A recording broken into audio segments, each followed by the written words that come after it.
How's it going? Yeah, going all right.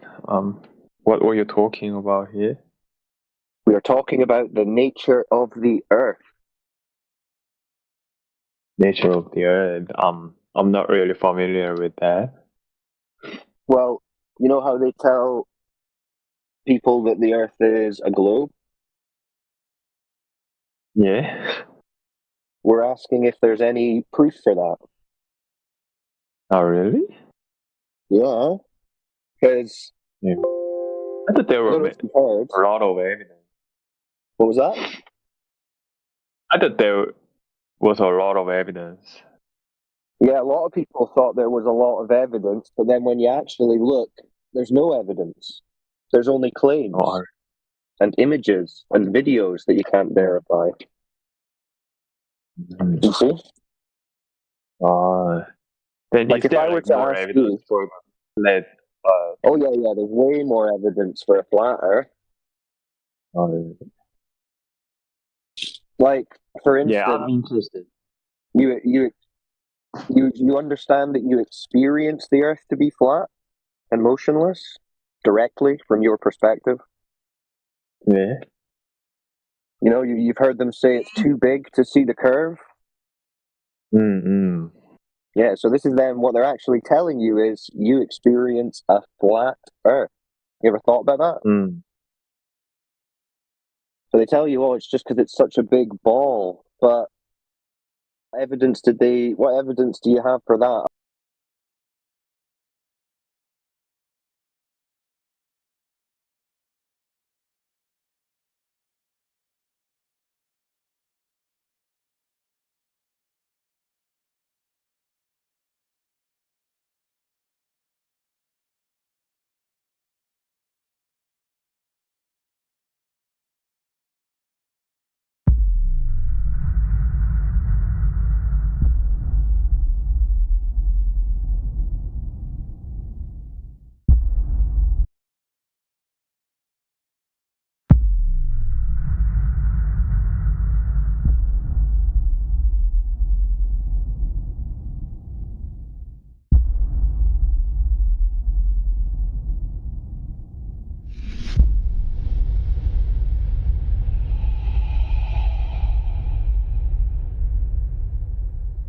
Yeah, I was calling him a Kool-Aid drinker. I'm like, because he was like some sort of like government space business liaison, so he's also into the political aspect of it. Yeah. Like he's got his fingers in all of it. Like he's not at the like the engineering stuff. He's at the like the evangelizing the government Yeah. crossover. Because Wow. I was like, I find it stranger that he's here then. That makes it weird. Being he's just an evangelizer for he space. said something like, "You can't do that in That's weird. space. That's illegal." I'm like, how are Wow. they going to stop me? Like, they don't have no jurisdiction in space. And he's like, well, you're a citizen of that country, and you gotta, like, dude, dude, the conversation is just so crazy because we covered so many different aspects of like the whole outer space, from the government to the military aspect, and how everybody's like, well, there's 127 space agencies, so like da da da. But then on the other hand, all that shit's inaccessible, you know. Yeah. So it's like this same old thing, right? They talk out of one side of their mouth, but they do another, Yeah. Yeah. Yeah. right? If we really wanted to know what's really going on, that aspect would never be accessible. It'd be black box, right? Because we'd have to be in the military aspect. Yeah. Of course. You need special That's right. clearances and stuff as well. Yeah, exactly. And he's controlled by ITAR, right? So his technology, which is the International Trafficking of Arms Regulations, so Right. restrictions. So even he said his the floor he works on is restricted, is a ITAR restricted section where like normal employees can't go because ITAR, you violate ITAR, you're in deep fucking doo-doo, it's a crime. So it's simultaneously, there's 127 space agencies and 400,000 employees on NASA. How could they all be lying? And all he did was support our, the contention that they don't know anything. Yeah, absolutely. We don't have any access to the actual information, which would go one way or another.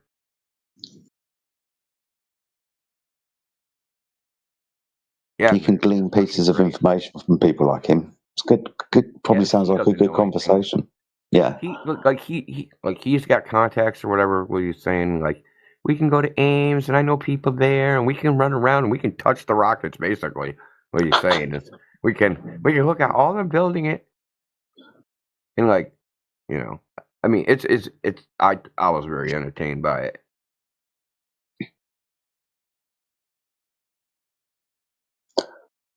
Was this in here or in politics?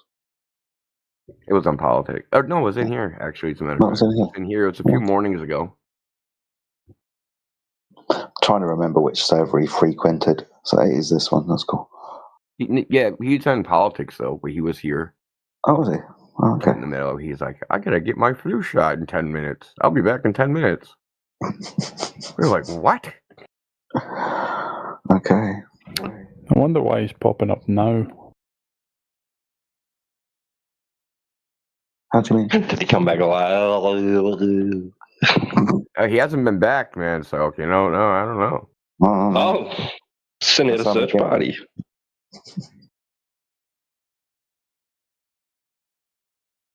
They got an autism section in the mental hospital. Of course.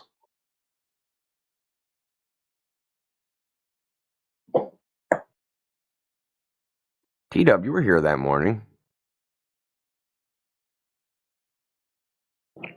Was I active? I don't know. I might not have You been. talked for a little bit. Well, at the beginning of so when I pulled the video, you were talking at the beginning of it. So we were talking about Oh, okay. the level thing. Remember the freaking the level diagrams, like the canals and all that stuff. Oh yeah. Yep. Yeah, that day. Yeah, I think you might have left. Yeah. Speak there.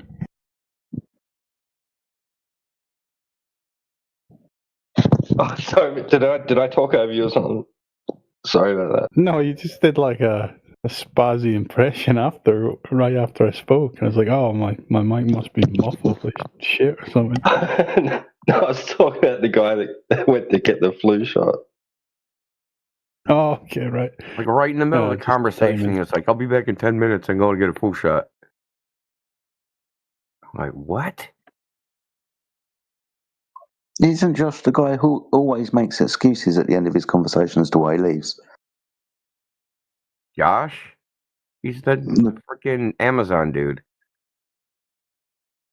Really? Amazon satellite dude. That dude. Yeah. I know the guy you're talking about, yeah. Yeah, he does make excuses to leave all the time. Oh yeah. He was in here earlier actually. Yeah. Well, probably about 5 hours ago. He only talks to us on short windows, he has available during like commuting, whatnot. We got him for like a couple hours, man.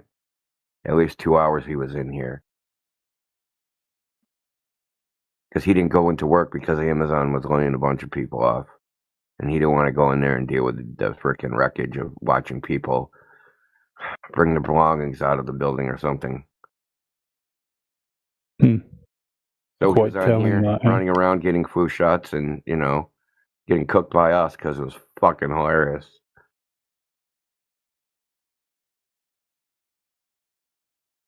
Yeah, I'm just wondering why a personality like that is showing up now. Yeah, I mean, just look at his resume on his LinkedIn, and you really wonder.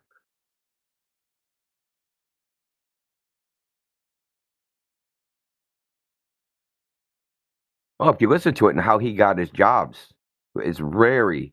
He said he hasn't applied for any of his jobs. That people have just called him and been like, "Hey, you want a job at NASA?"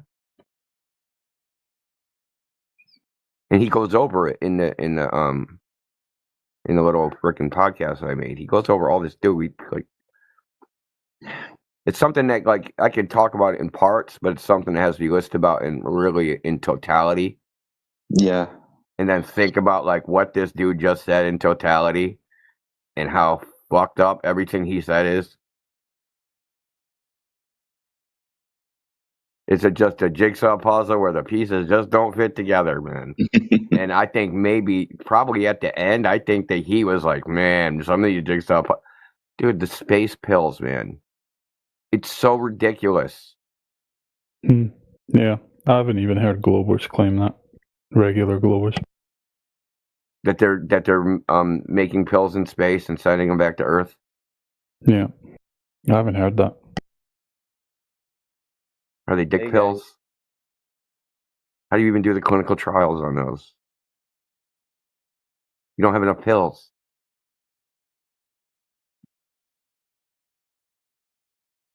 Anyway, so what else I asked? I asked him about like who's responsible for the pay? Who's responsible for the who's liable if the rocket blows up? Is it SpaceX? Is it their payload? Who has to pay? And then we start like, he's like, well, it's insurance companies. Like, who the fuck would insure that? Like, you know what I mean? Like, what insurance company's gonna insure that shit? Hey, India. Yeah, what's up? I'm a Globarter. You wanna try and convert me? No. Why not? I'm not in the conversion business, dude.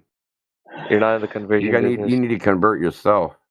He's been talking to too many space evangelists. That's what it is. Yeah, I know. Why would I try to convert you? Yeah, I don't know. I'd just be like them, right? I would just be like, hey, believe me.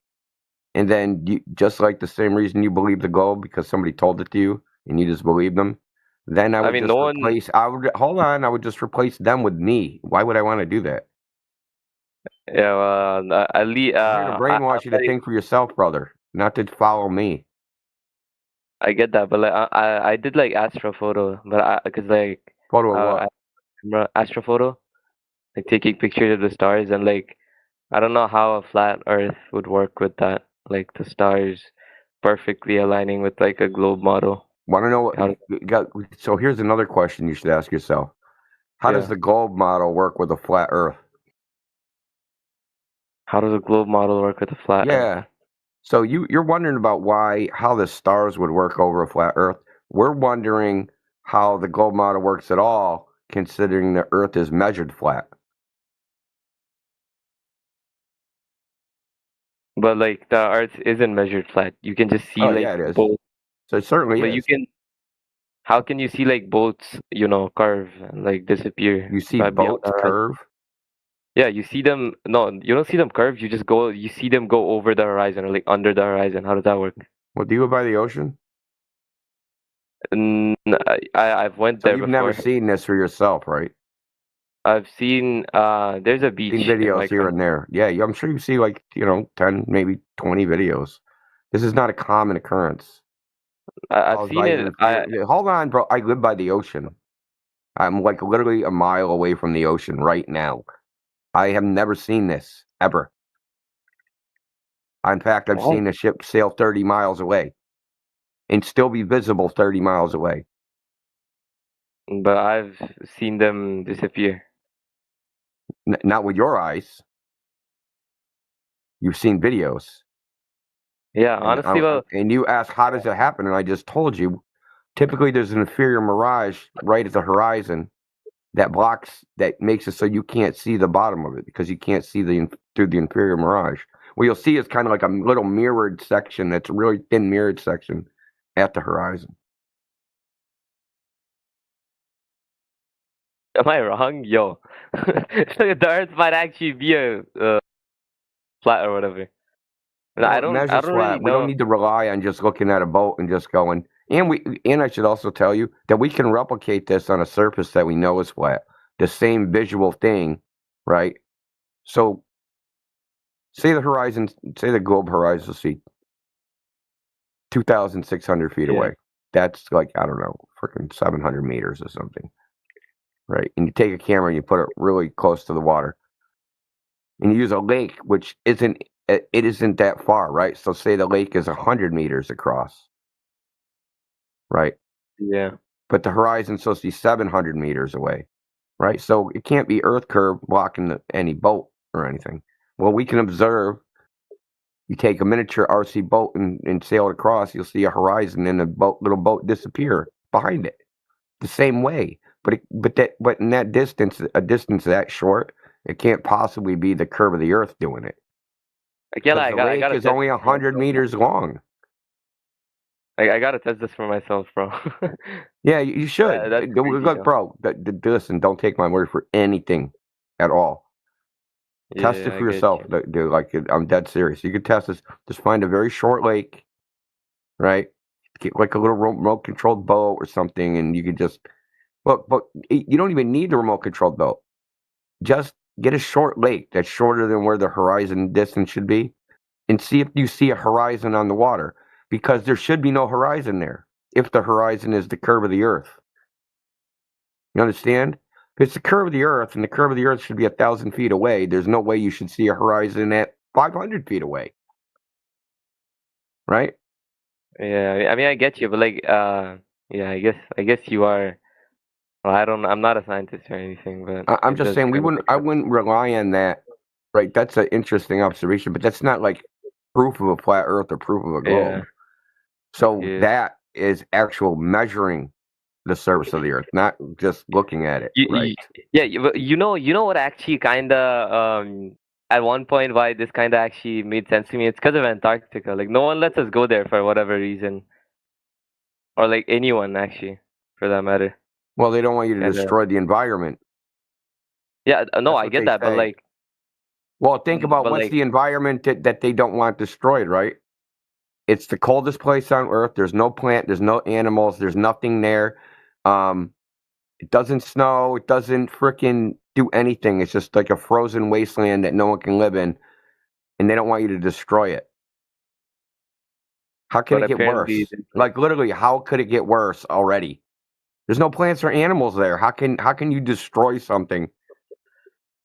I mean, yeah, it's What is kind of the- impossible you for gonna kill the anyone to live ice? there. Yeah. Like, what are you gonna do to the ice, dude? Is the ice like? I bet there's Different answers for this. pronouns. Well, let's get back to the measurements, right? So tests have been done so I'll just give you one example of a laser test that was done in the Netherlands. This is a lake like IJsselmeer. It's a saltwater lake they blocked off the ocean and turned the bay into a lake. So some engineers took a laser, Yeah. and they shined it across this lake to multiple distances.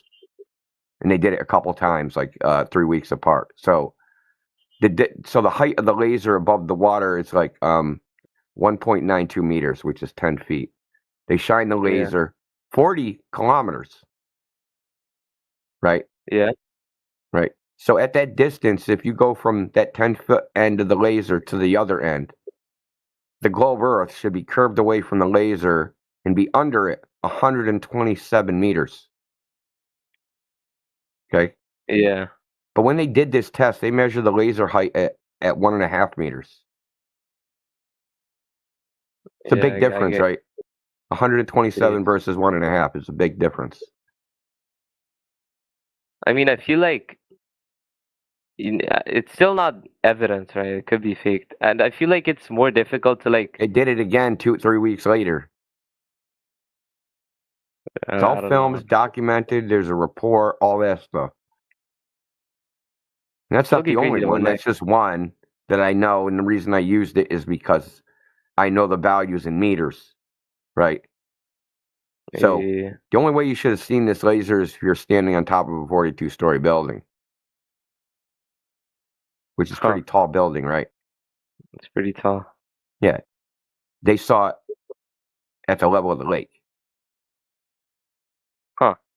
Okay. So this is just one test. So these people actually, they were doing, that was like their 5th test that they did. They'd done them every year, probably starting in like 2015. And Globe Earthers were like, no, you did it wrong. You're supposed to do this. You're supposed to do that. So then next year they would approve the test and improve the test and improve the test and improve the test. So in 2019 or 2018, they got a powerful enough laser.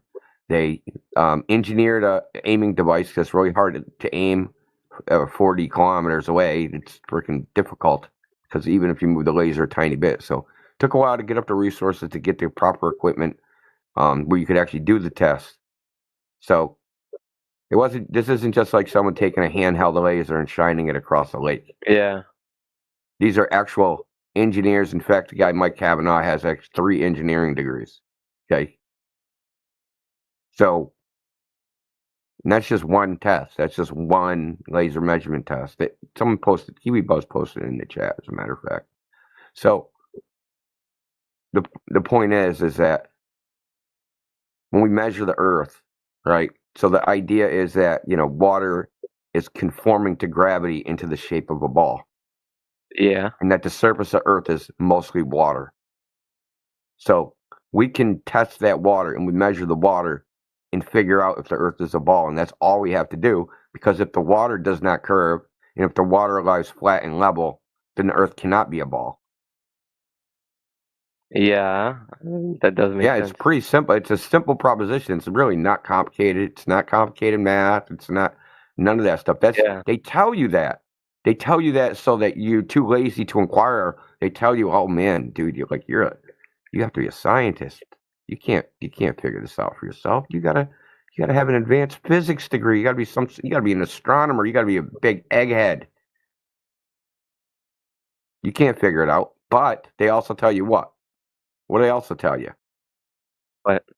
If you think the Earth's flat, you're dumb.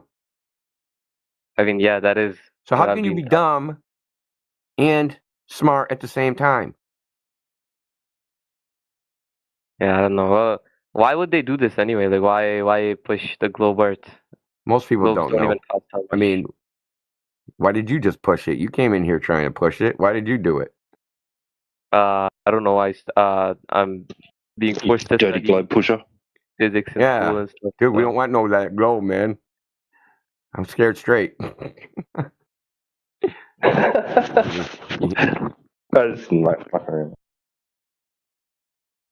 No, like, But like, listen, the globe is kind of like it's an idea. It's like a meme. It's literally a meme. And it just spreads and has spread just like Santa Claus. Everybody believes it. They don't know it, right? I could bring anybody in. Like when you got in here, I was talking about a guy, he works for Amazon. He thinks they're putting satellites in space and they're connecting people's internet. yeah, And we've talked to him a bunch of times, but we're like, no, he's worked for NASA. He's worked for like all these space agencies. He was the freaking UN liaison for freaking youth outreach or some shit for space shit. But what does he actually know? what? Does he have any primary knowledge of that the Earth is a globe? Has he been to space himself? Has he looked at the globe from space? Does he actually know anything, or does he just believe a lot of things? Yeah, I mean, I guess I get where you're coming from. Yeah. So, and then think of someone like you, or just the average person, right? They're believing that people like him, that they know. So they're placing their belief in someone like him. But then when we talk to people like him, he doesn't know anything either. But You know like, what I I feel mean? like it's but like I feel like it's more than a meme when you like send billions of dollars up to space for nothing, or like, you know what I mean? Why would they do that? Like, I feel like it's a waste of their time. That's a good question. That's the number one. Like, really, you can ask. That's a smart question, and I'll tell you why. Do you think if we took all the money that's been spent on space since the beginning of space programs versus the money that's been made from space, do you think they'd be in the red or in the black? Do you think we've made money or lost money? I'd say we lost money. No, what do we even? A lot make of money, from huh? it? Yeah.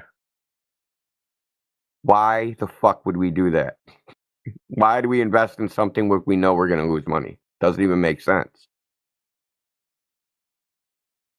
I mean, maybe in Look, the there's Cold never War. I know they Was it say against things like, the "Oh, we're going to find an asteroid made of gold in outer space or something and bring it back to Earth and we'll be rich, right?"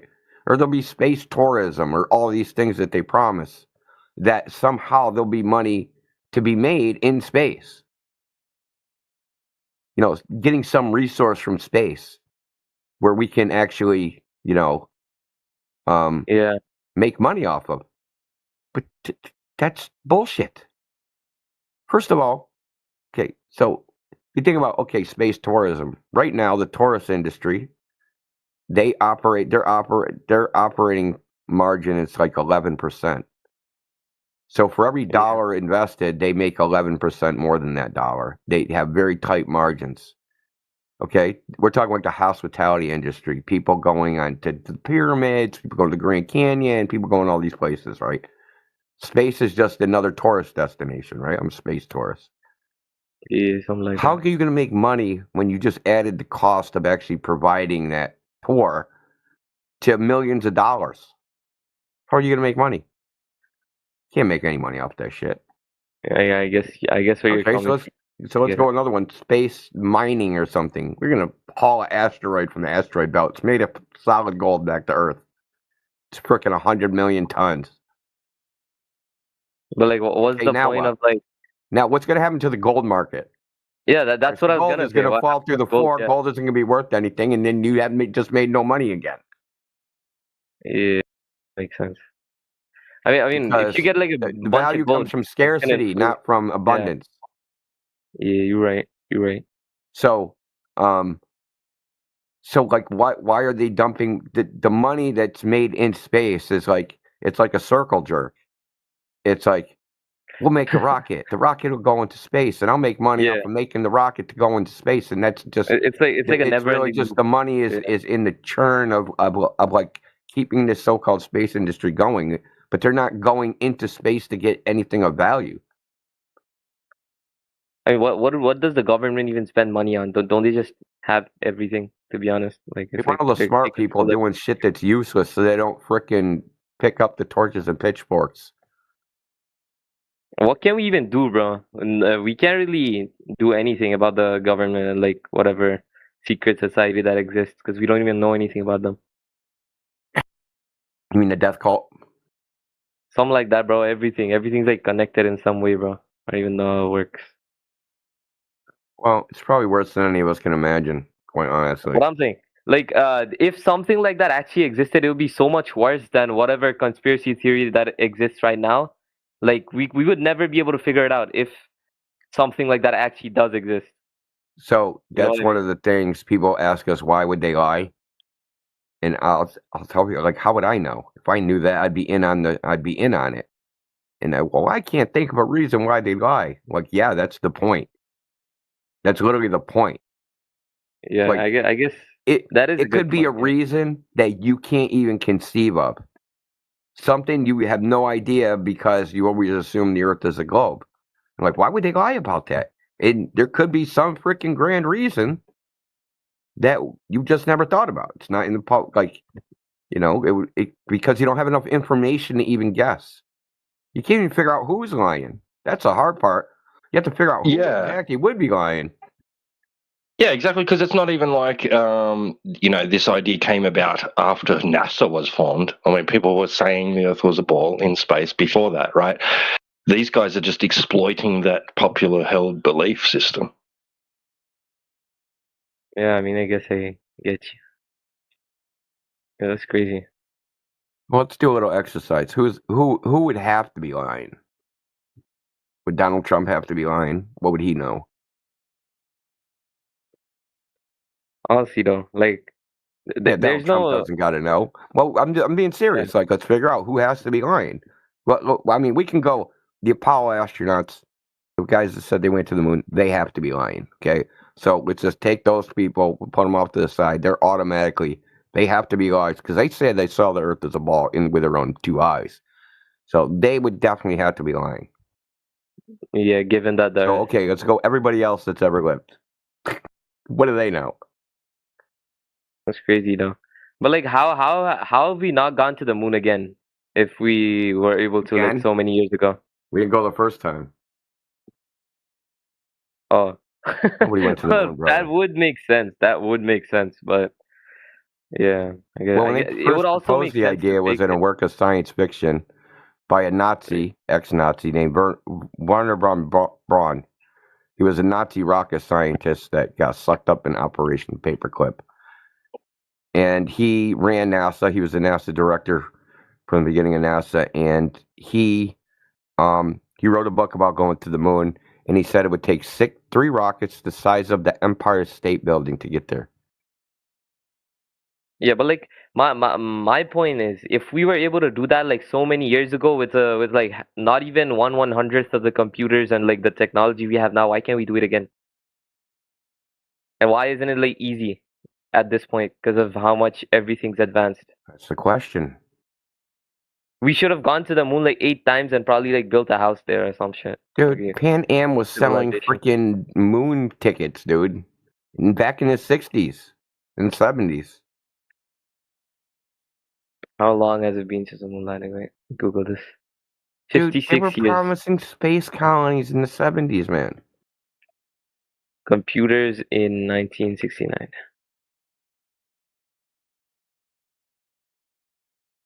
That's crazy. They went there with this shit. This is like 32 kilobytes of RAM. We have gigabytes now. And that's like everyone, all of us probably in this call. Oh, it's so much worse than that. Like, bro. Okay, it's worse than whatever you're imagining. Unless you're familiar with the way things work back then, it's worse than that. So memory was not solid state memory. They had something called iron core rope memory. So they took literally like a bit was a little iron ring that they wrapped electric wire around, like a solenoid, and they would magnetize the ring and demagnetize it. Now these things had to be sewn. So there was literally people with a needle that sewed the wires through the rings on and made a big rope out of it. And what? Dude, it's bro. I'll show you a picture. There's no way. And they went to the moon with that? Yeah. And they talked to the people on the moon and they landed it again?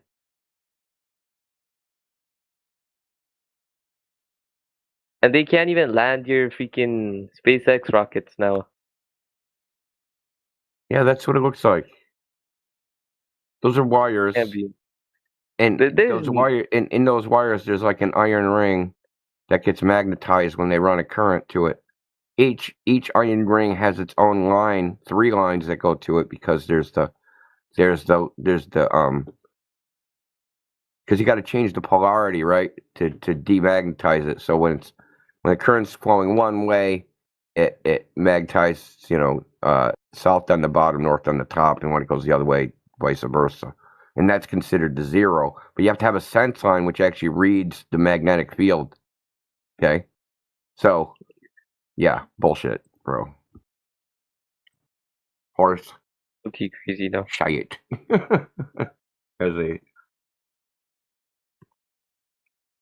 Like, how does physics work then? It's crazy.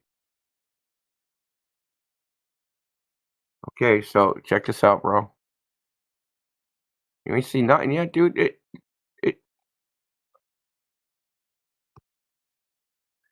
They hired weavers. Weaving software, what the hell? Yeah, this is how they made memory. They weaved it. There was no such thing as solid state memory, dude. I don't know what what you're confused about. Did not exist. Then why can't we go to the moon now? Now that we have everything that they needed back then, but way better, like millions of times better. Well, wait till Josh comes back in the morning and ask him, dude. This is but like this is like exponentially better. This is like millions of times better than what we had back then. Like an average computer, and we have like supercomputers, and we can't do that again.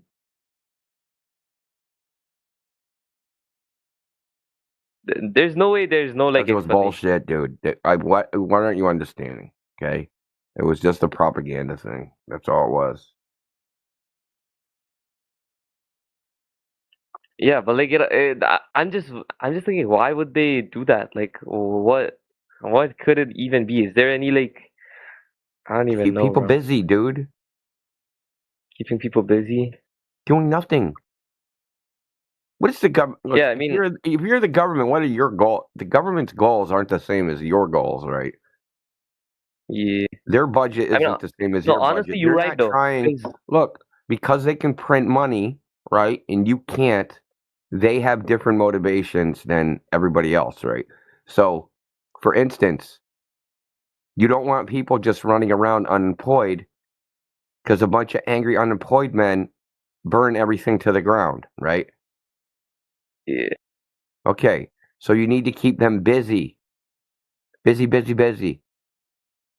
And Yeah, I if it's mean, it doing is. nothing, then so be it, because it's better than the alternative of them burning everything to the ground. They did this during the Great Depression in America. There was Low key like a rat race. unemployment was like 30%. Like 1 in 3 people did not have a job. Okay, Fucking crazy. and it was getting a little sketchy. So what FDR did, he made a program called this. It's like some civil service thing, and the government hired people to build roads. Okay, cobblestone roads. Yeah. So they're big, huge. I don't know if you've ever seen like cobblestone roads. The fucking rocks are heavy. It's all heavy manual labor. But these roads didn't go anywhere. They didn't connect anything. They didn't connect any towns. They just made roads that just like went off into nowhere. It's called the roads to nowhere. Yeah, I've heard of that actually. But it kept people busy, right? So the government is paying people to make some fucking thing that's completely useless to keep them busy so they don't burn everything down, right? So that's what I mean by torches and pitchforks. They don't grab the torches and pitchforks and storm the White House and burn it to the ground, because people will do that if they're starving, right? And there's no hope and there's no future.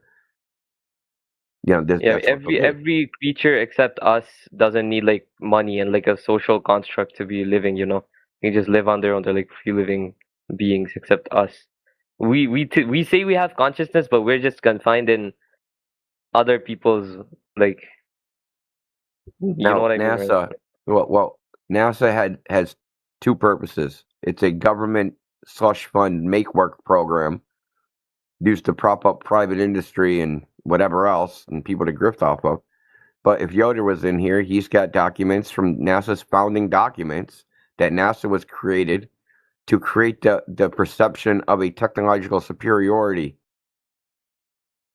so that no adversaries would ever try to attack us. That's crazy. Well, yeah, I mean, he's got all the documents for it. I mean, yeah, I mean, NASA is like something super big. I get why they would like make something that would like, you know, suppress anyone's urge to say like, yo, that maybe this is not this and this should be this instead. And they made it like super, you know, like massive and like, oh, you can never think about how smart a guy working in NASA is, so you better just leave it up to the professionals. why would you think anyone at NASA's smart? That's an honest. Like, why?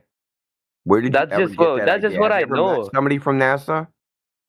No, Okay, then why would you think someone from NASA's smart?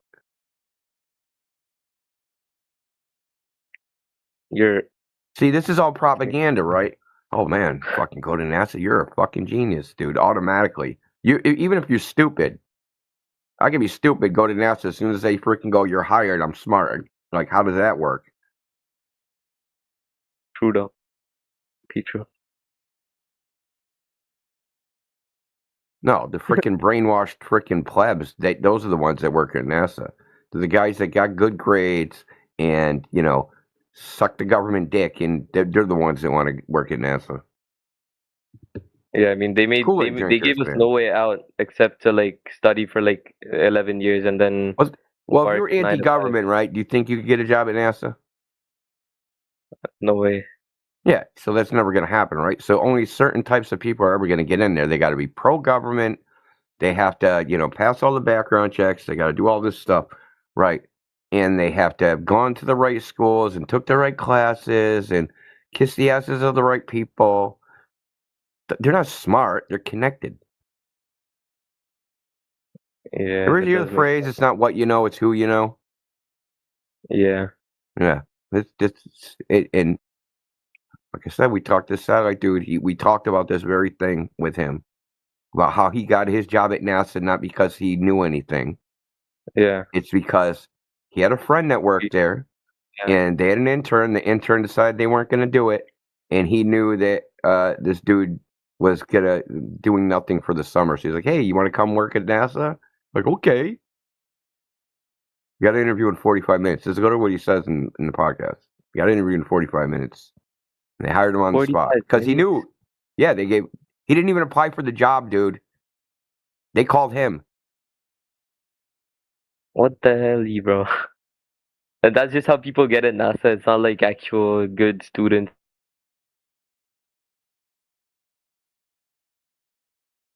Dude, It's crazy. Look, if you talk to him, you're not going to think he's a smart person. You might think he's clever, but not smart. Yeah. Yeah, I mean, yeah, it does make sense wasting people's time and everything. 'Cause, like, that's what the world made to, like waste our times in school and then college and then uni and then a job, when animals are like literally every other organism can just live and not have to worry about these things. Yeah, well, I mean, neither do you, man. Look, bro, learn how to shovel. You always have a job. It's not glamorous, but you'll never be unemployed. Yeah, I guess so. What can you do? I can shovel really good. You're fucking hired. Dude, and no matter what the economy does, something always needs to be dug up, or someone needs to be put in the ground. Yeah, actually though. I worked Well, with a what do you cemetery think when I was about a like teenager. yeah, what do you think about like Burying general people. AI, like stealing all our jobs and shit? Like, what are we gonna do then? You gotta steal our jobs. Yeah, I can't. Why do you think they can't? I'll believe it when I see it. When you see it, but like that's gonna be soon. AI can already like code and shit. It's only so far until they Have you start used it for making coding? smarter AIs. Yeah, I have. It's not that good, honestly. Yeah, exactly. But what are you talking about, bro? If you're gonna code something simple, you want to code a Discord bot. It's good for that. But anything more complicated than that, you're fucked. Yeah, it's not good at anything complicated, but like it is true that it's actually like getting stronger. Like if it could make an AI itself and like not let us know, then how are we even sure at all that it exists? You know what I mean? I use it to do things that would be laborious that I could do myself, but it would take me a lot of time to do it. I use it for that. Like if I want to Yeah, man. research something, I can get it to like find all the shit for me, so I don't have to freaking Google it. It's basically I use it as like a freaking Google Assistant, research assistant. That's kind of like the only thing it's really good for. Yeah. Anyway, bro, It's wrong a looking lot. crazy. Yeah, I don't know. That was like actual like evidence, like low key evidence, because I don't know how like real that is. I haven't seen the source of those laser experiments and stuff. How real it is? Yeah, Are you I serious? haven't seen the actual evidence. I've only heard it from you, right? Can't trust you. If someone posted Completely, the video, bro, you can watch them do it.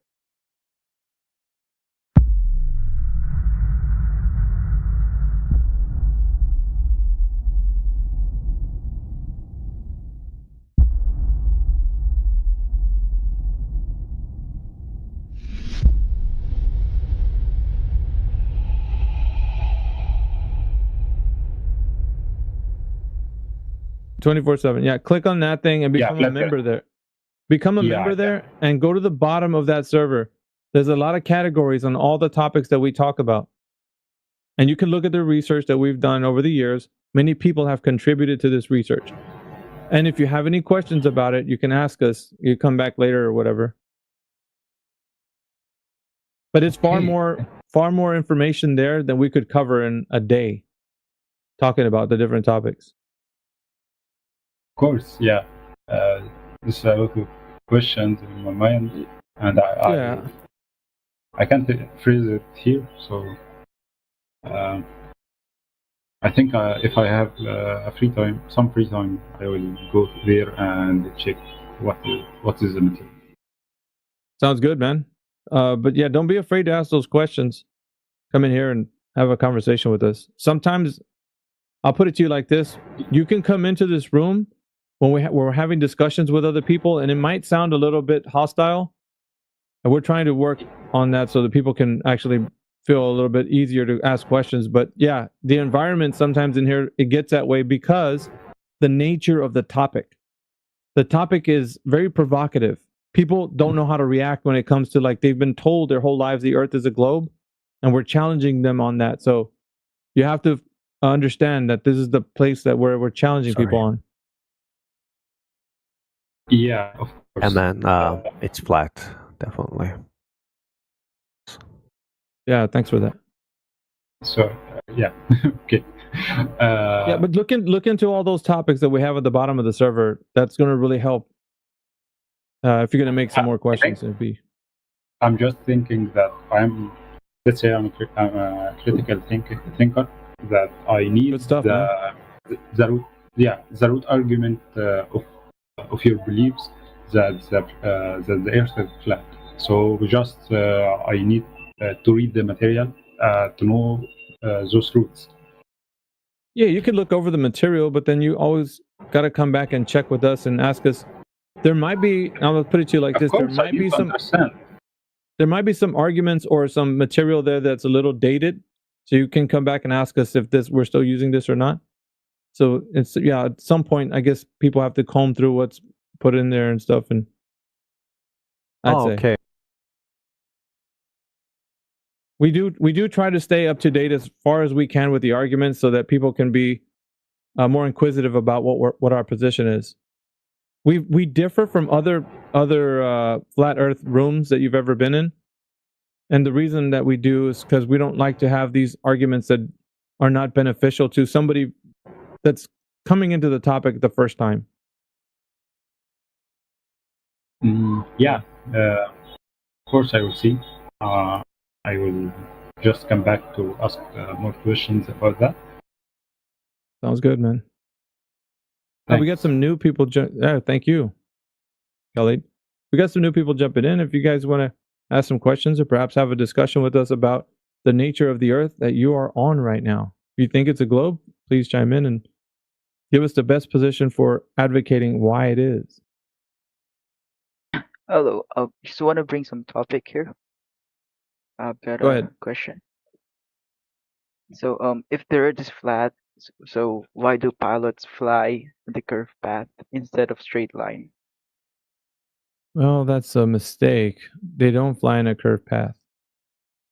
They're charting their course on a world map that looks like a curved path, but the actual navigation over the surface of the Earth, whether or not they're flying that curve, we don't have a way to determine that. So there's no way that they're going to say that they're flying over a curve, because all they know is that they're utilizing the Earth as a horizontal plane.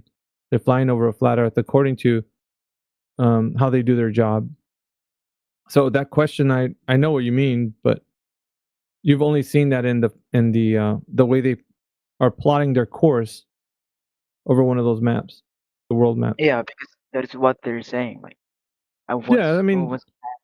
talked to that's pilot before. That's fine. You can say that, but as far as like their navigation across point A to point B, whether or not they know they're flying over a curve, there's no way. They don't know that. Okay. But I get what you're saying. What you're talking about is projecting the latitude, longitude coordinate system on a certain type of map, like the Mercator map. The Mercator map's a square or a rectangular grid. So you're confusing the coordinate system with the actual path the plane is taking. Mm-hmm. So if we use a polar grid, I can show you a photograph from a pilot inside the cockpit where they use a polar grid. And on the polar grid, the plane's path looks straight. Right? But if you took that and then he projected that onto the Mercator grid, that path is going to look curved.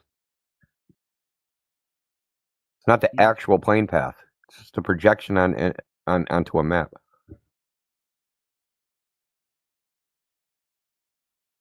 Understand? Yep. Don't confuse the map with the actual territory.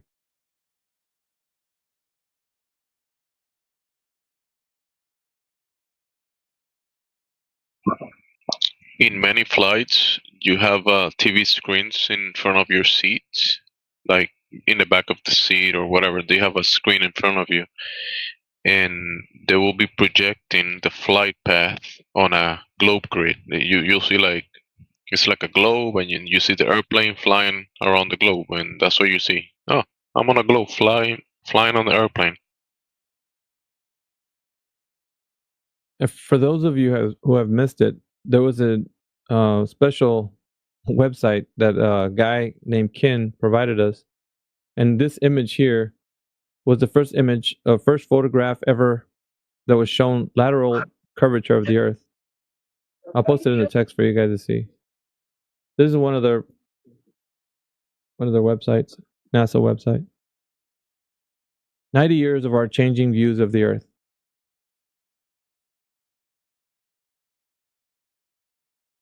That is 21,000 feet above the Villa Mercedes in Argentina. And then the Andes Mountains, according to what it says here, is 287 miles away. 287.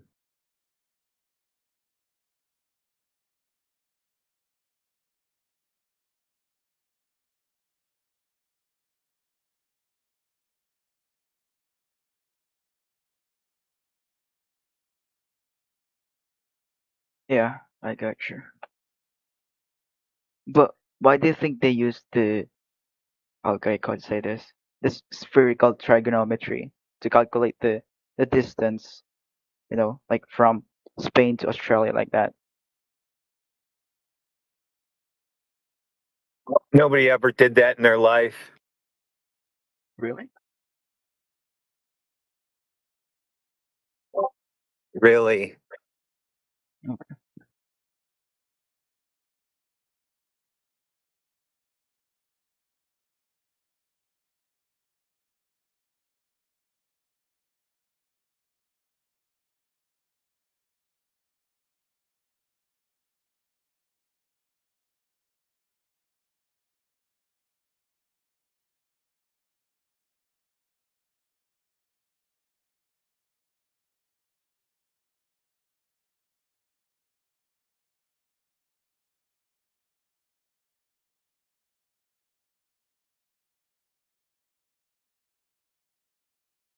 Rohan is the he's following along the What's the topic of the command to room. kick people out again? I can't remember off the top of my head. I don't have it for this one. I don't think I've ever banned anybody from here, to be honest. No, I can text mute him. Oh. Force him to come in here. That would make him want to come in here.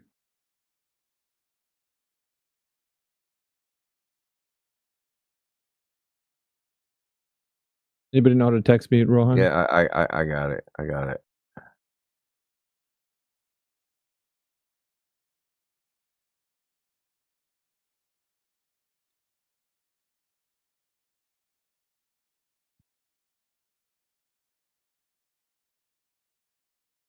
Give me a sec. 1 sec.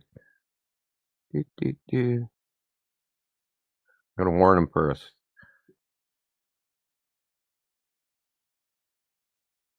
Good morning, everybody. Good morning, sir. How are you? I'm good, Indio. How are you, man? Hey, yo, good, I'm man. here, I'm here. What up? Yeah, dude. Nobody said trust us, Rohan. Okay. But can Let me I ask you just say this. something? Let me ask you a question. Can you figure Yeah. out? Can you figure out what the Earth is yourself, or do you have to just simply trust somebody else? Well, it depends.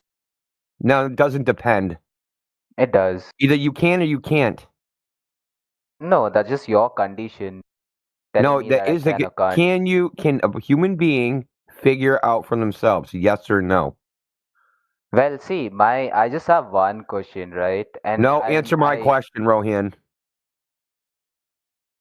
It's rude to I did answer a already. I question with a said that it question. That's depends. rude. That's bad manners. Okay. So answer my question. Yeah, I already answered it. I said that it depends. I can't give. That's not an answer. It's a yes or no question. Yeah, if somebody doesn't tell me, I would have probably gone on the NASA website and figured it out or looked at research. That's no. I said figure it out yourself. That's going to somebody else to figure it out. There's no NASA website. There's no internet. I don't have the resources. You go outside and figure it out for yourself. So if you had the resources, theoretically, you could figure it out yourself. Yeah, I would send a spaceship to space if I had. Well, how do you know you can do that in the first place? Because if I had billions of dollars. How do you know that you can do that in the first place? How do I know that if I can do that? Yeah, that you can send a spaceship into space. How do you know any of that? Because money. What do you mean? Because money? Yeah, because money. That's not an answer. I said, how do you know that? And you said because money. The thing is, I'm actually getting to an elaborated version of your question in my answer, but you're not letting me do that. Well, dude, because money is not a fucking answer, dude. I said, how do you know that you can do that yourself because money? You're going to make some stupid... Listen, Rohan. If I had $1 billion, I would hire a team... You're just telling me you believe it even harder. I would hire a bunch of people to build a spaceship and send it to space if I had the money for it. No, you can do that in the first place. I know I can do that because people want money, right? And I would pay them a lot to do it. There we go. But how do you know they can do it, dude? How do you know anybody can do it at all? Well, I would look at no one had ever done it before,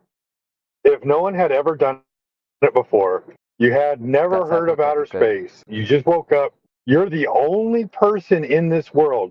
Nobody else is in this world. Would you have figured it out? That's hypothetical. Yeah, no shit.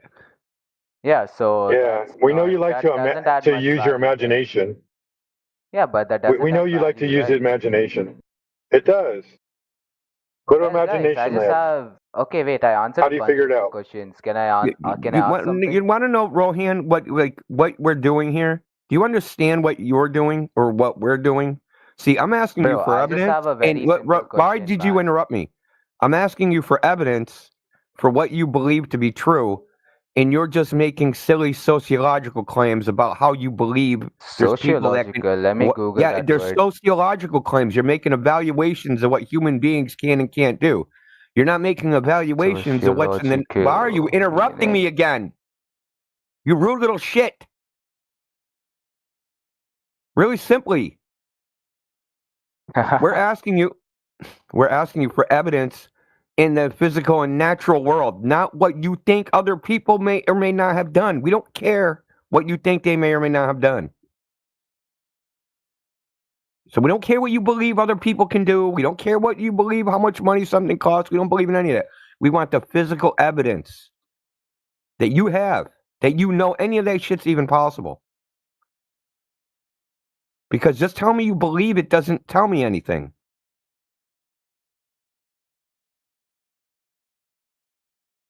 Do you have any physical evidence that you can take a rocket and go to space? Rohan? Can I ask a question? Or... Did I just ask you a question? Yeah, just a sec. What? I just asked you a question. You obviously weren't listening, so I'm going to ask it again. What evidence do you have, other than what you think other people might know, what evidence do you, personally, you have that you can take a rocket and go to space and look at the Earth? Because first off, your question was hypothetical, so I answered it hypothetically, right? Because then it wouldn't make sense if I answered your hypothetical Repeat my question that I just asked you. Repeat my question that I just asked you back to me. Repeat it to me. What did I just ask you?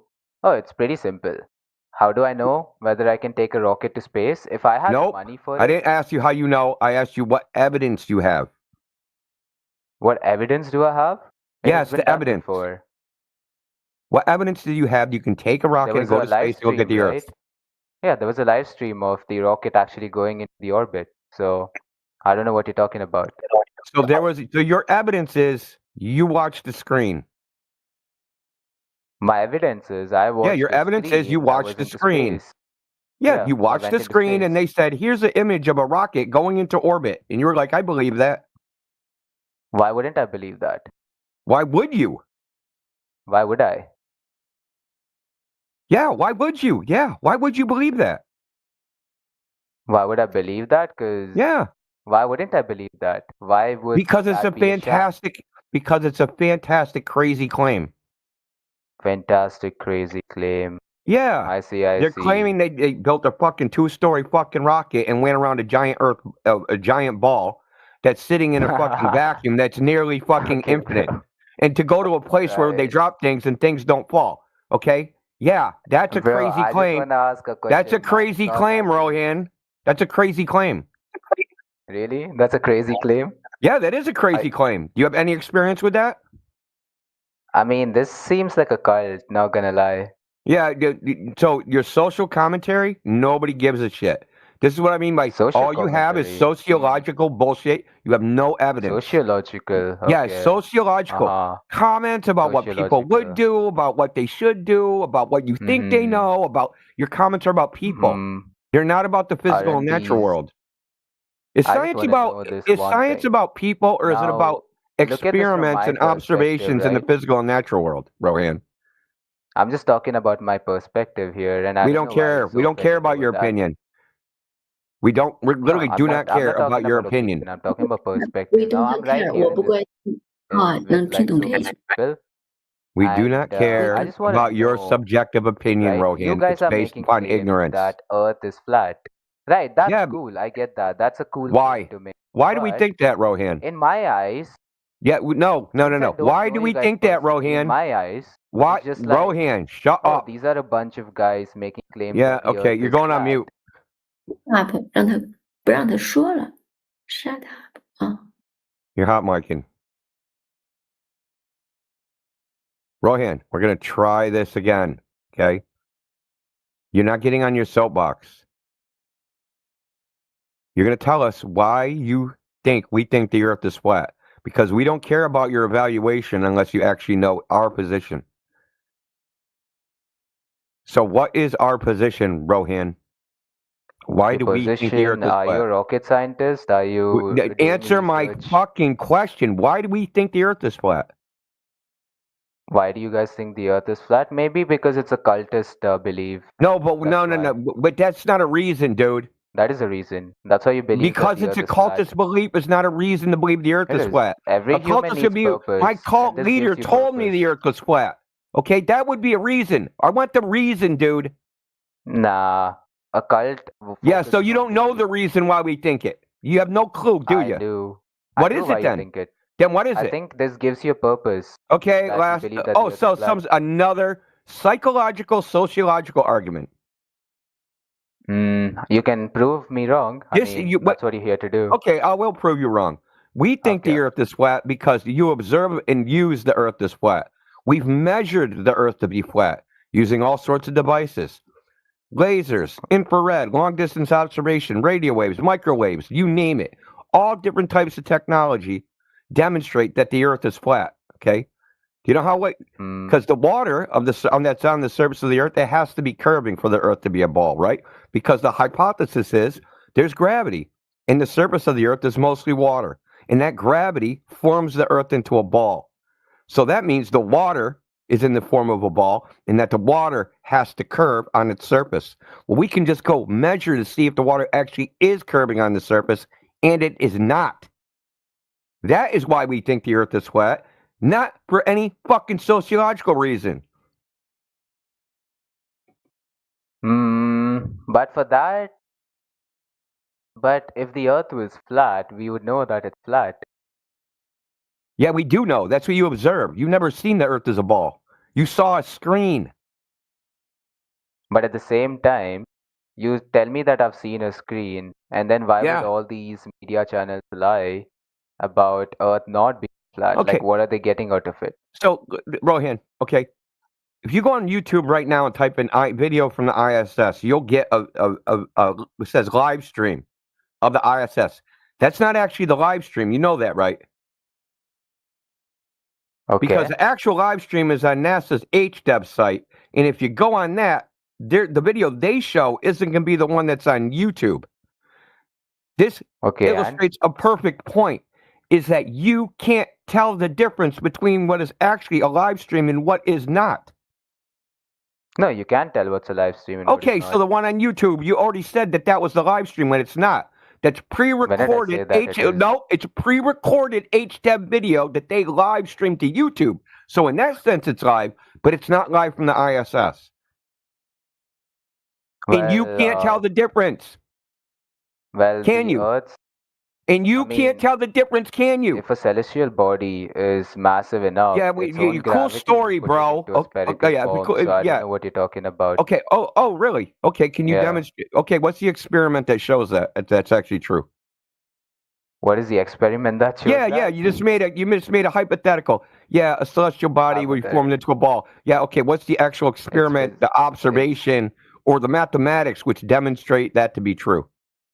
I mean, it's literally physics. Yeah. Literally, physics is not an answer.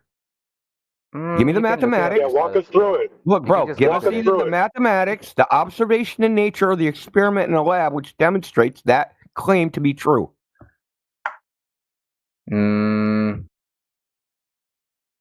Well, what I Yeah, that's right. You can't do it because no one's ever done it. No one's ever done it. It's never been observed.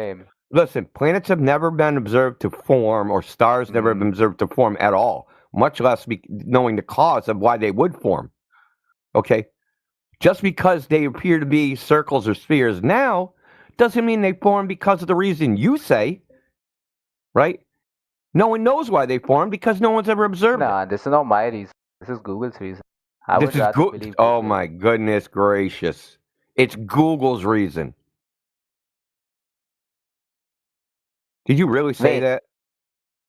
I You said mean, we're in a the cult. You're in a daily- cult the of things that Google, you dude. do You're on a not even day-to-day ruled by basis are people. You're also ruled by backed a by fucking science. So I goddamn feel like you're AI. contradicting your entire existence on Dude, you're in a something fucking that you cult think of it is, Google. 'cause Dude, if you don't your believe in worldview any came from institution, if you Google don't believe and in Google, you YouTube. don't believe in anything, then No, I feel believe in like you lots of shouldn't things. shower, you shouldn't brush your teeth, I believe that you're a or you troll. shouldn't have I believe you have no 8 argument. hours I either. believe that you're just coping right now. Coping You haven't for I made what? a believe he's single in a cult, argument, and I can prove Rohan. it. I mean, I wouldn't care if the earth is flat or round. I'm just like getting your experience, and I feel like there's so many contradictions in what you're saying. Yeah, I feel like no one cares what you feel like, dude. You No, I can't mean, point no, out a there are single Indio, contradiction I said, Rohan. what you're saying. You 'Cause can't one point out Can a I ask single him a quick contradiction question? I believe said. So anything now, anybody this is the thing we says, typically deal which with, means Rohan, is you guys shouldn't be resort to showering, you shouldn't lying. be using a toothpaste either, or you shouldn't be doing all these things, right? What If are you you do those, then talking you're about? contradicting yourself. Where was it? No, that's an all or nothing fallacy. It's not a. You're making No, all or it's not an nothing. Either you all-nothing accept. fallacy. Look, It's Rohan. pretty simple. No, You said it. you're trying to You voice. clearly, You're trying to you say clearly said if you that don't do an all or nothing fallacy, that you're contradicting you yourself. That's clearly horseshit. just mentioned Yeah, that yeah. it's Clearly, body claims you're coming from wrong other because you people, tried to. No, right? because it's a logical Right? fallacy, Rohan. So wait, if you It's an don't all. recommend showering, you Rohan, shouldn't shower either then, right? you got no. Does That's that a make logical sense? fallacy. Okay, that's called an all or nothing fallacy. That you have to accept everything something that someone says or nothing. That's a fallacy. Everything someone says or nothing. Yeah, so everything science purports to say, you have to accept all of it. But if you dispute one part, you have to dispute it all. That's horseshit. That's an all or nothing fallacy. Well, if Yeah, you take a and small it's not a blob of clay contradiction. and Good shape it try into, though you with know, rhetoric, rough but uneven lump, and rhetoric like will you not dip rule it the into a day bowl here. of water, that kind of reduces friction. And you know, it's like over time the clay becomes more rounded. It's because gravity exists, you know, the Okay, cool gravity story, is bro. making that Yeah, so anyone thing observe that? round, Yeah, anyone and there observe is that? gravity in Yeah, space, which has makes anyone the Earth to observed be that? round. Well, let me ask you, Rohan, is science based upon empirical observation, yes or no? No. Okay, you're going on mute. You're an idiot. Wow. Yeah, he's created his fantasy world, and he won't allow anyone to take it away from him. And to be into that position, he has to deny the reality and the truth. So obviously, he's on mute. How can you He say just no? said science is not based upon observation when science is defined as the systematic study of the natural world and the things in it. Now, if you don't observe nature, which is what science is about, how do you say anything about the thing you're not observing? Exactly. Yeah. You know, he wasn't listening to what you were saying. He just wanted to talk about his fantasy. That's all he was doing. Just going on like a robot. That's what he was doing. He just wanted to chant that we're in a cult and, whatever. Yeah, silly. There are measurements. When you hear the word measurement, when you hear the word measurement, that's integrity right there. Because you're now going to be examining using whatever unit you're going to use to measure, but now you're making a concise observation now, or measurement of your observation, let's say. Sheepdog, you want to talk sense? I did want to ask him a question to see if he was in a cult. Should I unmute him for a moment and ask him his question? Yeah. Feel free. I got what I want. Say something stupid. Rohan, I got a question for you, man. I want to know if you're in a cult. So, if the surface of the Earth is not curving, then the surface of the Earth must be what? But the Earth is like 7,000 kilometers wide. How would you know if it's curving or not?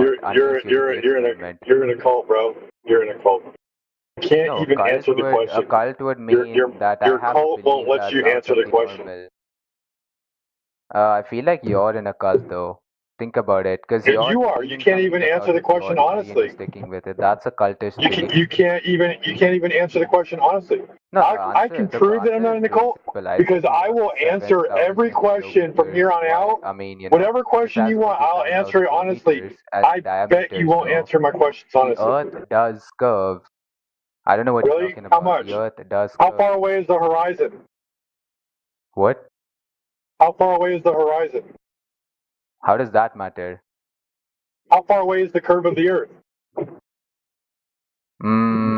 None of that matter because the Earth does curve. It doesn't?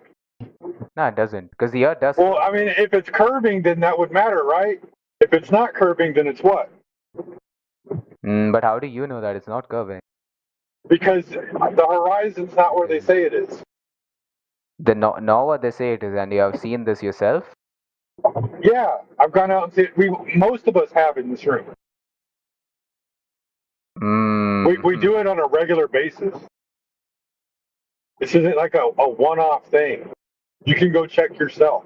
How far away is the horizon? The cult is, right? Now you have a belief in your head Rohan, that the Earth is actually flat, and now your brain is just finding reasons for it to be true. Rohan, close your Dorito shoot for a second. In fact, as a hobby, I jump out of airplanes. You know the things Globers come in here and claim they see the curvature from? No matter the altitude, no curvature when I jump. Maybe your field of view doesn't allow it. How do you know that? Maybe the field of view that your eyes perceive, your eyes can only see so far, right? You don't even know how far the horizon is. You don't know any of it. It doesn't matter because your eyes can only see It so does much. matter. So whether I know Because we're talking that about the curve horizon over distance. or if We're it's talking not, about curve over your eyes distance, still Rohan. work the Rohan, same we're way. talking about It curve doesn't over matter distance. if I know. Jen, let me ask you, Rohan. If it doesn't matter, then do boats go over the curve? Do birds go over the curve? Boats, ships. When Well, ships sail away, do they go behind the curve? well, the Earth's curve is so big that you won't notice it even if they do. Yeah. Right. So how far? Right. So how far away is the curve when boats start to go behind the curve? Does the sun set behind the curve? Well, see, the logic is pretty simple here. Does the sun set behind the curve? If the boat is hitting that curve, you wouldn't notice that it's curving because the Earth is so huge. Is the Earth spinning? Notice the curve. Is the Earth spinning? Yeah, of course. Yeah, of okay, and then does the sun set behind the Earth when the Earth spins? That depends, right? The Earth is spinning. The sun comes across the sky because the Earth is spinning, and when the sun sets, it's now nighttime because the Earth is facing away from the sun, right? Wait, let me just Google this for a minute. What? Oh my God! No, I mean I would like believe whatever Google says. because You it's see, it's you just have like no your word knowledge. You against have no knowledge. You've got to keep Googling. You've got no experience. Nothing. You're empty here. dog. See, How it's dare you your word tell us against we're in a Google. It's cult? How your dare you? experiment No, against no. Google. Now How Jan dare says this. So, you? bro, of course I'm gonna be a little No, skeptical. Rohan, how Like, dare you say to am I us, not Rohan, allowed to shut be up. skeptical? Shut up. How dare you tell Why us am I we're in not a allowed? cult when you have to Google what you already believe?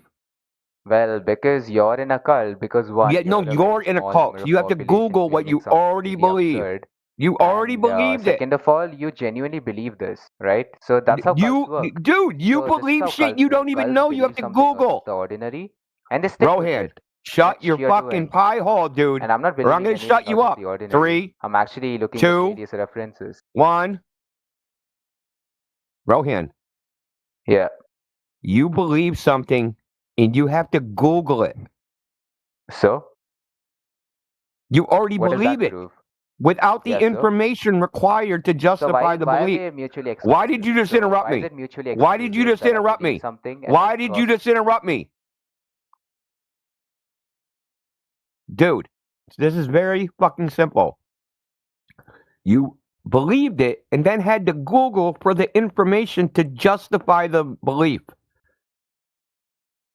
You have to check with your fucking cult to see what you should believe and why you should believe it. You're the one in a cult. You're projecting your own fucking problems on us.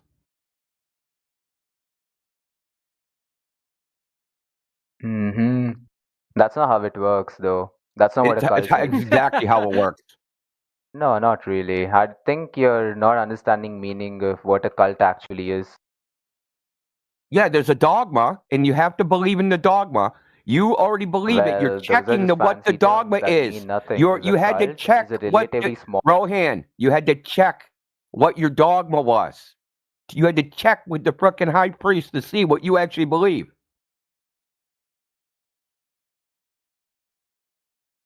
He literally said, I literally told him exactly how the globe Earth works, that the Earth is spinning, and because it's spinning, the sun moves across the sky, and when the sun goes away and it becomes nighttime, it's because the Earth is facing the opposite way from the sun. Hold on, let me go check Google. He had to check. He had to check to make sure you had the correct dogma. Literally.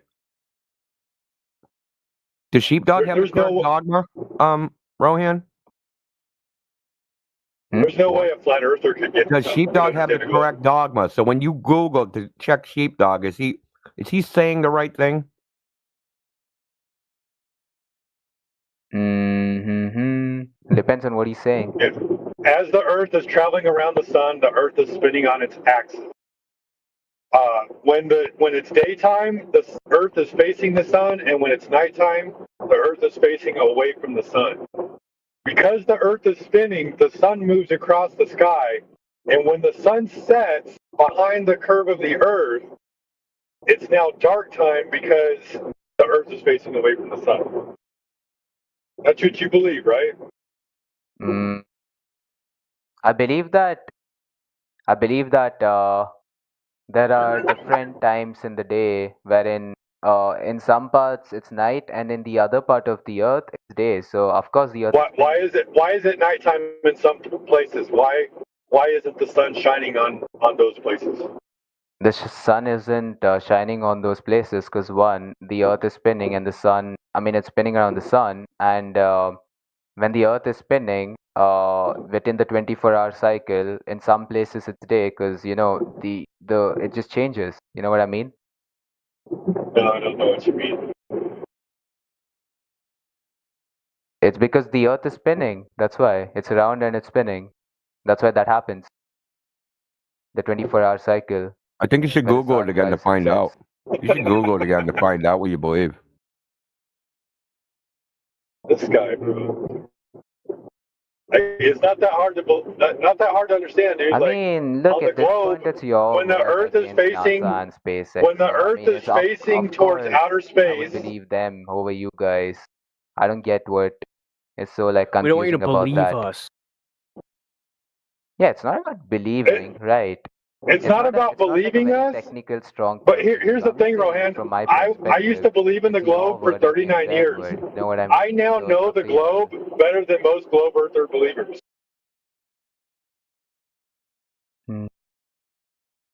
There's a reason why I'm a flat earther. I know the globe better than you. I mean, the Earth. I just googled why the Earth is not flat. The Earth is not flat because gravity pulls matter together into the most efficient shape. Okay, great. We already covered that. I said, let's check that hypothesis. What was the experiment, observation, or mathematics The which experiment demonstrate was that? if you dip a mushy round of clay into water, after some time, that What does that have to do ball with of gravity clay forming becomes things into a round, ball? and that's gravity doing its thing. So why wouldn't that What are happen you on a much talking larger about? scale? So Like the putting Earth? water into clay is gravity? Putting water into Clay into water? but the clay What which did is you say? lumpy, Say that again? which has lumps, it becomes Yeah? round eventually, and that is because of gravity. Okay, that's your claim. I want the evidence for the claim. Evidence for the claim? Yeah, the The evidence evidence for the for the claim claim. would be you dipping clay into water and seeing it.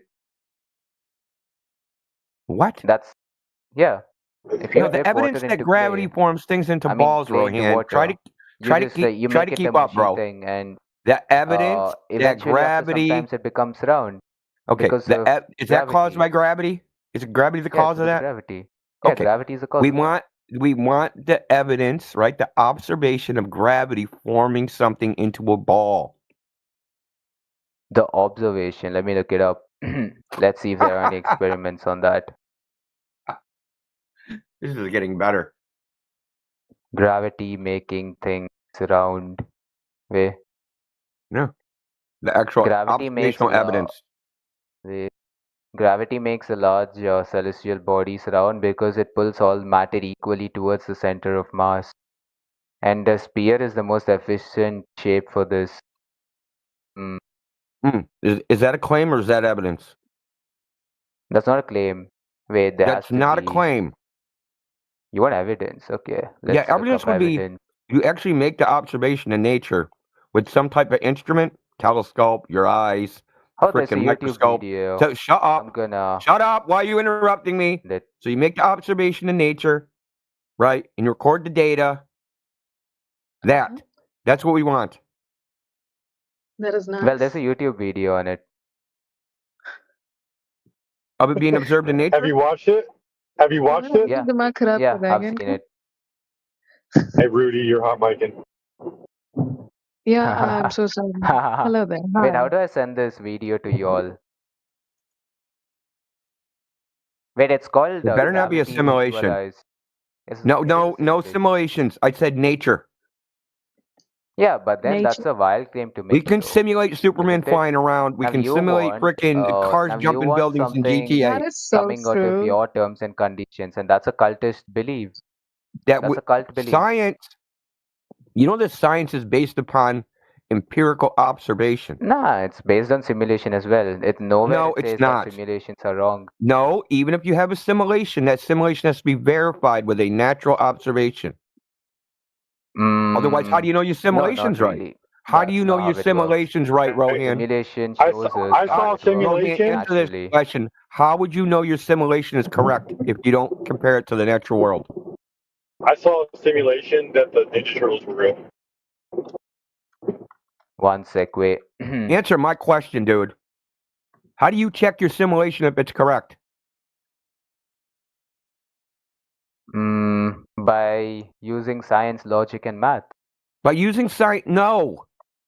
Science is... Yeah, but gravity is literally... Rohan, you said science. What is science? Around in real life. Pulling no, in real life, they... No, points. that's I don't know what you're on about. I mean... Yeah, the statement is so simple. Even a 10-year-old I understand the idea. Okay, I feel like I understand that. Rohan, shut this up. thing is a cult. I understand the idea. I understand the hypothesis. Yeah, so I want the scientific evidence for it. Then you already have. Why are you over talking me? You fucking utter clown, dude.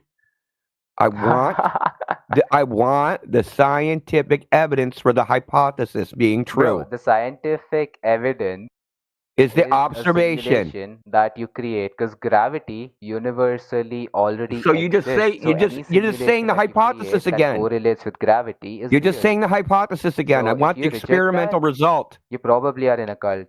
No, I want that. You just state you're in a cult, just chanting the hypothesis over and over again. I want the experiment that It's confirm the not a hypothesis. It's real. Okay, your hypothesis says gravity forms things into balls. Okay, we've heard you 50,000 times say the same thing over and over again.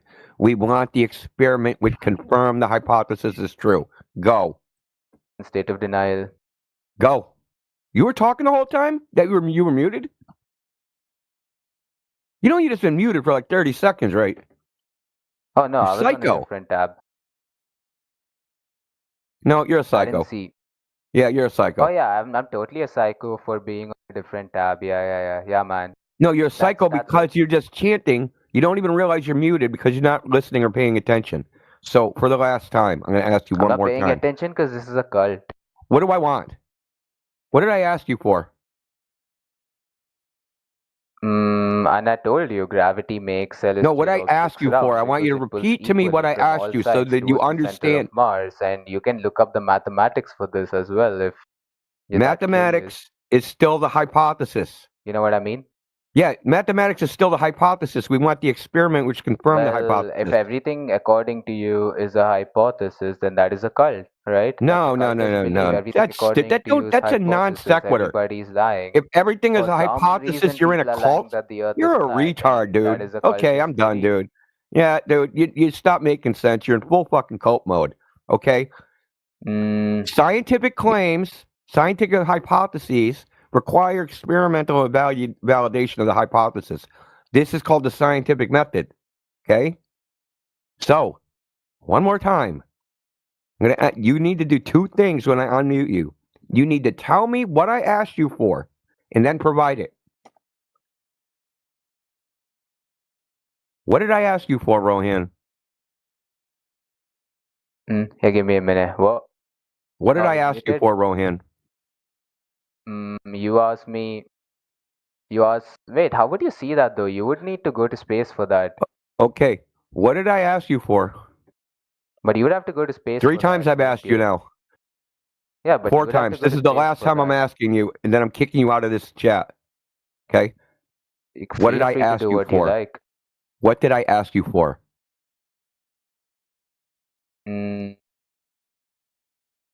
Just a sec. I asked you for evidence of the hypothesis is true.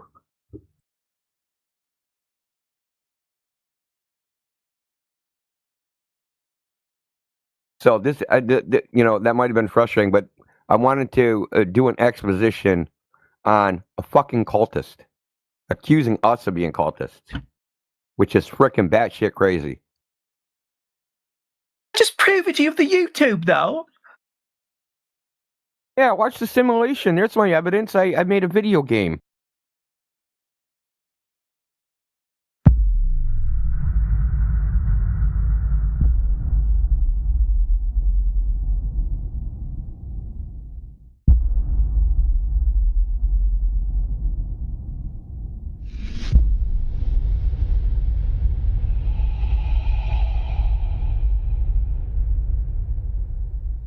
"24/7 flat." That's what you got to join. Y'all know? Y'all hear me? What's cracking? 24/7 flat. Y'all, what's cracking? Okay. Well, What's up? okay. Welcome.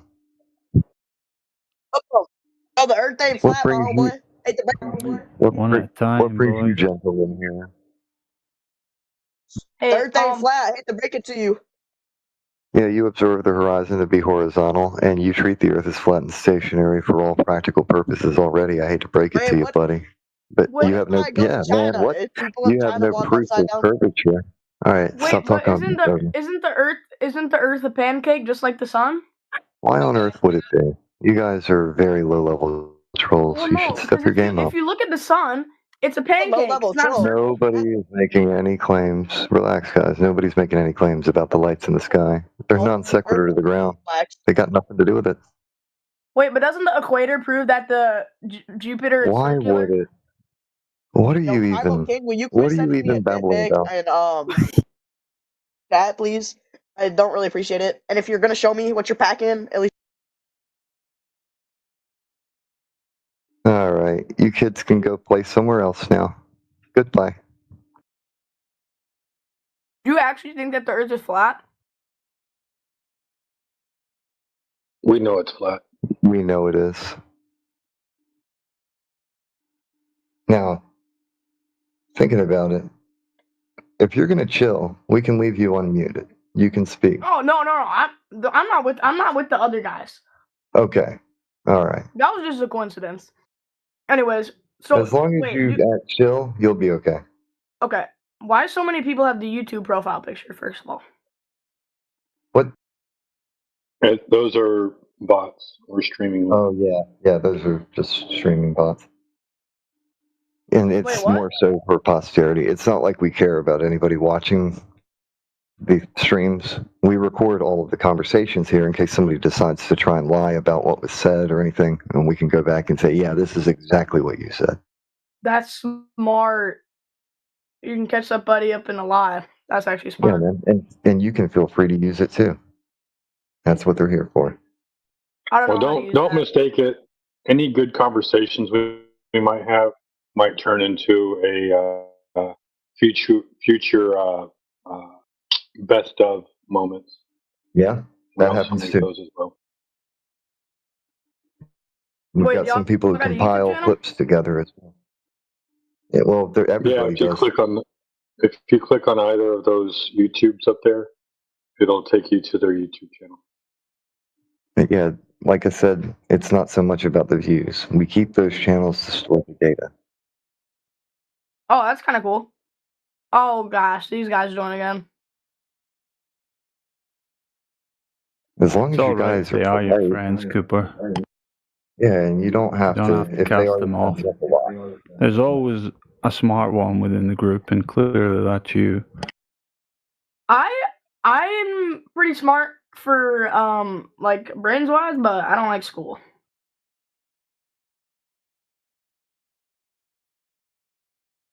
That in I like itself that's probably pretzels makes you instead. smarter than most. Yeah, that's fair Well, enough. think of it this way, Cooper. We all have to do things that we don't want to do in life, and this is just practice for it. Wait, but I want to do this. This is fun. I'm What was talking about that going to first thing school you and said when taking you came notes. in here, Cooper? You said What did I say? flat like a pancake. Huh? You said the Earth Like, was you guys, flat like a pancake? do you think that Earth is flat like a pancake? I would say it's flatter than a pancake. Well, at least Kansas is. Wait, When we That's say a the good Earth is point. flat, we're not ignoring that the Earth has general topography to it. You know, wait. So you we're guys just think that the saying that Earth is it's curved? It's laid just out not a across a sphere? planar surface. No, listen What's to that? what he's saying, man. Okay, I'll Now, listen. what did you ask there, Cooper? I said, are you saying that the Earth is curved? Or are you saying that the Earth is curved, but it's just not a sphere? No, I'm not saying that either. So you think that the Earth is flat? Yeah. When we say the Earth's flat, what do you think we mean? Well, whenever you say that the Earth is flat, okay. I just have to say this because he's asking me to tell you guys. Scottie Pippen says that you can unmute him and he has an apology. Yeah, well, we'll get But right to anyways, Good morning, guys. he said that it's a very important apology. Okay, but anyways, whenever you guys think the Earth is flat, I think that that the Earth is flat. Okay, yeah, but you understand we're not talking about something that's two-dimensional, right? No. There's still depth Wait. to the Earth, all that. Yeah. I know you guys don't think it's like flat. Yeah. So another thing is, do you think when we say the Earth's flat, we're talking about like a flat planet? Still kind of the third rock from the sun, just orbiting around, it's just flat? Do you think that's what we're talking about? Yeah, I think you guys are talking about like a frisbee. No, man. Is this frisbee in the solar system? Like the Earth would look like a frisbee. Yeah, but where is this frisbee placed? Is it in the solar system? You know. Yeah, in the solar system. Right. Okay. So you understand that's not at all what we're talking about. That's a conception of this idea that's been presented to you by people that are against flat Earth, not flat earthers.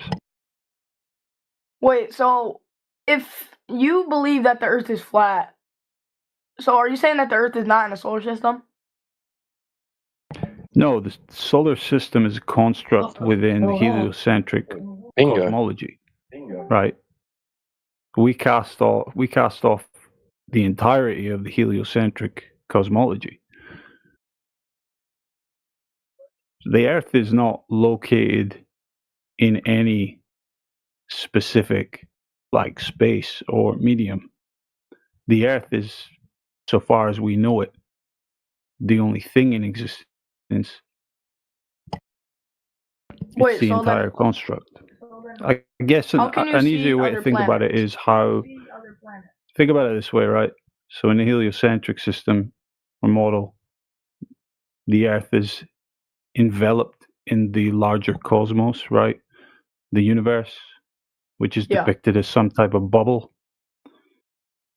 Well, we're just take away that bubble and just keep the Earth itself.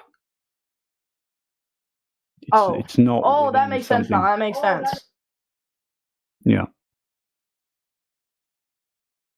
Wait, so what are you arguing then? Or what's your Well, we're not arguing. We're just here trying to present information for anybody. We're just here trying to share information for anybody that's interested, right? And willing to look so what's at your claim? That's what I meant. What's your claim? Well, our only claim is the Earth, the surface of the Earth measures flat. And we back that claim up with evidence. We've got laser transit tests, we've got long distance observations, we've got high altitude infrared observations, all showing us, well, demonstrating that basically we see way too far for what we should see if we were in fact on a sphere Earth. Wait, so then why was when I was at a beach, I saw a boat go out into the ocean and then the boat like disappeared after it went super far away. And it was just going forwards the whole time. It wasn't curving. Yeah, objects can disappear from your vision across a flat surface. You've got a lot of optical effects taking place within the atmosphere. What they do, though, is they'll show you an observation of a boat, say, some portion of the bottom of the boat being obscured, lost from vision, right? And they'll just flat out say, look, this is a consequence of geometric curvature. But we can replicate these visual phenomenons on known flat surfaces. So that there demonstrates that, first, it's possible on a flat surface and you don't need curvature. You don't need like physical obstruction to cause this phenomenon. So that should then, knowing that, you should reassess these observations of boats supposedly being obscured. They are obscured. I'm not saying they're not obscured. But concluding that obscurement is solely for geometric reasons, that being the curvature of the Earth, right? That's the claim. Another issue with most of these observations or claims of boats being obscured is that generally you don't have any numbers to give us. You know, you've watched a boat and it's disappeared from your view in some manner, but you know, what distance did it disappear at, and is that distance in alignment with what the globe Earth mass dictates, basically? That makes sense. So, do you think that all the satellite pictures and whenever astronauts go up into orbit and whenever they went to the moon, that's just all like fake? I don't think you have to sit around wondering if it's fake or not. If there's a satellite or some space mission or the ISS or whatever, and it's depicting to you with its footage an Earth that has a curving surface, and then you go out into reality and you measure the surface and you find no curvature, then it can't possibly be what's depicted in this footage. Would you agree?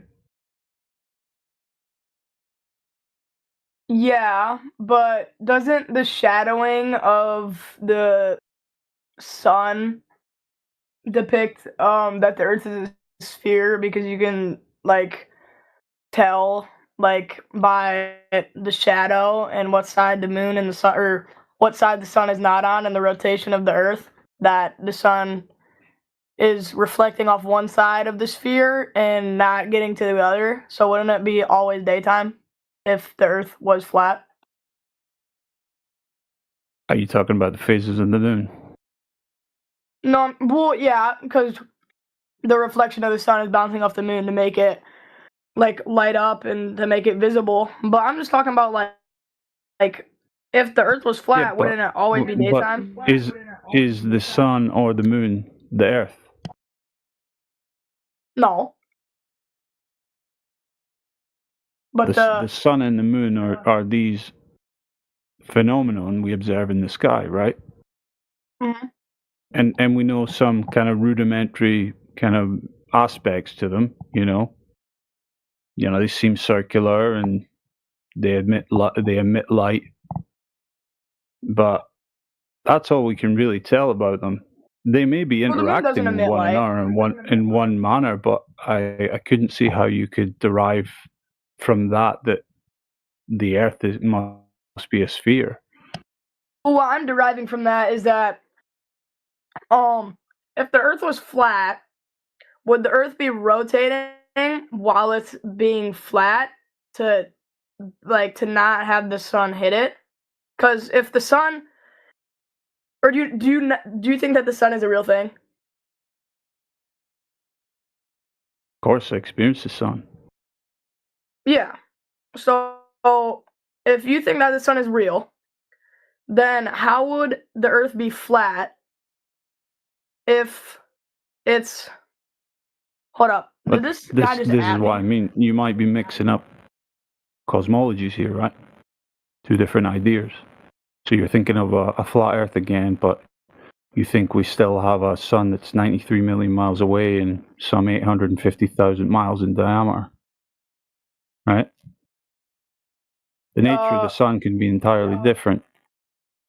I mean, if the sun was a lot smaller and a lot closer relative to, what's claimed in heliocentrism, it would behave differently, no?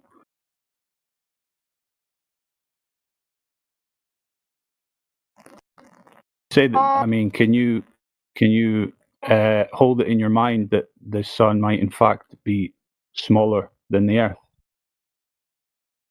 It kind of makes sense to me, but also the depiction of the sun and how big it is. Also, the sun would have to be a lot closer, which would make the global... So either the temperature of the sun is being lied about, or the distance away that it would be being lied about, because if the sun was smaller, then the temperature would have a drop off, so the sun would have to be closer than it is. So I don't know. That makes a little less sense that the sun would be smaller, just because it would change a lot of stuff. Well, it wouldn't be much of a stretch to, conclude that if they're wrong about the distance and they're wrong about the size, and they're probably wrong about every other parameter regarding the sun.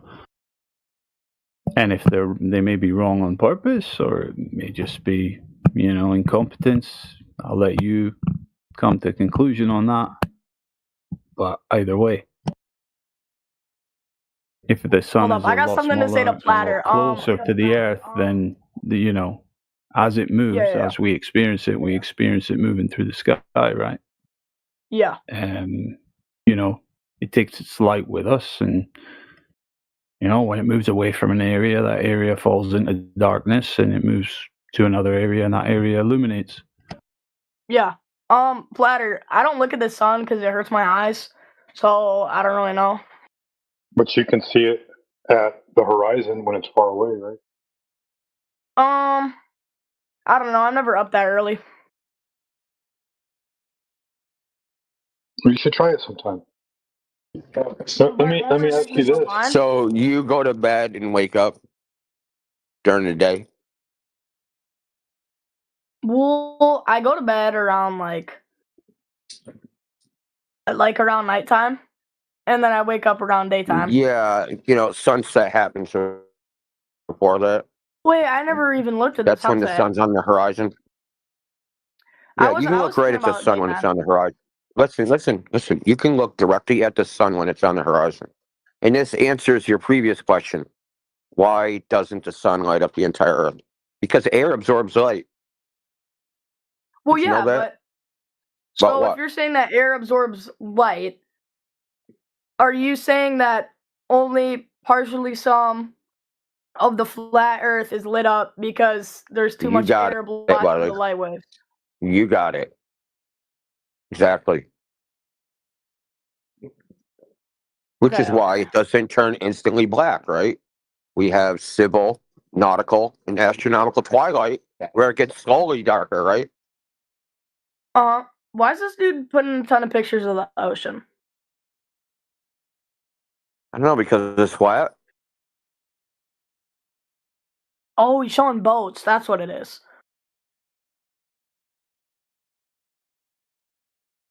I need to assess my sources. I joined this and I got put on the spot real quick. So No. What you need to assess is more than your sources. You need to assess the evidence that your sources provide. wasn't there like a whole thing? Don't Like do a it, couple dude. like a few years No. ago where it was like lasers and stuff, and they use them and it proved What? that the Earth was round. They didn't use a laser. Wait, can someone show me really wanna documents of evidence that the Earth is round or the Earth is flat? How come when I say check your sources evidence and you just start spurting out on Oh, because documentaries? I have no evidence. Neither do they. No, I didn't say you. The sources. The sources that you think have the information, what is their evidence? Because you said a bunch of times, what if the Earth was flat, blah, blah, blah. But have you ever asked the opposite? What if the Earth was round? Yeah, what if the Earth was round? Like, how come there's upside down people? There's no upside down people. The gravitational pull is different. Well, now we're getting back Wouldn't into the story time. gravitational? Okay, I have a question for you. Wouldn't the But gravitational real quick, pull of the Cooper, Earth? hold on, Cooper. You asked for documents. I just gave you a whole website full of documents proving the Earth is flat. Oh, thank you.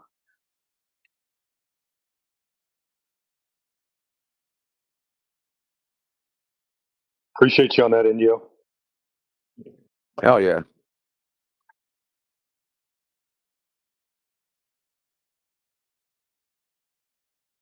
What's gravity? Yeah. Have you never asked why you cannot see the curve of the Earth? Why there's no measurements for the curve? Well, the curvature of the Earth is kind of simple. You just need to find the radius and then multiply, or I don't know if it's the radius or the diameter, and then multiply it by pi. Oh, you're doing good. Aren't you doing it backwards? To find the. You need to find the curve to find the radius. Well, you need to find the other. You need to find the curve before you can find the radius. My bad. Yeah.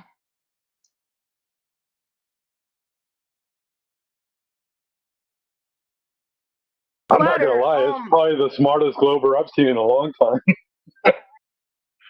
Oh my God. I know. Yeah, I'm pretty young. Well, you're like, it's weird because the younger they are, the more honest you guys are. The older people get, they're like, you know how you can't teach an old dog new tricks. The older people get, the more stubborn they are. They don't want to hear nothing. Mm-hmm. And I agree. anything we I like say, debating. I like listen, hearing both anything we say, I want you to fact check it. I don't want you to take our word for it. I don't want you to take our word for anything we say. Check what we say. I have something to say to Platter. So the reason that I can't make water stick to a ball is because the ball doesn't have its own gravitational pull. Which I don't know a lot about gravitational pulls and how that stuff What is forms that? and stuff. Well, so you wouldn't be able to tell us what gravitational pull is. Well, I just know that. Well, I mean, how are you sticking to the ground right now? Like, if you jump, how do you get pulled back down? I'll walk you down a field of logic real quick. A little path, right? So you're going to say gravity is pulling us to the Earth, and the Earth is a sphere. And then we're going to go out and measure for the curve of the Earth.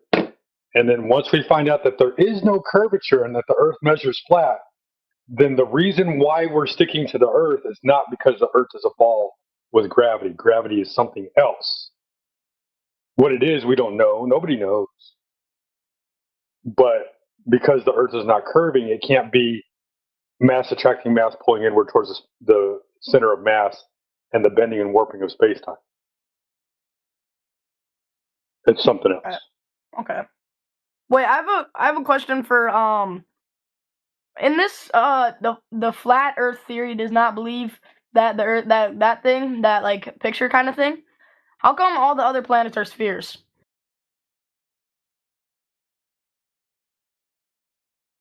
What in the Other than picture what? or in reality? Other than what?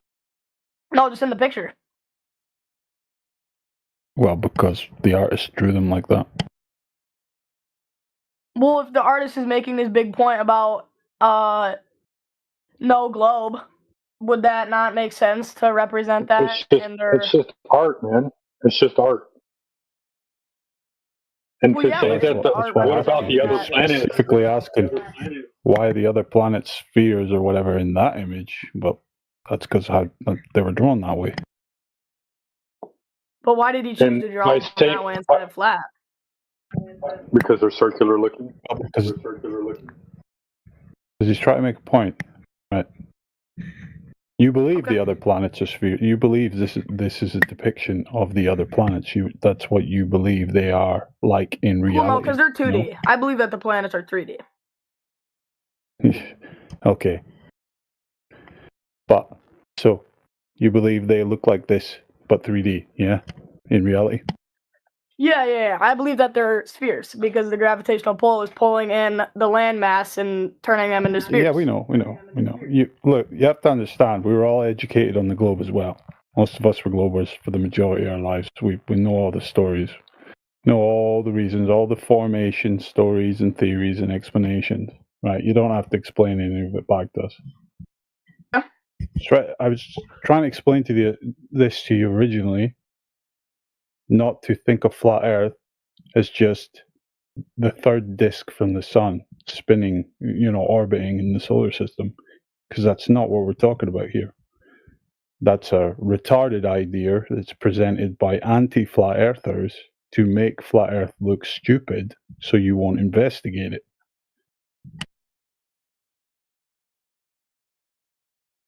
Yeah, when you say other planets, as far as the other, yeah, on your shape, you take it. I'm just going to say real quick, if you say other planets, all the other planets look spherical, you're already presupposing that the Earth is also a planet because you're assuming other planets that are supposed to look like Earth. One of the things that I always say is when I look in the sky, I don't see grass, I don't see trees, I don't see animals, I don't see humans, I don't see plants, I don't see water, I don't see any life in the sky. So to think that anything in the sky would resemble Earth is just a misnomer. Well, you can see water in the sky when it rains. Okay, go above that. Is there water Well, above then that? you would just no, there wouldn't be. So then why would you think that anything in the sky resembles anything on Earth? It's kind of like if you're in your house and you look at the ceiling and you see all the lights on your ceiling and you say, oh, those lights, they look like spheres, so therefore the ground underneath my feet should also be a sphere.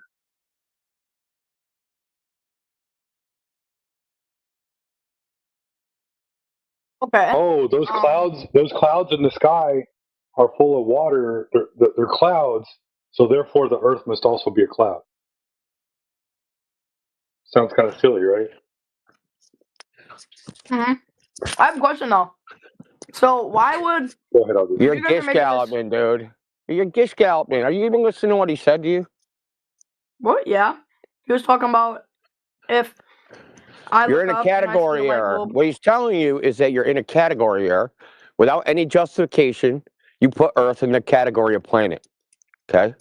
How do you know Earth belongs in the category? Well, that's what I was just gonna ask. Oh, I was okay. gonna ask why like I would be educated on right, because does it not make sense that like if this is all right, You're not kind of educated, evidence though. pointing. You haven't been educated. You've been told something, and they said, if you don't write this down on that piece of paper, you're going to fail. You haven't been educated. You're told to regurgitate back what they told you, or you're going to get a big fat F on your test. That's Right? a good point, actually. That's a good That's point. all that happened. You You missed will it not earlier, advance Indio. unless you will not advance unless you repeat back to us exactly what we say. That's all it was. But now you think that repetition is actually truth. There's no truth to it. They never presented evidence what they said actually is the truth. The dude Okay, go literally ahead, came Steve. in here. I'm gonna say the dude literally came in here, Indio, saying that he likes learning but he hates school. Well, because school just spits back a You ton of found the whitewash right stuff. place, my man. I hate to say it to you, man. You're gonna have to still go to school, and you're still gonna have to pass their tests, unfortunately. Yeah, it's kind of stupid. You know why? Because they have bigger guns than you do. My teachers don't have guns. Well, if you don't go to school, men with guns are going to take you by gunpoint to school. It's called truancy. It's a crime.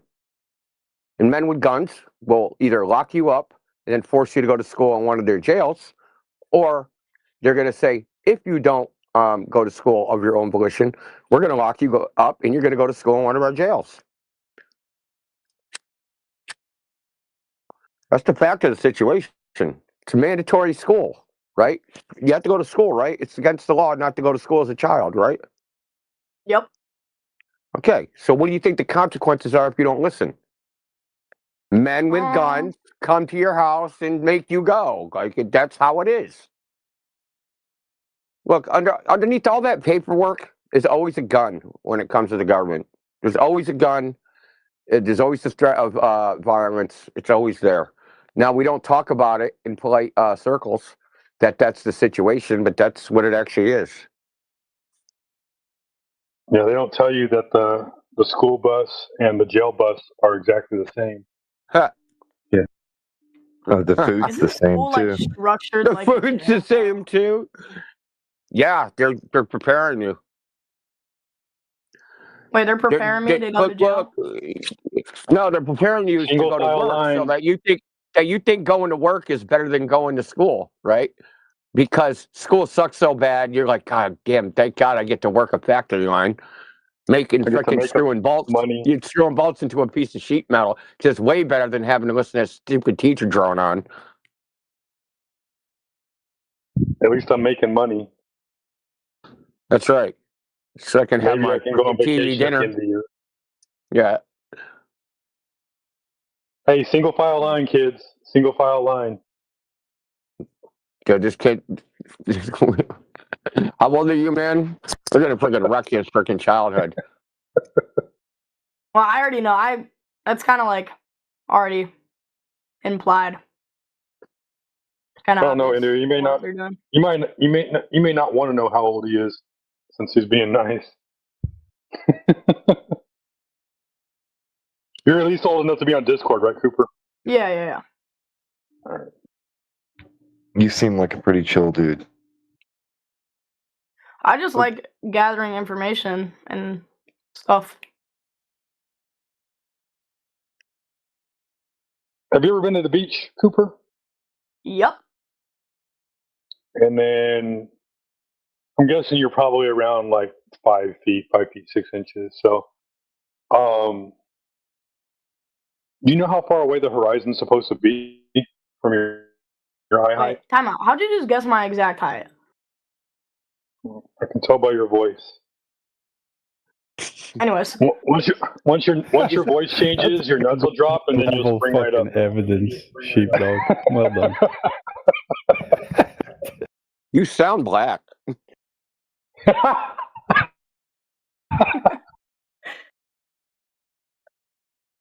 But anyway, so do you know how far away the horizon's supposed to be from your eyes when you go to the beach? I don't. Not off the top of my head, no.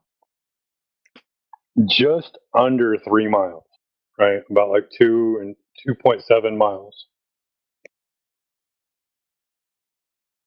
Okay. Problem is, when you go to the beach, you're going to see things a lot further away than that.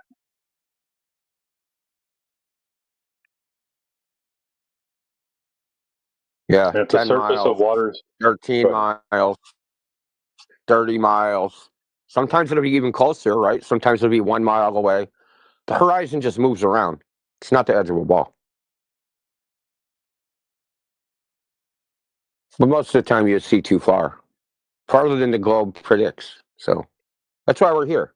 So we're here to tell you that that people say the Earth is a globe, and we fucking went out and checked, and it's not. It's pretty much that simple. We can't prove it to you on Discord. You have to prove it to yourself. So I said, check everything we say, including the Earth measures flat. You can go out and you can check this yourself. You don't need us. We can't prove it to you here. The flat Earth is outside. It's not here in this Discord or on TV or in a book. You live on the Earth. You should be able to test it yourself. Hey, Cooper, I'm gonna ask this question to see if you can finish the answer. If the surface of the Earth is not curving, then the surface of the Earth must be what?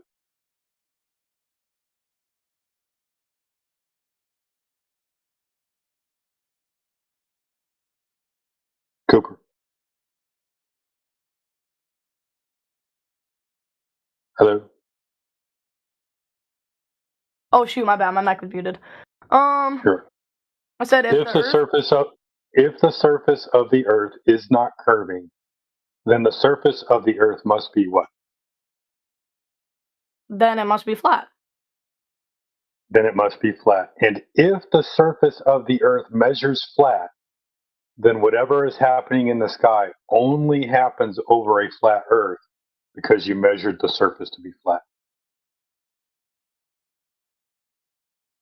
I'm a little confused on that one. Well, if you measured it not curving, then it's what? Then your measurement's wrong, or it's not curving. If it's not curving, it's flat. And if it's flat, then whatever's happening in the sky only happens over a flat Earth. Because the Earth is flat. Well, I went ahead and put in the sun side and chat. the moon and stuff. I tagged you. Well, yeah, whatever the moon is, whatever the sun is. Go ahead. Yeah, I just want to say, Cooper, if we measure you to be whatever height Sheepdog just said, 5'6", and then someone comes along and says, man, look at those lights. Look at the shadow he casts. There's no way he's 5'6". But you read the tape measure. And the tape measure said, you're 5'6". But they make some freaking give you some convoluted physics theory on why you're not 5'6". Who's right? The theoretician or the person that measured your height? Yeah, the gravity and the bending and the measurer. The bending Exactly. of measured. Exactly. The measurement is correct. Okay, the direct measurement. And that's what we're talking about. You can directly measure the surface of the Earth to be not curving. And it doesn't matter what the sun, stars, moon do. It can't change that fact. No matter what they do. We'll have a theory. We can have a theory about what they do, why they're doing it. We can even have a mathematical model which predicts when it happens. That doesn't make that model physical reality. It doesn't. You know that for any arbitrary set of data, there is possibly an infinite number of mathematical models that can predict that data, right? Can you Just define because arbitrary? Arbitrary means any number. You can just pick any number. Okay. Doesn't matter. Arbitrary is mean there's no rhyme or reason to it. There's no rationale to it. It's just arbitrary. Just close your eyes, throw a dart at the dartboard. That's where it is. Right? So for any arbitrary data set, meaning any data set I could possibly think of in existence, there's possibly an infinite number of models that can predict the numbers within that set of data. Because we have lots of mathematical tools. We have all different types of mathematics. We have geometric algebra, we have regular algebra, we have multivariable calculus, we have differential geometry.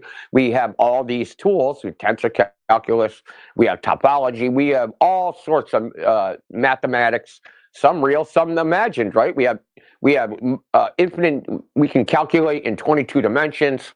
Right? We can do all these abstract ideas within a mathematical framework, but that doesn't make that mathematical framework physically real. Understand? We do this all the time in engineering, where we want to predict something and we'll use some mathematics to predict some output that happens on a device, but the engineers don't go, oh yeah, man, that's what must be happening in reality. For instance, in electricity, they use something called imaginary numbers. And those imaginary numbers, mathematically, they're like a rotation or a scaling, right? That's the transformation of the imaginary number. So you multiply a real number by an imaginary number, and it tells you how that thing scales on an XY grid. But nothing is scaling in the real world. It's just scaling in the mathematical model. Doesn't mean anything. Right? But people reify, it's called reification. So they reify the mathematics, say the mathematics is real, then run around telling you, oh, we predict where the stars are using the assumption that we're on the inside of a sphere of infinite radius. So because we're inside a sphere of infinite radius, we can just say we're on a sphere, because mathematically it's the same thing. Being in a sphere and on a sphere are the same thing, mathematically. Well, but if I was in a sphere, then I would suffocate. No. The sphere is what you see around you, right? So if you're in the ocean, say you're in the middle of the ocean on a boat, right? It's going to look like you're in a hemispheric dome, right? The stars are going to look like a dome above you. And you can do spherical geometry to figure out the positions of stars based upon angles, right? But that doesn't mean you are inside of a sphere, or you're on a sphere. Because astronomy itself, doesn't use the globe, neither does like calculating the time of the sun, neither does calculating times of solar eclipses. They don't actually use the globe. They're all what's called observer-centric. So wherever you are, based upon how the sky looks, it supposes that you're inside a dome or inside of a sphere of stars, and you have a certain orientation within that sphere. This is what the mathematics does. Now I'm just talking about the mathematics. But people have said, no, it's not just a mathematical model. This is real. This is what's really happening. And you're not in a sphere, you're on a sphere. Okay, so I think I get what you're saying. So what you're saying is kind of like that. Oh, what was I just about to say? It's that one job that Sheldon has in Friends. You're looking inside it's like theoretical math. It's not actually true. Exactly. No, well, I mean, yes. Look, it has a purpose. All math is abstract, right? Like numbers don't exist in reality. Like you can't go put a test tube. You can't go find the number 5 and put it in a test tube, right? There's no number 5 tree. There's no number 7 frickin' bush, right? So like they don't exist in reality. They're abstract ideas, and sometimes how close that representation is to reality it could be 5 layers of abstraction removed from anything that's actually physically real. You know what I mean? So when you say theoretical physics, there's all sorts of different types of theoretical physics. You know. Hey, Cooper. Go ahead, Chief. I just wanted to add, if you go up to 51 minutes past the hour, I tagged you in a playlist on YouTube that I saved. There's 7 laser tests there, all different types of observations, and save that playlist and watch it later at your own leisure. So that way you can see kind of what they do for the to measure flat. But go ahead. So Cooper, I think I can illustrate this in a simple way.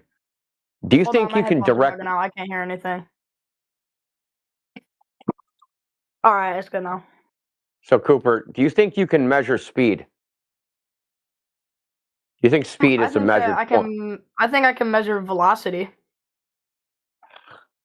Velocity is a vector, dude. So no, you can't measure velocity. Okay. Talk about speed. Can you measure your speed? Well, yeah. Okay. What instrument would you measure that with? I could use a sensor, a laser, and a mirror to and bounce the laser, and depending on how fast or how long the laser was detected to be broken from the mirror, then I could tell how fast something would be going. Okay. So you said it. What you're actually measuring, right, is distance and time. You're not measuring speed. Well, but isn't distance and time correlated with speed? Well, speed is what used to be called an improper quantity, right? In and of itself, it doesn't exist as something in nature that you can measure. You measure 2 other quantities, and speed is the relationship between those 2 other quantities, right? You measure time and distance, and speed is the relationship of those 2 things. But speed itself doesn't have any intrinsic existence. This is what I'm talking about, is like an abstraction. And speed especially seems like, oh, that's fucking real as fucking rainbows, right? But it's actually not. But people, we're like in modern era, we're caught in abstraction, and we're just stuck in our own heads, where like we don't even think that things are abstract or even abstract anymore.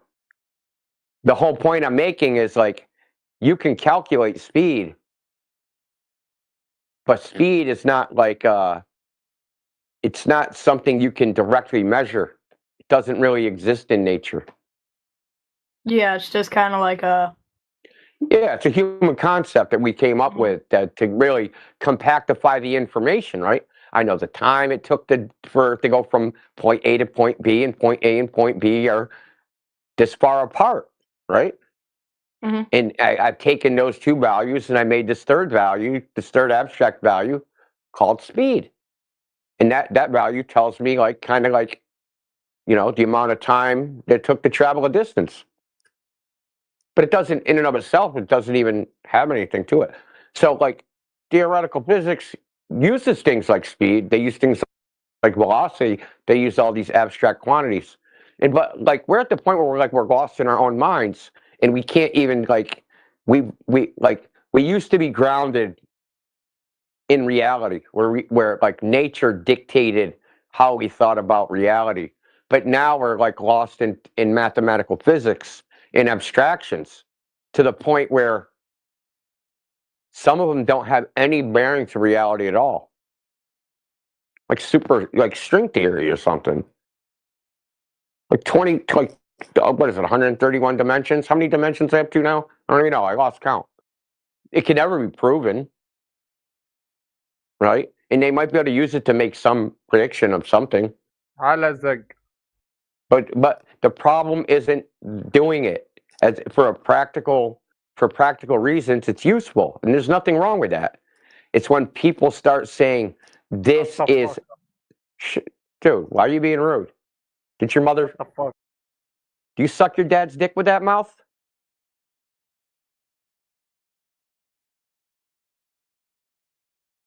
Anyway, So it's useful, but that's not the question. The question is it true? Okay.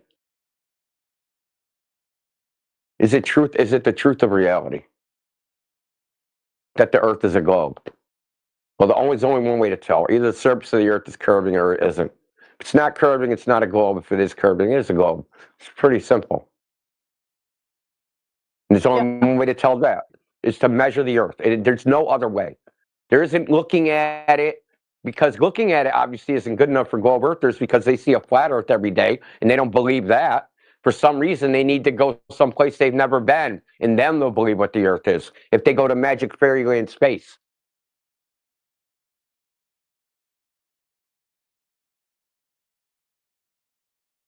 Someone unmute Scully, please. Oh, he did. He You did. want being rude? Thank you. Thank you. No, it was another guy. No, he That- was that like was- way before you came in, but it's been handled. It's his friend. See, It what was we're trying Scottie to Pippen figure that was out, being rude. Cooper, what we're trying to figure out is what can we say is absolutely true, not what might be true, what could be true, which probably is true. How about we figure out what we know for certain? Okay, And we then don't want to imagine something and then build a story on it. I just want to say one more thing, Chico. It's the purpose is to build a solid foundation. If we have a solid foundation of like everything in this foundation we know are true statements, now we can speculate and pile on top of that with speculation. And then maybe we can find more true statements. But at this point, we have a foundation on sand where almost all of it, there's maybes, probably, in other nonsense, right? They even say it. They even say it now. Well, it's the best evidence. It's the best explanation we have based upon the evidence, which basically means you're just lying to yourself. How do you know it's the best explanation? Maybe there's some dude in the hole with a better explanation. How do you know that you have the best explanation? Because I'm not trying to explain anything. I'm just trying to describe what is. Instead of like explaining how and why. It's a different thing, right? Just saying what exists. What exists? Does curved water exist? Let's go look for it. Oh, curved water don't exist. Well, if curved water Well, I don't mean, exist, pure water exists. then there can't If be a water curve. droplet, it's Yeah, it's a circle. that's not what we're talking about. That's not what we're talking about. And water droplets aren't spheres. So here's another problem. There's no spheres in nature. Right? Yeah, I don't think I've ever seen a sphere in nature. And if you did, like say you saw a perfectly spherical rock, you would think a human being made it. Yeah, there would probably have to be an outer source making a perfectly spherical. So like people ask, hey, what's the shape of the flat earth? I'm like, okay, I don't know, shape of a rock. Okay, what shape is that? This is another example of the abstraction, right? They think that, and this is where the sphere Earth comes from. It comes from aesthetics and Plato and these guys thinking, well, a sphere is the most perfect shape, so the Earth must be a sphere. This is literally what they thought. They wrote it down. It's not like I'm making it up. They wrote down why they thought the Earth was a sphere initially. It didn't become quote unquote scientific till, hundreds, 1,000 years later. The reason first they said it was just purely metaphysical and aesthetic. It wasn't based upon any science, wasn't based upon any measurement, wasn't based upon any observation. So this idea permeated, Western society, and it took hold, and they started what's called cherry picking and confirmation bias. So they have an idea, and you go out and you look for all the evidence that supports your idea, and you ignore the evidence that refutes it, right? And then you have 2,000 years later, and you tell people, well, hey, if you measure the surface of the Earth, it's not curved, and someone goes, well, if that was true, the scientists would have figured it out. Okay, I have which a question scientist? for shut them down. What is specular reflections? Indio loves this. Let Indio tell you. He does a good job on this. A mirror, dude. A mirror. That's a specular reflection. So, what's that supposed to prove to me? When you shine a light at it, when you shine a light at a ball, it'll always have like a hot spot specular reflection. There'll be a bright spot.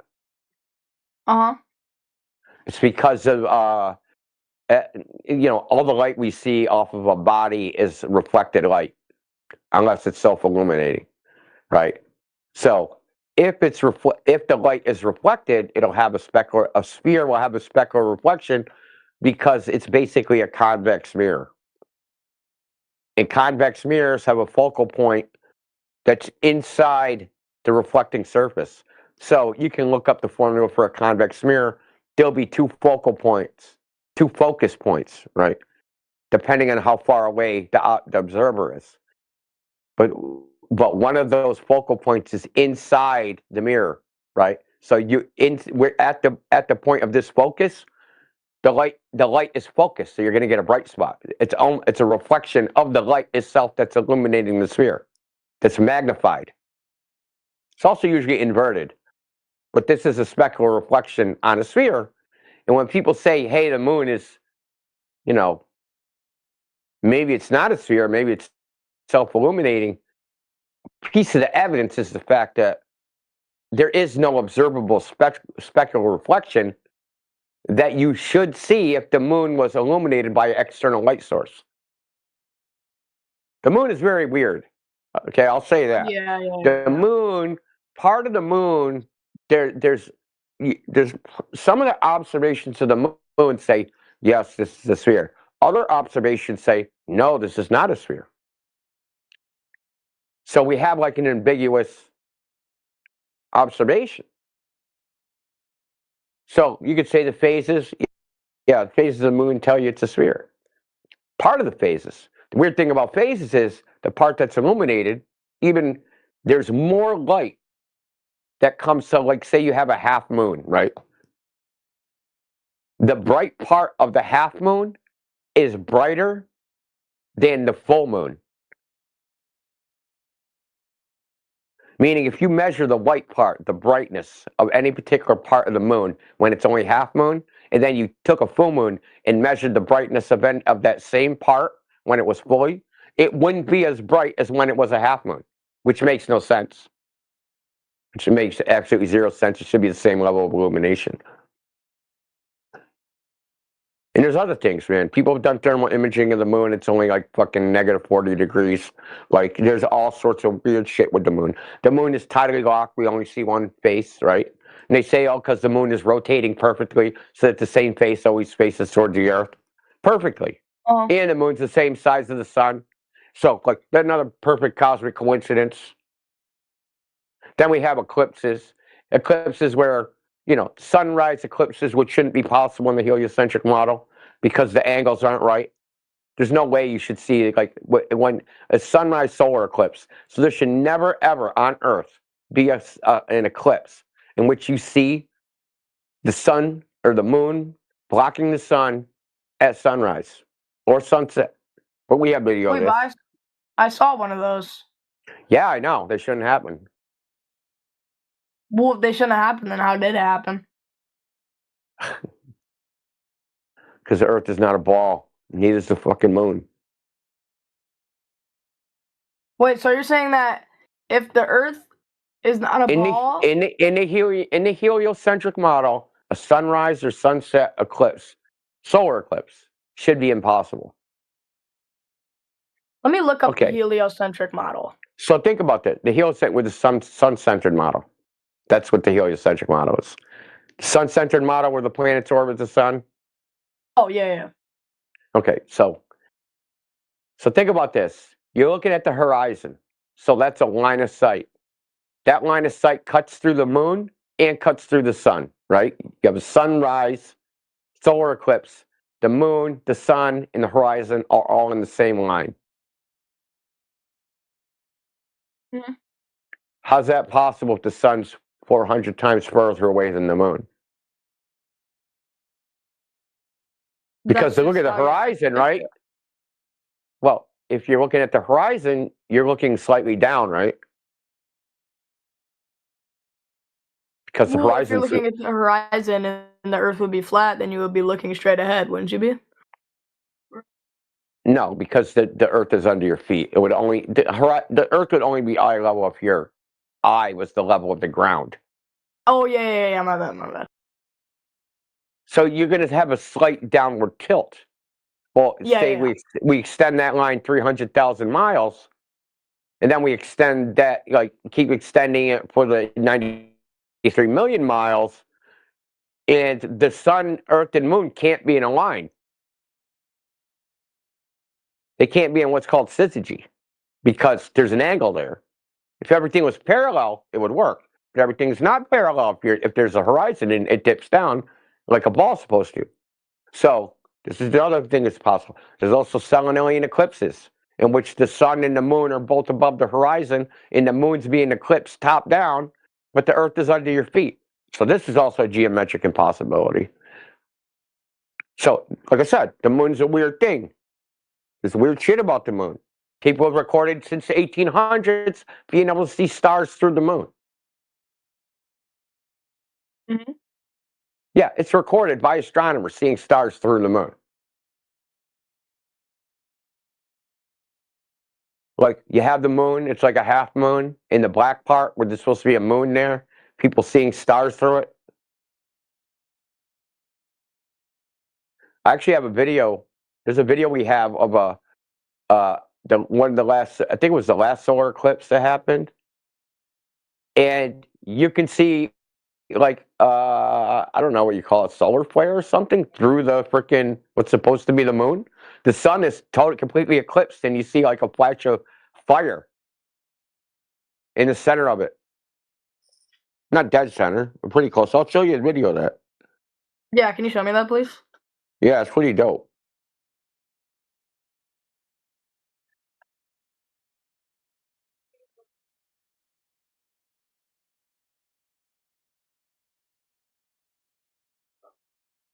It's going to take me a minute, so have someone else talk to him.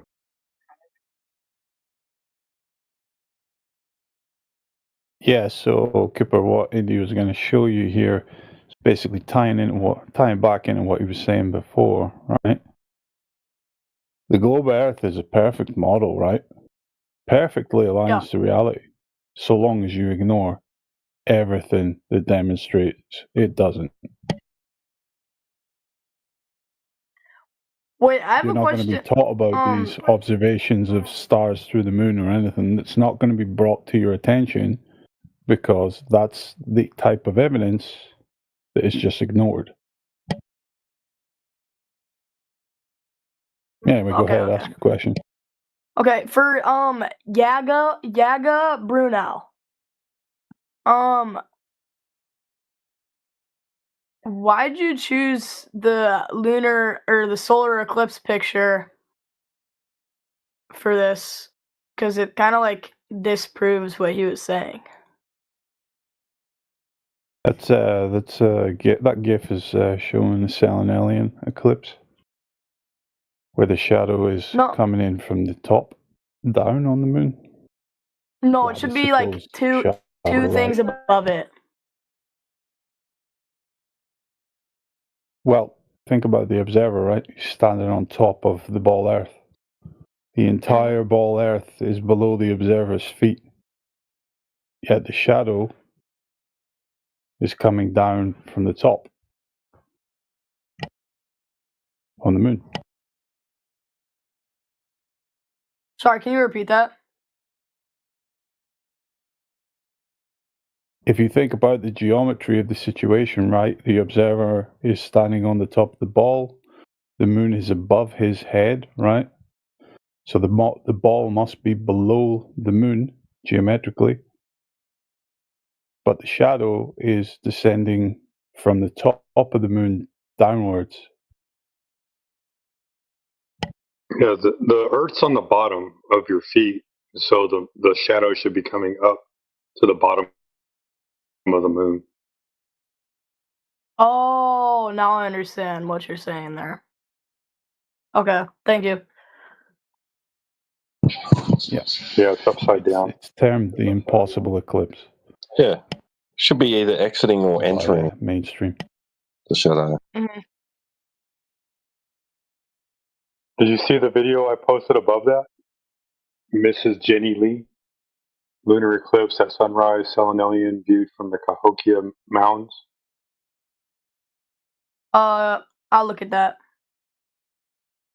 Yeah, it's like 5 minutes long, but he's basically like, "Oh, it's so beautiful," but I wasn't expecting the shadow to be upside down.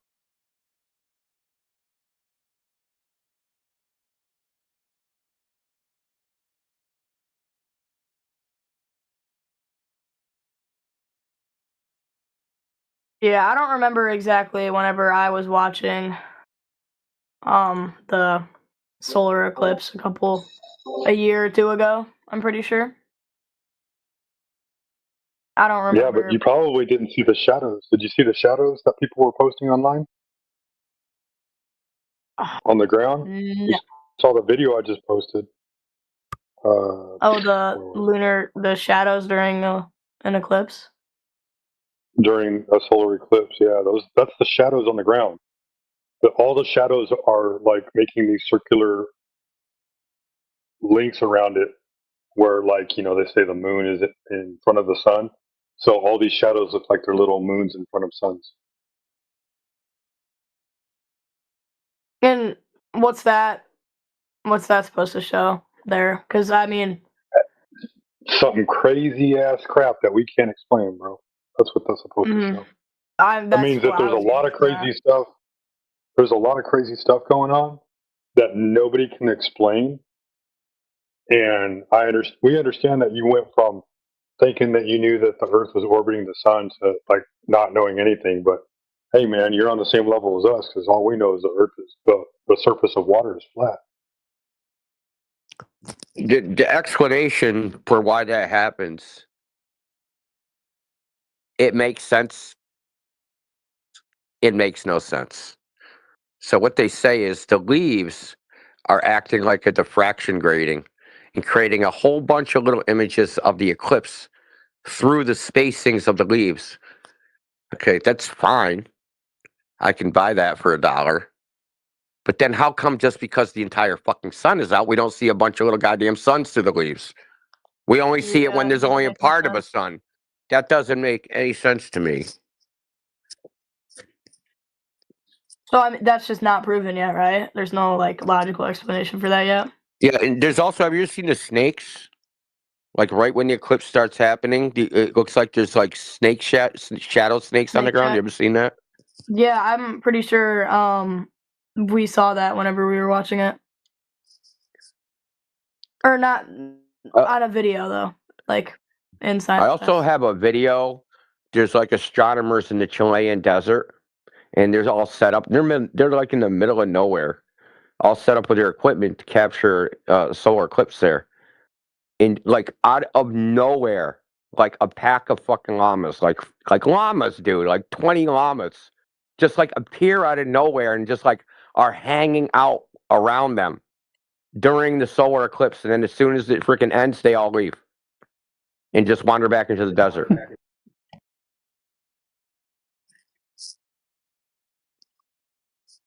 Indy, did Cooper get a chance to see what you were searching for?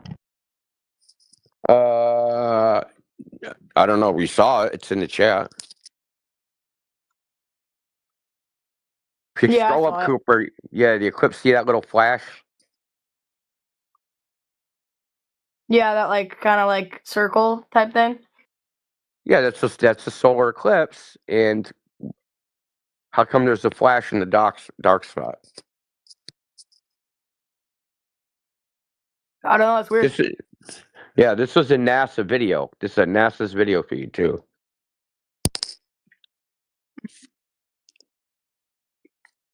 Obviously, it was a moon fart. Yeah, it must have been. The crazy thing, was when Elon Musk did a hooker out of the Tesla in space. A lot of our evidence would actually come from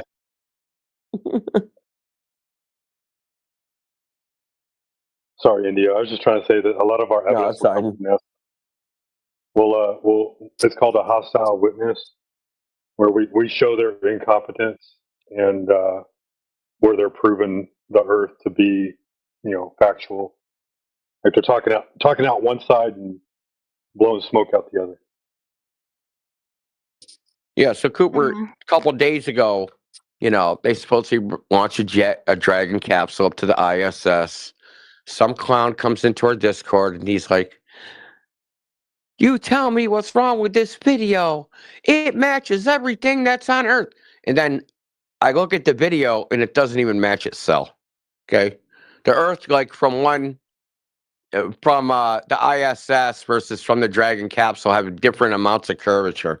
It's super curvy from the fucking capsule, but it's less curvy from the ISS. And then there's like, I don't know who's freaking filming it, but there's an camera like external to the ISS filming it from above. Like, dude, like you guys got cameramen everywhere. Have you noticed how good at cameramen they are in space? Just like how professional they are. Well, I mean, that kind of is their job. To be a cameraman? Well, dude, they're better cameraman than Hollywood. Okay?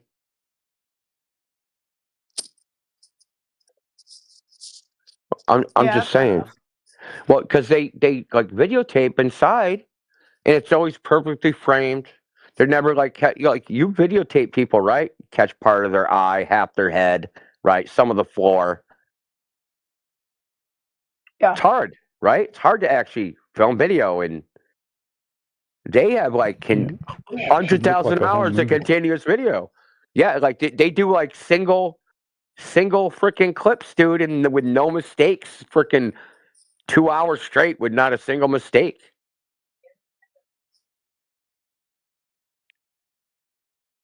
Oh, and here's the problem with that. The serious problem with the whole endeavor of filming in space is stabilizing the camera. How do you make it not shake? There's no weight even to the camera. You have no counterbalance. It has no center of gravity. So on Earth, when we want to stabilize the camera, there's a rig, Steadicam, to counterweight. That wouldn't work in space. How's that going to work? Just fucking you're in free fall. Can't use a counterweight freaking system in outer space to steady your camera. So what are they doing? How come they're expert cameramen? Yeah. Check this one out. Hey, Cooper, you see the tweet that I posted in the side chat? Yeah. Who took this picture? Who took the picture? Well, maybe they just have one of them invisible selfie sticks. Come on, dude. I'm just kidding. I don't know. But you get it, right? Like you see, it's not attached to anything. Look how far away it is from the capsule. Yeah, like who in their right mind would go that far away, detached from the capsule? Not me. It's kind of scary.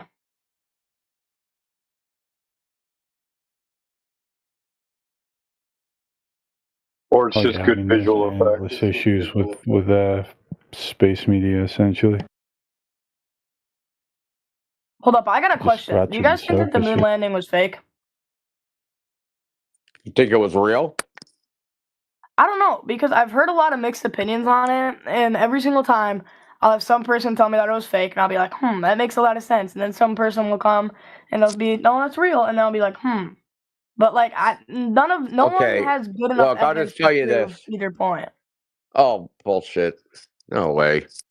Okay. that I've seen so far. Let me ask you this. How many times was the lunar lander tested? Probably like once or twice. Never. It's never tested. It was tested when they landed on the moon. That was the test.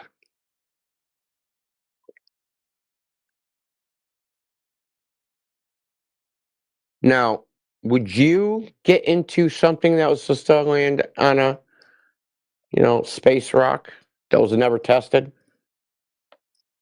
Probably not. A moving space rock. A moving space, exactly. In your orbit, it looks like a dick and balls.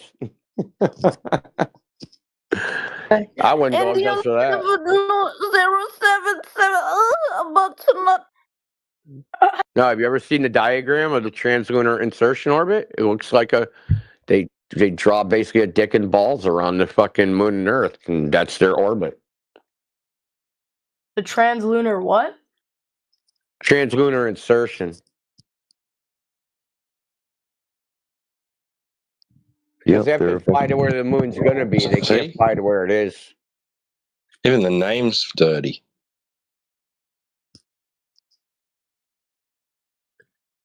I can't get into Jack Parsons because he's a minor. But anyway. Oh, it literally is. Told you. It literally is, dude. They're trolling people like. It's kind of crazy. Yeah, even Elon Musk said when he put the Tesla in space, you can tell it's real because it looks so fake. Wait, he put a Tesla in space? Say, like, these school kids have got nothing on NASA for, drawing phallics everywhere. You can tell it's real because it looks so fake. Wait, what just happened? That was Elon Musk. You can tell it's real because it looks so fake. Does he have like a soundboard?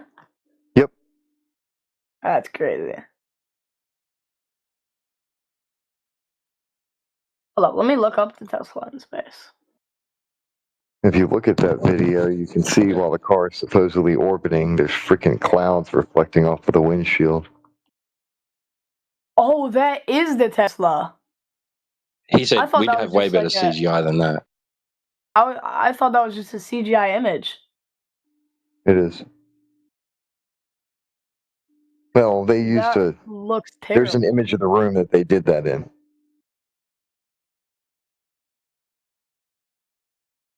Oh, I see it. Yeah, shut them down, posted. There you go. Yeah, I just see. That's kind of crazy.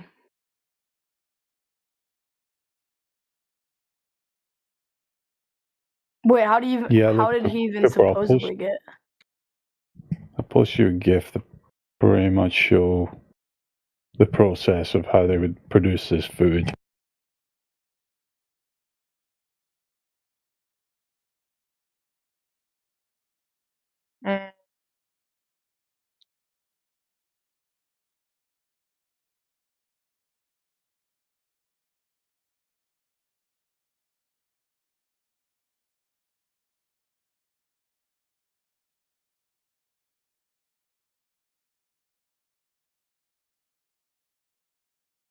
That's crazy how good how CGI how CGI stuff works. Yeah. I'll post you another GIF, which is from, actually, I forget what it's from, but Indy will remember when he sees it. This is from like late 80s or 90s when the technology was not quite there for it all. And it just, that's another question I had. That's from the Gravity movie, right? Maybe. Oh, didn't we get beat in the space race? Gemini. Here we go. There was no space race, dude. Well, I know, but didn't we get beat though? Still. How do you get beat in a race that didn't exist? The Russians said they were never in any space race. They said that was completely made up bullshit by American media to get more funding, because Russia doesn't have to worry about lobbying their people, getting their people to agree to funding. I mean, technically the United States doesn't either, but that's just like PR. We're better at PR. So we need public support to get funding to go to do space stuff, because it actually fulfills no useful purpose, but they want a lot of money. So Yet they made it like we're fighting the communists. Going to space is fighting for communists. And that's how it started. And then it ended up, now we're going to space for world peace. So was Russia's landing real? Landing where? Into space. Or not landing. Was Russia going into space real? Nobody's going into space, dude. Space is fiction. Look, I know it's hard to accept because you've grown up with this your entire life. It's fiction. Complete fiction. Dude, it's no different than they told you that. It's like Middle Earth or fucking some other fantasy story, dude. It's just fiction. Narnia. Yeah, Narnia is good. Narnia's a good analogy. So, the idea of outer space. There's nothing beyond Earth's atmosphere. When do you think the idea? When do you think the idea of going into the sky and going to other places began in human history? How old do you think the idea is? Probably like Egyptians. Close. I know they were Mesopotamia. Icarus. I mean, it's about 300 BC, 350 BC. The idea of outer space, but then the idea of going to other places. The first written text was written in 1 AD. It's called A True Story, and it's about freaking wars between the planets and stuff. So that's science fiction. They had no evidence that any of that was true. Not a shred of it. Now, do you think that they're just really good guessers? That 1,000 years, 2,000 years before they had any evidence that you could go to outer space, that they just happened to write stories about it and it was true? Or do you think it's just a chance? Yeah, a very low chance. It's just a continuation of the bullshit story. They don't look. The powers that be don't want to admit that they don't know or don't do anything because it's supposed to be all powerful like God, right? They're supposed to be all knowing, all powerful. Because when the shit hits the fan, we're supposed to go, please, Daddy, government, please help me. Okay, but if the government seems fallible, then you're not going to do that. So they have to be able to answer all questions at all times about all things because they're omnipotent. They're like God. Like remember how I told you like the Egyptians and all these rulers had these heavenly mandates that they were like God emperors and that they were like the descendant. Nothing's changed. Nothing, not a thing. Well, I mean, some of the PR's changed. Now they've taken away God and they're just gods in their own right. They're human gods. They're technological gods now. Where they now control nature with their fucking devices. Right. We made some instruments. Now we control nature. We can do miracles. Right? We can fly. We can cure the sick. We can cure the blind. We can make the lame walk again. Okay? Now they say they can do all these things. They start saying, we look in the sky and we're still fucking just as baffled as we were 2,000 years ago. That's kind of hard to maintain that illusion. So they have to say they know everything about the sky. To say, because none of that stuff is actually accessible to any of us.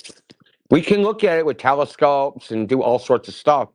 But even within the paradigm of the globe, even if it was all true, you can never actually confirm what a star is made out of. You can never confirm how far away it is. You can never confirm how old it is or any of the things they say they know. You can never actually confirm it because you can never get there to actually take a sample. Remember that thing I was telling you about, like the calculation? We don't have any direct, what we would call direct evidence of the composition of a star. It's all indirect based upon theory. It's just indirect evidence that some theory could be correct.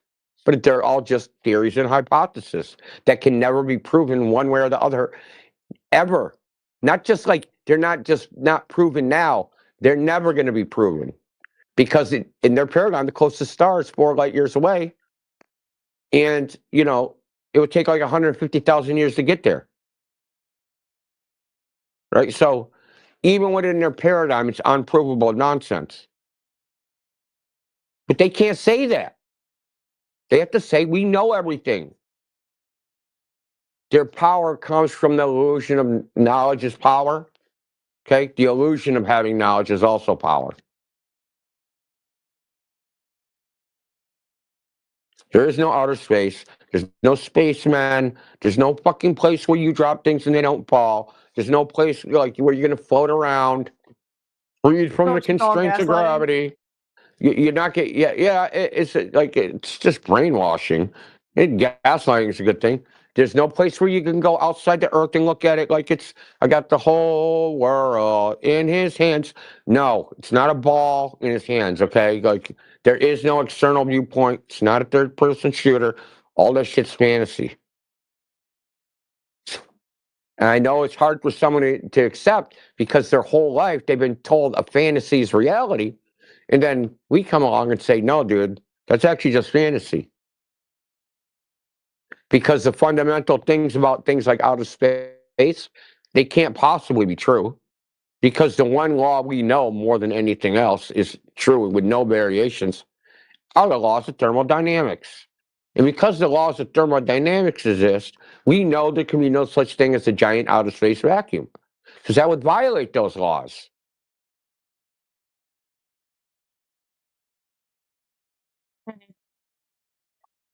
Gas pressure. High pressure moves to low pressure every time, without doubt. In gravity, in whatever you think of, this is what happens. Now you could say, well, gravity causes gas pressure. Yeah, that's a cool story. Prove it. Show us. Show us gravity causes gas pressure. It's real simple. Open challenge. Show me gravity causing gas pressure.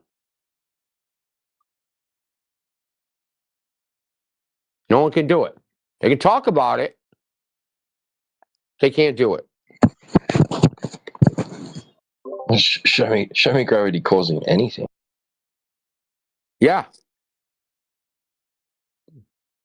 Yeah, great. Yeah, exactly. Show gravity causes anything at all. You know what gravity causes? It's like a universal delusion. To say the magic word gravity, everyone goes into a fucking hypnotic state where everything is possible.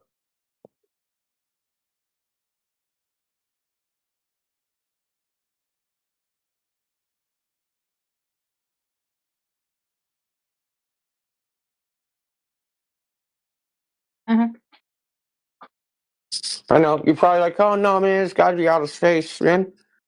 And this is where the brain goes, right? This is like, I know where your mind is going. It's going to, oh man, that's too big of a lie. There's no way they could tell. Like, someone would know. You know right now. We're telling you. It's bullshit.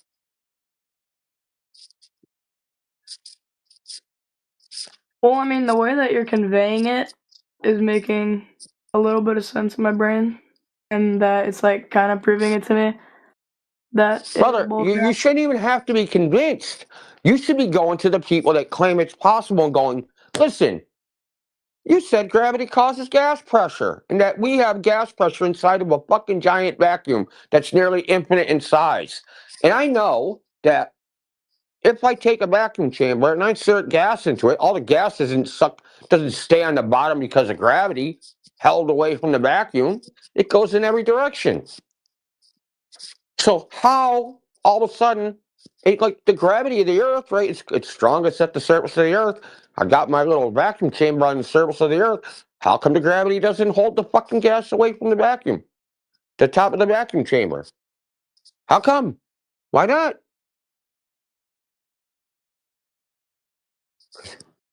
You know, you shouldn't be like, look, I mean, we're all in a position where we auto believe they're bullshit. Now, I guess we're at the stage of like, oh, we believed that, but we made a mistake. We should have asked for evidence. We're asking now. Where's the evidence for this stuff? The evidence, not the claim, not your fucking goddamn PhD fucking diploma that where you just say, I'm a PhD, I'm right, you're wrong. Okay? The actual evidence, the data, that this is even possible.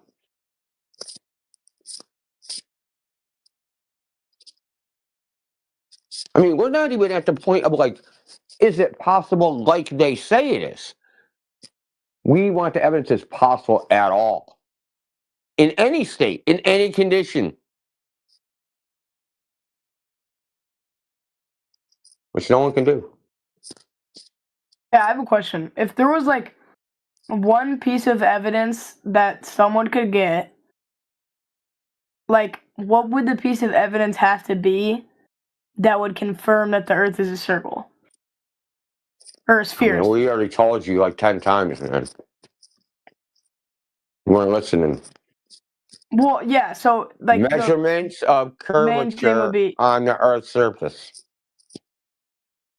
So if someone showed you the measurements of the curvature on the Earth's surface, yes, then you would say, okay. There's the ball, yes. Do you see what I posted, Cooper, in the side chat? Yeah. Where it Yes, has we all would the say the Earth's the measurements? ball. Yeah, the spherical trigonometry of a sphere with a blah blah blah miles radius. Yeah, that's what we need right there.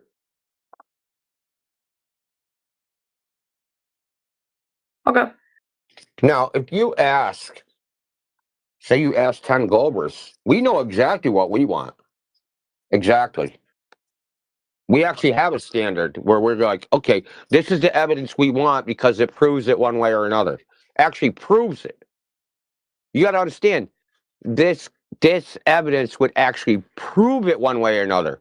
Not maybe this way or maybe that way. 100% it's one or the other, no doubt. Okay? It's a tape measure, like I said. You can directly measure, you should be able to directly measure the curve of the Earth based upon how big they say the Earth is. Should be easy to measure. Directly. You don't even have to do an indirect measurement. You can do a direct measurement.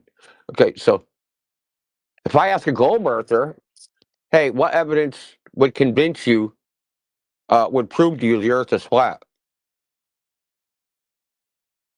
What do they say?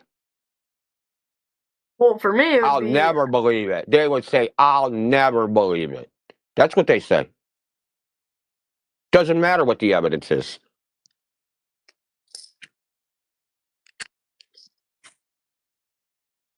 For me, if you showed me a side picture of the Earth, I'd believe it.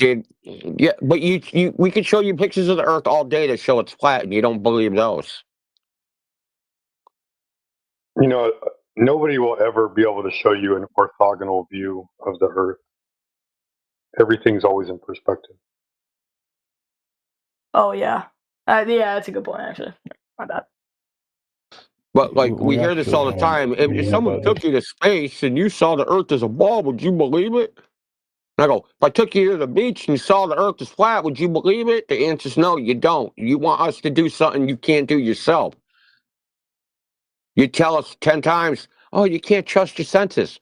Oh, unless I'm in space, then I can trust my senses? See how hypocritical that is? Mm-hmm. Yeah, that's why Cooper, look at the meme I just posted.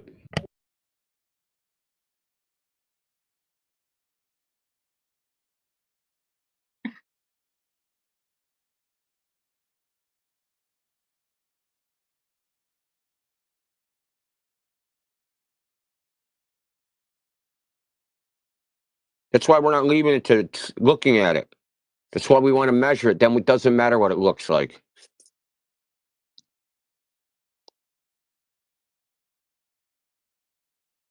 Plus, we have the best memes. Okay, I have to go to bed because it's like pretty late for me and I have school tomorrow. But I'll assess all the videos that you guys told me to look at, and I'll look at them. I'll come back tomorrow and tell you what I figure out. All right, good luck. No worries, man. Get some sleep. See ya. Yeah, don't worry, your bed's not moving. That kid's life is wrecked. He's not gonna fucking ruin them. Sleep. Who's he kidding? He'll never sleep again.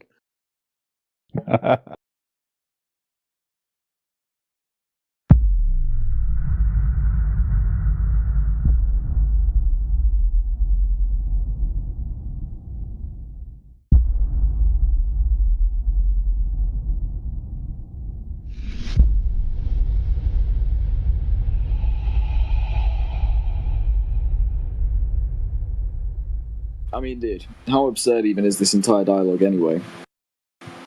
Well, you brought it up. You already tried that gambit. I mean, just failed miserably. You already tried the absurdity gambit. And it was you making the absurd claim. The absurdity gambit. I mean, look, I'm not. The absurdity gambit that seeing a drone is more absurd than seeing the ISS. To me. Yeah, I said to me, in my opinion. That's crazy, dude. You did it again. Drones are way easier to see than the ISS.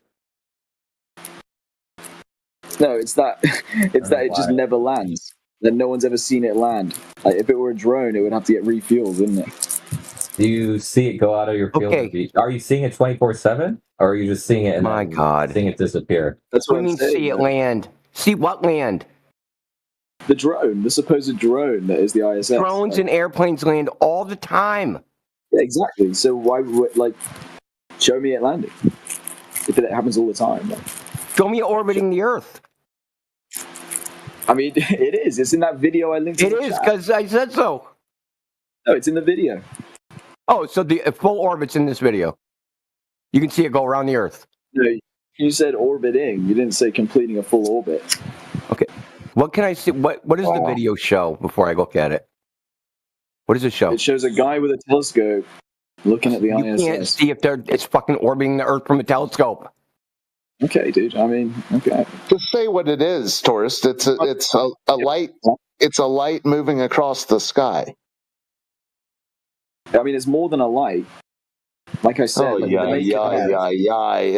a guy. It's a, as you called it. It's a white rectangle moving across the sky. It's the shape of the ISS.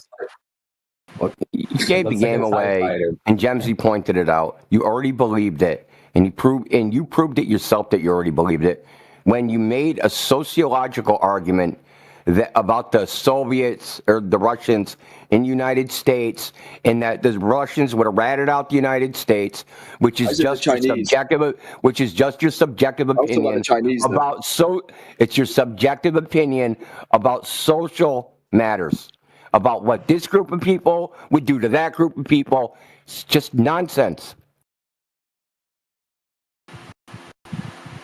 You don't know what these people would do. You don't know any of them. I grow bored of your just endless contrarianism. I'd love to hear it has nothing to do with contrarianism. It's pointing out you have no knowledge. Yeah, sure. Let's say that you characterize your lack of knowledge as my contrarianism. You know, I just find I get it, radical contrarianism, but there's nothing. That's a shtick, dude. Your little narrative shtick isn't going to work. That's your shtick. What do you mean? I'm not a contrarian. I actually believe certain things. Yeah. You believe things that there's no basis for, other than your feelings. At least I believe certain things. There's no basis for God. I believe in God. There's no basis for Jesus' divinity. There's a basis for believing in God. There's plenty of basis for that. Fine, but I believe in these things anyway, right? You don't believe in fuck all. You're just contrarian. You're talking about. You're saying that you can predict the behavior of what people would and wouldn't do of complete fucking strangers. Yeah, they would do this. Yeah, dude. I mean, look, it's okay. My brother's is that an educated guess? Contrarianizing, what is your opinion based upon about what they would or wouldn't do? I feel like I could say, what is their opinion based on about what they would or wouldn't do? You have a real hard time answering questions, don't you? Who? Is someone possessed by now? Who? Well, let me ask you, are you here to figure out what the truth is, or are you here to just try and win an argument? No, I would love to hear your own thoughts and opinions on the flat Earth. Genuinely. The Earth is measures flat, and it's not moving. Me. That's what I find more mentally gripping from the flat Earth. How is that mentally gripping? The Earth looks flat because it is flat. It's tough, I know. Look, hold on. Sorry for over talking you there, but I understand the kind of essential argument that pretty much most things that you do in life are a leap of faith, and you assume based on structures of authority, right? Or, people will assume a scientist is right without really reading the paper they wrote. And we do this every single day. If you sit down in a chair, you're assuming based on your own senses that it's not made of cake, right? And that it's actually made of what it looks like. I understand this sort of the radical skepticism. I do understand. It's way worse than that. Most people believe in some scientific crap, right, that they heard, which isn't based upon A, anything a scientist ever said, B, not based upon any actual science, scientific experiments, scientific observations, or anything. It's just a narrative.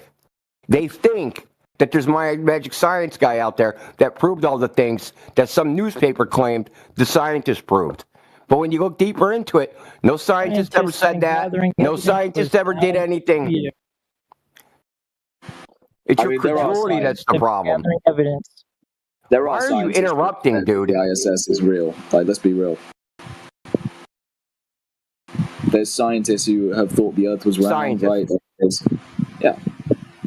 I mean, dude, like Newton, Einstein, like any scientist on the ISS, they're all PhD. Newton wrote more about alchemy than any other subject. Newton died from drinking mercury.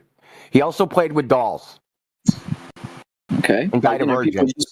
Look, the Roman Empire was constantly lead poisoning themselves. Does that mean that like everything they did can just be completely written off? No, it doesn't. But you're like making these appeals as if somehow these people have some special knowledge. Newton didn't know if the Earth was a ball. He had no way to know that. You just said like there's no scientist who says that. I'm just saying, what about this one? He said Einstein. Can you post us Einstein doing like a scientific? My bad. Einstein was Einstein a scientist? You missed the key part. The evidence part. The evidence. Newton had no evidence the Earth was a ball. He can believe whatever he wants. What was his evidence that the Earth was a ball? I mean, he wrote a few papers on the subject. I don't think he just like based it on vibe. Great, he wrote papers. Who cares? What was his evidence? I mean, dude. See, this is exactly what I just illustrated. Determine, like, is that light refraction and gravity? You literally like design different methods to, conduct light refraction tests. Like he wasn't just out there like vibe checking. That's like, let's be real. How is that evidence the Earth is a ball?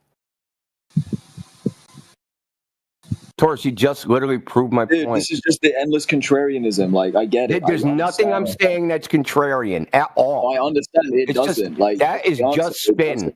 You're just trying to salvage. You're getting cooked. You can say that, right? Like, I'm not even really trying to argue with you. Like, I see the argument. That's hyper-skepticism. Nothing I said is skeptical. I asked you a question. You have no answer. No, it doesn't, bro. It doesn't. There is no, like, you can't independently verify it. There's your answer. What do you say to that? No, you don't even know what that... Taurus, what I say. I said the problem isn't that... You said the problem is that people don't know anything about science. They don't know anything that any scientist did. They don't know anything about the evidence that was gathered for the scientists to reach the conclusion they did. I asked you, what's the evidence that Newton had? Because you brought him up as an example of that the Earth was a ball. And you are proving my point by not providing the evidence that he used. You just believe a narrative, have no idea what the information is that supports that narrative. Not whether you looked and found it yourself, even what it is at all. All right, dude. All right. Like, I know if I do go out of my way to go find some Newton shit, you're not going to believe it anyway, so... Oh, shut the fuck up, bro. Hilarious. He's saying Newton. It's genuinely true. India points out you don't even know what you mean when you say Newton did this or did that. You don't even know what he did, and you're just saying Newton did something. Yeah, you don't even know what it is. I can find. You don't even know what I referenced, bro. Like, you think Newton didn't come up with an equation that scientists to this day? An equation. Science is empirical. Yeah. It's based upon evidence in the natural world, not equations. Oh my fucking god, dude. Is science not based on experiments? Taurus? Taurus, did you just learn that? They just write down an equation and just go, hey, we have an equation. What do you don't need to do anything else. Squared is, bro? Like, that's a fucking equation. You know that, right? Does that equation, whether it's true or false, or whether it models reality, does it have to be validated by experiment or observation? Yeah. Do you think he just vibe checked the second law of motion, or do you think he actually had some basis? Oh my god! How does the second law of motion prove the Earth is a globe? No, you just said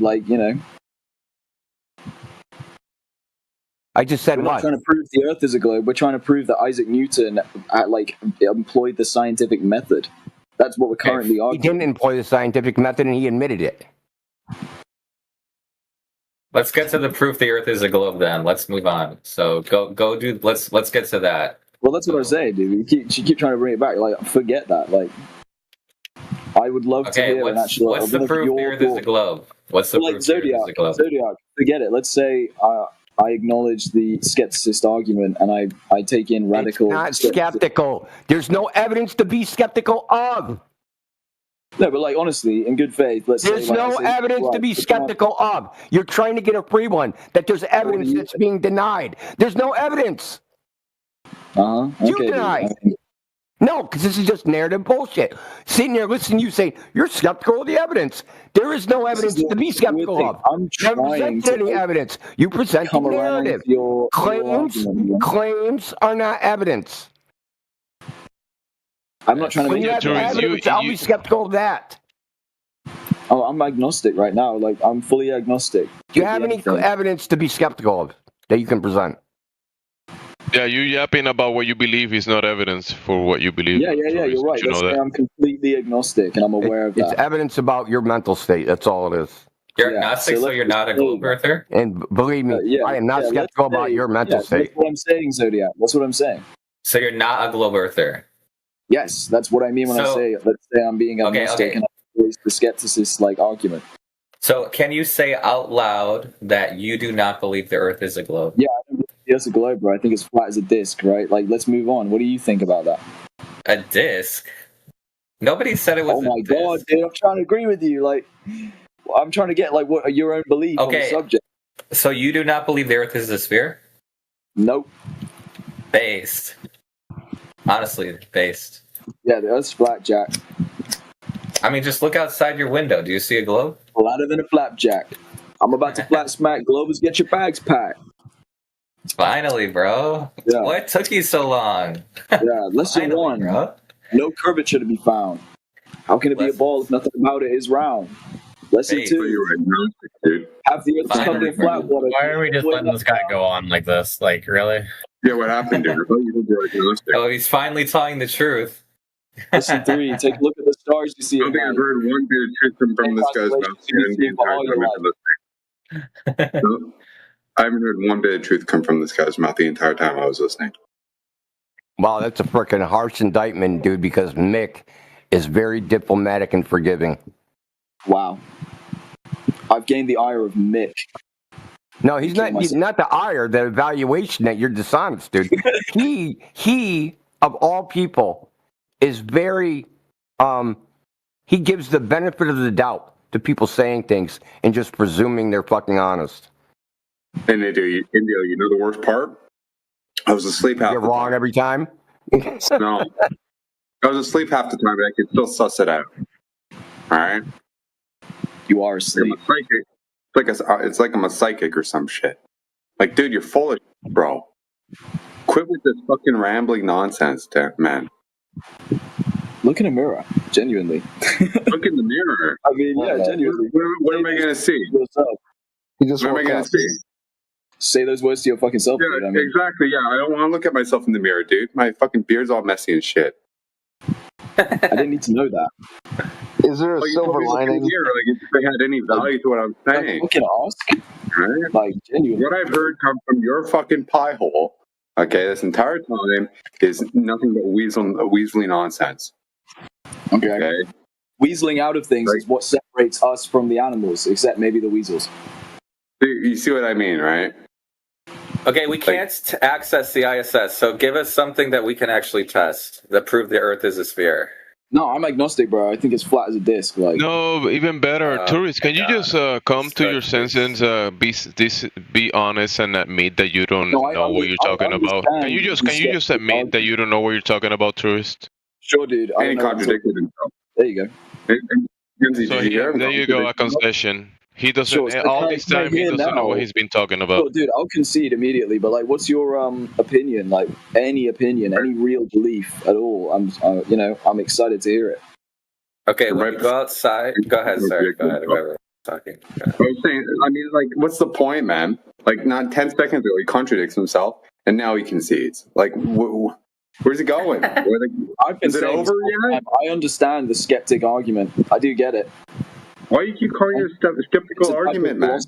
It's a type of not a skeptical argument. You have no evidence to be skeptical of.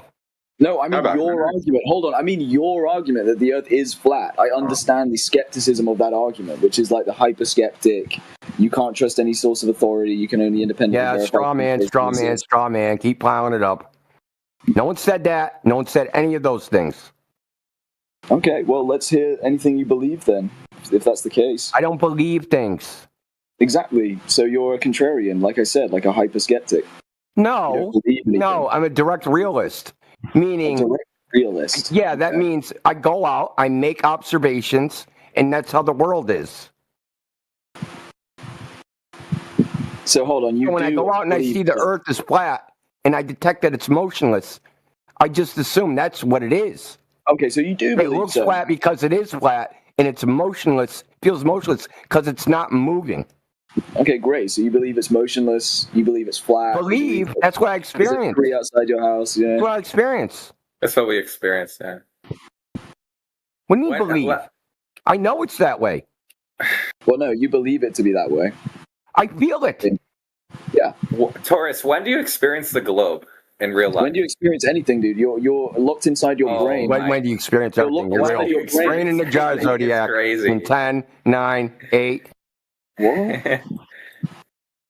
Taurus, when you look outside your window, can you describe the shape of the floor without, obviously be generic, don't dox yourself. But when you look outside, can you just describe the shape of the Earth that you see? I mean, dude, I'm in London. Like, I'll just say that. But so I can't see shit because it's like a metropolis. So I don't see a horizon line or anything. You can't see the floor, the streets or anything? You can't see the ground at all? He can see all the buildings that are parallel to each other, level, flat, horizontal, according to, water levels and the orientation of the whole city is evidence that it's not a sphere because there's no curvature between the buildings. It's all parallel. Let's put this dude on ice and deal with Eskimo Greg because he's talking nonsense in the chat. Eskimo Greg.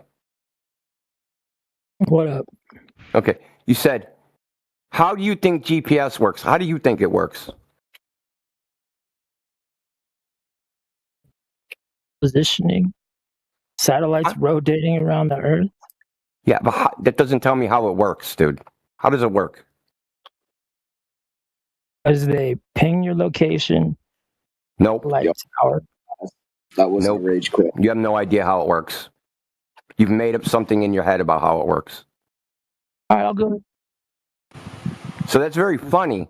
I'll that you're sitting here calling us science deniers when you don't know the first fucking thing about what you're talking about. GPS uses a technology called trilateration. It's not two-way communication. Your GPS receiver doesn't talk to satellites. It gets there's a RINEX message that has a timestamp in it, and it takes that timestamp and gives you the time of flight and tells you the distance to wherever the transmitter is. And if you have four of these, you have overlapping circles, then you have overlapping circles, and that will give you a position. The grid, which that puts you on, is something called Earth-centered, Earth-fixed coordinate reference system, which puts you on a tangent nothing about plane. what you're talking about. I'm describing GPS in detail of how it works. Technologically. He doesn't want to hear it. He doesn't want to hear it. He doesn't know how it works, but he doesn't want to hear how it works.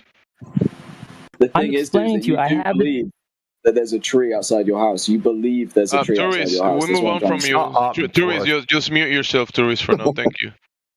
Shut up, dude. Eskimo. What is differential GPS, and where are those beacons located?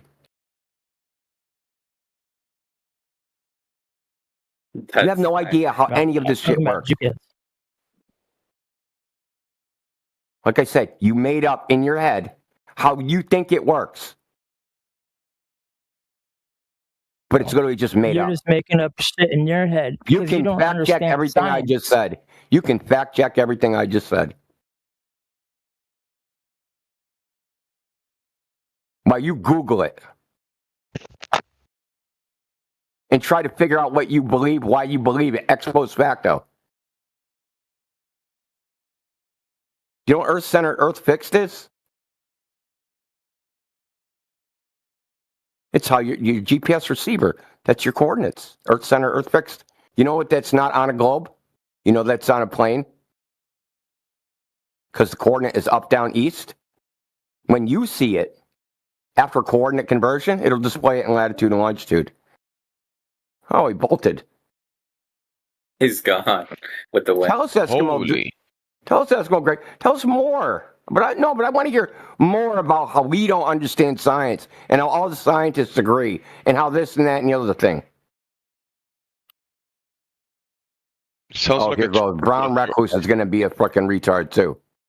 Yes, a short version of Tourist. Let's not get insulting, Indio. Let's be nice. Yeah, well, stop being a dummy, dude. I'm just trying to talk with that guys about the scientist claim that the other guy was talking about, man. There's no such thing as a globe Earth scientist or a flat Earth scientist. That qualifier is just arbitrary nonsense, dude. What would you call a scientist that believes in the flat Earth and a scientist that believes in the globe Earth? Their beliefs are irrelevant. But that's what we're talking about in chat. How is it irrelevant if that's what we're talking about? It's irrelevant. But that's what we're talking about. To what they believe. How are their beliefs irrelevant to what they believe? Dude. No, the Earth being flat is not determined by beliefs. There's no such thing as a flat Earth scientist. A scientist who believes in the flat Earth would then be a flat Earth scientist. There's scientists that are flat Earthers. Yes. I disagree with that claim. If you can provide evidence, I will. Dr. John D.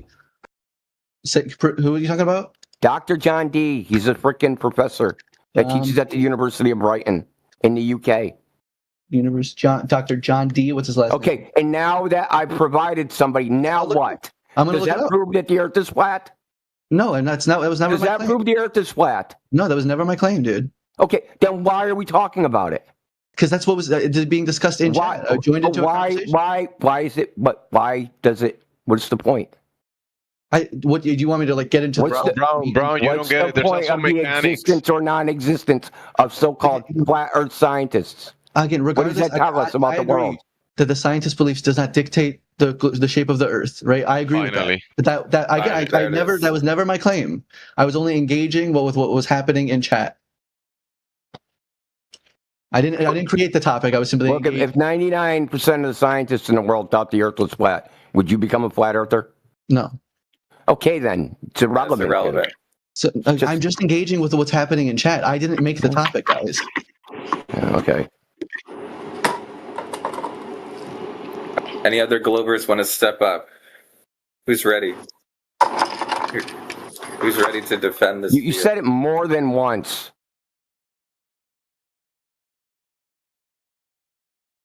The guy said you have no science.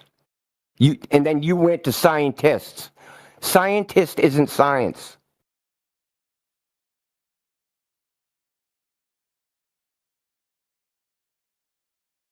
Scientist is a human practice. It's a systematic study of the natural world and the things in it. Just because someone's a scientist doesn't mean they are doing science. So think about a geneticist. He's doing science in a particular field. But if he says the Earth is a globe, that isn't a scientific claim. And even if it was, but that being said, the Earth is a globe is not a scientific claim in the first instance, because it's a claim about the shape of something. That is geometry. So when you claim the Earth is a globe and that's based upon science, that's a category error and it's nonsense. The reason you guys do this see what I'm doing right now is exposing propaganda. The reason you do this is because science in the modern day has taken down this whole other meaning, where it doesn't mean the systematic study of the natural world and the things in it. It means truth. It means we can't debate this. It means this is an unquestionable truth. That's why you guys use that word when you say Earth is a globe is proven by science. You don't want to provide evidence that the Earth is a globe. You just want to say the magic word science. And then all else falls to the wayside.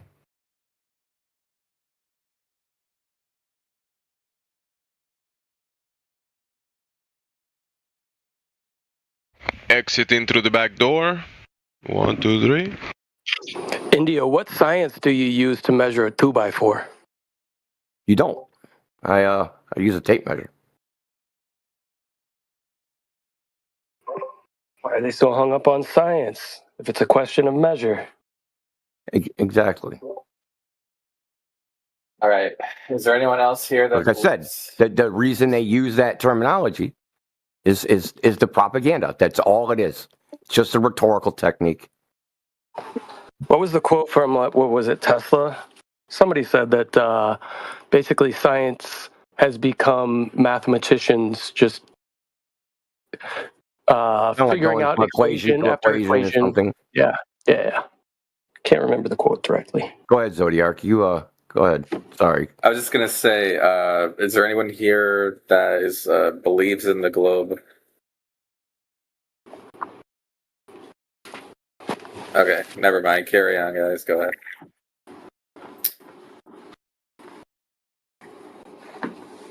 I believe it was something like modern scientists have foregone the scientific method and built mathematical equation on top of equation and are left with no relation to reality. Something like that. Yeah. Yep. Isn't that why there's a word called pseudoscientists? Like, there's a confusion.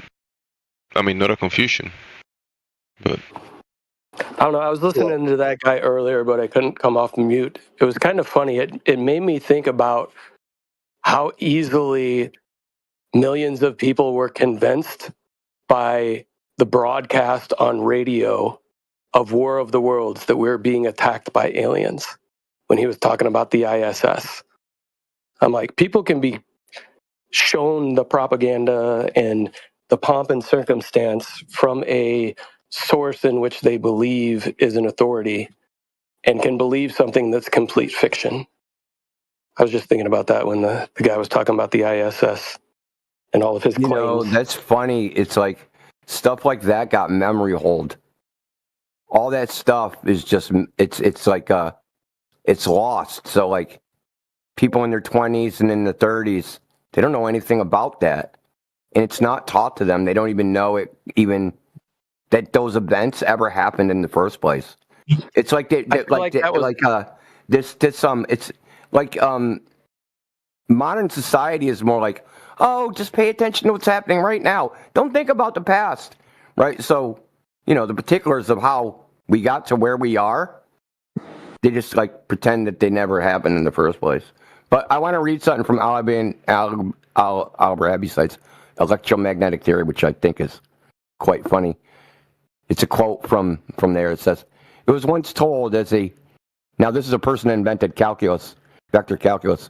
So he knew a lot about mathematics. It was once told as a good joke upon a mathematician that the poor man went mad and he mistook the symbols for realities as M for the moon and S for the sun. And that's how these guys are. They think the variables in the equations are actual physical things that exist in reality. Good way to put it, and pretty simplified. Yeah. Thanks for that. Yeah, the Globers often conflate math and science. I mean, those are two completely different categories, especially even in education, right? They don't conflate the two. It's math and science. It's not one in and of the same. But going back to the War of the Worlds broadcast, I feel like that was one of the first litmus tests for once they started to get into space exploration, right? Like, what would people believe? Would people believe that this is even possible? Have we convinced them enough that it's a globe that we can move forward with the next step in the operation?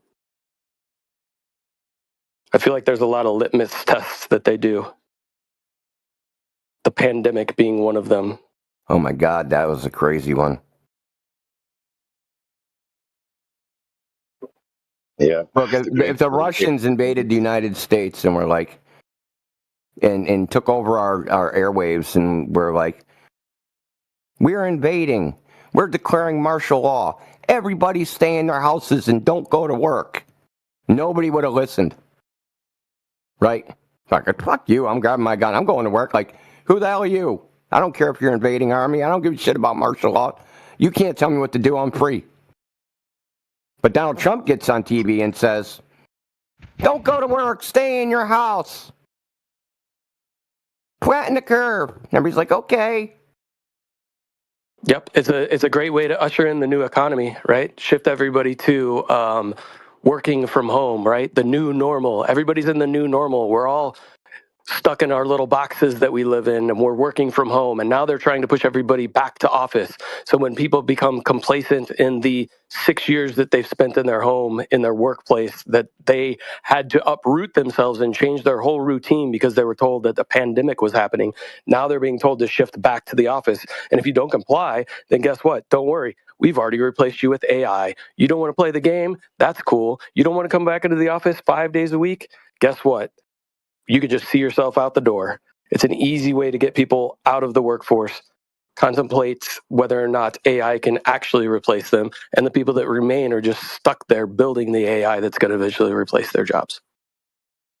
It also injected billions of dollars into the industries of biometrics and all that stuff. And, really, it took off running. It was a good reason to really develop those systems further.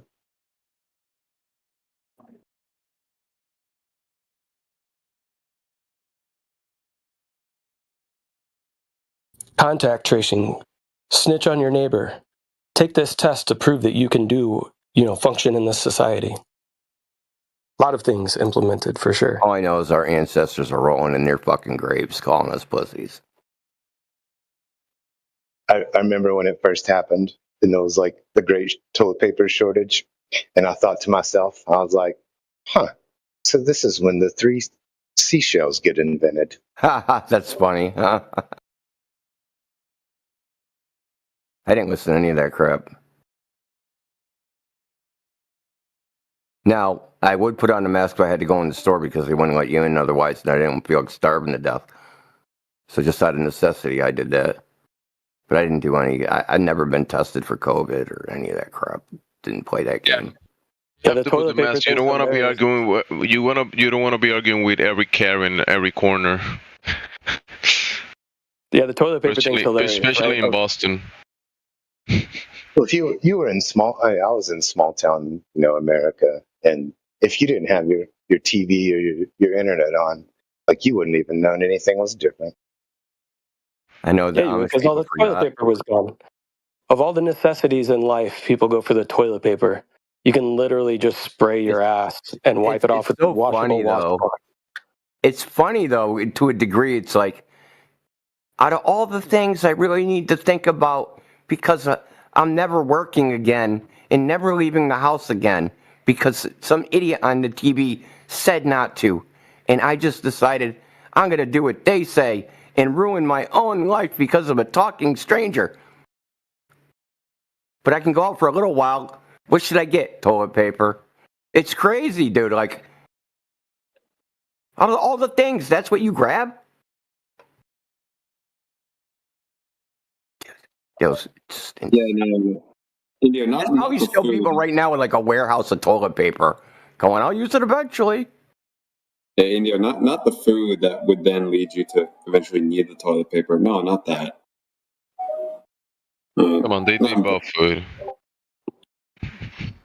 You can replace the toilet paper shortage with a bidet and a washcloth. Problem solved.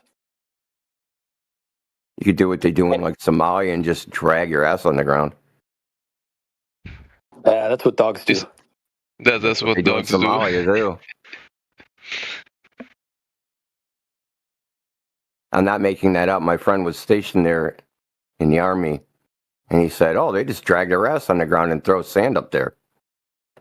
Like, okay. I was recently in the Philippines, and they have little sprayers by every single toilet, everywhere that you go. Little bidet sprayer things. Little handheld ones like you used to have on the sink back in the day. Yeah. That's convenient.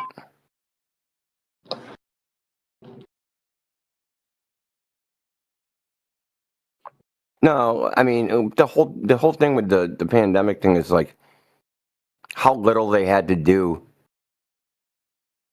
I think of it like this, right? You have a horse, and you couldn't control a horse with just your arms, no matter how strong you are. But if you have reins, right? Little bit of pressure on the reins, you can make it go in any direction. You can make it pull thousands of pounds or climb a steep hill. And that's how they were, a little teeny tug. And they made the whole society make a radical change that was against its own, which should have been against their own survival instinct. But that's a domesticated horse, because if you get the wild one, that stuff is not going to work until you break his soul. Yeah, true. Well, I mean, that was probably the same thing with the pandemic. It's wild how this relates, It wasn't just strangers saying this thing. It was a man with the label of scientist in a lab coat. It's this belief, this unquestionable belief in things given that label that allows these sorts of things to happen.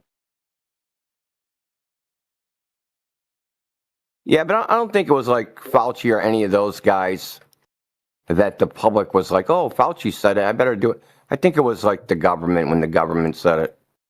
I think it was when the public officials were like, you really got to do this. I think that was kind of like, it was like what actually motivated them to listen. And I don't think it was like a thing where like, I'll get in trouble if I don't. I don't think that was like the motivation, the penalty. I think the motivation was just conformity. I have to do what everybody else is doing. I don't want to be the odd man out. Yeah, the suggestion that they will say, if you don't do this, you are like a grandma killer, like an old people killer. They say that they use that wording, and the people are like, if I don't do that, then I'm going to affect my loved ones or whatever, right? So people convince themselves, basically.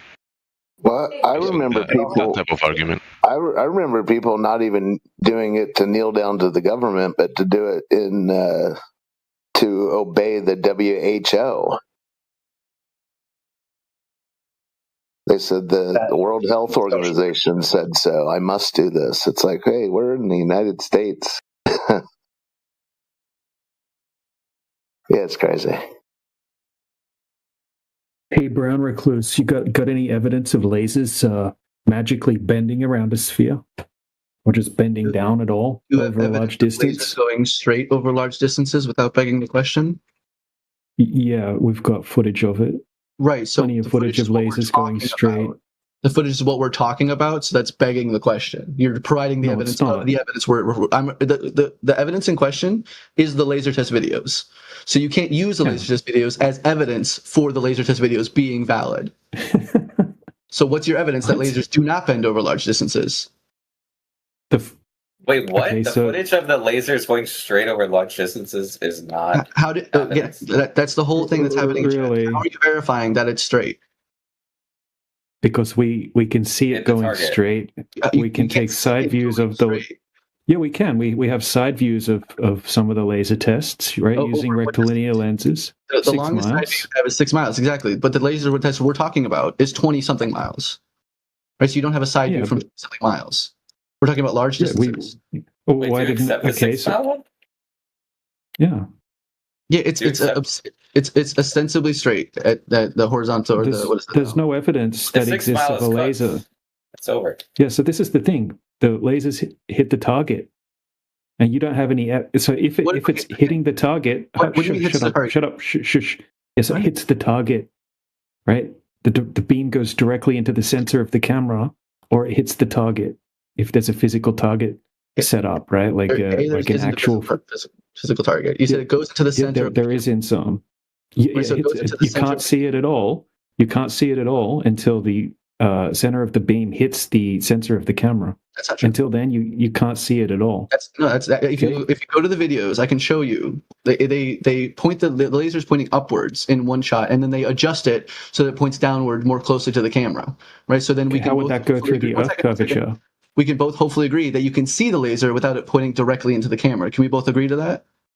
No, you can't see. Okay, so it shouldn't hit the target because there's a giant hump. There's hundreds of feet of Earth curvature that should be blocking it. Right. Moron. But I just explained that you can see the laser without it going directly into the camera, correct? You would see it 100 meters up in the air. Let's address my question. Can you see the laser without it going directly into the camera? No, because it would have to be 100 meters up in the air, and there's you don't see a laser 100 meters up in the air. The only way you could see it, right, is if it's going over the horizon, which should be at less than 3 miles, right, and then the hidden height would be over 100 meters. All right, listen. If you saw the laser going above your head, could you see it without it going directly into the camera? Probably not, unless you did long exposure or over a shorter distance. So if the claim is that if the Earth is a globe, you should see the laser going above your head, how are you going to see the laser if the camera can't see the laser? It's a direct hit. It's a direct hit. It hits the target. We also have side views where we get long exposure and we can see the entire transit of the beam. The claim to 3 is that if the Earth was curved, the laser would go several hundred feet above your head, correct? Yeah. But would the camera be able? Oh, sure, but would the camera be able to see that laser? It wouldn't be a direct hit. And okay, so answer my question: could the camera see that laser going above your hypothetical head? Yeah, it should be able to. Okay, wonderful. So we agree that the camera could see the laser, and it's not a direct hit, correct? That's seeing the laser is different to it being a direct hit directly into the sensor of the camera. I agree. I agree that those are two separate things, right? But do we agree that the camera could see the laser while not being a direct hit? Yes. Okay, wonderful. How are we verifying that it's a direct hit? Because the only way you can get that level of brightness is you can't see it until it hits that sensor of the camera. Till it goes right into the lens. If you right, so what you should do is you should watch Dr. John Dee's videos on how lasers work. Okay, learn how lasers work. Post them, please. I'll take a look at it. Just go to YouTube, type in Dr. John Dee. I type in Dr. John Dee. What I get is Bob the Science Guy, Dr. John Dee, and the fallacy of flat derp, right? That's what comes up when I look up Dr. John Dee on YouTube, right? So if you would like to provide what you want me to look at, otherwise I'm just going to watch this guy. Just go to his channel. It comes up if you type in Dr. John Dee. Dr. John Dee. All right. Is it, does he have 55,000 subscribers? No, he has 5.41 thousand. It's 5,000. Okay, wonderful.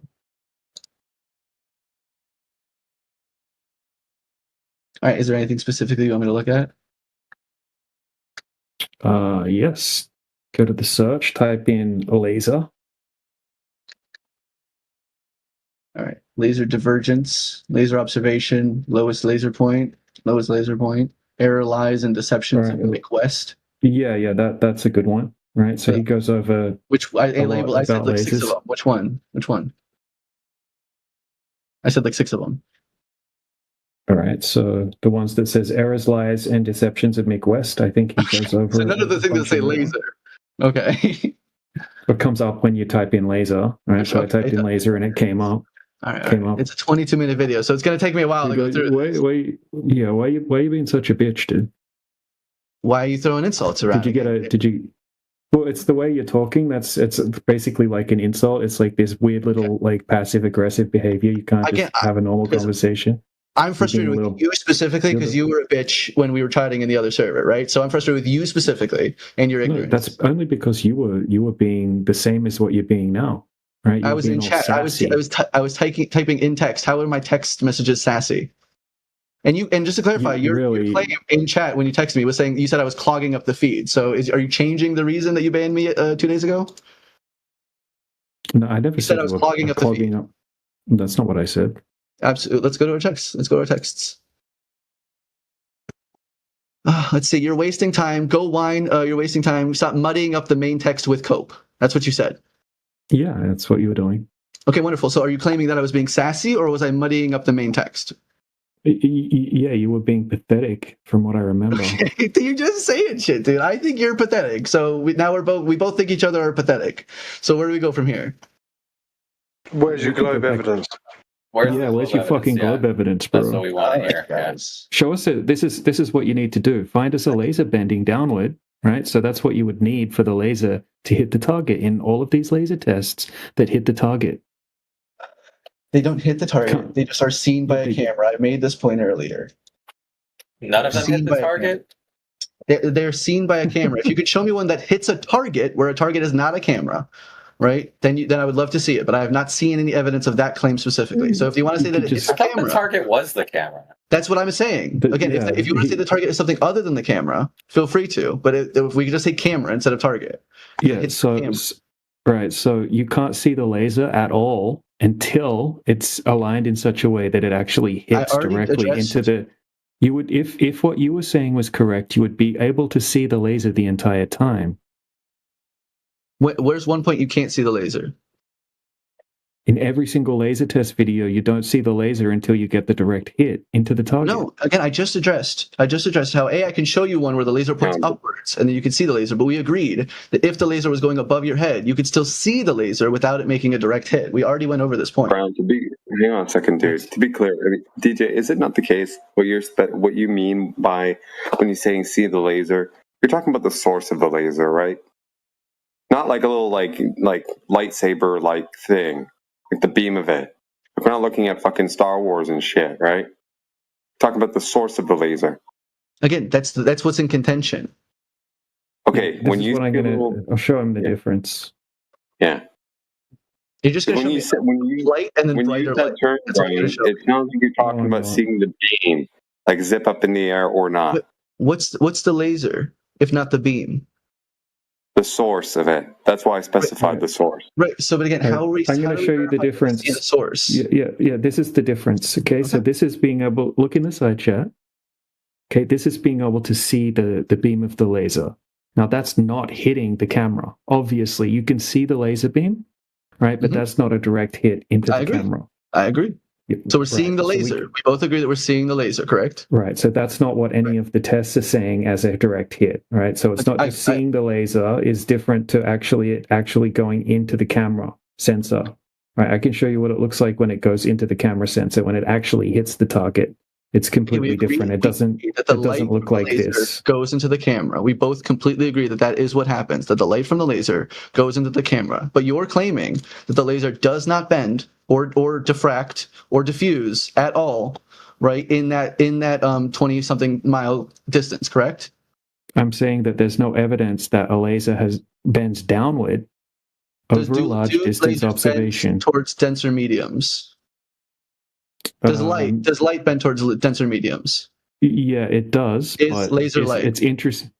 Yes. There we go. How come with all of the laser tests that have been done, we've never seen any footage of a laser bending down? Even Dr. John Dee said after 350 plus hours of laser tests, right, using different spectrums of laser, different weather conditions throughout different times of the year of all sorts of different places and distances, he's seen lasers bending upwards.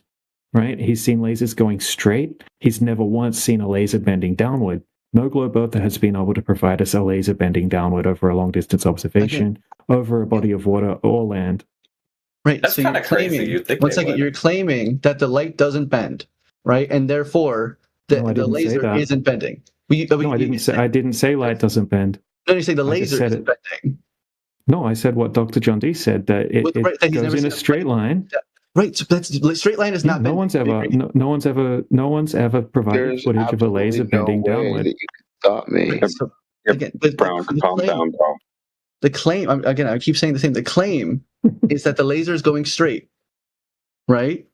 No, the claim is that the laser is hitting the target, and there's no evidence of Earth curvature. You said direct hit. What does that imply? See the laser beam directly hitting the sensor of the camera, right? It means you're not seeing a beam of light up in the air like I showed you in the previous pictures from Dr. John Dee. You don't see that, okay? You see the laser actually hitting the sensor of the camera. You don't see the beam, you just see the direct hit. Right, so again, you see the light from the laser. Like I said, we both agree to that. The claim, right, is that it's straight line. It's a direct hit from the source of the laser to the camera, right? And the claim is that it hasn't been shown to bend downward because this is a straight view. Yeah, there's no evidence of it bending downward. Right, so we then why see evidence of it going straight. What do you mean? It's clearly supposed to be a straight line. Why are you fighting that?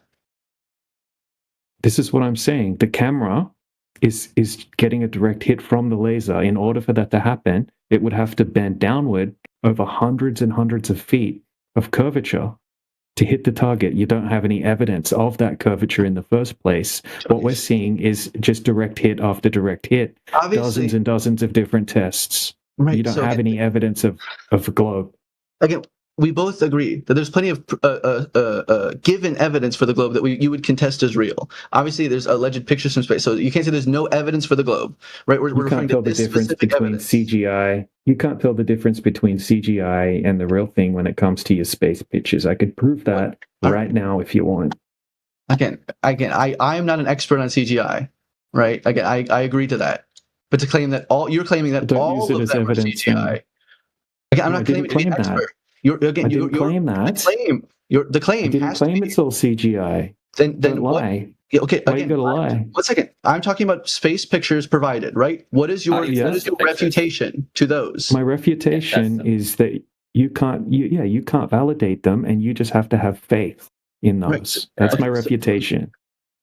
Again, they are validated by other space agencies, right? So, but why are those not real? Oh, how do you verify the other space agencies? Again, they corroborate each other, obviously. Again, how do you test them? How do you test the other space agencies? What have you done to test them in real life? Again, I haven't proven any scientific method, right? But I've observed the ISS, right? Like, again, I've seen the light from the ISS travel across the sky. So you've seen it a bunch. So you saw something in the sky with the telescope. You're asking what test I did, right? I'm simply talking about that clearly evidence for the globe has been provided, right? That is in contention. His claim is that no evidence has been provided for the globe because that's globe coverage. Hold on a second. When you saw something in the sky through your telescope, which you claim is the ISS, I didn't see it through my telescope. I just saw it. Okay, with your own eyes, when you saw that thing in the sky, how do you know it was the ISS? Because it's in the exact spot purported that the ISS is purported to be in, right? And then I would look up other evidences of wait. Please let me finish. Other evidences of other people looking at the same object, zooming in, seeing the exact shape that the ISS is purported to be, right? And then traveling to other locations where it can also be seen from other perspectives with the exact same shape and relative distance from the Earth. What spot was it in? What spot was it in? It's in the sky. What do you mean? You said that there was a purported spot that it was supposed to be in. What was the spot? Okay, I can give you like the live tracking for the ISS. But you do see how like other people seeing that, even if they're in a different position, doesn't verify what it is. Again, I agree that doesn't necessarily guarantee what it is, right? But I'm saying that the purported position, the given position of the ISS at any given moment, right, can be verified from the ground. Give me the position. It's a leap of faith. Give us the position. Stop. Everyone stop talking. Give us the position. Again, it's a ridiculous thing, but I will look up the ISS tracker for you. Yes. Give us an exact position. Exactly. Well, Zodiac, this guy, what he's done, dude, he's just managed to take the conversation away from the Earth back into sky magic that we can't validate.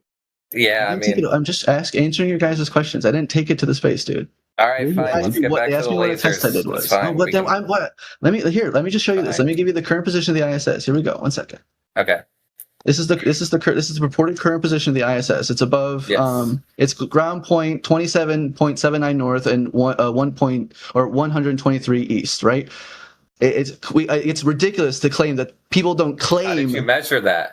I didn't measure this. I corroborated it. I corroborated it with my actual location. It's purported to be above near where I was at the time. I looked where it was purported to be and saw a light. Right, that's what I'm claiming happened. So above anywhere in the sky, that's what it said. Like above where you're supposed to be, but it didn't give you like a distance or anything. It gives you an altitude. What do you mean? It doesn't give you a distance. It gives you a ground point coordinate plus an altitude. That gives you an exact location relative to Earth.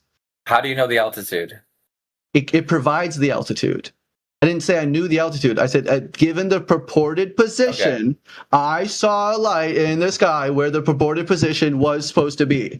So you never verified the altitude. You don't know. How am I to verify that? How am I to verify that from the ground? That's my question to you. Right. So again, I never claimed I did. Okay, then you just have faith. Let's go back to the laser test. Go back. You have Then faith. you have faith that the lasers are straight because there's no evidence to claim that lasers don't bend. Oh, we have faith that the lasers are hitting the target, dude. We don't need to have faith. We can show you the but we can confirm that the lasers. The question is if lasers the laser. Okay, how does the laser hit the target?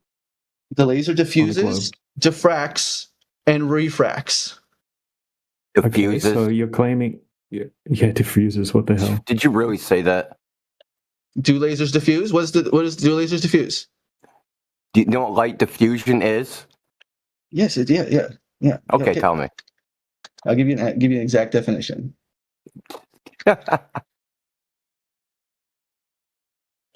You guys, man. The scattering of light rays as they pass through translucent mediums. Yeah. Or bounce off uneven surfaces. Yeah. There we go. So do you think that lasers going through a diffuser? Do lasers diffuse in the atmosphere? No. They don't. No, the air is not translucent. They're absolutely translucent, but okay. It's not translucent, it's transparent. Clown. There you go.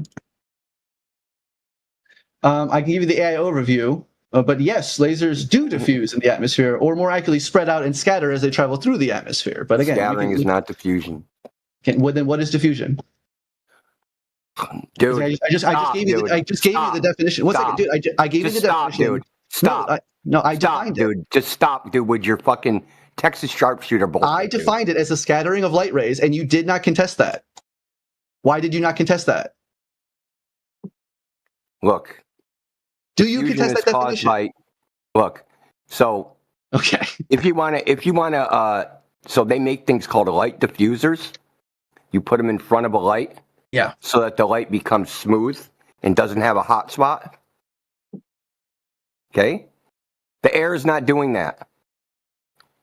What happens when a light ray hits an air molecule? Why are you asking me a question, dude? The light does not do that. You're claiming that the light doesn't diffuse in the atmosphere. That's the claim. I'm saying that's under wrong. Certain conditions like fog or something like that, yeah, it can. What is fog? It's just water vapor. Right. And is there water vapor always present in the atmosphere? Not to the point that makes the air translucent. That's why we have a separate that's why we have a separate word to describe when it's translucent. It's called fog. No, again, it just increases in opacity. You're the most dishonest motherfucker that comes in this chat. You know that? No. No, you are. All right, man. We agree to disagree. I think that you guys are all this pretty. This isn't an agree or disagree thing. Okay, well, it's your opinion that I'm the most. So again, if other people could disagree. Yes, that is my opinion. I think born out. Then how is it not an agree or disagree if that's your opinion, dude? What? You're going down a dead end right now. Okay, I agree. The whole flat Earth channel is a dead end. I agree, but again, you're just saying things to try and put me down. Seems to have controlled your life. It does. I love it here. I'm addicted to you guys, and I hate it. Yeah, here you are. I'm addicted to you guys. I admit it. I love you guys more than I love a lot of my real friends. Yeah, well, watch how you act, dude, because you're close to getting banned. I'm going to tell you that now. You banned me yesterday, BJ, or 2 days ago. Again, I get it. You guys don't like it. But ban me if you'd like. We like honest people. You're not one of them. I would say the same thing about you, Indio. Yeah, but you'd have no basis for what you said, whereas I do. Okay, well, I defined diffusion as light scattering, and then you said and then you didn't contend it, and then immediately after you said scattering is not diffusion, or diffusion. All scattering is not caused by the same thing. I agree. All scattering is not the same. I agree. So you're just using you're just using a word context fallacy. Both you niggas are retarded. The Earth doesn't even exist. You're fucking stupid, nigga. My God. Yeah, you're gonna. Am I still the most out of the server? Hold on, you're gonna get kicked out of the server now. All right, okay. I want you to know that for saying the N word, because I'm gonna report you right now, and you're gonna get kicked out of the server. So congratulations. I hope it was still your worth it. opinion that I'm the most dishonest, given that All Right Son is in here? Yeah, that guy's just a Todd, right? Like you, I agree. you're actually He's ridiculous. Yeah, you're still more ridiculous than him, just with the way that you're acting and your dishonest. The question was, passive aggressiveness and that kind of thing. Hey, just quickly, dude. I just looked up a video for you. I'm going to put it in the side chat, and I want to show you what the difference is when the laser directly hits into the lens, right? So this laser test was actually done during the daytime. You can't see the beam, right? And you can see a bit of a light in the distance where the laser is, but it's not until it directly hits right into the sensor of the camera and you'll see it lights up. All of a sudden it lights up like crazy. So it's at 6 minutes 53 in the video. I'll just grab the video. And this is what I'm talking about a direct hit of the laser into the camera. For sure. I agree. The light gets brighter, but that's not only when it goes. Yeah, okay, so laser beams are much brighter right in the centroid or center of the beam, whatever it's called, right? It's not until that part hits into the camera lens that it illuminates it. You see like a big bright green light all of a sudden just appear instantly into the camera. It's not like you can see it the whole time. It's only when it hits right into the, like directly into the sensor of the camera that you can see it.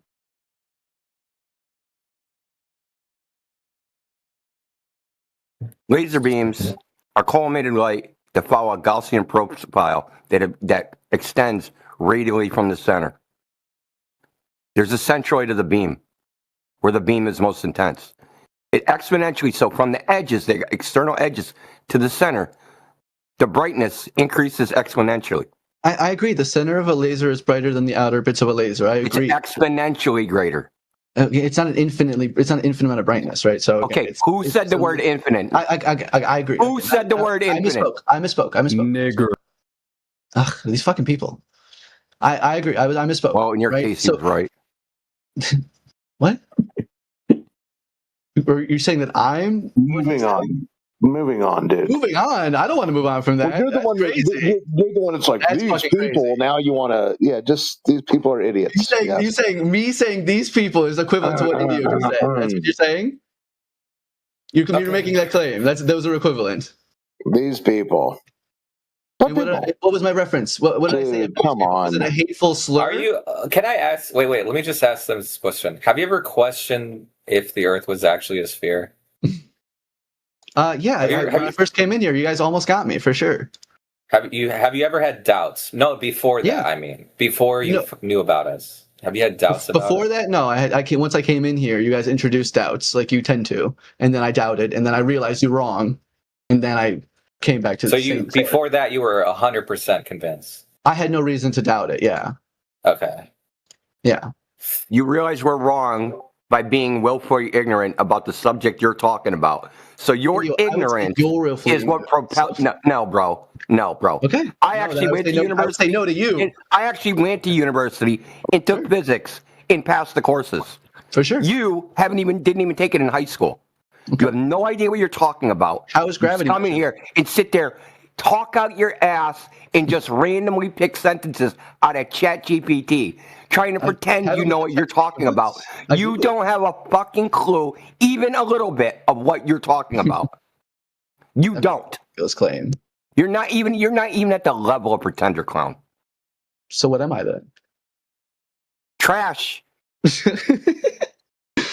All right. If that makes you feel better, call me trash all you want, I suppose. It's not about whether I feel better. Okay. Clearly, what is it about then? What is calling me trash? Yeah, your little fucking psychological analysis don't mean anything to me. This is very simple. Insults mean nothing to me either. So you don't know what you're talking about. No. This subject, you know nothing about the behavior of light at all. I think you know nothing. Hey, that's because you're ignorant. I think you're ignorant. Everything I say, you can fact check. Everything you say is just going to end up being wrong. Okay, I disagree. What is one thing I said that was wrong? Disagree. Doesn't mean anything. What was one thing I said that was wrong? I'm saying it's objectively true. You're just saying no. What is one thing I said that was wrong? Everything. What is one thing? Name one thing. If everything was wrong, you can name one thing. What's one thing I said? At least. That diffusion is scattering. What is diffusion then? Oh my God. Is diffusion scattering? What's the definition of diffusion? Then what's the definition of diffusion? Enlighten me, please. If you had a laser and a laser was being diffused, the beam would have no centroid. It would be smoothed out so that the intensity would be uniform radially across the whole, radially across the center to the edges. It'll be the same. It'll be diffused. So what's the definition of spreading? It's spreading it out and smearing it so that the energy is uniform per unit area. Okay. Lasers. If you see the beam centroid and it's more intense in the center, then it's not being diffused. I don't think you have any evidence of that claim, but if you have it, I'm happy to look at it. What do you mean evidence of that claim? All you have to do is go on to Google, type in laser beam profile, okay, and it will show you, and click Google Images, and there'll be lots of diagrams of Gaussian profiles of laser beams with an equation. I'll look up that. You look up do lasers diffuse. You look up that, and I'll look up yours. Lasers can be diffused. Okay, wonderful. So then what is diffusion? Dude, you're looping, dude. No. Okay, no, you're going to ask, ignore, repeat. You will be banned for that, dude. I will not play with that. Ask, ignore, repeat is not going to work, Brown Recluse. Then why does it work for you? Ask, ignore. Bye. Okay. You can ask the same question over and over again, but I can't. Again, what diffusion, as far as I'm concerned, is scattering. Ask, ignore, repeat. So now you're going to straw man what I said. Bye. All right. I miss you. Goodbye, guys. Catch you on the flat side. Love you guys. It's flat, by the way. You should. I believe you. Loser. Piss off. Shut your hole.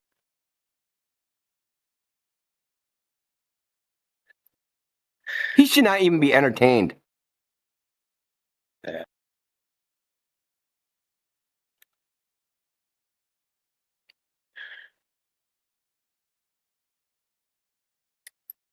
Any other Globers ready? That dude is here is only to obfuscate the conversation, the truth, trying to make sure that no information is passed, that everything is a fucking shit show, that nothing makes sense. His whole purpose is to just muddy water.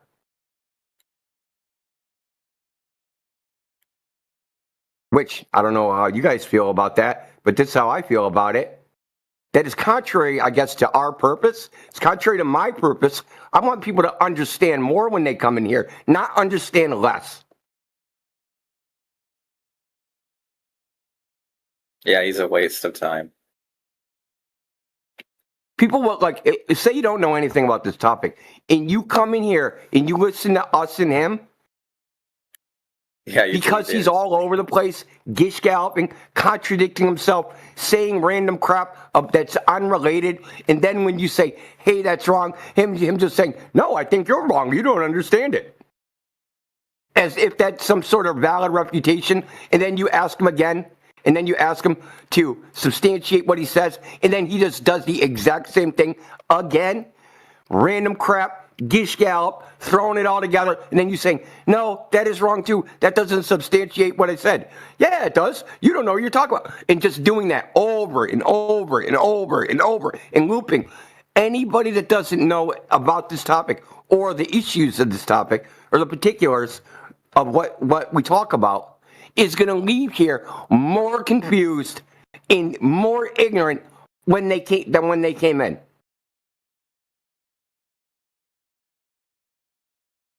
Now, you guys can do what you want. I think that's contrary to our purpose. I don't think we're trying to have conversations in here that confuse people.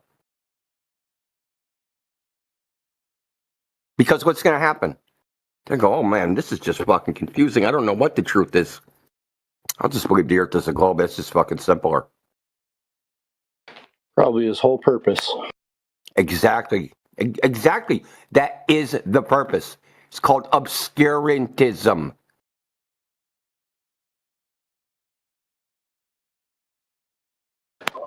That alone says so much about the subject. They got to come here and do that.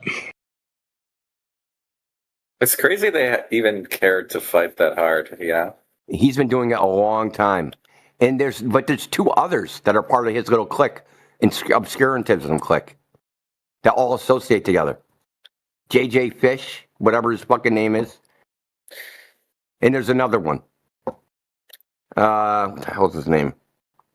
I haven't seen him in a while. Oh, there's a bunch of them. There's probably about 10 at least of these characters. Yeah, that's the same. That's the same shtick. Those same song and dance. The gimmicks. When you guys, when you guys used to believe in the globe, did you ever Dude, I've never done anything like that. You know? Of course not. Why would anybody do that for any reason on any topic? Yeah. Unless you have something to hide. You know, if my girlfriend, if I've been cheating on my girlfriend and she asks me, hey, dude, what'd you do last night? Yeah, I'm going to obscure the truth. I'm going to try and make everything, my rendition of events so confusing that she can't figure out what really happened. Yeah. I'm not saying it's justified. I'm saying that's a legitimate use of obscurantism, of why you would do that. Why you would do it in relation to this, to like a you know, an informational topic. There is no reason for that. Other than it's the difference of trying to affirm your bias or actually searching for the truth. That's the difference. Yeah. I mean, but no, he's not. He's also trying to hide it from others. Not just him. It's not. This isn't even just about him. It's that he's trying so that people that are listening, either in this chat or on YouTube, also are become more confused. Yeah, you know, I actually remember he did say that he agreed there was a 6-mile laser that went straight, and he actually said, "Oh yeah," like, and he just like kind of skipped past that. Like he doesn't like believe what he's saying. Yeah, he doesn't actually believe that lasers don't go straight. You know, he don't believe that. Yeah. They don't care to know. That's the thing. There's a whole group of young people who fancy themselves intellectuals because they can quickly GPT a topic and regurgitate it back and then not answer questions, completely divert, and play a whole nuh-uh game, right? They tend to have this argumentation almost in the fashion of my dad can beat up your dad. It's very childish. And it's back and forth, rapid fire, quick talking, fast with the tongue, but never actually answering anything and only Googling through a GPT or Claude or whatever spits them back their answers. And they'll repeat that, regurgitate it, not actually learning what they're talking about because they don't care to know the truth. They're just here to act as though they're an intellectual, even though I wouldn't even call them pseudo-intellectuals that think that they're winning some sort of debate online. Yeah, that's why I said he doesn't even rise to the level of pretender clown.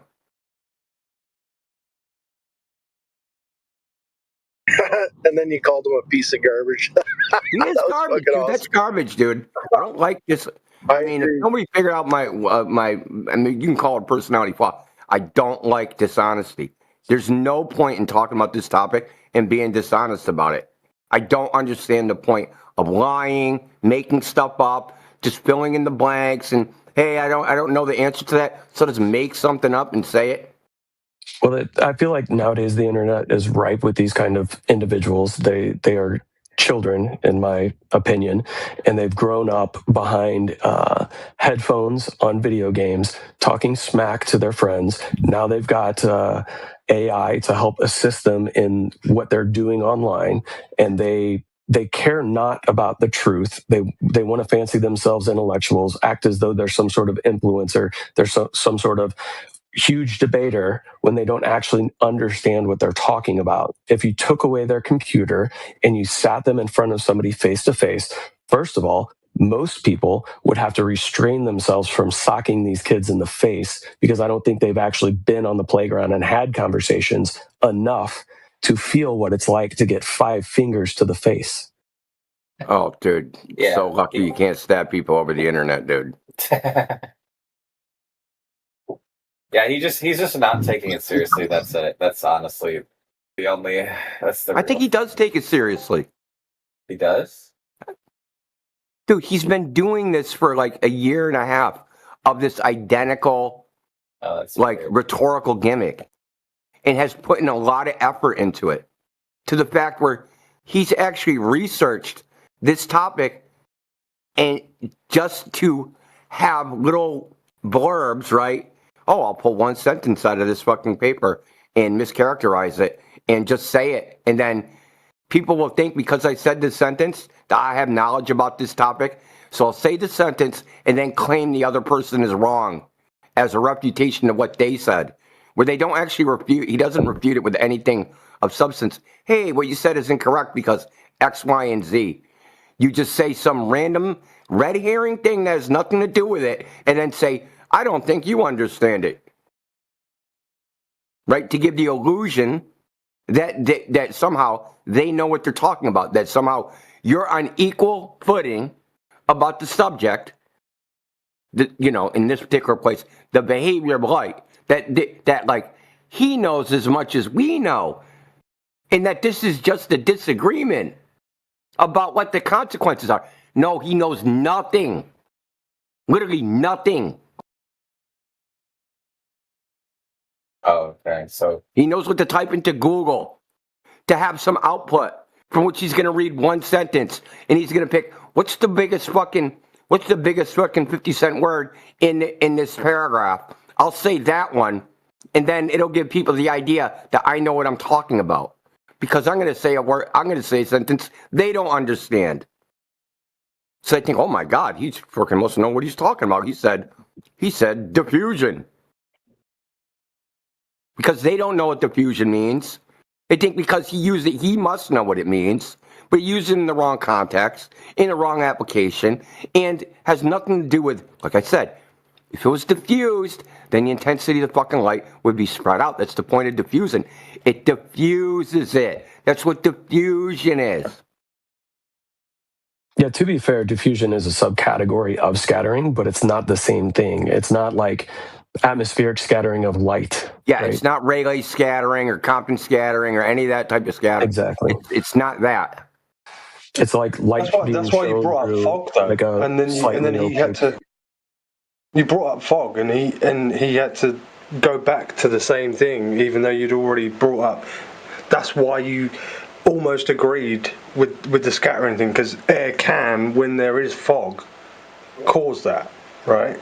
Yeah, there's types of scattering, and fog, right, turns the air translucent. But it's not just the air; it's the water vapor that's translucent. But that's a very specific, particular circumstance. Right, so we have fog lights, right, in your car or in a truck, fog lights, and even though, like, if there wasn't fog, the beam would be very bright, blinding in your face. But when there is a fog, it diffuses, right? So you see the bright lights, but it's spread out, smeared out. But I think all of that was just his ultra defensive, like being shown. That he's wrong, basically, in that sense.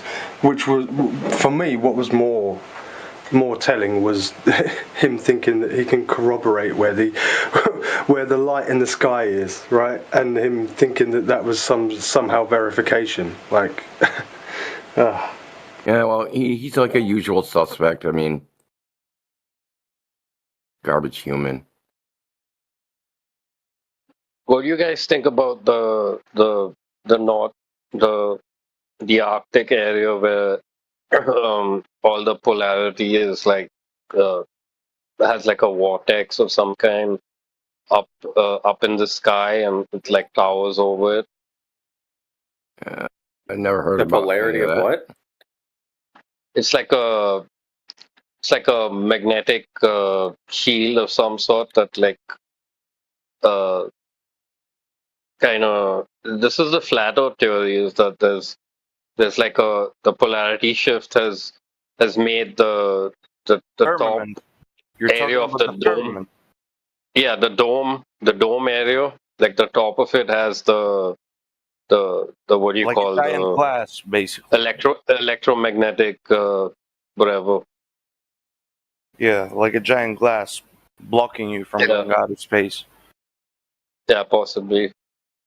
It's better not to make claims that you can't verify. So whenever you because then you're believing in a religion. That's why. It's just a theory. Started after the moon landing. Oh, you said flat Earth. You said theory. Oh, sorry, my bad. Yeah, it's a I theory. thought you said it was fact. Continue. No, it's not a fact. It could be that it's just a shift. I think when the moon phase comes in, that there's an actual shift that happens where the black hole like immerses into it and it comes on the outside. So it's like an inside outside, like a funnel. You mean eclipse? No, it's like a funnel. It comes out of one side and it shows up in the other side in the daytime. This is essentially like Helheim or the Hell realm. Too crazy. In Norse mythology. Brother, what? Is explaining. So Helheim is the place of the dead. I think it exists before like time starts or whatever, or it's like part of eternity or one of the realms or something. I don't know. Helheim. Yeah. Okay, it's the afterlife. Wait, this is what you believe? Yeah. That there's a black hole passing through the moon?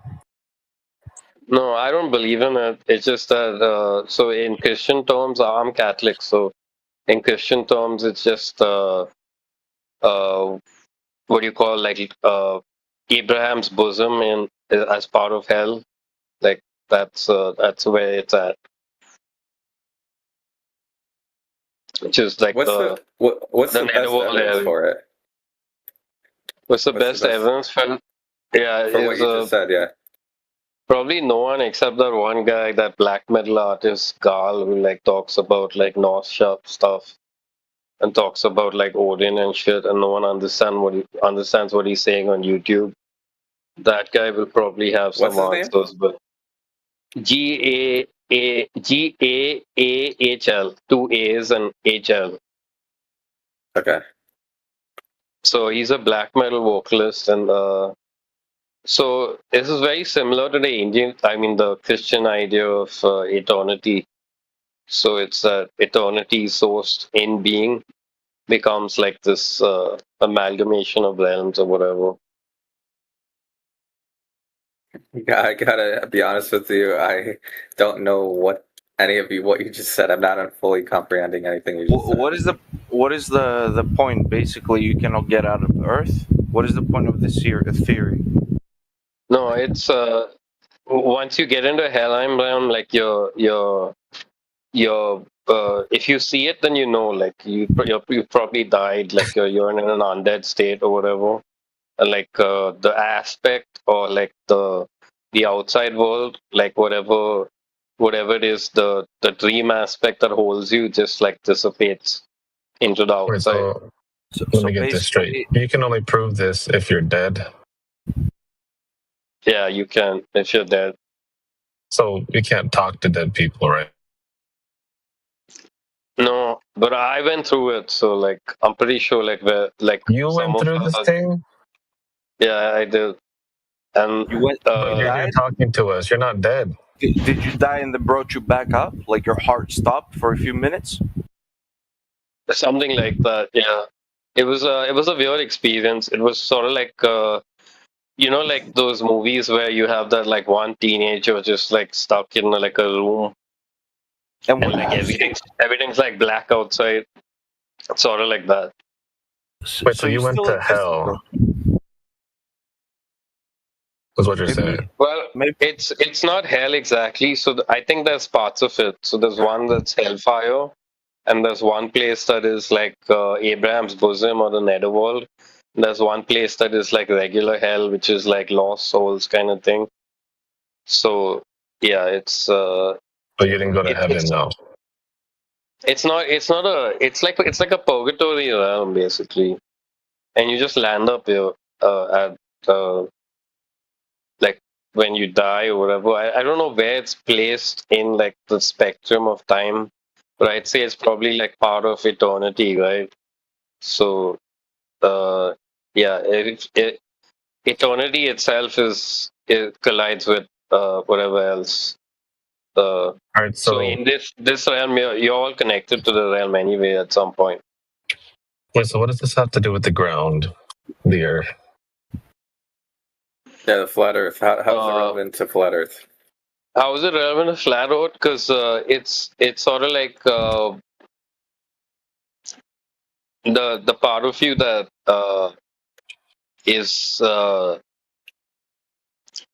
part of you attribute to yourself. Like, you when you grow up, you're kind of like, I am what I am, and then you have that moment of premonition where you have to like decrease yourself, or whatever stage you go through, like when you're dying, like you have that kind of feeling, that premonition that you're sort of like you're living a life. You're living a life, and you're sort of like not. Sounds like bullshit, dude. He's asked you what it's got to do with flat Earth and stuff. Yeah, hold on. So it's just your own suspension of disbelief of yourself. That's basically what doesn't create it, but you get tossed into it. So some of us get tossed in earlier. I think I was like the first person or whatever. It's believing. But if you just go outside, you don't have to believe anything to notice that the Earth is not a sphere. There's no globe. Like if you go outside and you see the Earth, there's no evidence of a globe. Yeah. This phenomena you're talking about could happen on either flat or globe. So why don't you talk about something that proves one or the other? Well, it definitely happens on a kind of flat Earth, I guess, because the only explanation would be... You guess. No, you can't link it to the flat Earth. Dude, stop talking. No, it's only you can't link it to the flat Earth. Again, you can't link it to the flat Earth. You just said you guess. It's not relevant to the flat Earth. Just admit it, dude, and let's try and talk about the flat Earth. Don't try and cobble your idea into the flat Earth. It's got nothing to do with it. All right, cool. So that's about it. I'm happy you questioned me on that. Are you a flat earther? I'm not like involved. I live in Mumbai. Like this stuff is all foreign to most people here, so I don't bother like thinking about it or anything. Are you okay? But you don't believe the Earth is a globe, right? You probably believe it. I have reason to believe that it's like a disc that changes, that breaks at a certain point. Someone's talking. And what about? Why do you think it's a disc? Hold on, now I'm intrigued. Why do you think it's a disc? Because it breaks at a certain point, and then you get the opposite of the realm. Like it's sort of like a mirror reflection realm. It's the same realm, but it's... We got a disc earther. Wait, how do you know it breaks? How do you know it breaks? It breaks because it goes from sun to moon. That's not the Earth. That's the sky. What? You mean daylight breaks? You mean what do you mean by what is breaking physically? Like what is breaking? It's like moving. It's like moving 180 degrees the other side, and then just like whatever 360 degrees, and then it. Wait, just, how do you know the Earth is moving? appears. How do you know the Earth is moving? It's not the Earth. It's not a sphere. It's like a disc that it just changes. It breaks. Then it's like a disc that changes and breaks. That doesn't make any sense to me, sir. Yeah, that doesn't make sense. It goes through the damn fucking black hole or whatever, and then it comes out the other side. Oh my god, this is silly. This sounds like bullshit to me. Why are you trolling? That's weird. I'm actually not trolling. Do you have evidence of a black hole? I have evidence that there's nothing, like the sun's not, like the sun projects itself on like a circumference. No, I'm asking, do you have evidence of the black hole, yes or no? Just answer yes or no. I have evidence of the black hole, yes. Okay, post it, let's see it.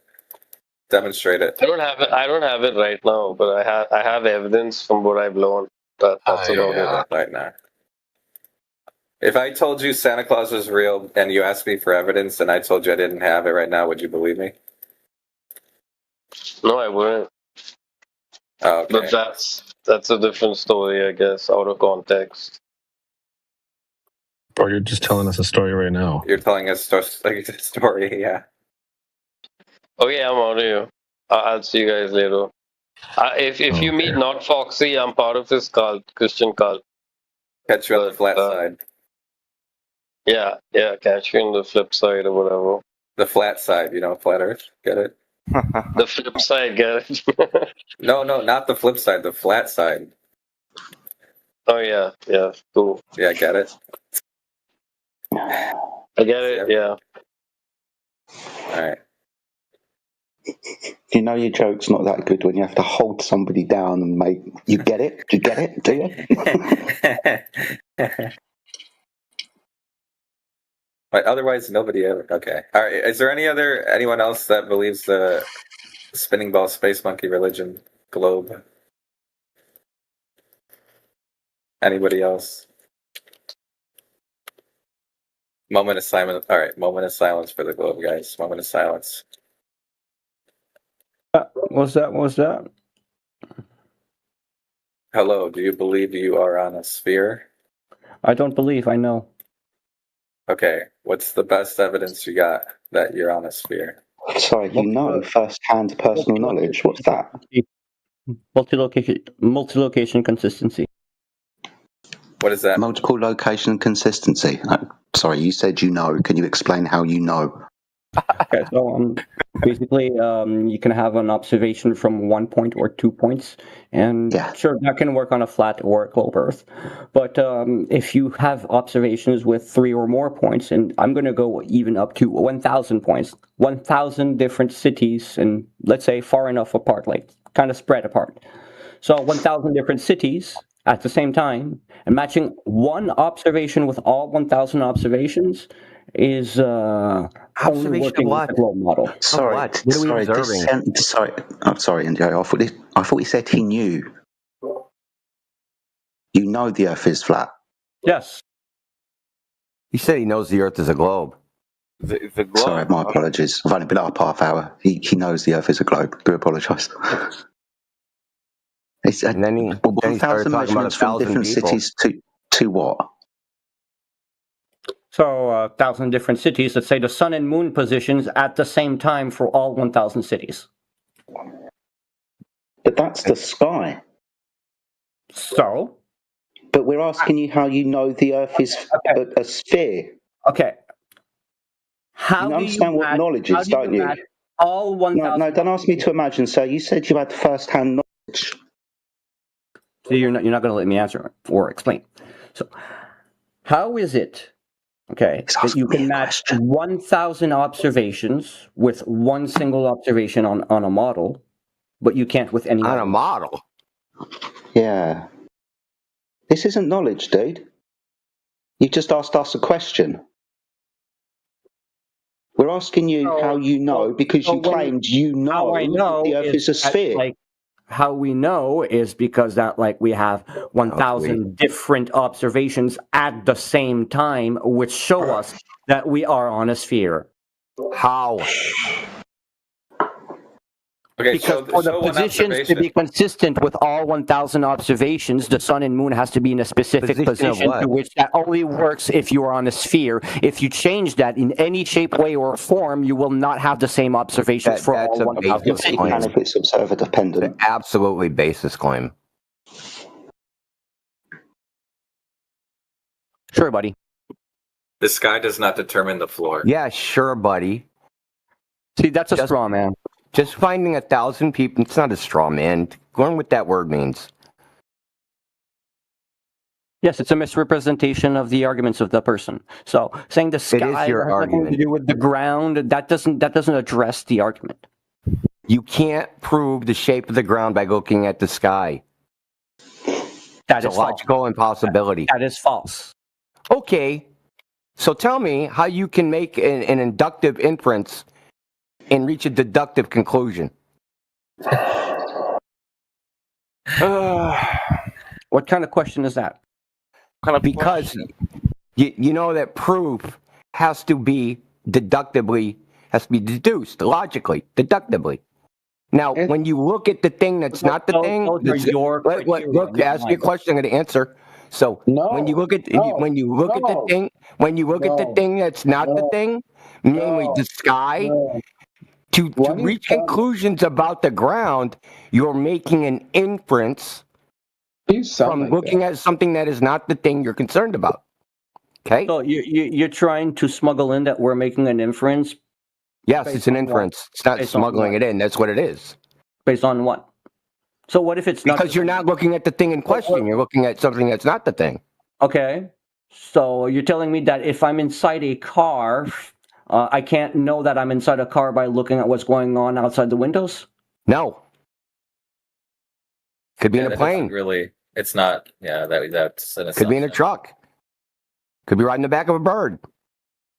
Mm-hmm.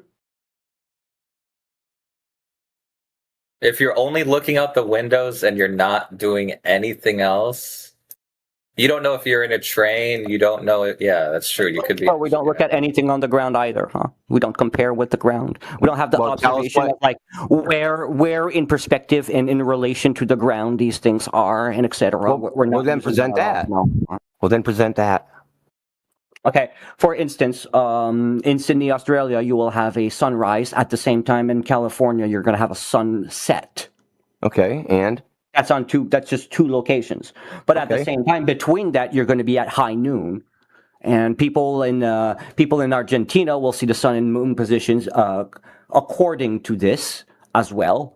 But if you make the Earth flat, then the people in Argentina would have to look in a different direction to see the sun and moon where they actually see it for it to be sun rising and sun setting for the two other locations. And the more locations you add, the more complications like that are added as well. First of all, you went back to that. You went back to not looking at the Earth. Why are you interrupting me? I'm not done speaking. Because you went back to the first thing, dude. You went back to looking at not the Earth. No, you're just interrupting me because you don't like the argument I'm making. Because your argument is the same as your first argument. It's an inductive inference about the sky. And reaching a conclusion about the ground by looking at the sky. Is the sun in the sky? Is the sun in the sky? Is the sun in the sky? The positions in relation to the ground. How do you know that? You look at them. Oh, okay. You're looking at the positions on the ground. Yeah, you're on the ground. They're okay. And you see, is the sun at the west or at the east? You stopped looking at the ground. First question. Now look back at the ground again. To the east from where I am. Now look back at the ground again. I am on the ground. I'm looking at my ground here. And now I'm looking, the moon is at the east. Back to the sky. At the west. All right. Back to the sky. Now, apply that on 1,000 different cities at the same time. Okay, you're still making an inductive inference because you're not looking at the ground. Did you agree? You're looking at the sun and assuming there's some geometric relationship between the observers. I am looking at my ground position. I am looking at the ground now. I'm looking at the ground position. How did you find your ground position? And in relation, I am on it. I'm here. Okay, how did you determine what the relative positions of the observers are? So I determine with a compass where north is. Okay, and I'm looking. Okay, that won't work. And I'm looking at the ground. Okay, that won't work. Oh, really? That won't work. Compasses are aligned with the magnetic field. It won't tell me if where east and west is at the same time. No, it will not. Okay, so compasses don't work anymore. Okay. They work in some places. I'm going to rest my case on that one. Compasses doesn't work. Google magnetic declination. On every military navigation map, it'll have a magnetic declination, which shows you the magnetic north versus the geographic north. You don't know what you're talking about. No, you're just making red herrings and It's not a red herring. You're not even addressing anything I'm saying. You're not addressing anything. Directly what you're saying. You said, use a compass. I said the compass won't work. You tried to scoff at that. And then I demonstrated that why it won't work. The compass won't work. Oh, this tool won't work. Oh, your lighter doesn't work. Because your computer doesn't work. Your processor doesn't work. Your brain doesn't work. Yeah, straw man. So now there's the straw man. This is actual straw man. Injo, maybe ask him what magnetic declination is. Yeah, what is magnetic declination? Well, I just explained it to him. Yeah, I know. I know he didn't listen, but let's see if he knows or it rings a bell in his head. Do you know what magnetic declination is, sir? Huh. I assume not. Probably. Chat. I mean, it's an angle, but why are you asking me petty semantic questions that have nothing to do with my argument? But they do, because you said find where you are by using the compass. Mm-hmm. Compasses work. I'm sorry. They follow, sir. Compasses follow magnetic field lines, don't they? Sure. Okay. Magnetic field lines don't go from straight north to straight south in a 180-degree line. Have you ever studied a magnetic field line map? Do you understand that sometimes magnetic field lines can be 90 degrees off of north and south? This is why Injo brought up the correction, the calculation, the declination that you would use on a map, for example, because your compass won't always be pointing the true way that you think it is. You'd have to do a correction. Only by doing the correction will you actually be able to ascertain true north. You understand this, right? Well, I mean, if my declination is at, let's say, 15 degrees west, my compass... Okay, so you understand that we are now going to use declination. If the declination is at my location. Okay, but as long as we understand that declination is a thing. Can I speak a sentence, please? No, because you're not going to turn around to me and start using declination when I'm just trying to get you to agree that it exists. I never denied that it exists. Okay, good. So it exists. So we can pass it back to Indio. Stop talking. Magically not work, dude. Because, excuse me. No, you don't need to explain. Okay, we bought this, or Injo brought this information to you. Ask me a question when you want the answer. Don't need an answer. I just need you to understand that declination exists and not turn around to me like you already knew it. Okay, and declination exists, but compasses still work. If you use them correctly. Duh. The compass is already wired to, if the declination at my location is 15 degrees west, my compass will point at 15 degrees west of true north. Duh! Okay. You won't know that, though, unless you know what the declination correction is for your location. Duh. Please don't turn around and start educating us about declination, sir. Petty semantics. Petty semantics that have nothing to do with the argument. Dude, stop that. Okay? I have to look Your little rhetorical gimmick of claiming things are semantics is not going to work. Well, I mean, it's not going to last long. It's not semantics. It's being particular and exact in our language and being rigorous. I know you want to be sloppy, okay? But we're not sloppy thinkers here. You are.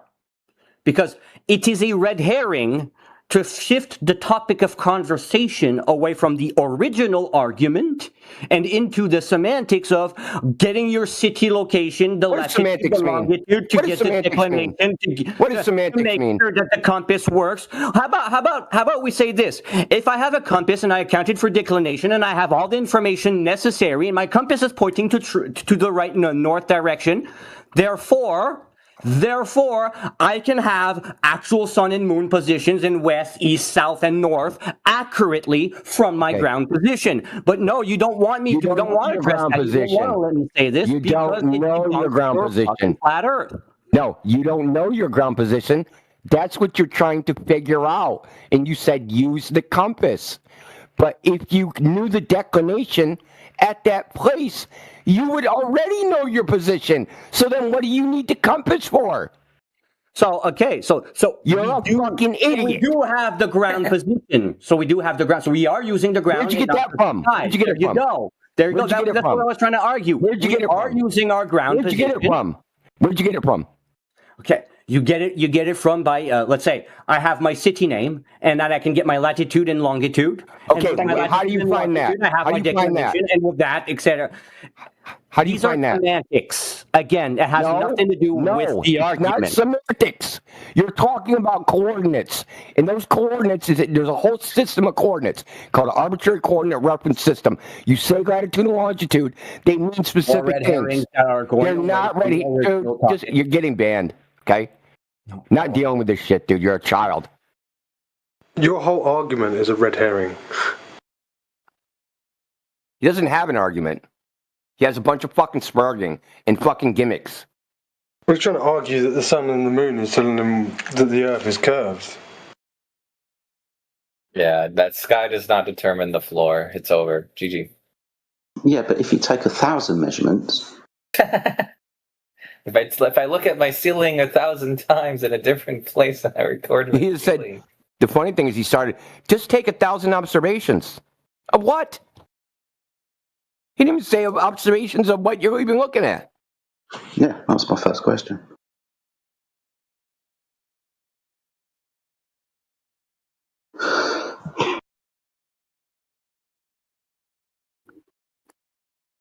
Dude, man, politics is slipping, dude.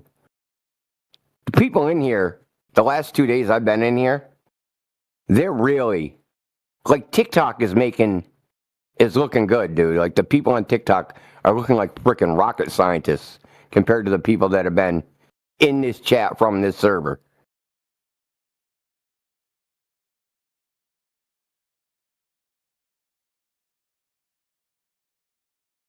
It's like they can't even follow what you're saying.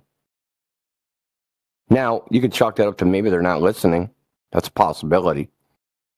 But I think that you start saying words and they just don't understand them, and they just go blank and go right into narrative mode.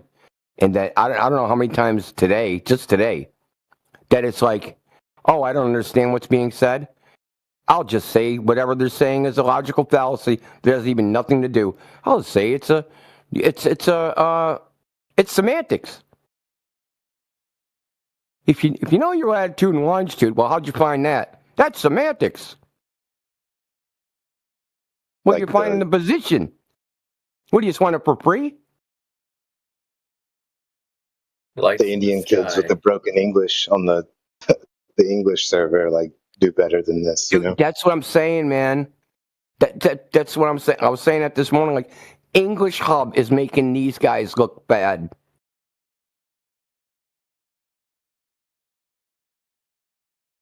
And that's like high school kids in foreign countries. They can't even speak English. They comprehend more of what you're saying and are more coherent in their responses. These cats only wish they had the excuse of language barrier.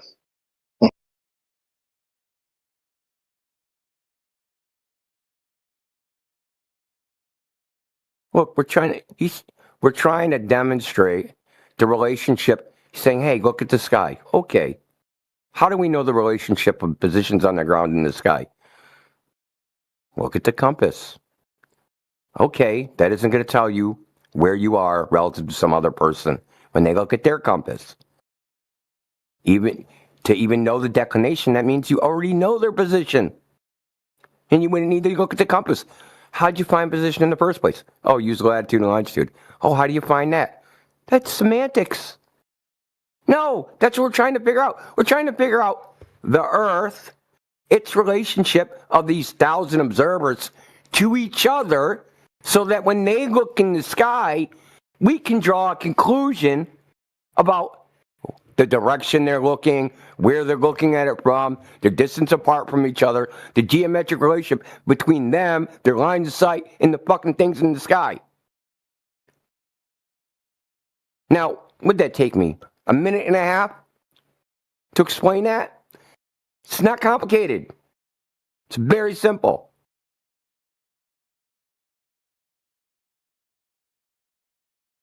I'm looking for it, but essentially, like I said, it's a correction. So they're both measuring it and they're calculating it out again. But that's and what are they comparing this correction to in order to know that it's right and or wrong? You can say that they're just wrapping it around a ball or something, but yeah, that's not what I said. Start listening.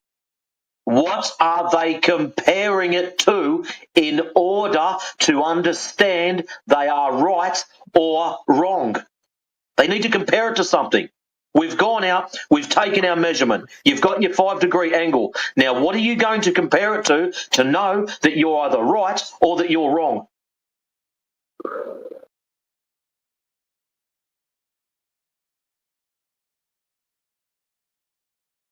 Exactly.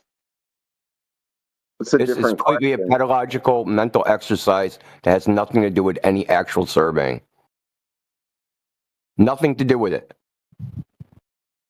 He asked me to look up something, so I'm trying to get an actual surveying site. Okay. Yeah, no worries. Take your time.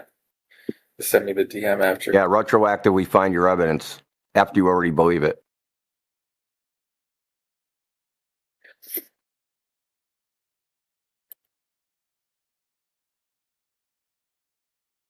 You know, if you read any of the surveys that have been done, like the North American Datum or any of them, in the beginning, they tell the procedure for what they do. You could just read that. Right. So this is the National Geodetic Survey NOAA manual for geodetic leveling. I think this is going to be a good enough resource. DM it to me. Yeah, DM it to me.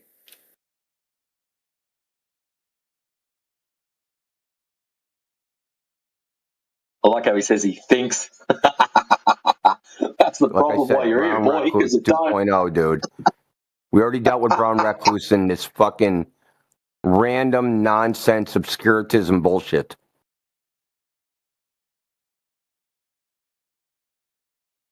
You're literally on here to make people more confused. You're here to prevent information from being transferred. Should we move on? Just really quick before we move, before we continue with Dylan, is there any other Globers in here? Any new people that believe in the? You got that geodetic? I bet you it's a fucking website too. Oh yeah, he just okay. Let me paste it.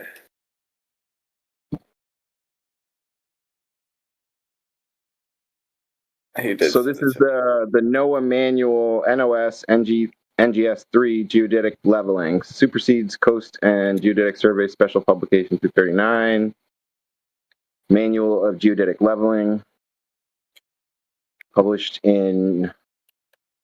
revised in 2020. Okay, let me. This manual furnishes instructions and background information suitable for establishing and maintaining vertical control. It presents general specification and detailed instructions for reconnaissance and benchmark setting, geodetic leveling, water and valley crossing, blah, blah, blah. So this should be totally legitimate. Should be or is be? Geodetic leveling, chapter 3. The only question now, does it have anything to do with what you posted?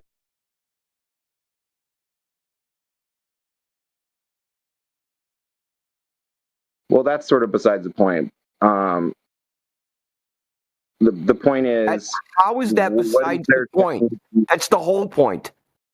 What do you think the point is of our conversation right now? I'm saying geodetic they do this Gemini Flash when they do surveying. I'm just going to search Earth's curvature, see if it comes up. So if they're doing this, and then the surveying manual says they're doing something else, then they're not doing what you said. I'm not saying I can't be wrong or wasn't wrong. My main point is that they measure curvature, and that they don't. They correct for it with a calculation. They do not measure curvature, dude. Well, if they measured curvature with their angle. If they measured curvature, there'd be no point of needing an oblate ellipsoid. There'd be no point of having the WGS84 datum.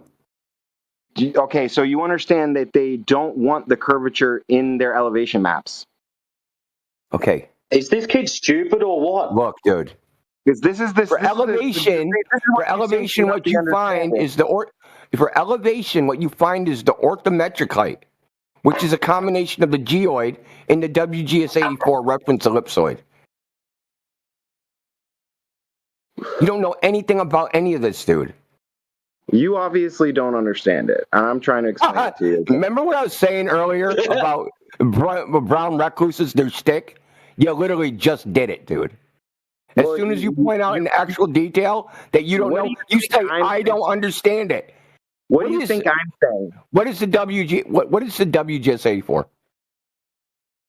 It sounds like it's a reference ellipsoid. It's a shape of the Earth. And no, it's not the shape of the Earth. It's a model of the shape of the Earth, right? It's a reference ellipsoid, and it's an imaginary mathematical surface that measurements are projected onto. Okay? But it's not done just that way. Because of deflection of the vertical, they use something called the EGM 2003 Earth Gravitational Model, which is called the geoid, which would be the equipotential surface of gravity if you measure 9.8 meters per second squared.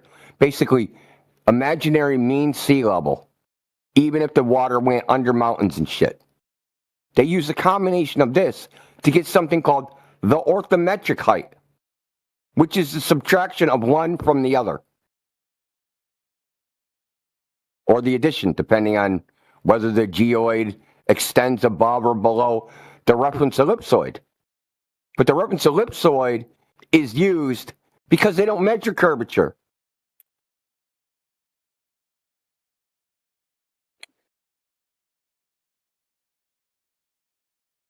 Because when they do their measurement, they take an actual surveying instrument. The first thing you do is level the instrument. Okay? And because in geodetic surveying, the plumb line is not perpendicular to the surface of the Earth because of lumpy gravity, right? And the fact that to map it, to project it, you need the plumb to intersect the reference ellipsoid at 90 degrees, but you have tilted plumb lines. That shit don't work.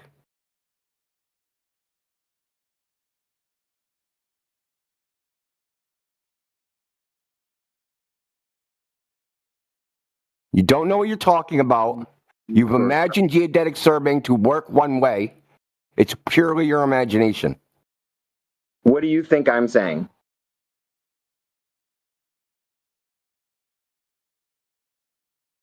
I don't think you know what you're saying. That's the problem.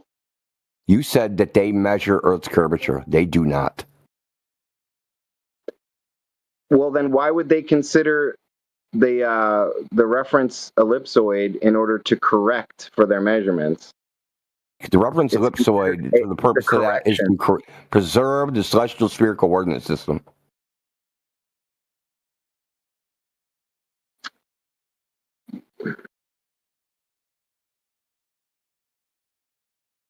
If they're just creating elevation maps and there is no curvature, then it wouldn't be elevation relative to what? If they're just measuring elevation with planar relative survey, to what?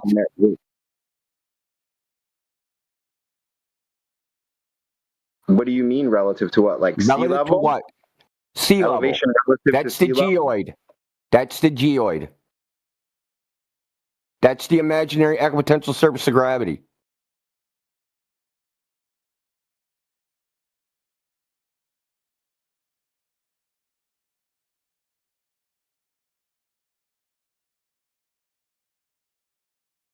So you may disagree with what I'm saying. You don't have any clue what you're talking about. In arguing about it. I feel the You're same getting way the same shit. You, Brown Recluse, JJ Fish, you come in here and you try to fucking bamboozle people. And I'm fucking sick of it. It's just my perspective, you know, for sure. My perspective. Okay, let's use Dylan's personal opinion of how he thinks the world works and not how it actually works. Let's go with that. How do you feel, Dylan? How does Dylan feel the Earth is? Let's ask Dylan, how do you feel the Earth is? Let's just go with that. Let's follow your feelings around. Considered a correction. If you don't understand that they're measuring they're measuring the curvature and then removing it, then I don't know what else to tell you, man. Because they're not doing that. What do you think they're doing with it? Assume. Oh my God, I told you what. Dylan, why'd you say they assume curvature if they're measuring it? Why'd you earlier you said they were assuming it? They're doing both, right? They're assuming, just like I said with the refraction, right? You can take an elevation measurement with, and if you don't assume refraction, you're going to get an error caused by the refraction. So they need to assume curvature to measure it? Is that what you're saying? No, they assume the curvature to cancel the curvature out. What? Of they call it spherical exceedance or spherical excess. Spherical excess. No one's ever measurement, quote unquote, of the curvature. Okay, and you don't understand what spherical excess is. Calculation of the curvature of the Earth. You don't understand what spherical excess is. Spherical excess would be if you had 3 lines of sight and made a triangle. That triangle would internal angles would sum to greater than 180 degrees. This is not a measurement. You couldn't even measure this because lines of sight are straight. And 3 straight lines connected by 3 vertexes make a triangle that's 180 degrees. Spherical excess is not measured. It is made up by projecting a fucking regular planar triangle onto a reference ellipsoid. You ask what it's for, that's what it's for. So they do something called reduction of the horizontal direction. They take their measurements and they reduce them to quote unquote mean sea level. But when they do that reduction, it has to intersect the reference ellipsoid at some angle.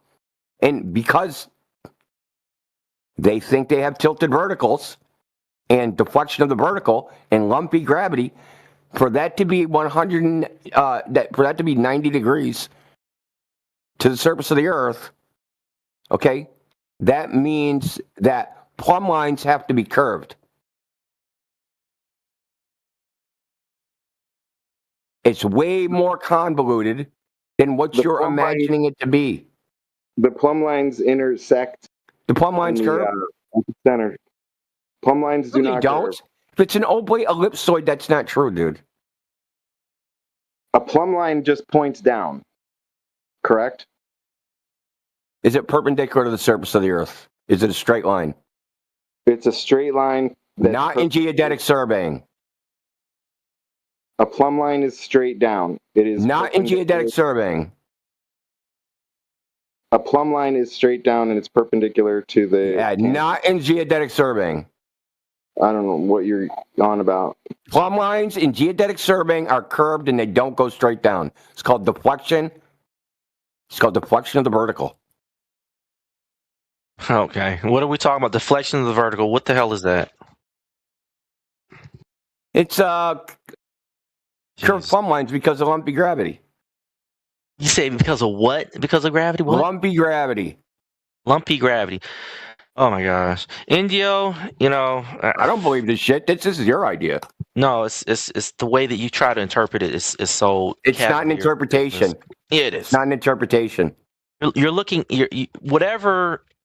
Okay, I'll read from curvature of the plumb line. Like your pear-shaped Earth. Deflection of the vertical changes with position along the curved plumb line. Therefore, the deflection of the vertical at the geoid does not necessarily equal that of the Earth's surface, and vice versa. In order to equate these two quantities, the curvature of the plumb line between the geoid and the Earth's surface, WGS 84, is required. This quantity cannot be observed directly because of the presence of topography, so must be estimated using a model of the Earth's gravity field within the topographical masses. How much of a deviation is that? What did I interpret out of that? You interpreted an extreme level of deviation that makes you think that proves that the Earth is flat when it doesn't. Dude, what did I interpret out of what I just said? You interpret that the deviation is so extreme that it somehow proves that the Earth is flat. Who said extreme? Who said anything about the extremity of it? What is the deviation? Goodbye. What is the scale of the deviation? 1/8 of an inch? You will answer questions or you will leave. There you go. That is your only choice. I don't care, dude. Bye. I'll see you in 2 days. Fuck you. No, you won't.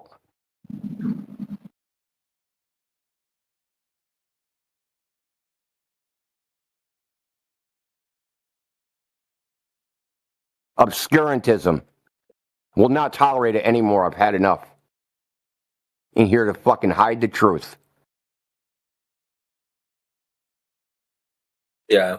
Just before we. Well, hold on. One more thing. I just want to make one last post to just substantiate what I said. This is from Featherstone, WE, 6 Southeast Asian Survey Congress. The use and abuse of vertical deflections. Proceedings of the 6 South Asian Surveyors Congress, Fremantle, November 1999. I'm gonna post the diagram from there.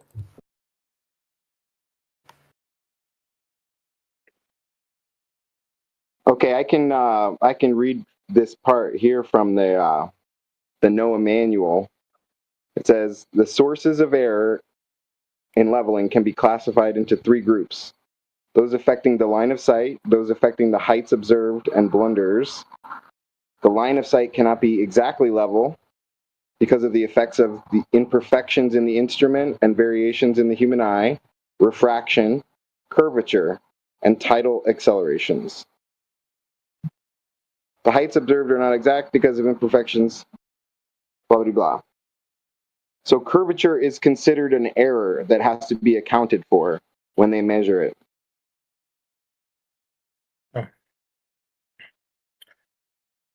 Look, dude, they're not measuring curvature.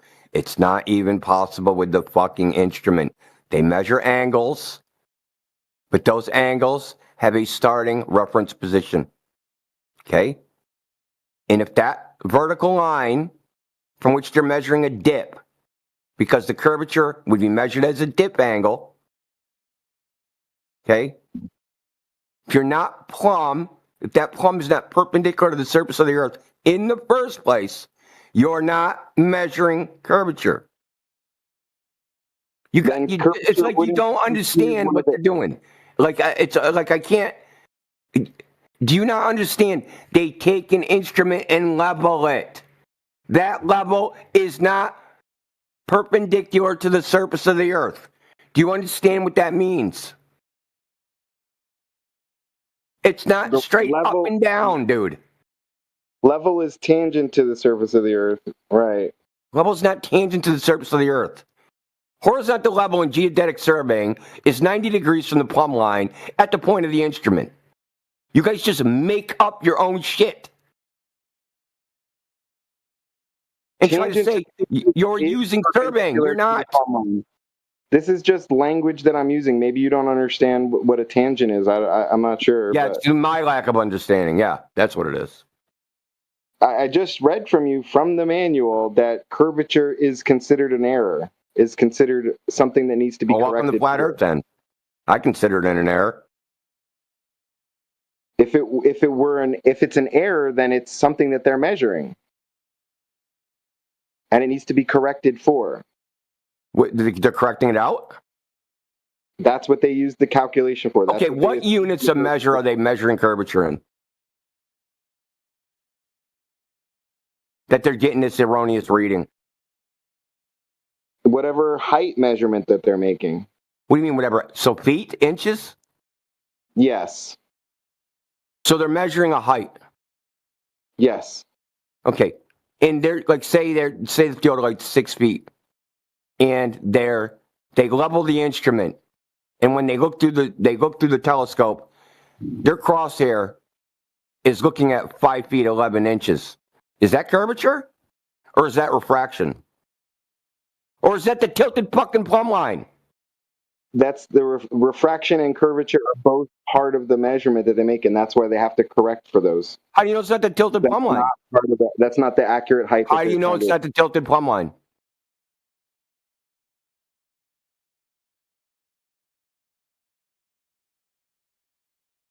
Well, the plumb lines at point A and point B are going to have a slight angle difference because they're at different positions.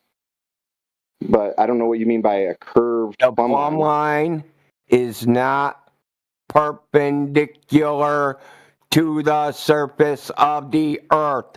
The first thing you do when you set up a theodolite is level it.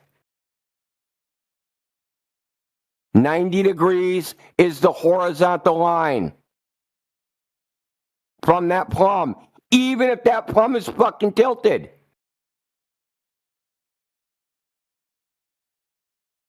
You just don't get it, dude. You've imagined something, and you're so stuck in your imagination, you can't even conceive of the way it actually works. It's crazy, dude. It's like you're in a fucking weird cult, dude. Ditto. Okay, you see that diagram I posted? The curvature of a plumb line diagram? Let me take a look.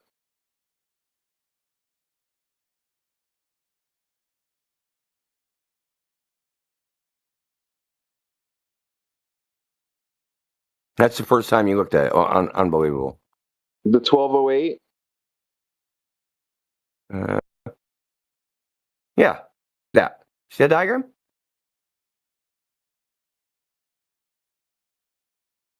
I see the diagram. See all the little squares? So you got dashed lines, and then you got the plumb line, and you got all these little squares. Those integrate 90 degrees.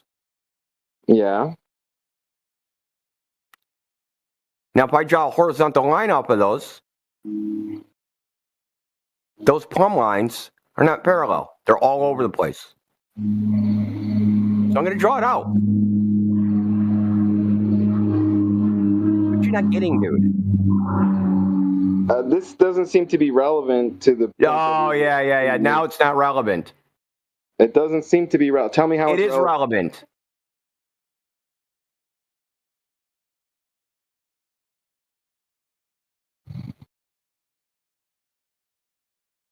Well, I gave you the document. The curvature is considered an error. They use the reference geometry of the Earth in order to cancel out the geometry of the Earth. It's an imaginary fucking mathematical surface. That's imaginary. But that's what they're doing. Who cares? It's not the Earth. They can do all the mental exercises they want. Nobody cares. Yeah, that's what you want supposedly evidence of people measuring the curvature of the Earth, but when you haven't given any yet. All you've given evidence of is you have no idea what you're talking about. You see all these red lines in the diagram I just posted? All of these are horizontal lines. These all of these red lines are horizontal lines, dude. You keep repeating yourself. What is your point? So, if I take a theodolite and I measure the vertical, say I'm at the top there, I'm at that top line, and my theodolite's 6 feet off the ground, and I sight in, and like you said, if I sight in at 5 feet 11, that's the curvature of the Earth. No, that's not the curvature of the Earth, because this horizontal line is pointed fucking up.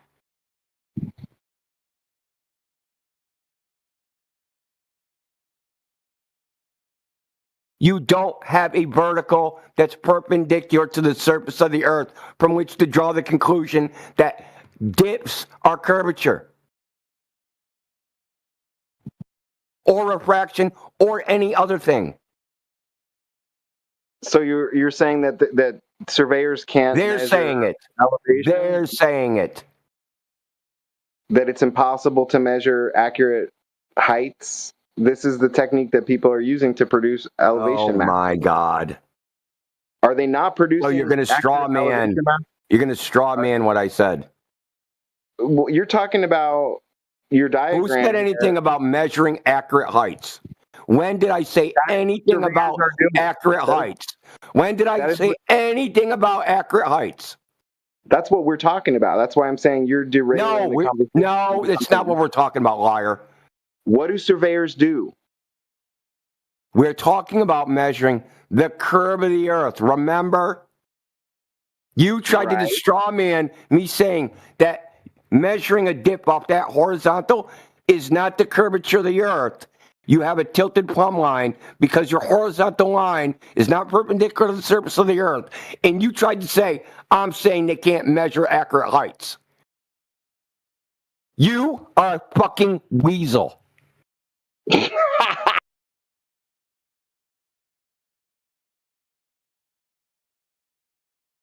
Fuck, dude. How many is it going to be today? Lying fucking snakes. Now, despite your best effort, Dylan, people that are listening, they did learn something. I did educate them on how this shit works. I did not let you fucking confuse them with your bullshit. With your fucking fantasy of how geodetic surveying works and how they measure curvature and how they correct for curvature.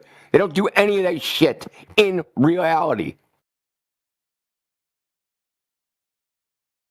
Oh, Eskimo. Aren't you the one that posted that 3 picture thing earlier?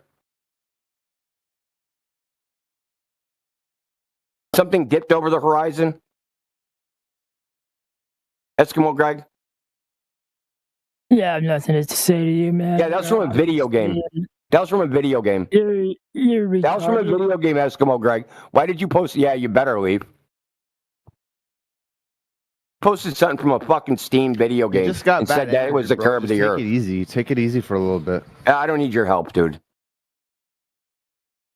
I'm sick of liars, dude. It's just like a parade of liars, one after the other. Just balance. Who cares, dude? A little bit. So, no. Stop defending liars. Oh, they left. Man, there's like there's like 3 trolls, one after the other, right there.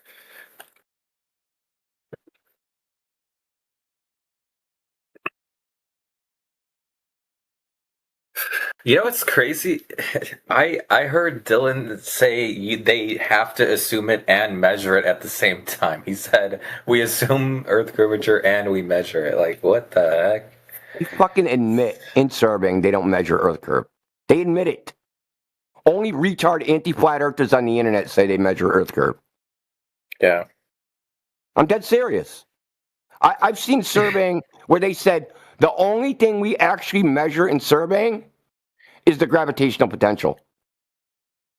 And that is really all they measure because that's what their instrument measures.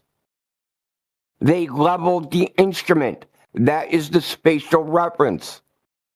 What the Earth, look, the Earth could be gone, right? Or fucking transparent or unseen. And you could take the instrument, right? And set it up. And you could level it. The instrument itself is oriented not relative to the Earth, but it's oriented relative to the gravity vector. Okay? That gravitational vector is what you're measuring. You're not measuring the surface of the Earth. Now, in geodetic surveying, all they do is map the topography relative to the gravitational vector within a celestial sphere coordinate system, namely latitude and longitude. It's 3 mappings. Well, it's 2 mappings and kind of like a filter with the WGS, with the with the gravitational model being the filter. The point is, doesn't work. You guys imagine it works a certain way because it's like, if I want to measure a fucking ball and really, this is what I would do. But the Earth's a ball, so this is what they're doing in real life. They're not doing it that way. They're not doing anything. Whatever you imagine they're doing, they're not doing. I actually had another question. When Dylan was saying like they needed a 90 degrees for the sextant, I was thinking they used the Earth, you know, because in order to get 90 degrees, they need 2 straight lines, right? But the Earth in their worldview is curved. So is it true, Indio, that the tangent or whatever they're using for the 90 degrees, that bottom line, is that a straight line? Because it's on a curved Earth. So how can it be straight? What do you mean? The only time they're finding 90 degrees is if they use a bubble sextant. Oh, okay. So are they using the Earth in that case? In that 90 degree thing? They're using there's a level inside the sextant. It's called a bubble sextant. Okay. They're not using the surface of the Earth as as one of the lines as 90 degrees. Is what I meant. No. Okay.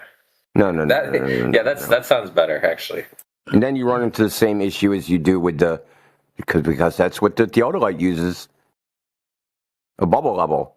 I mean, some use prisms now, but it doesn't matter. It's the same thing. It just finds the fucking gravity vector, and and the surveying part just tells you the relationship of the topography to the gravity vector in the celestial sphere. And they take that and they map that to a reference ellipsoid. But they don't map it like a projection.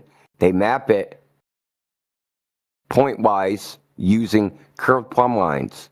So it's a mapping function. It's really kind of like a filter. That's the way I think of it. It's almost like a, where they take, imagine like you're ray tracing and you were projecting your ray tracing through a filter that curved the ray trace lines to have certain relationships. That's what they're doing. They're running it through this like filter before they project it onto this reference ellipsoid. Got it. You got to think there's like layers. There's the sky, and then there's the reference ellipsoid, but then there's also the measurements, right? So that's like, there's the sky, there's the actual measurements, there's the reference ellipsoid, and then there's the geoid, right? The geoid is finding, hey, what's the relationship of gravity to the surface of the Earth? It can't straight just use the sky. It doesn't, I mean, I know it's hard for these guys to believe, but it doesn't match up. And that's why they're doing all this. The reason it's this complicated is because it's hard to get a ball from flat measurements. I have a question for the flat Earth believers. Go ahead. Yeah, go ahead. So, and this is just me genuinely curious. So, assuming the Earth is flat, like, does everybody, like, in this model, like, live on one side of Earth, or are there people like living on like? Not a disc. It's not a disc. Oh, okay. So what is? There's no outside the Earth, dude. There's no underneath. Okay. So everybody. There's no edge. There's no outside. There's no underneath. There's none of those things. Okay, so could you explain the model then? Because I don't. Model of what? Of like a flat Earth. Yeah, I don't know what that means, dude.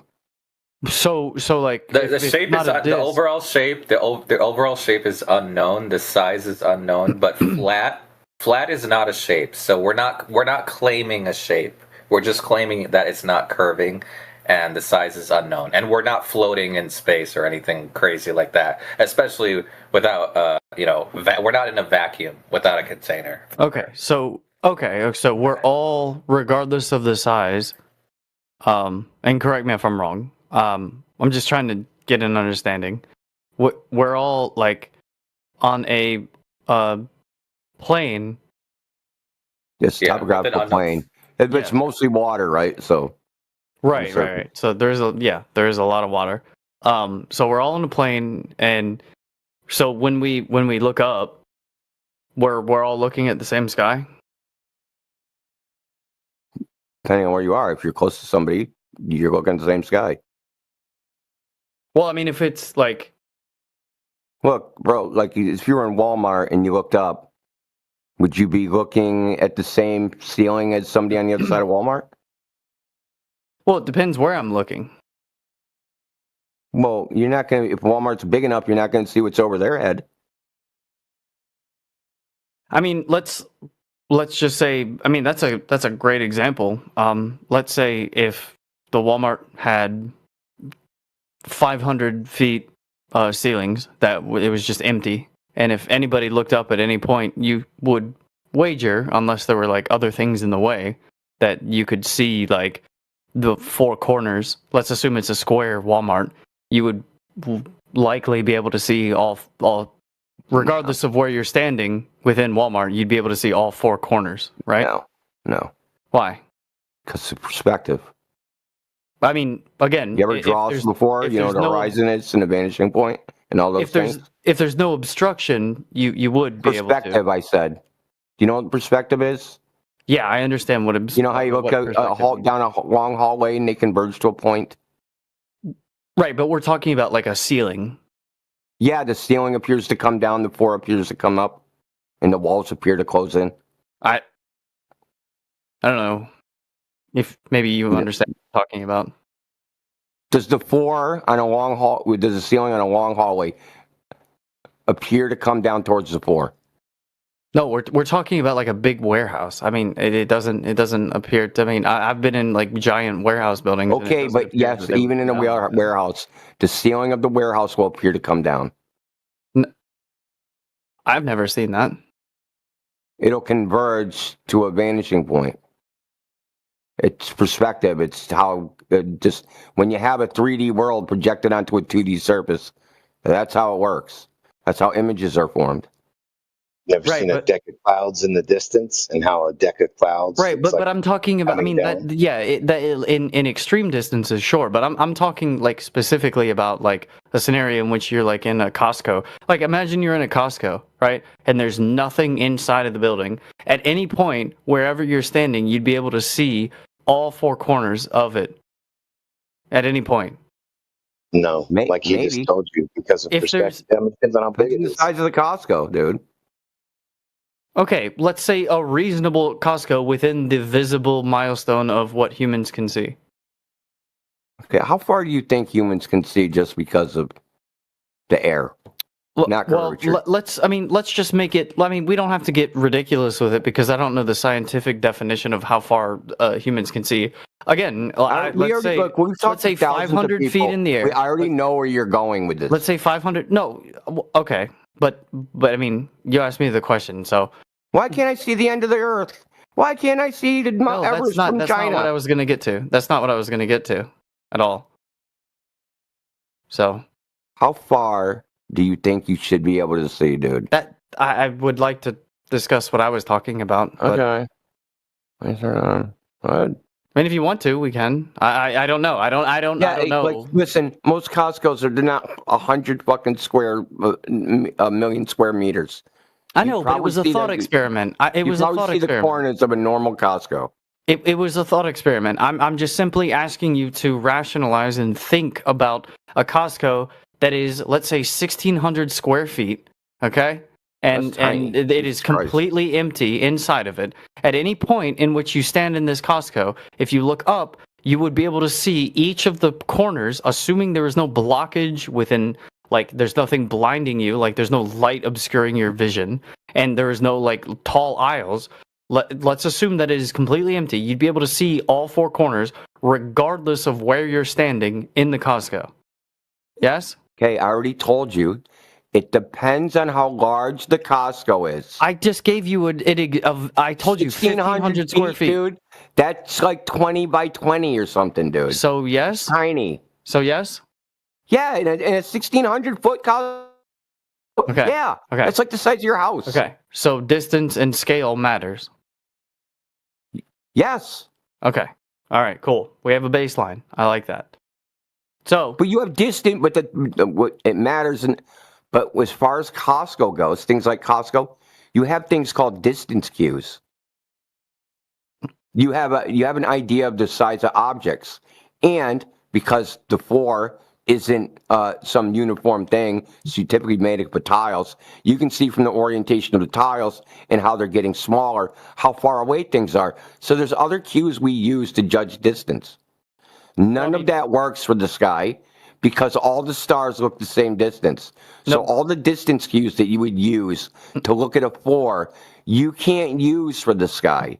You can. Because why do we see different stars in different hemispheres? Why does the northern hemisphere see different stars? You don't have a hemisphere. Southern You don't have a hemisphere. I understand. I understand that you don't believe that we do, but I know we don't. You could literally go to. I mean, have you ever been to Australia and taken a picture of the night sky and then compared that Didn't we just do this yesterday? I've never spoken to you in my life. Okay, I just did this with somebody else yesterday. I mean, that's just the biggest, that's just like the biggest example of how you can nakedly see with your own eyes that, I mean, if it's not a globe, like and I'm not going to say your model because you haven't given me a model. which is fair. There are different variations of what different flat earthers believe, and that's completely fair. But within the sphere, right, within the globe model, it is explained every single time how that could work. And the flat Earth model does not have an answer for it. Okay, you're full of shit. Okay. Okay. Okay. You don't know what you're talking about. You don't have a sphere from which to be a hemisphere. Okay. Just don't say magic buzzwords, dude. That shit don't work in here. We deal with evidence. Okay. So really simple. Okay. For the same reason, how far is Australia away from, say, Canada? I don't know. I'd have to look it up. I don't know that. Like 15,000 miles or something. Yeah, I'm assuming you would have to look that up too, right? Okay. Well, I know UK to Australia is something like 10,000 miles. Okay. So I'm assuming Canada's 5,000 miles further because it's across the Atlantic. So I don't know. Yeah. 15,000 miles, let's say. Okay. The sky is going to appear to come down and converge into the horizon. In the ground, it is going to appear to ramp up and converge into the horizon. Now, you're not going to see all the stars. The only stars you're going to see over your head are the stars over your head. Stars that are 1,000 miles away, they're not going to look like they're over your head. Why would they look like they're over your head? If the Earth was somewhat flat, you would. If the Earth was somewhat flat, that is nonsense. It's nonsense. So if I walk around on a flat Earth, the stars that are over my head in Australia follow me around. They wouldn't follow you around, but they would look. You would be able to see the same stars. You would be able to see them. They might look skewed. They might look different. But what I'm saying, why would I see the same stars? That's what I'm asking you. You wouldn't. No, I'm asking you. You're making the prediction that on a flat Earth you would see the same stars. Why is that? You'd be able to. Well, because ultimately you're looking up. Okay. And you're presenting the idea or making the notion. Are all the stars in the sky at zenith? Are they what? Sorry? At zenith. The zenith is directly over your head. Well, I believe in a globe Earth, so okay. No. Zenith exists on a globe Earth too. Well, all the stars but the Earth is rotating directly over your head? Some stars are, but at different times during the day. I can walk out from underneath that star, right? I mean, you can like walk away and still see the same star. Yeah, but I can walk out from underneath it so that the star is no longer directly over my head. Well, I think that's more so the rotation of the Earth that's doing that. But yeah, I mean, like you moving would absolutely add to it. Oh, yes, the star wouldn't be able. That's not exclusive to a fucking globe, dude. Oh, you mean to like a flat? Yeah, to move around and to have different stars over my head because I moved around. Right, but that's not exclusive to a globe. Maybe I could like explain it a little bit more on a smaller scale. Like if I look up at my you came with a gotcha and it's fucking dumb, dude. That's not an I gotcha, bro. I literally was just asking questions. You're just being so like really like I get it. You're very steel man what I said. Steel man my argument. I'm not trying to steal you. Steel man my argument. Questions. I'm just asking questions. Steel man my argument. I want to make sure you're listening. Is anybody actually enjoying? I want to make sure you're listening. Steel man my argument. And what argument? You've made no argument. Yes, I have. What Steel man my argument. Your argument was that we can move under stars.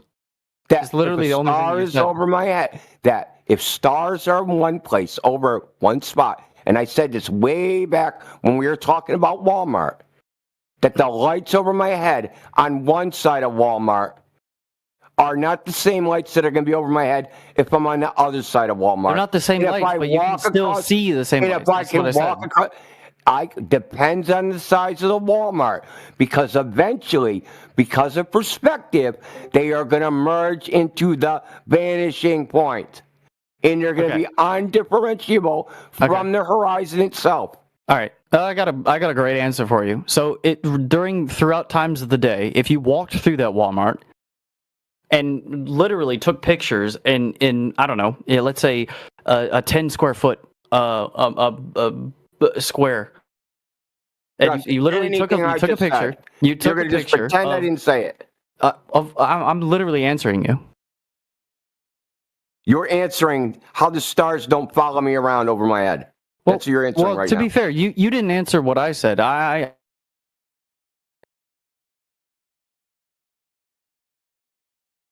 literally asked you a question that you never answered from the beginning, and I've just been entertaining this. What was the question? Why do we see different stars in the northern and southern hemisphere that you I did can't answer see that. otherwise? Perspective. No, you didn't. You didn't answer that. You didn't answer. I said perspective. The sky comes down, the ground ramps up, and they vanish into the horizon, which is the vanishing point. Okay. It's called the vanishing point. Take an art class, dude. Okay. That's great. That's great. But there are literally no astronomers that would agree with you. Who cares? Oh. That's how weak your argument is. Now it's an appeal to credentials. An appeal to authority. Yes. Yeah, that's a great fallacy. I also don't go to doctors when I need a medical treatment. I go to somebody that works at Pizza Hut. And that's a false equivalence. That I don't think so. I do. I think it's close, but not quite. Because if you're going to discount every single astronomer, is there any astronomer that you the all or nothing find any fallacy. credence into? So, any more logical fallacies you want to stack on? Any more logical fallacies would you like to stack on? Would you like to answer my question? Any more logical fallacies would you like to stack on? No. I have no further questions, Your Honor. Yeah. Okay. Go try somewhere else with your bullshit, bro. One after the other, fucking. Dude, it's like literally a fucking parade of fucking speds. Yeah. All right, next. And what the most aggravating fucking thing is, like I said before, they are not trying to figure out what the truth is. They are just trying to hide it. Yeah. In the case of this guy, he's just trying to quote unquote win the debate. Another lights in the sky type argument. Dude, I answered it right out the bat. If I walk to the other side of Walmart, there's different lights over there. It's real simple. If Walmart's real small, that ain't true. But we're comparing it to the Earth. You're asking me, why does it happen on Earth? Earth isn't the size of Walmart.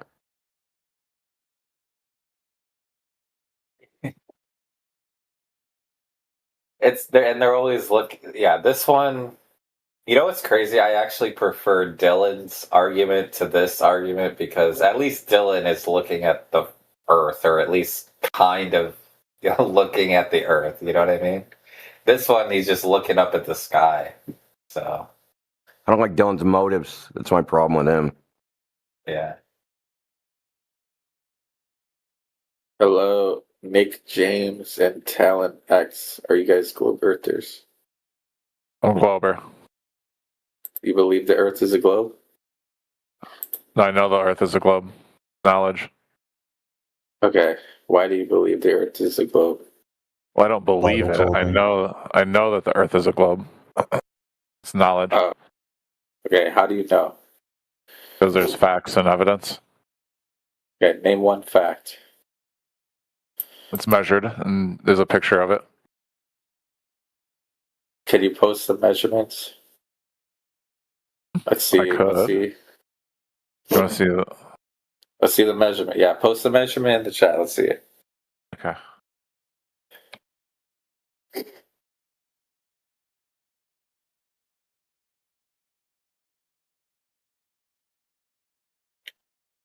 This is. Oh, I don't have permission, but I can send it to you. DM it to me. Yeah. Called the Great Trigonometrical Survey. The direct physical measurement of the surface of the Earth. Okay, let me see. You're welcome to post it in the chat. Got it. Okay. It's very All right, famous. Let me read this 1 sec. There's a lot of coping and seething that goes on behind due to the Great Trigonometrical Survey.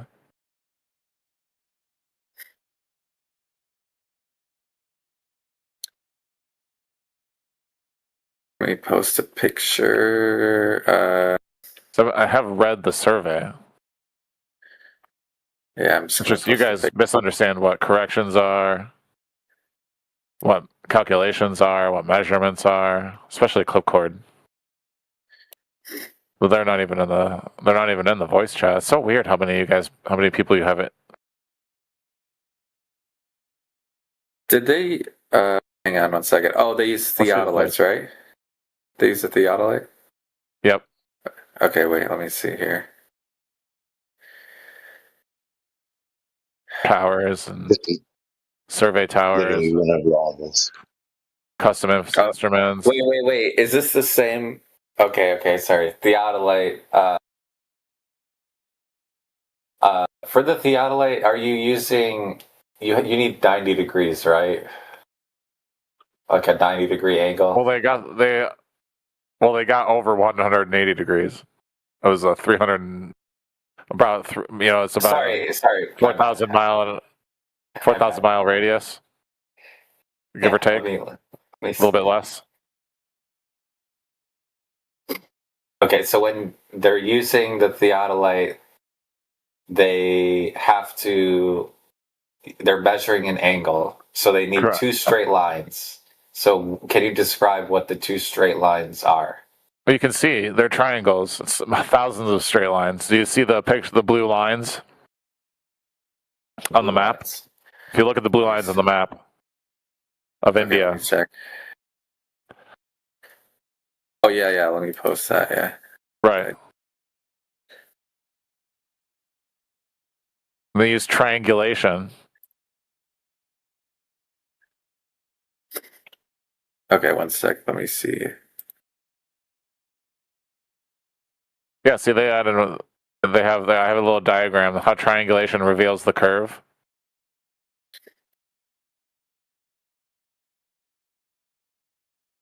Straight lines. Okay. When the angle is greater than 180, angle sum. Is there a physical? Hold on. Let me see the Wikipedia again. I'm trying to look for like a real life physical theodolite demonstration where they. Hi, YouTube. Where they did it.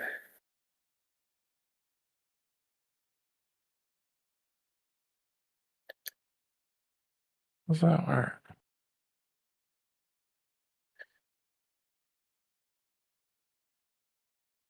That is how they did triangulation.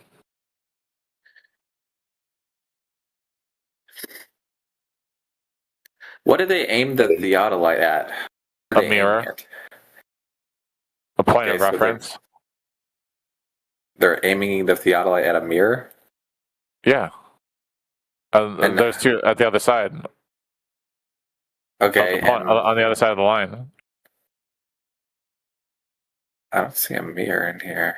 They're shining a mirror. That's separate. They just take a mirror. It's just like a 8x10 size mirror. They shine the sunlight at the. Wait, in your Wikipedia, I don't see any mention of a mirror. Where's the citation for the mirror? Or is that just like a default theodolite thing? Yeah, that's the default. So there's a mirror like inside the theodolite? Is that what you're saying? No. The theodolite's aimed at the other side, the other point, which has a mirror. Oh, okay. So they're aiming it somewhere in the distance, and then there's a mirror at like when you see how triangulations reveal curvature. So they go from like point tower to tower. So you have to go theodolite on one side and the mirror on the other, and then you get the measurement.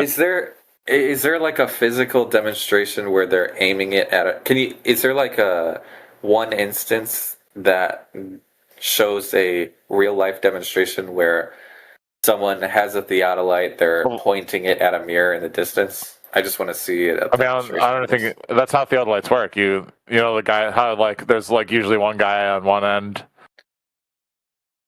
There's always like 2 people, one on one side and with the theodolite. The other side's got the little stick, little mirror on it. Okay, wait, let me see if I can find one.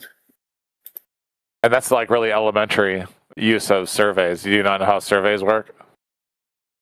There's 2 people involved. 2 teams. Look, wait here.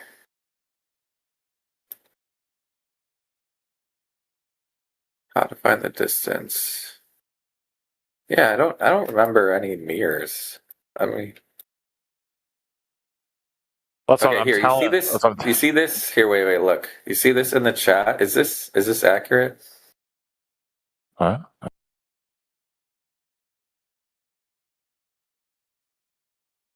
I just posted a. Sure. First. That's similar. Sure, that's a similar triangulating. That's a triangulation of a height. Here. That's triangulating height from the horizon or something. I don't know what that is.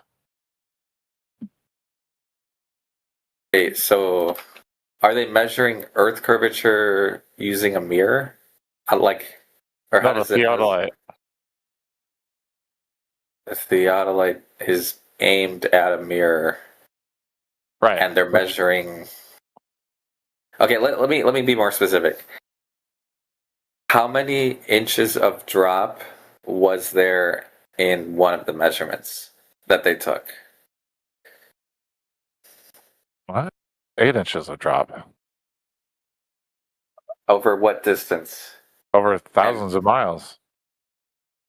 Or over per mile or something? I don't know. The average was 8 inches.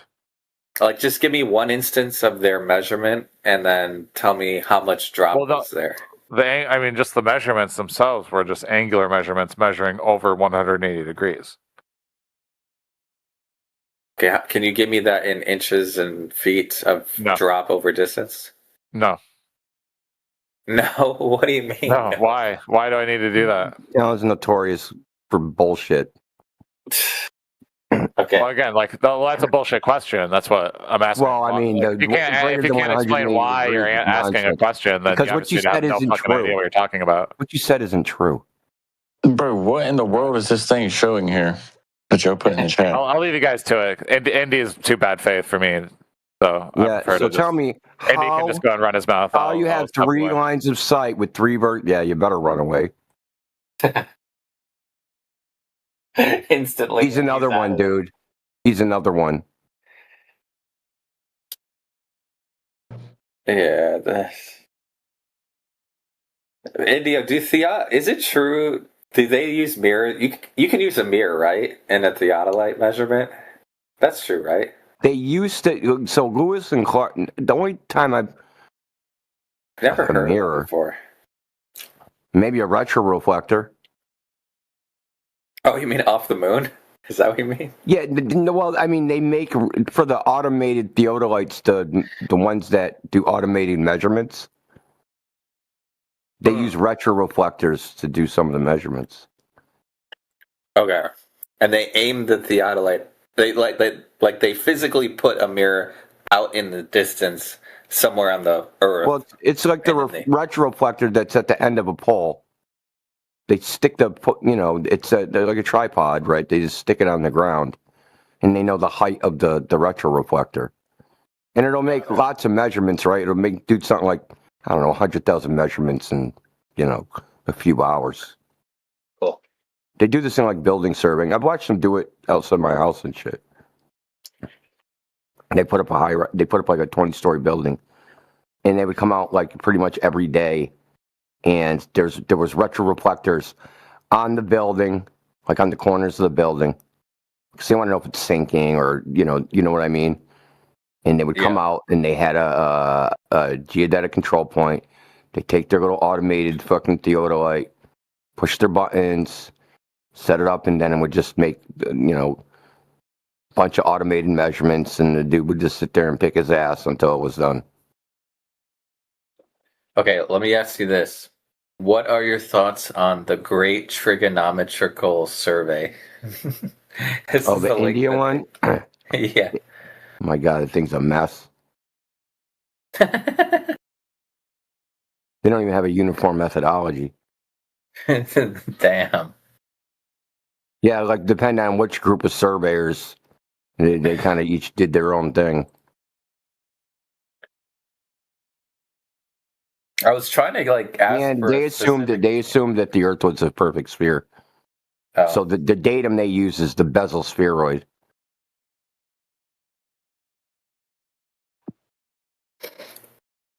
I was gonna ask him for like a specific instance, like just 1 point, like a one physical demonstration of one of the measurements that was taken during this. But it's just a Wikipedia thing. So what they don't understand is that, or haven't heard, even though I've told these guys a bunch of times, they do something called reduction of the horizontal direction. Okay, so they take measurements. So you have 2 points. Now, is your theodolite tilted away from the other theodolite? Is your theodolite at the same level as that theodolite? Because that matters. Right? You have one theodolite set at freaking 1,000 feet and the other one's at sea level. Now your calculation of that triangle will be different than if it was at the same level. So what they do is called reduction of the horizontal direction. They take all the measurements before they're entered into anything, and they reduce them so that all the measurements are at on the same datum. So they reduce it to sea level. So now you have a bunch of triangles. Well, what happens when you do this, when you change the elevation of the triangle, the angles relative, if the Earth is a ball, right? Now you have tilted verticals. The verticals are not in the same plane. The plumb lines, they're not in the same plane,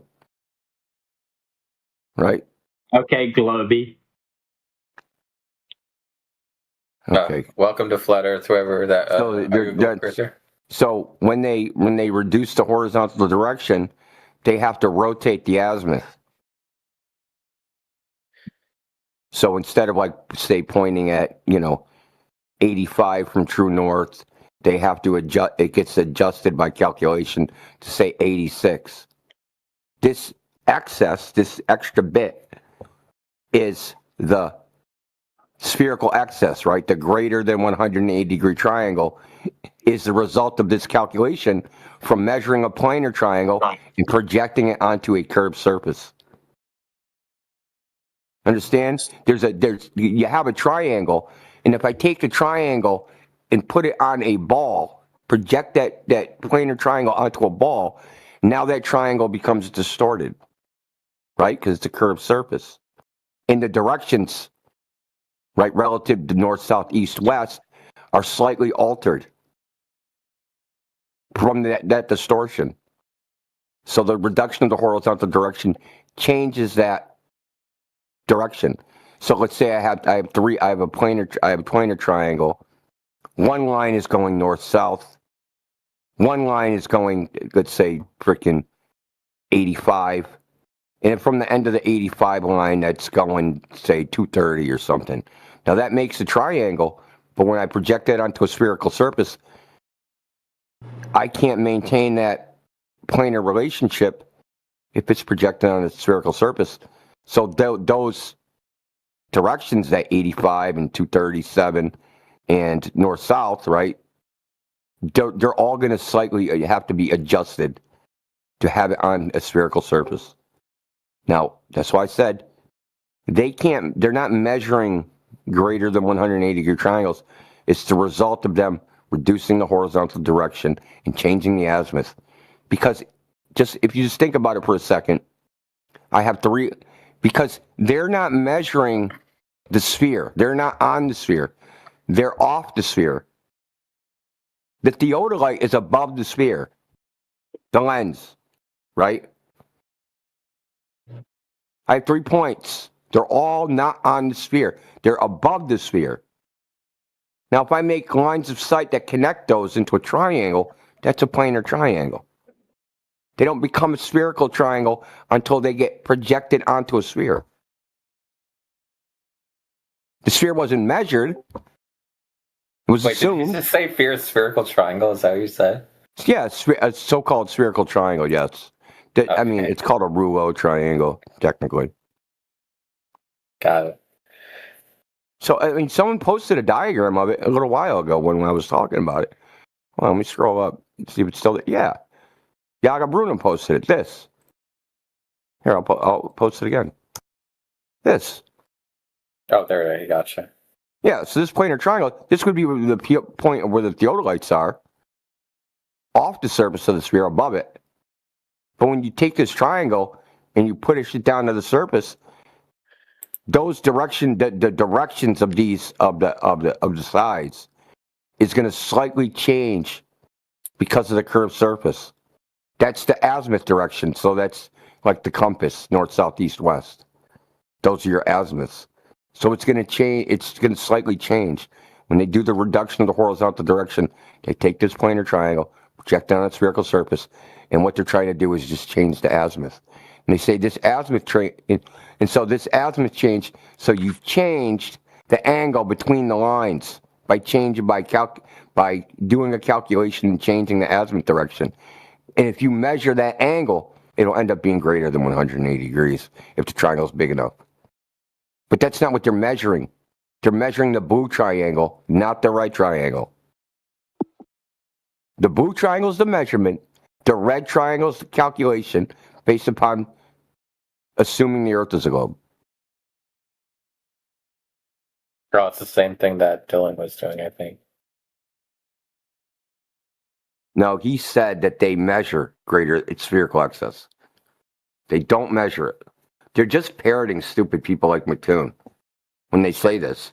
McToon is like the first person that really pushed this forward, and they've been freaking carrying that water of that dude just being wrong for quite a while. Is McToon still? Is he still around? Like, is he still going? I mean, he's taken a beating a couple times. I think he's like in stealth mode right now. Healing. DJ fucked him up. Have you ever heard the DJ in him? I did not see DJ. DJ went into a server and debated McToon. It's one of the worst destructions I've ever heard. It's really good. I'll post in the chat. Yeah, I'll take a look. I just been watching too many QE videos. Oh god. Yeah, I've been just watching QE.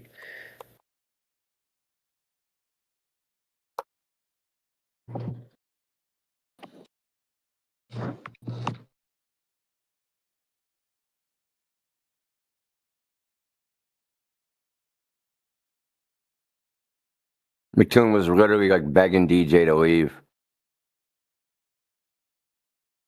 It was on a different server. I think the server's name was QOps or something like that. Oh yeah, that's where we had the Tourette's episode and called him an asshole 80 times in a row. Yeah.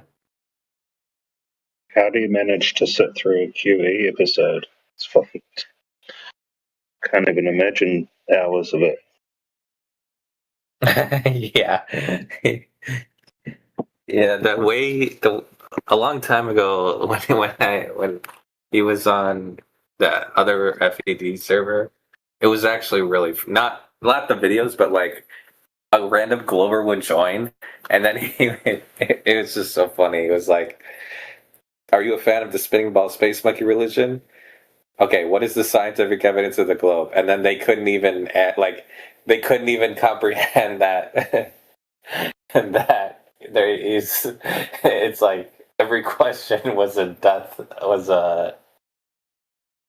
sentence essentially, because they didn't realize that there's no science for a shape, and then oh man.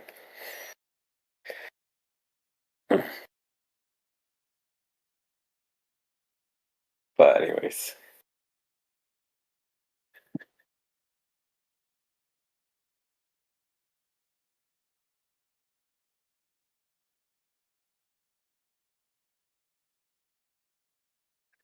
Really quick, is there any Globers in here? Dylan was before we go back to Dylan, Let me just see if there's any other ones in here, because I know he's here, but I want to see if there's any other delivers. Indio. What's up, babe? Huh? Oh, what's up, dude? Hey, man. Long time. Yeah, man. My fucking Discord's all screwed up, man. Yeah, I remember you saying that. I heard you say that in the song. I'm getting a new computer here this weekend, so I'll be back soon. What's going on, dude? Sweet, bro. What's up, Timbo? Hey. Timbo Matrix and yeah. You guys all sound the same to me. Damn it. What's going on, man? I heard you jump in, man. You took a break, huh? That's good, man. Yeah, I'm back now. Yeah. Again. I'll be back soon. I've just been doing my own little thing, man, doing some live streams and shit. But hey, Indio, that kid, man, with 182 IQ today, man, got so wrecked. That kid was pissing me off, man. Oh my God. I was screaming at my phone, man. I was driving, but I was like, oh my goodness. It's kind of like that all day, man. Zodiac's been here all day watching me just like take scalps, dude. It's just like I have a pile of bodies that's so high right now. That's awesome, man. I do a lot of listening, guys. You guys been killing it. It's been fun to listen to, man. I wish I could jump on more often. By the way, what was he saying to get you to scream at your phone? What was he saying? Fucking, he's just would not answer the most simplest questions. And he just kept, calling us stupid, and he's smarter, and he was just getting racked. And I'm like, you fucking Mongo, come on. Was it another one? And he's 20. He goes, oh, you guys are old, and I'm smarter than you old guys. That was pissing me off right there, man. He doesn't understand what experience is, man. He might be 22 or 7, whatever he said he was. But was he one of those lights in the sky people, or was he like at the yacht? He was doing lots of lights in the sky, the moon thing. You guys were talking about the moon, but he wanted to take it up there, but India wouldn't let him, man. Tried to keep it down here on Earth. And did he have any ground thing, like any non-lights in the sky stuff, like any ground things? No, he just had his religion. And okay, just lights in the sky. It was NASA. I've been to NASA. He goes, I've been to NASA. Oh yeah, that's right. I was like, why? Yeah, I've been there too, man. Ding dong. I said, where's the proof of that globe? And is it in the coffee cups or the frickin' t-shirts? Wait, he said he'd been to NASA? Yeah, he went to NASA. Yeah, over there. Like, what do you mean, Ben? Like, what did he say? Like Cape, Ben? I don't know. He went to whatever, Cape Canaveral or whatever. I don't know. One of those. Like an office? No, where they got the rockets, the tour. The rockets. So he might as well just say he was an astronaut. Right. Anyway. Poor kid. I felt bad for him, man. It's been a parade of rhetorical gimmicks, one after the other. One will come in, they try to pretend that oh, I'm just a reasonable person asking questions.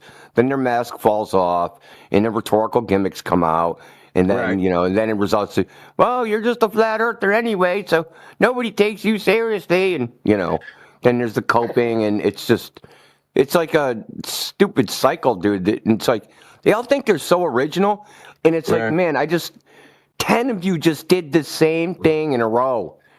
And you thought your stuff that you came in with was clever.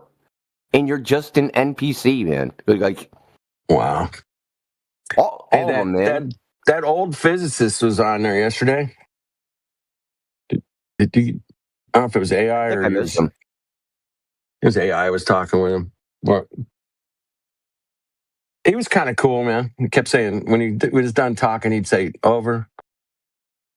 It was very polite. He was a nice guy, man. Yeah, man, I missed it, man. Yeah. I've been looking for a normal person, man. Hard. Hopefully he'll come back. But I haven't been trying to be confrontational either. I'm really not trying to do that. They just draw it out for some reason. Mm-hmm. Yeah, you guys put up with a lot, man. I do appreciate you guys, and I don't know if I could ever buy you guys dinner or something, but man, you guys have just been putting up with it lately, man. It's been pretty fun to listen to, anyway. Well, I'm learning, still learning, man. Honestly, the theodolite conversation, if you're not familiar with theodolites, it's actually kind of interesting to listen to. But then, like the next day, it gets old really fast because then you realize it's all nonsense. But like the first time you hear it, it's like, oh wow, this is interesting. Right. And like you realize it's all nonsense. And then the Sticks and Shadow guy was in there today, I think. Yeah. That also, like, for a person who's not familiar with it, that also might sound interesting. But then, like, 10 seconds later, you realize it's nonsense again. Total. That was that guy. It was the cop. You were talking to the cop this morning, right?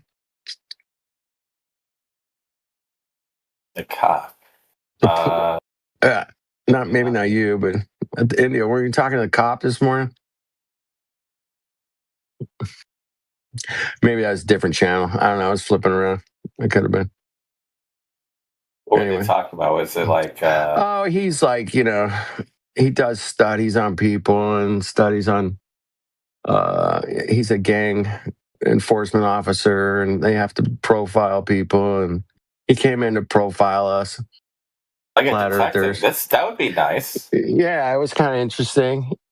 He's pretty smart. He knew a lot of stuff, but he was like, you can do this in your backyard. You get 2 sticks, or maybe, Oh, he was defending Aristotle's. I was like, oh, dude. And he's like, yeah, most of you flat earthers are low IQ. And I was like, oh, man, poor guy. Could he actually recite Aristophanes pretty accurately, or was he just like winging it? No, it was just rough around the edges. He'd be like, the 2 shadows, you measure the length, and then he didn't know how to actually do it. So yeah, just part of his religion.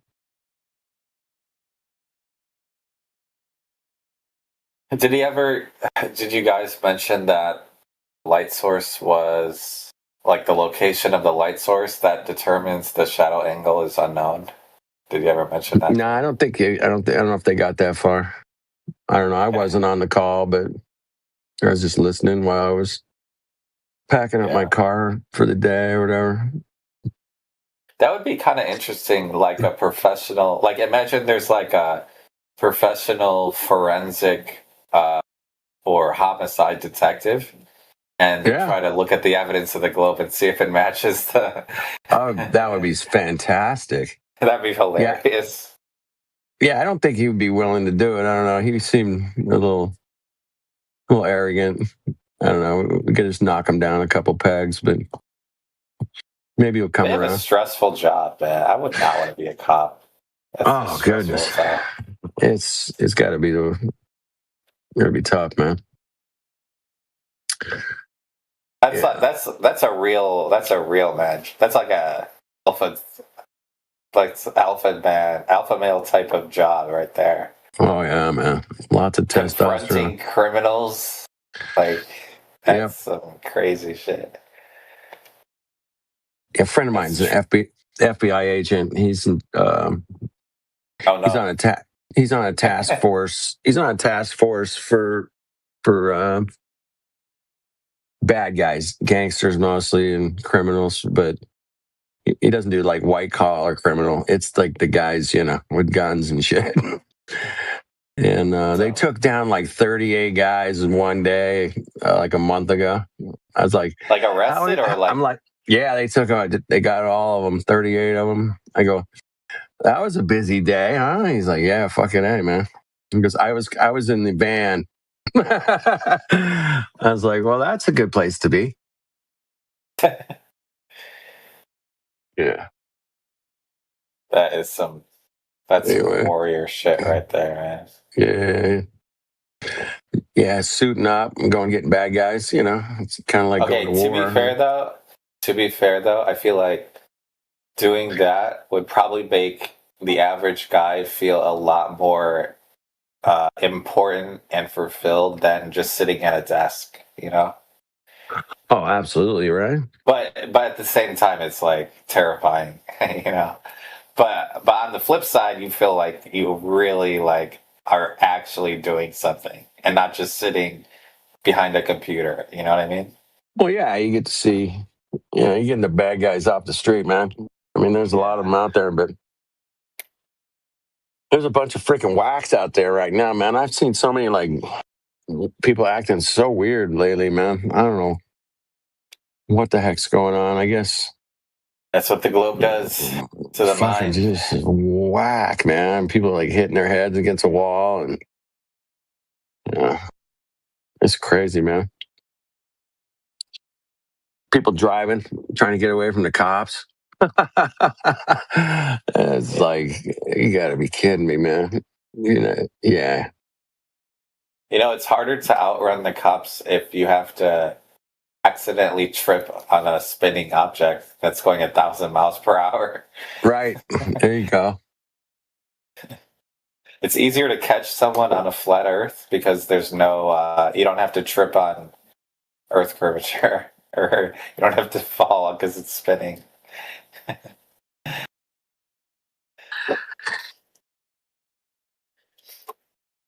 Man, what a world, man! I think DB Cooper, he landed in China because of the Coriolis effect. The rotation of the Earth. While he's falling out of the plane, the Earth spun, and he just landed in China, and they never found him. Wait! I got a question. Your cop friend, you should ask your cop friend, when you do target practice for the police with your firearm, do you take into account the Coriolis spin? No, he's not gonna take that in. That's what you should ask him. Next time he comes in here, cop. Yeah, that was another gambit today. That was another gambit today, man. The artillery gambit. Yeah. You explained some artillery, how they would pinpoint how, raise or lower the barrel, basically, right? Yeah. And have spotters out there going, oh, no, man, you missed that to the left of, Yeah, they have forward 100 yards. Man. They don't just fire blindly into a city. Mm-hmm. They have people that can see where the fucking shells land. Right. And they go, okay, that one was too far. That one was too short, right? Too left, it's called bracketing. There's a name for it. It's called bracketing. So they bracket the target, and then they walk artillery into it, either forward or back. Because there's an uncertainty to every round. Yeah, when you said that they did this in World War II, I was like, I remember saying to myself, I'm like, dude, I didn't know that. I didn't know that's how they did it. I wasn't sure. I mean, that makes total sense. It's totally logical. How else you get a target? Well, let me guys ask you this question: when Tom Brady makes a throw to one of the other football players who's running to the end zone, right? Does he take into account the Earth curvature before he throws the ball? No, or the Earth spin. It depends on whether the player's a flat earther or not. Apparently, Neil deGrasse Tyson used that analogy for a field goal, extra point or field goal or kick or something. I don't know. And he was like, the reason he missed that field goal is because of the Earth spin. I did some quick calculations, and I was like, that was the reason he got it in. It bounced off the upright and in because of the Earth's rotation under the ball. It was in? And that's how they won the Super Bowl. That's right. That, the Super Bowl that he was at the Super Bowl. Yeah.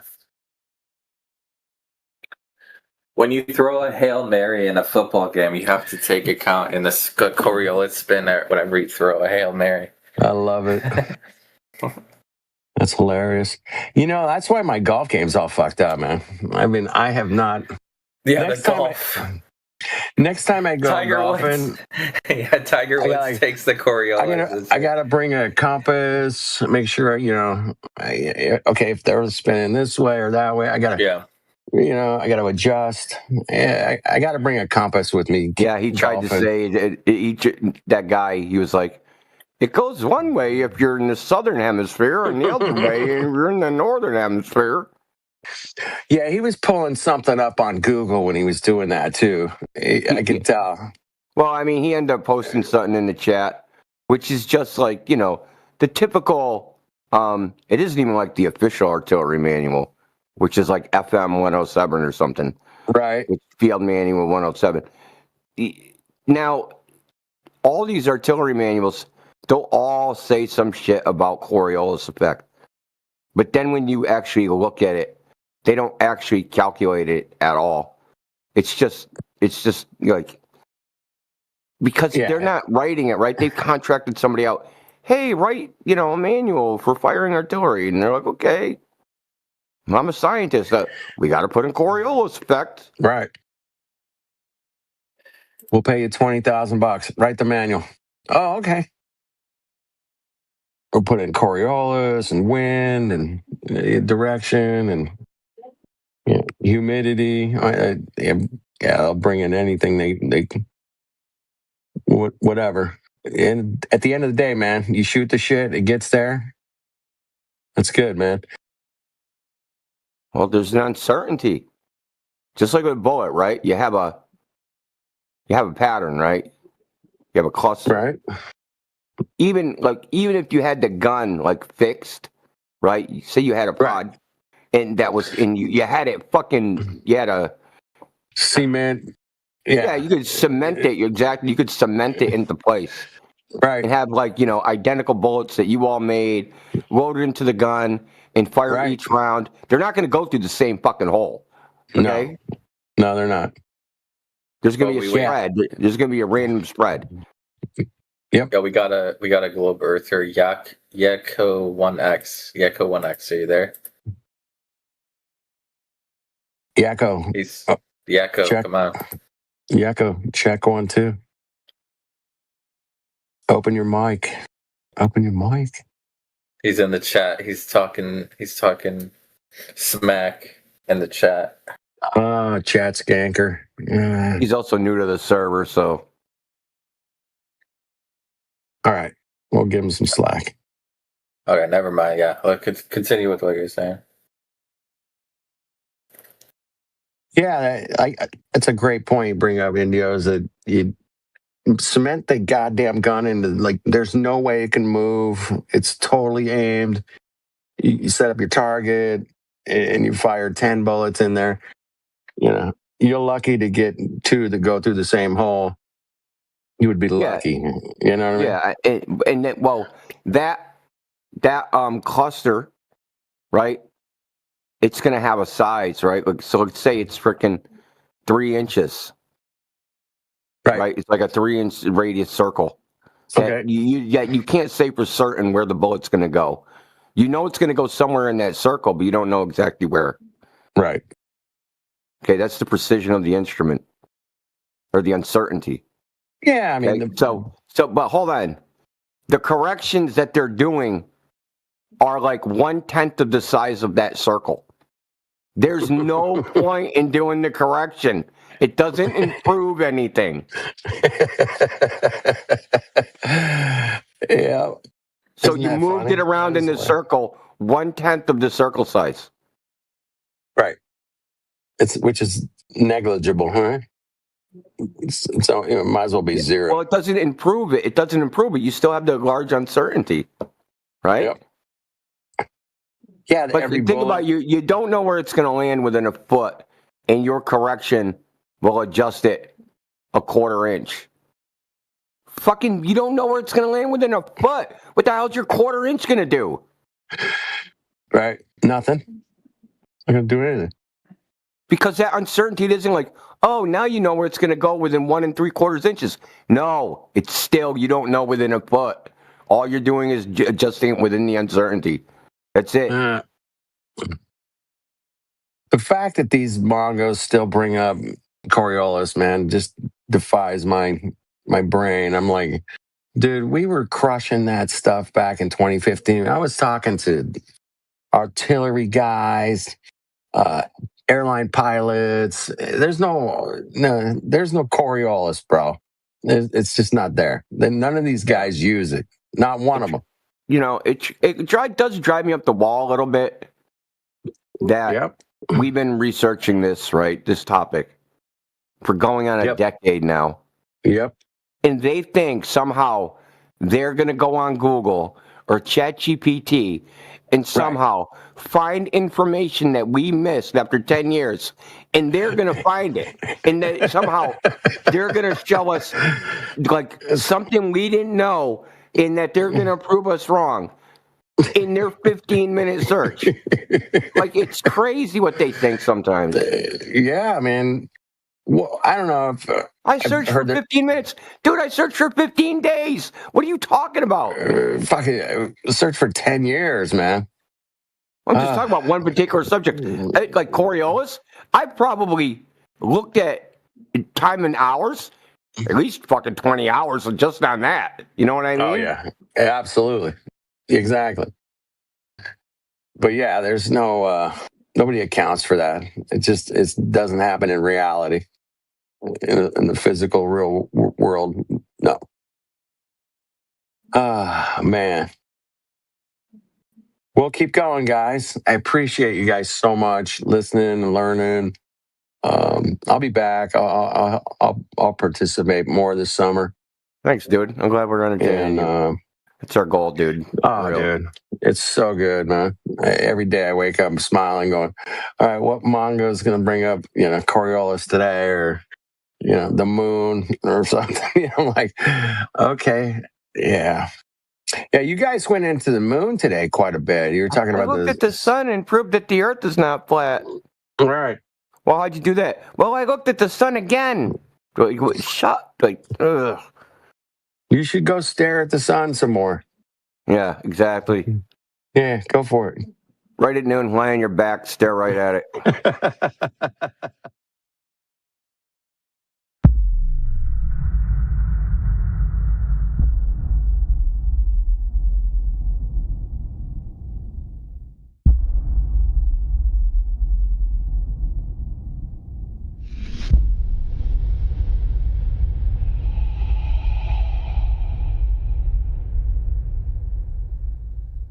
All right, go ahead, Joshua.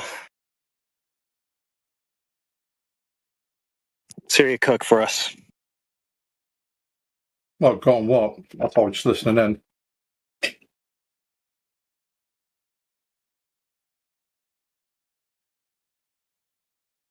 Surely you know the topic.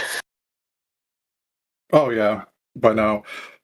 I'm just curious, what do you guys think of, like, when you look at, like, Starlink, like, live streams and stuff, and they get to like, a certain altitude, and then you start seeing, like, the curvature of the Earth?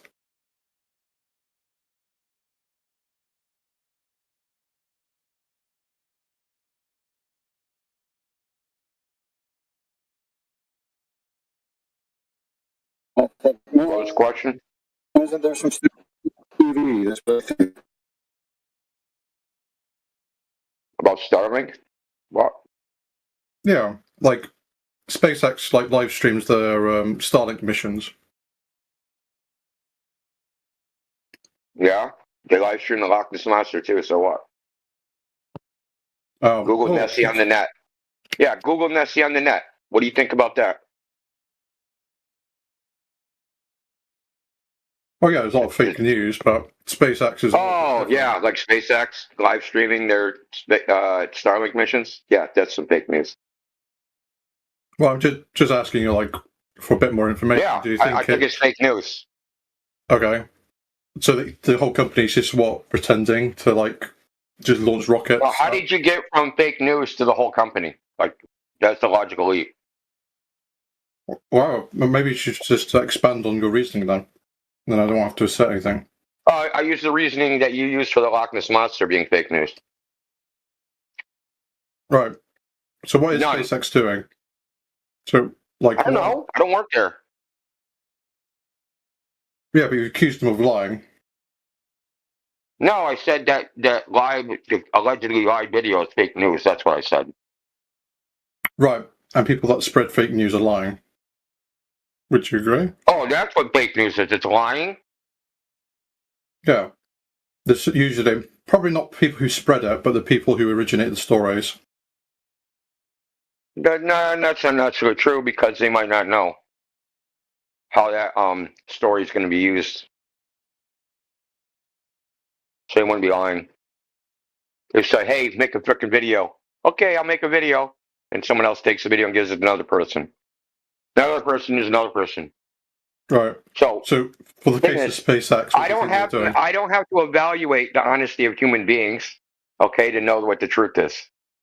Okay. In fact, that is a foolhardy method.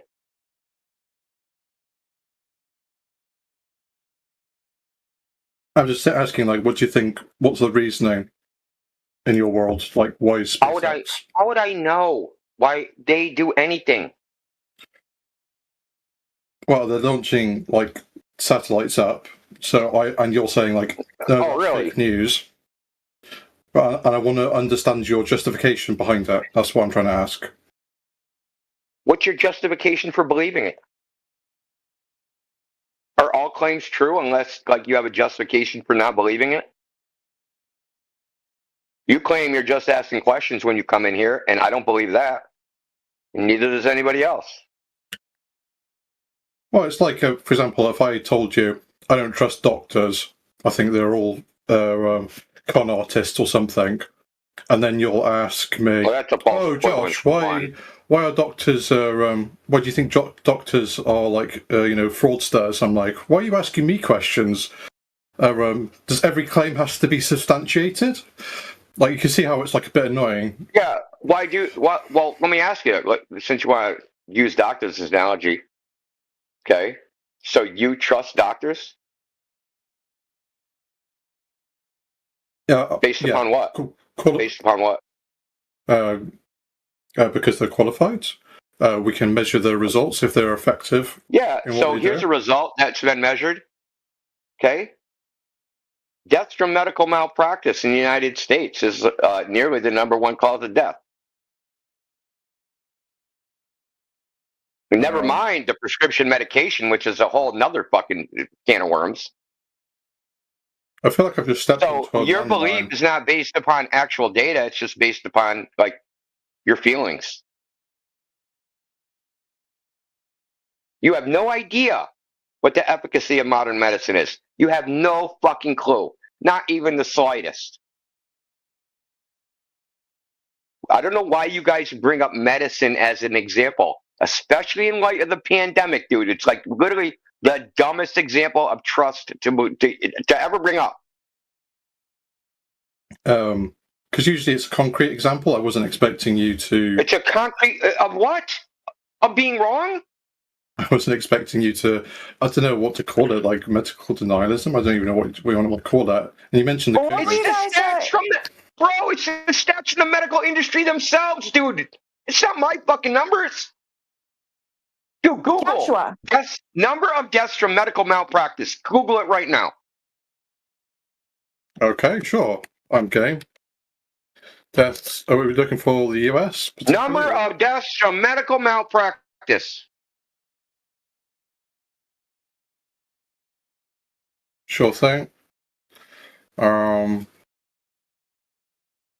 while you're doing that, can you tell me? I just got back here. I don't know what were you guys talking about before that you went into this analogy? Starlink, and he was trying to make an argument that I need to auto believe what they say. Oh, okay. Starlink is the argument. Okay, that's what I wanted to know. Thank you. Yeah, I made the mistake of talking about medical stuff, and I didn't realize I would have to start proving that as well. But in all fairness, I have Googled it. And the first result is McGill's University. The medical error is not the third leading cause of death. I'll have a read. Yeah. Great. Awesome. One study reported that approximately 400,000 hospitalized patients experience some preventable harm each year. Another estimated greater than 200,000 patients die annually were due to preventable medical errors.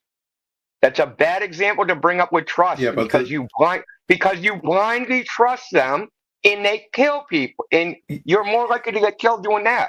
Yeah, but even from what I'm just listening to what you're saying, when we talk about like malpractice or misuse, like it's not like they're actually killing the people. It's like they're probably getting preventable medical error is killing people. No, like for example, if the patient did not have any medical care whatsoever, it would probably result in their death. What is probably you have no idea. There's no justification. You have no justification to say that. None whatsoever. Post the statistics that supports any of that. You can't because those statistics don't exist. Because if they did exist, nobody would go to the doctor ever.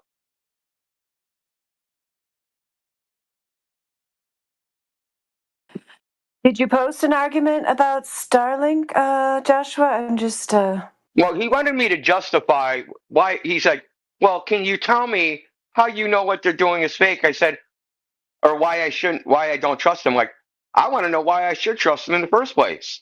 And then he used doctors as an analogy. Fucking worst analogy ever. I know. Tell me about it. Yeah, so you should come up with something better, Joshua. You got anything better? Is this supposed to be your proof of globe or what? Well, I just wanted to know. Because we know that Starlink works, so you can connect to it. And we have GPS, and we have like a live stream of a rocket going up, deploying the satellites. And I just wanted to know what his opinion was. And yeah, we have a live stream of the Loch Ness Monster and witnesses and all sorts of shit. So what?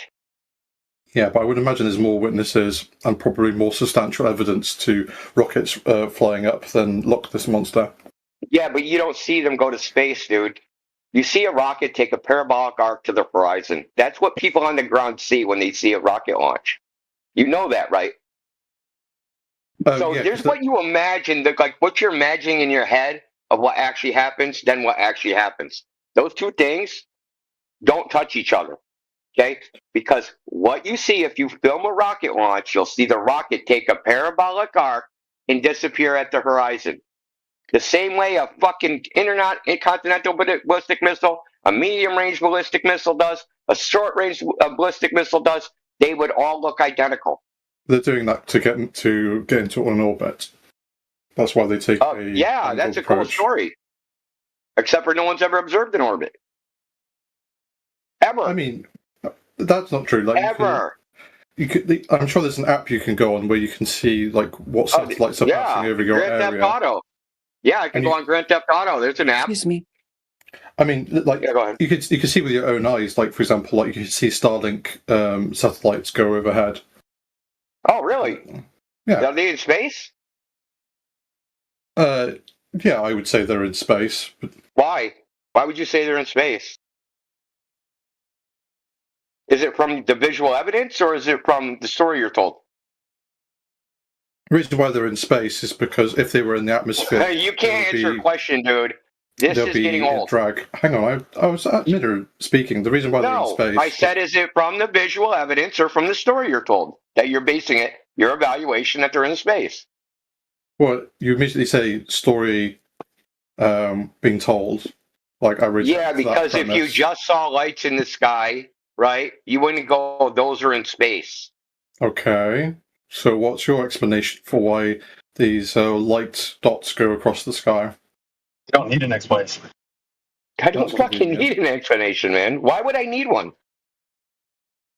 Well, I'm saying, oh, it's X. And you're saying it's not X. What? So I'm like, okay, no, well, what I'm saying is, you're saying it's X. I'm saying you have no evidence it's X other than hearsay. Hey, you know what's wild, Indio? When he talks about rockets going over the curve to get into orbit, those same rockets, Elon will show a rocket going straight up and falling straight back down. So why does it go over the curve? Yeah, that's weird. He has self-landing rockets, so when he goes up, he deploys the satellite, so he's in orbit. And then what he does is he deorbits the rocket and then goes back. What? Listen, dude, how do you know any of that? let me ask you, how do you know any of that? Would you know any of that unless you were told? Well, it's more than told. Like, no, I'm asking you, would you know any of that unless somebody... Okay, I'm going to ask you the question again, and you're going to answer this time.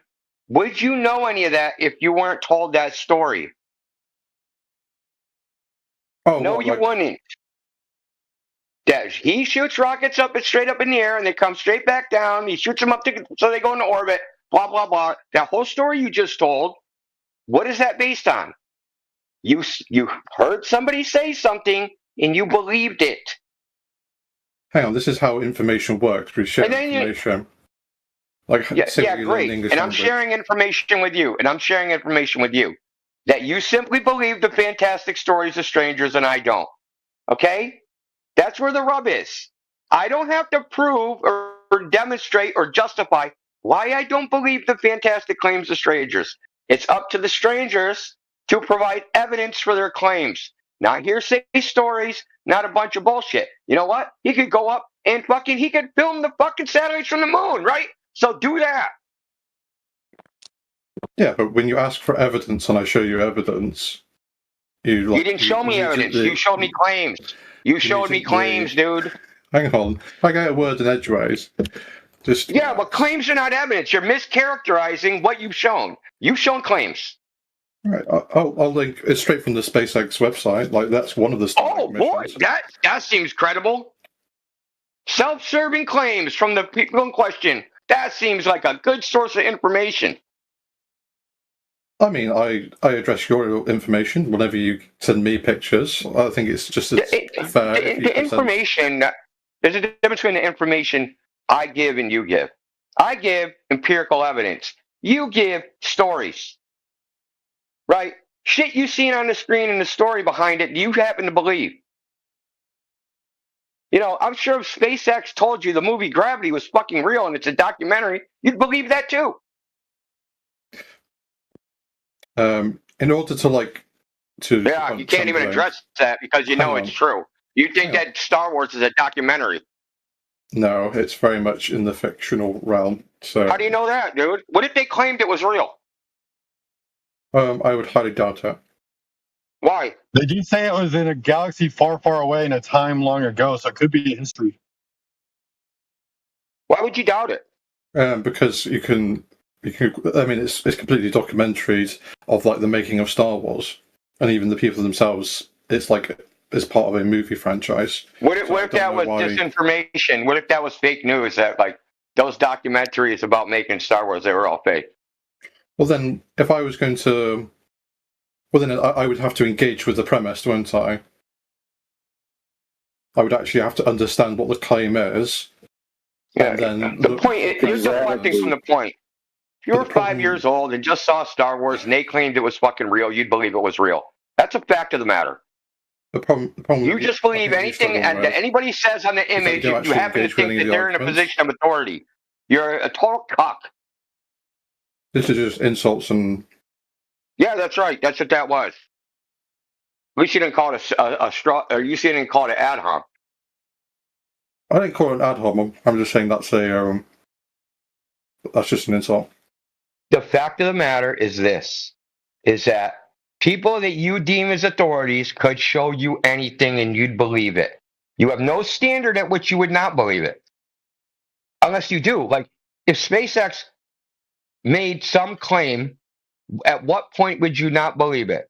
What if they said they made like a teleporter where you could teleport to the moon? Would you believe that? The difference between me and you is like... Why can't you answer the question? I am answering the question. If they said a teleporter, I would ask for evidence, and then I would see the evidence, and then I would judge for myself. And then you would see the evidence. I can see the evidence of the rockets going up. Here's their evidence. Down. They have a split screen camera on my phone or the internet connection, so I can see in real time like what's going on. You don't know it's real time. The only reason you think it's real time is they said it's real time. Do you use a GPS on your phone? So check this out. Here's how the here's how your evidence for the teleporter. They broadcast the video. 10, 9, 8. So you have a container, and there's a person inside of it. 10, 9, 8, 7, 6, 5, 4, 3, 2, 1. And then the other side of it, in the split screen on the other side, Boom, you see the person over there and he's not in. And what they actually did was just swap the video sides, right? The left becomes the right of the split screen and the right becomes the left of the split screen. And they teleported him to the moon. There's your video evidence. Right. Now SpaceX invented a teleporter. Right, and we would evaluate those claims. We would have independent verification. Oh, what's the independent verification of SpaceX? Yeah, exactly. There's lots of media outlets that would media outlets that use SpaceX as the source of their information. Verify SpaceX. Dude, SpaceX PR department told the media outlets, dude, this is like what who did this shit during the Gulf War? Cheney. The source was Cheney. He tells the reporter reports it, then he goes in the news and then cites the reporter as confirming what he said when he was the source of what the reporter said. Sure, this is why we have independent. These tricks don't work, bro. And multiple outlets. Oh yeah, all coming from the same original source, SpaceX. No, SpaceX. You realize SpaceX is a private company. Yes, I'm familiar. Yeah, they're a private company. Inside is a black box. Nobody knows what they're doing. Okay. We do know that there's over 400 government agencies coordinating with SpaceX. Do you know how we know this? They have government contracts with NASA, I am aware. Okay, do you know how we know this, though? Because Elon Musk went in front of Congress, swore on the Bible, and said, we have 400 government agencies working with us. Working with? SpaceX. I don't think he controls the government, and I don't think the government controls all of the media outlets. Oh, my Lord. Who said anything even remotely resembling Elon Musk controlling anything? You were hinting at it. No. Yeah. I said no. What I said was Elon Musk confirmed that SpaceX, for all practical purposes, is not separate from the government. But unlike the government that you can FOIA and get information from, you can't get FOIA SpaceX's information and get anything out of there. Yeah, SpaceX is under no obligation to share anything with the public as a private company. I'm not just. And they have no obligation to tell the truth. They have no obligation whatsoever to tell the truth at all. So would you find it satisfying if you did do the teleporter experimentation and multiple outlets were to record it and examine it? I wouldn't believe it. Okay, then so the issue isn't SpaceX, you don't trust the outlets at all then? How are you independently verifying this? No, dude. Claims are not evidence, dude. Do you realize? Okay, really simply, do you understand that claims are not evidence? When I talk about news outlets, I'm talking about recordings. Evidence. I'm talking about recordings. News outlets news outlets make claims. They don't provide evidence. News outlets often report the news from some kind of source. Sometimes the source is in the outlet, sometimes it's not. Depending on what article you're reading. Okay. And a thing like SpaceX, do they got free reign? Is it free reporting? Where they're like, hey, here you go. Let's see your pass. Here's an ID. See you later. And they just go wherever they want and do whatever they want and just report? No, but they do have interviews. Yeah, that's right. What they see and what they report is controlled by SpaceX themselves. I don't think you care about that because you've already said that you don't trust the outlets. So even if they did allow full reign, no, I didn't say that. Wouldn't trust them. No, I didn't say that. I didn't say that. So you would trust some outlets then? No, that's not what I. Listen, if you're trying to oversimplify things and turn this into a childlike argument, dispute. It's either you do or you don't. You're just saying I don't trust the outlets or I do. Okay, I don't go by trust to evaluate truth. Okay, what they say might be true, it might not be true. I say I don't know until I have actual evidence that can be tested. Do you trust anyone? If someone gave you a piece of information? Certainly don't trust you. I'm not asking you to trust me. Say another flat earther came to you and said, we've done another laser experiment. No, I would not trust them. No. Okay. I don't automatically trust shit. So does this mean you have to like verify like every single claim, every like? If you want to claim you know something, yes.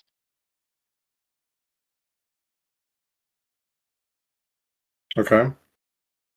So I know it's really hard. I know it's very, very hard to actually think critically about things and make nuanced and particular decisions about what you know and don't know and what's a belief and what's not a belief, and having the courage to say, I really don't know. I could adopt that, but then I would only be believing it and I wouldn't know. And I just like running around as if it's truth would be deluding myself. So you don't know that there's satellites in space. You believe it to be so. You're running around saying you know the truth, but that statement is actually you just deluding yourself.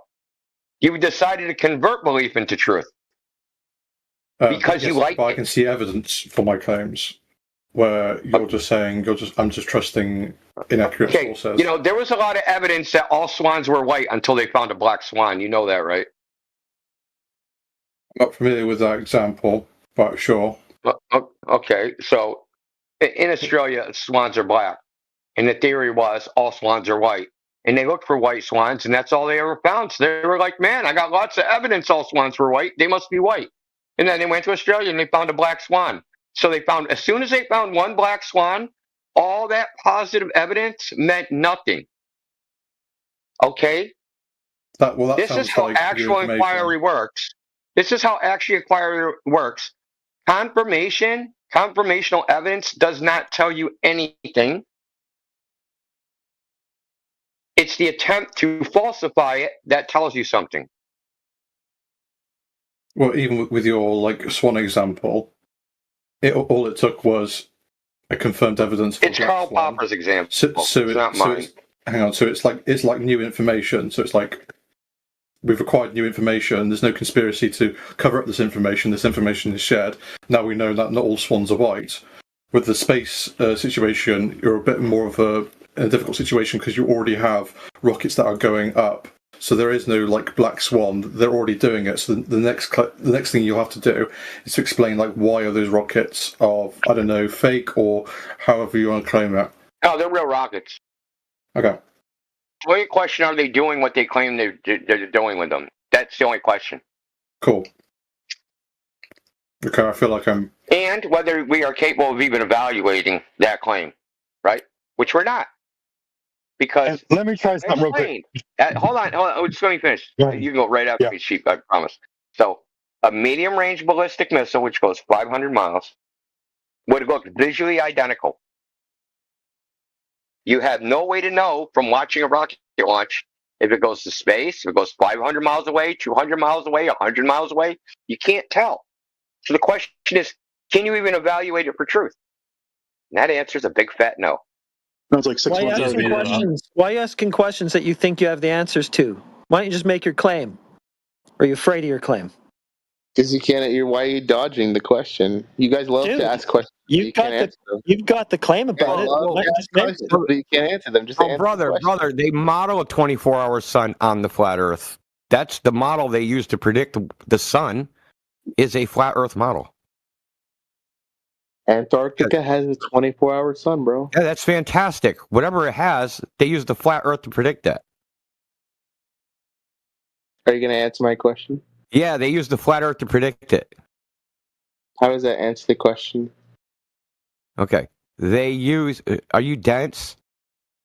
When you go look on time and date, and you put in whatever, McMurdo Station, and it says the sun is 23 degrees above the horizon all day. That math is a flat Earth math. It's not a globe math. You actually don't have a way to predict a 24-hour sun. Okay, so basically you can't answer the question. I did answer the question. You have to pretend that I didn't. No, that doesn't tell me how. Everybody heard it. It's recorded. Everybody heard my answer, dude. You have to play pretend. Your answer was that they use a flat Earth approximation, which is fine. It's not an approximation. It's not an approximation at all. Okay. You have azimuth and elevation angle of the sun. The mathematics used to do that is not on the globe. You lose At man. all. Can't answer the question. Weren't you the one that was blowing the mathematics penis minutes ago? He left. Was he stoned or something? Wait, so why don't you I think guys it's like my worse than portal? that. Dude, no one cares about portals, man. Yeah, but it's a good theory. No, it's not a theory. It's not even a hypothesis. It's untestable. How would you test it, dude? I guess you wouldn't. Yeah, exactly. So go back to Imagination Land of Narnia or something. I don't know what to tell you. But just because something's untestable doesn't mean it's not true. Yeah, that's right. That's right. Correct. I can't test that you'll never get laid, but it's probably true.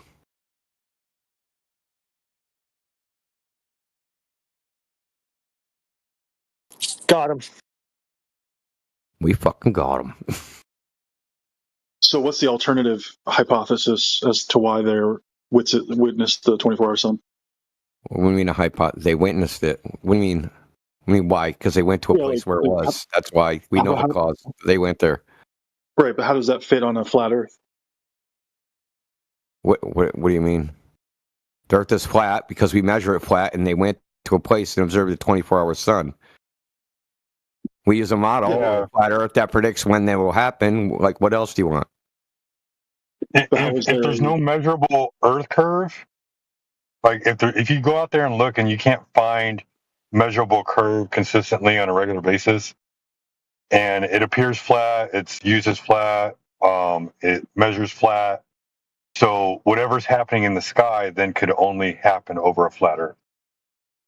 You know, the guy that did that, Will Duffy, admitted that the sun doesn't prove the shape of the Earth. You know, he admitted that, right, in a debate.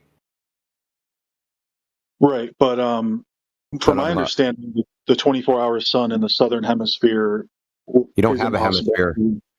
Well, that your understanding. Just listen. Can you prove it's impossible? Well, it depends on the nature of the sun, and that's not. Oh, really? And I suppose the shape or the position of the Antarctic continent. Really? How do you know any of this? Because you're presupposing a relationship between the sun and the Earth that's purely geometric. And thinking that, hey, if I draw this orthographic frickin' space disk and have a sun out there somewhere, oh, it doesn't work on my frickin' orthographic view. We don't see things in an orthographic view. We see things in a projective view. So we look at the sun. You guys try to go from looking at the sun and seeing it and jump outside and astral project yourself far, far away. And look, does this make sense from here, though? We don't see it from there. We don't see it from space. We see it from Earth. So what I'm gathering is that there's no, consensus on why there is a 24-hour sun in Antarctica. Consensus? What do you mean, why? Like, what causes it? Yeah, how would we know that? How is it visible? Like on a 20? What does that mean? What do you mean? How is it visible? It's visible. What do you mean? How? Yeah, I mean because Earth curve. Because it doesn't fit the the little animation. Measurable Earth curve. You mean it doesn't fit the globe? Is that what you're saying? No, I'm saying if you ever seen that animation of the sun going around like a circular Earth, right? And then it so it doesn't fit that particular model. So then we'd have to come up with another model where it does. Who's gonna tell him? We have to come up with another model. First of all, that's not a model. That's just a visual representation. Something you guys can't even make.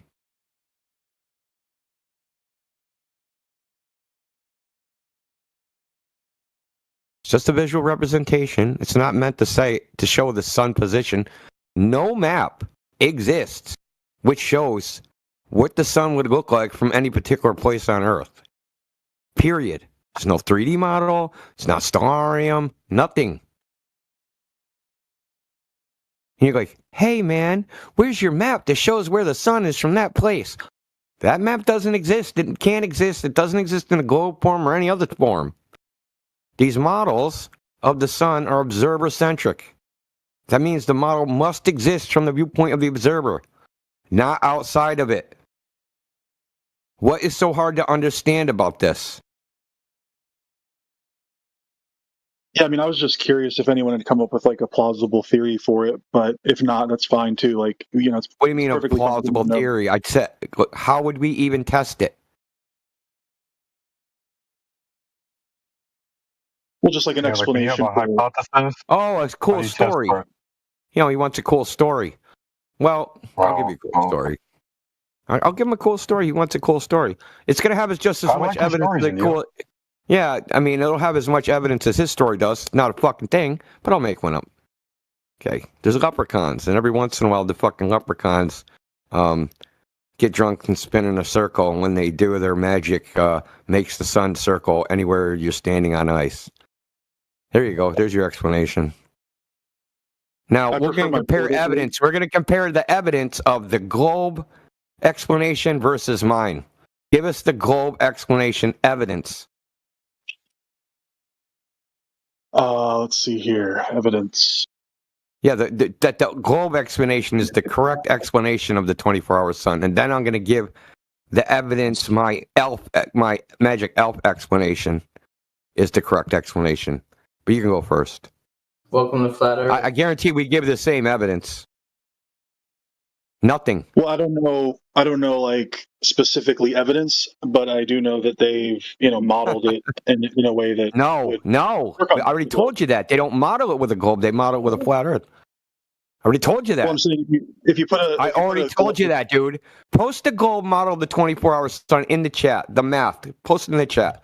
I want it to be able to make predictions of a 24-hour sun in Antarctica. Go. I can find like an animation of it. No. You said a model. Yeah, I can not a toy. Yeah, we already did the explanations. I gave my explanation. And now we're looking for the evidence of which explanation is correct. The model would be whatever model Time and Date uses. Okay, okay, so you've moved from explanations to descriptions. But the description we use is a flat earth description, not a globe description. We know the globe description is correct. There isn't one. Yeah, there is. What do you mean? Okay, post it in the chat. The math. The math that like Time and Date uses, timeanddate.com or SunCalc or the U.S. Naval Observatory, post that math in the chat right now. Part of the globe model. Yeah, no, it's not. You're just ignorant. It's just like this guy.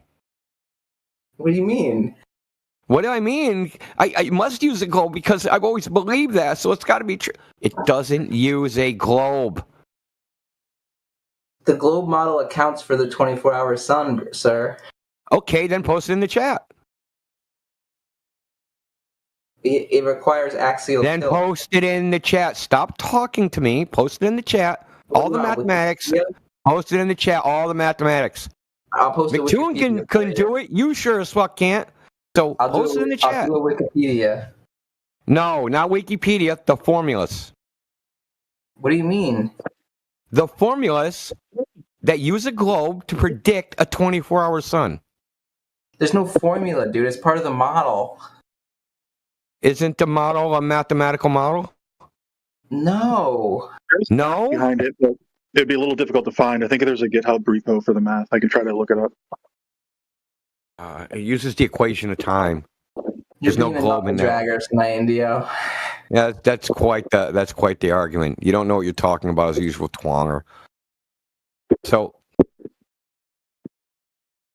we've already been down this road, us flat earthers, with you guys. Y'all don't know what you're talking about. They should have looked how the 24-hour sun is actually predicted in reality before they went there thinking anything. But they didn't decide to check. They just happened to believe in their heads. They made it up in their heads. Well, 24-hour sun, that's a globe prediction because it must be. Because I saw a diagram in fucking 3rd grade.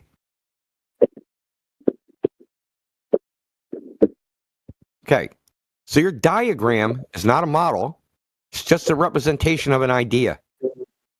But the actual model of that predicts it, the description, a descriptive prediction using mathematics of where the sun will be, doesn't have a globe in it. Well, no, Earth globe. It's an observer-centric model. You're at a point at the origin of the coordinates. The other spatial reference is the celestial equator, and that's it. There's no globe. You just thought there was. Sorry that you're wrong. Now, let's get back to elves versus spinning ball. So I want to hear the evidence for your prediction of elves or spinning ball. I got the elves. And after you give your evidence that that's the cause of, you know, the 24-hour sun, then I'll give mine that the elves is the cause of the 24-hour sun. We're going to have the same evidence. So I already know it.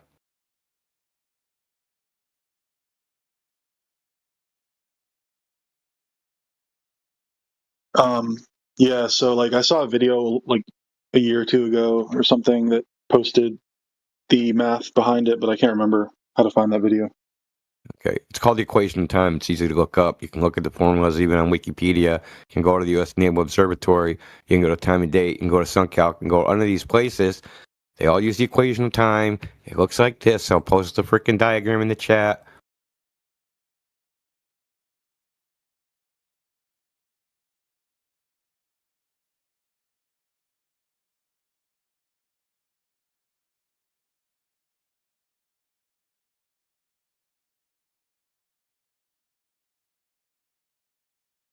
So this is the geometry of the equation of time.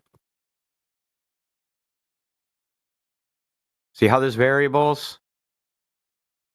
Angle theta, azimuth angle phi, horizon, right? Okay, this is a model. Your little cartoon is not.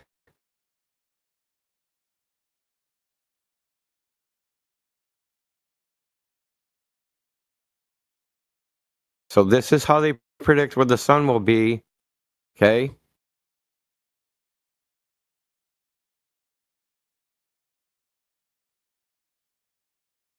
I see. Precise definition of the equation of time. Quantities occurring in this equation are EOT, the time difference between apparent solar time and mean solar time. GHA, the Greenwich hour angle of the apparent actual sun. Okay. If you get deeper into it, it's just where the sun is relative to the celestial equator and the time of year, and that's how they used to predict it. Has nothing to do with what you're standing on. And even if it did, that would be a description. You're trying an explanation. And even if you had a mathematical model that quote unquote describes it, you couldn't tell if that model was true anyway, because other models could make the exact same predictions, right? And then you'd be stuck with which model is actually physically real, and then you'd be back to the explanation phase, which is where you are right now, which I'm asking for the evidence that the explanation is true, and you're balking, dude. So why is it that as you go north and south across the equator, it kind of the sun mirrors? What's the equator? Zero latitude or something. What's that? I dare you to look up the definition of the equator. Fuck, dude. I dare you to look up the definition of equator.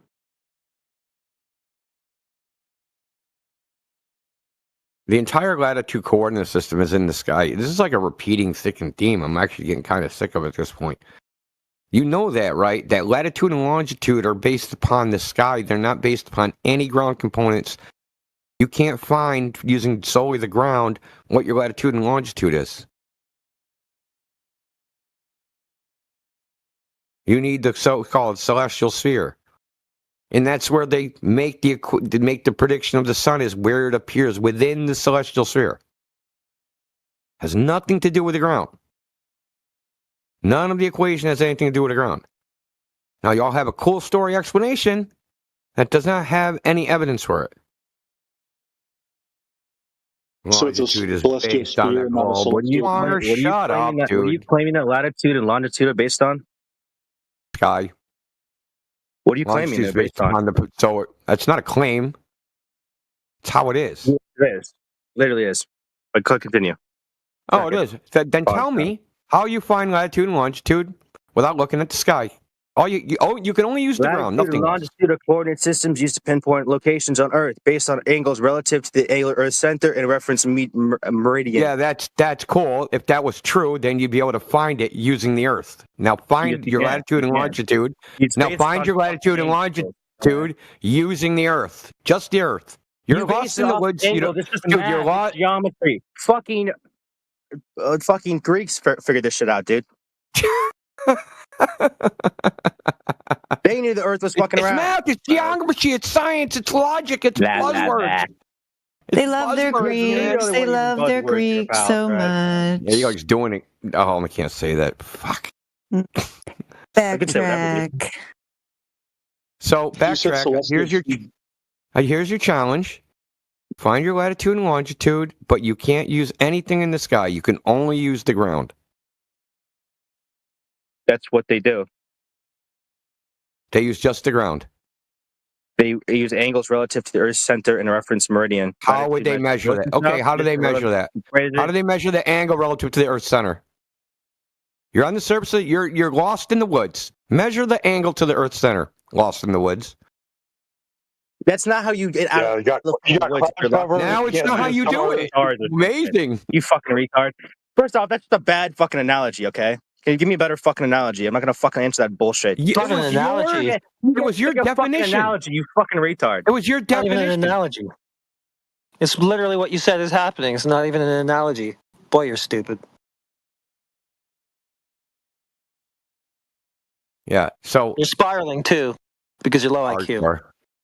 Well, I mean, look, they used to say We asked me to look it up, and I'm looking up, bitch. So shut the fuck up and let me do it. You asked me to look it up, and I'm doing it. So I'm doing it. What do you ask me? Why are you 100% single mom behavior, dude? You listen to some stupid shit. Yeah, just go on mute, bro. You were obviously raised by a single mom, and you had siblings, and they all have different last names. So you mentioned a celestial sphere, but I thought it was a dome. What do you mean? Is it a celestial sphere or is it a celestial dome? The mathematics is a celestial sphere, so it's a model of a celestial sphere that rotates around you. And but do you it's agree with that? observer-centric, so you're always at the center of it, no matter where you are. Do you agree with that, Mark? Yeah, it's based off of your perspective. Well, I agree with it, but it's a model. It doesn't represent any. It's not physically real. Is it? But does it make accurate predictions? Yeah. So what? So like, wouldn't a sphere epicycles make accurate predictions? You know what those are? We use lots of concepts and ideas to make accurate predictions, but there's no ultimate reality there. They're just mathematical models. Well, I mean, you can map out the stars yourself if you traveled the world, and you could see that it is in fact a sphere, right? Because like the constellations and stuff. Okay. That's looking at the sky, dude. Yeah, where'd you get the sphere part? Yeah, you said you'd see the Earth as a sphere.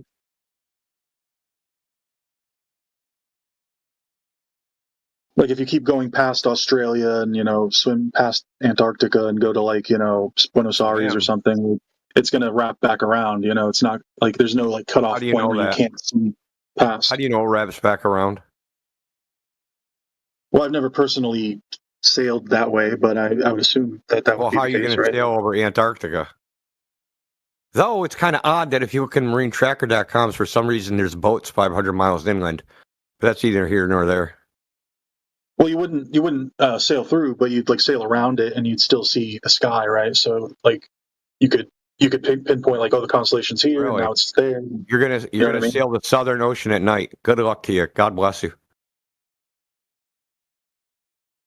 I would assume that cargo ships do it regularly, right? The Southern Ocean. Do you know what the Southern Ocean is? You can barely sail when it's freaking light out.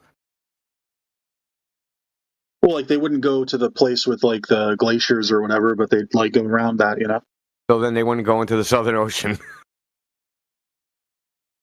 Bro, listen, go on YouTube, look up sailing in the Southern Ocean, dude, and when you see some like 50-foot fucking waves, dude, then you'll know.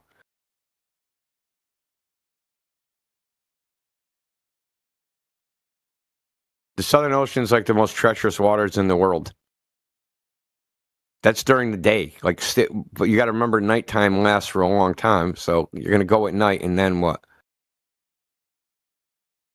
Crash into freaking some ice? Freaking smash into a wave you couldn't see?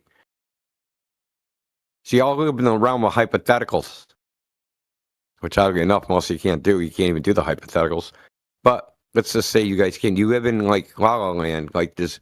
Science is based on empirical evidence, right? Actual observation. You came in here and said, yes, we saw a 24-hour sun. Great. You proved something about the sun. Fantastic. Now, how do you prove the surface of the earth is curving? There's your dilemma. Because no matter what the sun does, no matter what, it can't prove the ground's curving. No matter what it does. It could frickin' bounce across the sky like a Super Bowl. Does not prove what the Earth's form is. Well, it's not proof, but it's evidence. Evidence of what? Well, if you know, if what we see in the sky comports with what we should see on a globe, then that's evidence that we are on a globe. It's not definitive proof, but it's well, you know. You don't even have the mathematics to make you should see on the globe. Well, like, I mean, you could even like open up a 3D modeling tool and put a little globe and a sun and like put them in the right position and then put the little camera on your globe. And then we're gonna put the little camera on your globe and then do it that way. Okay, do that and then come back. Maybe you can do it in Blender or something. I've seen somebody try to do that shit in Gary's mod. It don't turn out very well. Star trails really fuck up. Star trails look like you're looking down the fucking straw.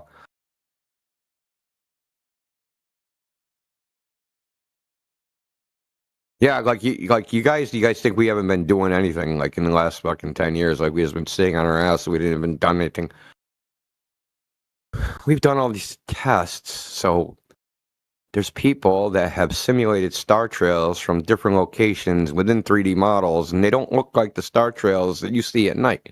They look completely different. They look like you're looking down a tunnel or looking up through a cone or something, but they don't look like what we see. Yeah, I've seen time-lapse videos of star trails in real life, and at the equator, they like go in a straight line. It's kind of interesting.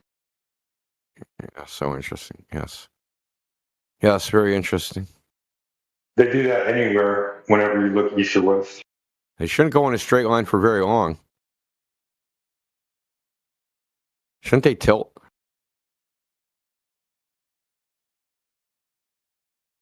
Well, because like on a globe, if you're at the equator, then you know, you're gonna like be basically seeing straight up.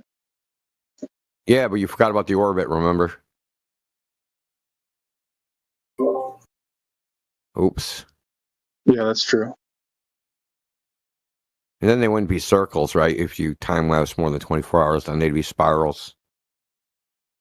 The orbit doesn't really matter because of the way the stars are with the zodiac. What?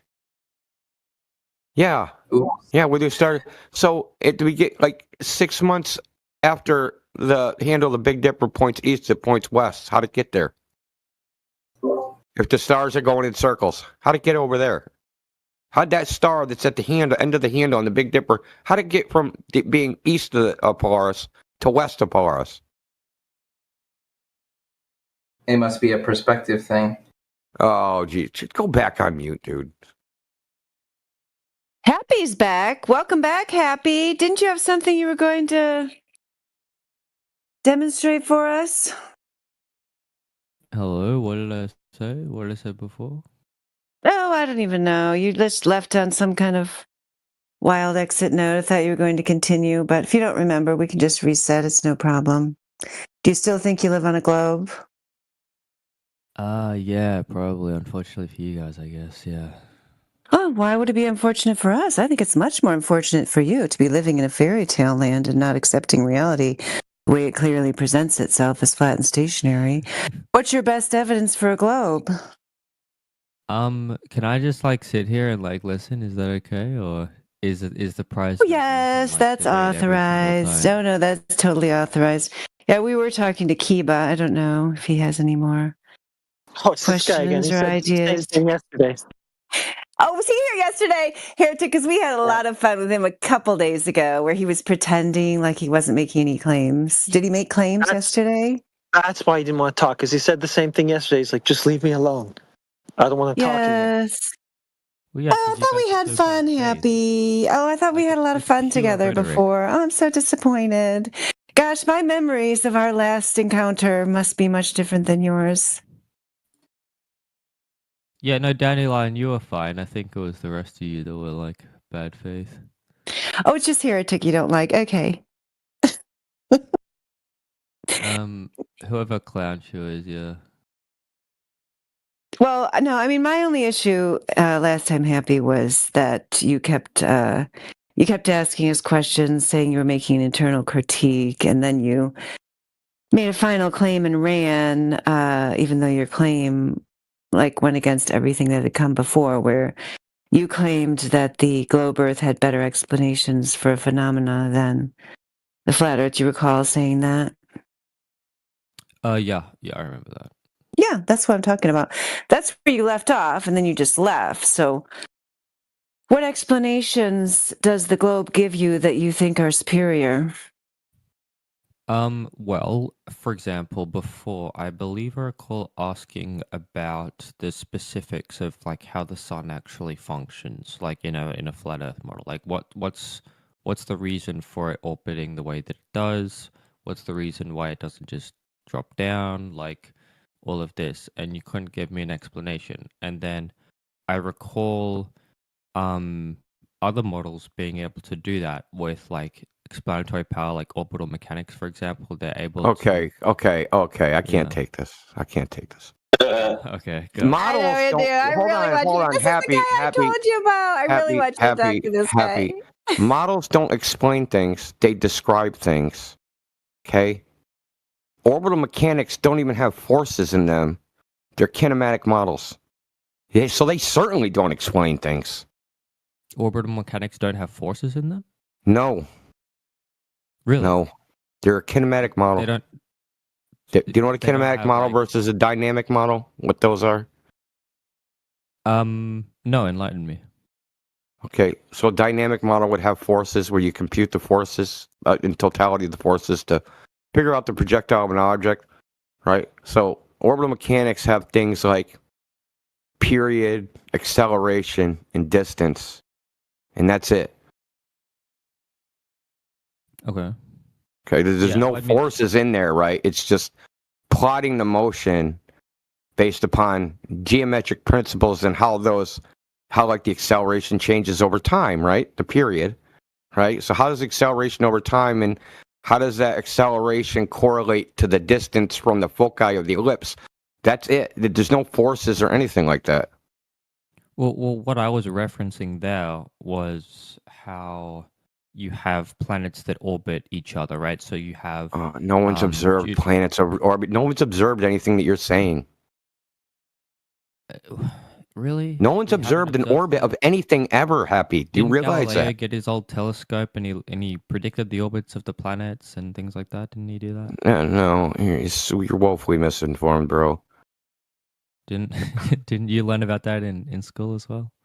Yeah, but I learned the actual history of what happened. It wasn't Galileo. Galileo used circular orbits, which would be impossible. He actually wrote something called Dialogues on Dialogues about the two chief world systems, where he did a mock debate between himself, and there was a layman arguing against him. You know, this is how they did things back then. They had like these mock debates with themselves. But he used circular orbits, so he certainly wasn't the guy. The guy would be Kepler, who came up with elliptical orbits, and that's what modern orbital mechanics is based on. But there's no forces, and obviously, because Kepler comes before Newton, he couldn't have used forces because the whole force idea didn't even exist yet. Okay, well, I guess that makes sense. So the whole point is that these models, right? We can model kinematically nearly anything because we have lots of mathematical techniques. That doesn't make the models physically real or that there's some ultimate reality there, because someone else can walk along and make up their own model, and this has happened. It's not like this is a theoretical thing. This actually happened. Epicycles were how planets, the position of planets as we see them were predicted, and it makes better predictions than Kepler's model, but Kepler's model is preferable because the idea is that it's often said that it was simpler, but it's actually only simpler conceptually, but it's not simpler mathematically. They didn't like the idea of having like these freaking little circles, that the planets were doing spirals. People back then didn't like those ideas. Because from a third-person point of view, if you look down on the planets in the epicycle model, the planets would do little freaking spirals around the Earth, and the Earth would be in the center. And they didn't like that idea, so they philosophically changed to the heliocentric idea. But that didn't really work. So then because they wanted the circles, so then they changed to the ellipses. So the point of all that is that these models don't explain anything. They just make predictions of what you see at some other point in time. And it doesn't necessarily mean there's an ultimate reality there. Do you think a good model should have like mathematical predictions that back it? Models should make predictions, obviously, and then those models should be tested against the reality to see if they're accurate. But that's purely pragmatic. When you jump in and say the model is physically real, you're making a logical leap. Huh? Right. Kingsley, you're hot with Mike. Oh, you fucking oh. Okay, you're muted. Jesus fuck, dude. Okay, so I'll give you an example. Okay, the entire model of electricity and magnetism is based upon the ether. Now, nobody in modern physics, well, the majority, think ether exists. But the model itself can't operate unless you do think it exists. Right? Electricity and magnetism, like you're using a computer, there's electricity going through it. The entire model of that is based upon there's an ether. And your computer works. And you can type on it, and you can talk to me, and all these things. Can you help me understand what ether is? Ether is supposed to be like the substrate of reality, like an incompressible gas or incompressible fluid that in James Clerk Maxwell's formulation was a bunch of incompressible spheres, like beads, rolling against each other. And when they rolled in a certain way, that would be a current. And if they rolled in another way, that would be like a magnetic field. And he made this mechanical model of the ether back in the 1870s that gave us the modern theory of electricity and magnetism. Now, Michelson Morley did an experiment where they tried to prove that the ether existed because the Earth would be moving through it. They detected no significant phase shift in where they interfered light, and they concluded that there's no ether that exists. Because the only other conclusion they could reach is the Earth's not in motion. And because they didn't like that, they invented general relativity on how the frickin' arms of the interferometer and the clocks and everything somehow magically change size in the direction of the motion of the Earth. So the motion of the Earth became undetectable by an optical experiment. So with all that being said, the point is that philosophically, just because a model makes predictions just as a matter of logic as well, is that just because it makes accurate predictions doesn't mean the model is physically real.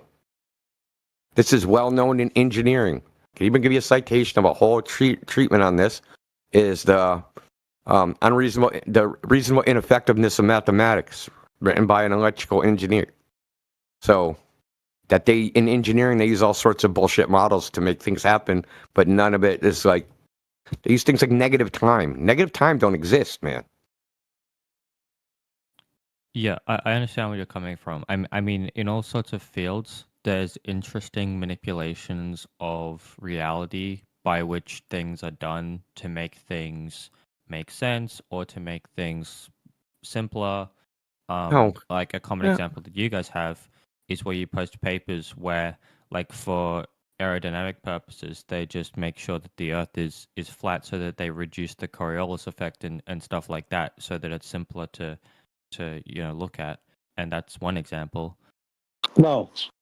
What There's no Coriolis simplified, dude. No. So what? Where did you get the idea that the NASA document of a flat, non-rotating, a linear aircraft model of a flat, non-rotating Earth was done to get rid of the Coriolis effect?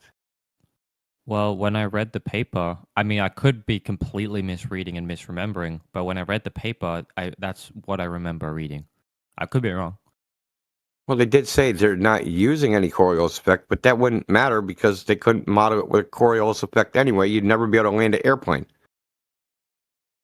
Well, anyway, if you're flying north-south, then piggyback off of what you were saying regarding like what I've seen. Like, I'm not trying to like get you or anything. Like, I'm just all I'm saying is that you said like they twist reality. They're not twisting reality. They're twisting mathematics, which are abstractions. They don't exist in any reality. Okay, yeah, I understand what you're saying. They're transcendental quantities. They don't exist anywhere. But we can use these abstractions to like draw correlations between them and things in the world, but that doesn't make whatever the mathematics say anything other than a description of an outcome. And that's it. It's not even a description of what happens. It's just a description of the outcome. Prediction. But the thing is, they don't explain things. So when you say, hey, there's all these explanations, we have models. And then there's explanations of the models. Oftentimes, they don't actually go together. So for instance, we've just been talking about a 24-hour sun. Now, the model to predict when this happened is not a globe Earth model, but there's a globe Earth explanation. So if you look into the mathematics of how this is predicted, there's no globe Earth. You're not on a globe. There's no globe in the math anywhere. Like, it has nothing to do with the globe. But the explanation that the globers give, they don't know that this is the case, and they just think in their head because there's a globe explanation that says it happens, that the Earth is tilted at 23 degrees, and then the sun's over there, so this part of the Earth is illuminated. You know, that explanation, which is a cool story, has a mathematical backing or a model backing. It doesn't. I'm not saying it couldn't, but it doesn't. That's not how it's done currently. I understand. I correct me if I'm wrong, but I think this would be probably done in conjunction with other observations, like seasonal cycles, for example. What does that even mean? Dude, you sound like you're just saying like buzzwords. What's a season?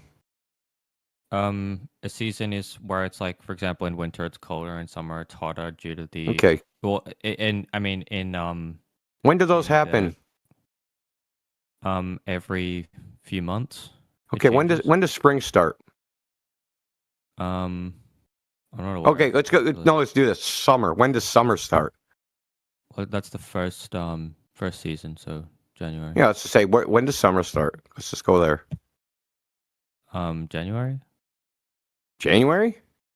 You in Australia? I don't know. When does summer start? Okay. Gosh, are you a person? Kidding me? I'm sorry. It should June 22nd or 23rd is usually the official start of summer, but that's the astronomical summer. You said hot, cold. That's not the same time. Right. Hot, cold starts about August. So peak temperature, at least where I live, is about August. Do you have a belly button? I'm sorry. I'll try to shut up. And there's places on Earth where the summer and winter temperature are the opposite of what you'd expect, because the temperature is guided by other reasons other than the quote-unquote seasons. So in San Francisco, it's colder in the summer than the winter. But that's because of water currents, right? It chills freaking San Francisco in the summer. And the temperature is like a couple degrees lower. So there's other factors, geographical and wind currents, water currents, all that stuff, which determine the temperature. Okay, Right. these are Yeah, called I agree. meteorological seasons, and then there's the astronomical seasons. So you're conflating like I mean, I'm not blaming it on you. This is how it's presented in school in other places. Hey, there's these things called seasons. It's based on the tilt of the Earth. It's when it gets hot and cold, but those two aren't actually correlated the way they make it out like it is. There's no causal link. Between the Earth's tilt and the temperature. Right. You have a correlation, but not, well, first of all, the Earth isn't tilting. It would be when the sun is low in the sky, which also correlates to the length of day. Right. So the day, like summer, the days are longer, right? So you have a 16-hour day. It's probably no surprise that it's warmer. Right. Okay. Yeah. But their tilt theory is that the surface area of a tilted globe is you get more sunlight spread over a larger surface, more direct sunlight on a particular part of the ball because the angle that it's tilted at the Earth. Right, so that's like the explanation. But the mathematics are based completely on a celestial sphere, and you're a point at the origin of coordinates. Right? See the celestial sphere. Where's the sun's path in it? That's it. They don't see no orbit. They don't see no tilt. They don't see no spinning Earth. They don't see nobody's ever seen any of this stuff. It's just a model. Yeah. I mean, I understand where you're coming from. Like, I think that what they teach in school is that part of it is based on the tilt, and then throughout like various time periods, like throughout different time periods of the year, then different parts of the Earth receive the sun's more direct rays. Yeah. So, yeah. Yeah, I know. Listen, we all know. Listen, everybody in here, we used to be globe earthers, man. We all heard the same stuff you heard, right? The difference is between us and you is we went and checked, okay? And there's a key component to the Earth being a globe, and that means the surface of the water of the Earth, which is mostly water, has to be curving at a prescribed rate, and if it's not a ball. That's the only dichotomy that you have. Look, because we could listen. That's fine. There's an infinite amount of models for any. There's an infinite amount of arbitrary models for any data set. Meaning, you could, if you had the time and energy, you could make an infinite amount of models that will make predictions of any phenomenon observed. Period. So, how do you tell the difference using not models, but like measurements of the thing in question? So the thing in question is that would solve it, which is not ambiguous. Things like Eratosthenes, which depending on your presuppositions, Earth or flat, you get the same result. So what can we do to get something that's a true dichotomy? Well, a ball can't have a flat surface, and a flat surface can't have a curving. A flat Earth can't have a curving surface, and we can just test if the surface of the Earth is curving or not curving, and know for certain one way or another without speculation and assumptions or any of that stuff. We can know just by direct measurement. So how about this? I will go out. I will do a test. I will say like, Happy here doing a flat Earth test. Is there a specific test that you want me to do? I mean, is it that I want you to do? I mean, did you recommend? Where are you? Yeah, where are you? I'm in Australia. You near any large body of water? Where are you at? Like generally, you don't need to tell me your freaking house number. Yeah. So I can go out to like the beach or something. That's fine. Are you near Dover? It's like Dover. No, I'm near like I can go out to like Darling Harbor, or I can go out to like any large body of water. You're in Australia? Yeah, that's correct. We hook you up with people. As a matter of fact. Where's frickin' Stacy? Yeah, we got to get her in here. There are other Australians here, right? I think Des is Australian. He's got a picture of Australia. Yeah, Des is here. You're right. Maybe he has a suggestion for you. I could show you Stacy. Have you seen Salt Lake Stacy's YouTube channel? I feel like you might like that. I can have a look. She's from Australia.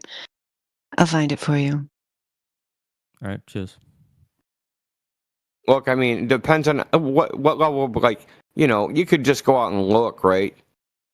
You could just go out and look and, hey, do I see that boat? Is it far away? Do I not? That's not really, that's good, but it's not the best. The best way to do it would be to take a laser and shine it a significant distance so you can actually measure it. Right. So what you would do is you would measure it off the surface of the water, see its height, then go to the other end of the laser, say 10 miles away, and measure its height above the water again. So in 10 miles, it should be 66 feet above the water. Right? So if you go 10 miles away at the other end of the laser and it's hitting you in your eye, obviously it's not a ball. Unless you're 66 feet tall. I mean, maybe you're the Jolly Green Giant. I don't know. Right. Okay. Did you think that the Earth was curving that much? Not that we can observe. I don't think the Earth is curving to the point where we can observe and say, like, oh, hey, look, it's curving. No, I don't mean the left or right. I mean the far away, right? So as things go into distance, they should be dropping down. Did you realize that the global Earth prediction is that 10 miles away, the Earth should be dropped down 66 feet? What's the formula that they use for that? Well, I mean, there's a couple you can use. Pythagorean theorem is one you could use. But I'll give you something.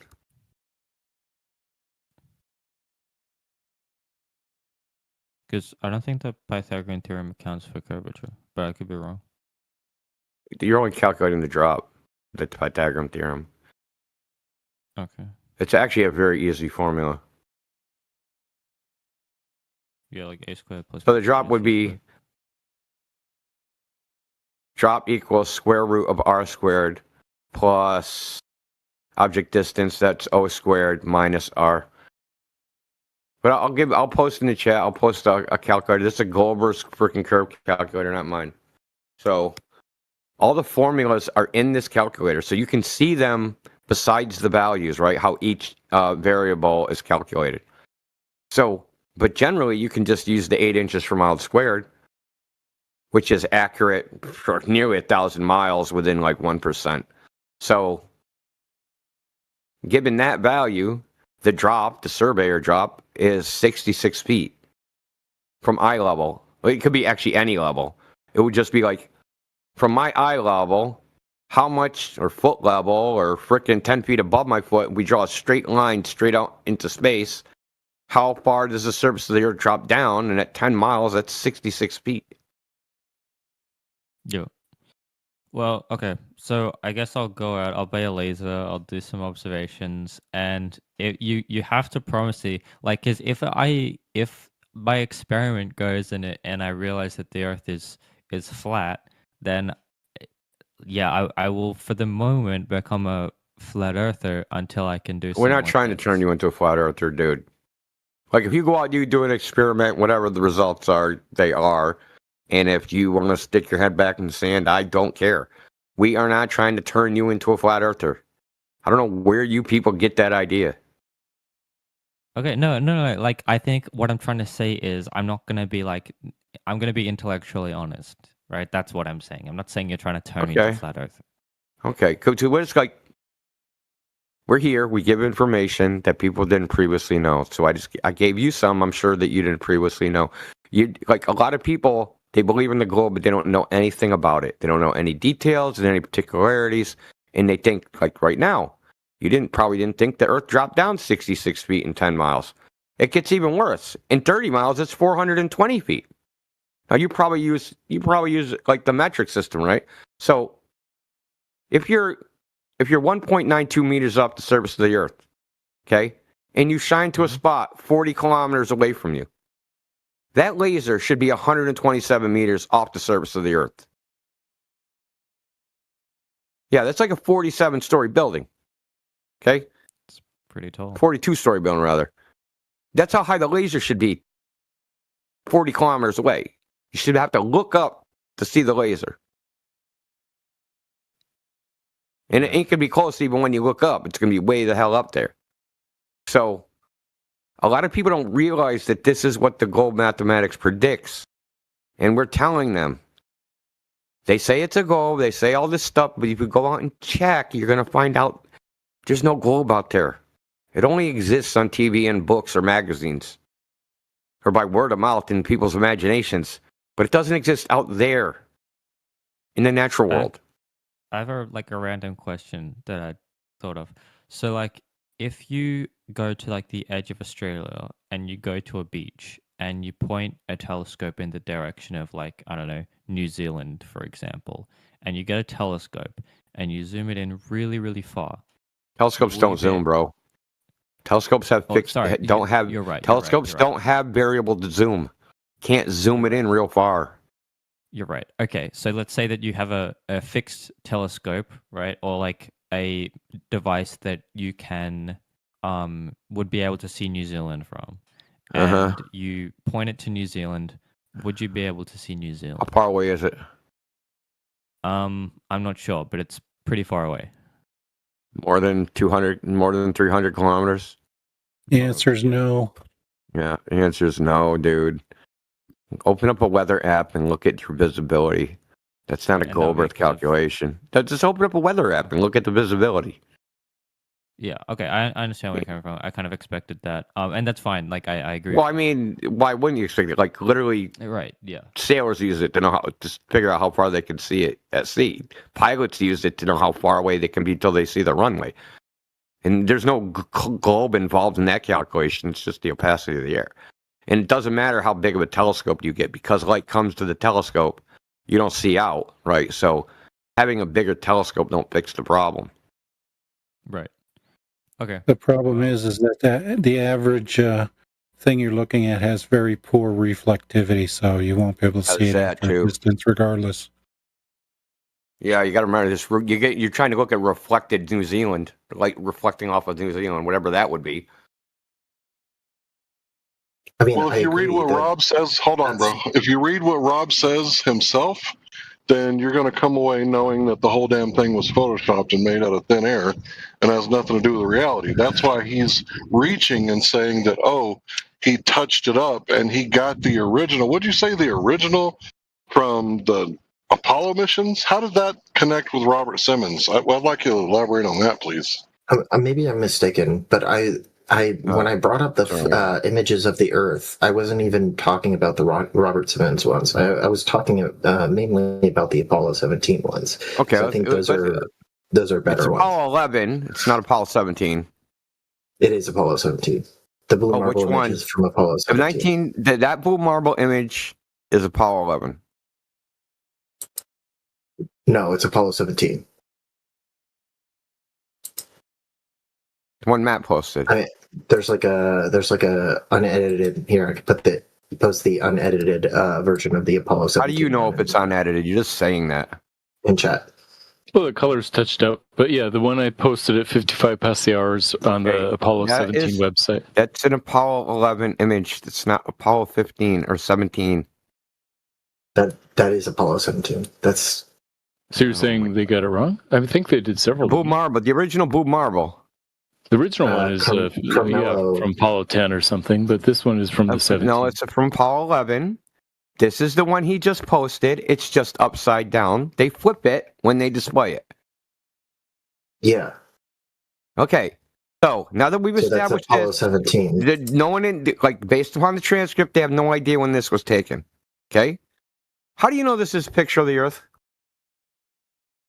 Because there's Africa right there. It's yeah, the but Earth. How do you know that's what the Earth looks like, dude? Because we know the shape of Africa, and that's what Africa looks like. How do we know that? How do we know that? Because we've taken cartography. Because we've taken cartography. Really? Because we've taken I'm sure some people have, but we've measured Africa. We know what it looks like. We know the shape of Africa. Oh, we know what it looks like. By how? By sailing around it with a boat. We know what it looks like. I mean, that's the simplest way to do it, yes, but there are more complicated measures of doing it. Okay. You have no way of telling that this is a picture of the Earth. Period. End of story. You could even have the negative. but you have no idea if they photographed the Earth. This could just be a photograph of a painting. Why do you think it's photographed? Or why do you think it's photoshopped? First of all, I didn't say Photoshop. I said this could be a photograph of a painting. Why do you think it's a painting? Listen really closely. This could be a photograph of a painting. I don't have to think it's anything because I don't have to believe their story at all. So it just seems like you're not believing any sort of evidence that I bring forward, no matter what. The evidence is their claim. There's the evidence. Just like if they showed, here's Santa Claus going around the Earth, I could either believe it or not believe it. It's impossible to evaluate the image. But there's a bunch of reasons. Like you won't accept anything that I bring forward. Don't talk about what I will and won't accept. It's just rhetorical garbage. It's just rhetorical garbage. Rhetorical garbage? How did you evaluate this? Let me ask you, rhetorical garbage. So this image, how did you evaluate whether that was a picture of the Earth? I looked at it and said, I looked at it. And you referred it to what? And you referred it to what? Maps of Africa. Maps. Like what, Mercator maps? Yeah, Mercator. Does Mercator map accurately represent the size of Africa? No. Okay, then what did you compare it to? So you compared it to something it's not? What? You just said that the Mercator map is actually not Africa. Yeah. And that's what you compared it to. So you compared it to something that it's not. So the size of Africa gets distorted by well, how would you even know? Yeah, and that's funny. How would you even know that? Because we know that having a who's we, dude?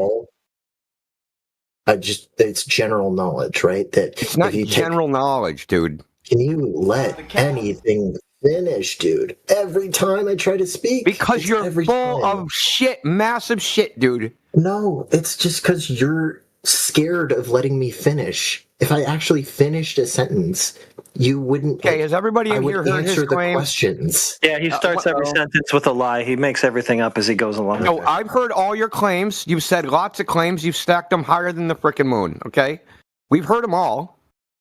I asked you what you compared this to. You said maps. I said, like the Mercator map? You said, yeah. I said, is that accurate? You said, no. So you compared it to something you know isn't accurate to evaluate this is accurate. That doesn't make sense, and you know it doesn't make sense. You're trying to run away from it. The fact of the matter is, you have nothing to compare this to. You've never seen the Earth from this point of view. You have no reference from which to even know if this is what the Earth looks like at all. Are you nothing? Done? You have no reference.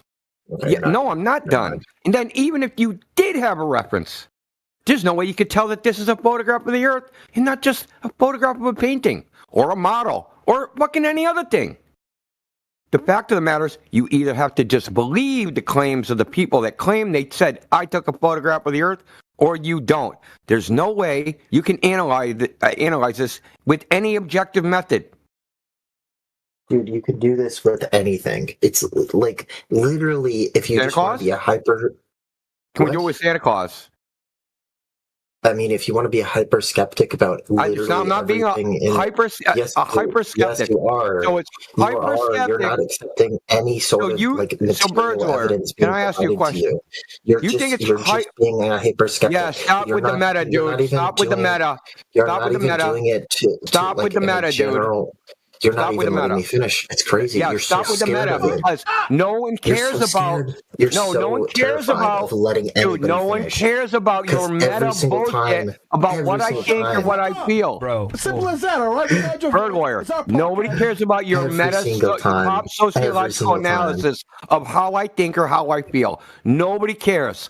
I'm asking you about objective evidence. You're saying it's hyper skeptical to believe that people didn't fly to land in the fucking sky. That's not hyper fucking skeptical. I don't know why you're so scared, man. Like, yeah, I guess it look, your meta is not working. No one's buying it, Bird. You can try and try and try, dude. It's not going to work. It is It's definitely going to work. If I keep talking about him, then I can continuously deflect from the fact that my evidence sucks. Well, you literally have interrupted me every single time I've tried to speak. So, like, no, you made a claim and I responded to it, but you want to keep, bro. You made claims and I respond to your first sentence, and then you keep trying to talk. But I'm not letting you make because you've interrupted me every single time I've tried to finish. Because you're not going into narrative, dude. You're saying things. Wait. So I want you to make this is a simple question. If you have a false premise and a proposition, can anything be true after your false? No, Birdlord, shut your pie hole. Shut your pie hole, brother. If you have a false premise in a proposition, can anything after that be true? Yes or no? Can anything part of your conclusion be true? Nope. If you start with a false premise, yes or no? Well, I haven't even finished my premise. And you don't need to finish. You start with a false premise, dude. Are you retarded? Yeah, you not only do that, like you keep floating from claim to claim, starting with a false premise that we can't just let stand because then whatever you say after it is irrelevant, but you also just keep repeating yourself, filibustering, so on and so forth. So you don't have any evidence of your globe. You have nothing but faith in your globe. You refuse to acknowledge that. You don't seem interested when I mentioned to you that the expected drop over distance predicted by the geometry over the sphere is never actually measured in reality. I mean, that's the most interesting part of the whole argument, but you didn't even ask anything about that. You just go back to your fantasy pictures, which Indio asked you several times. The most important part, Danny, that's how we know this image is fake, is because the water that's in this image is supposed to drop at 8 inches per mile squared.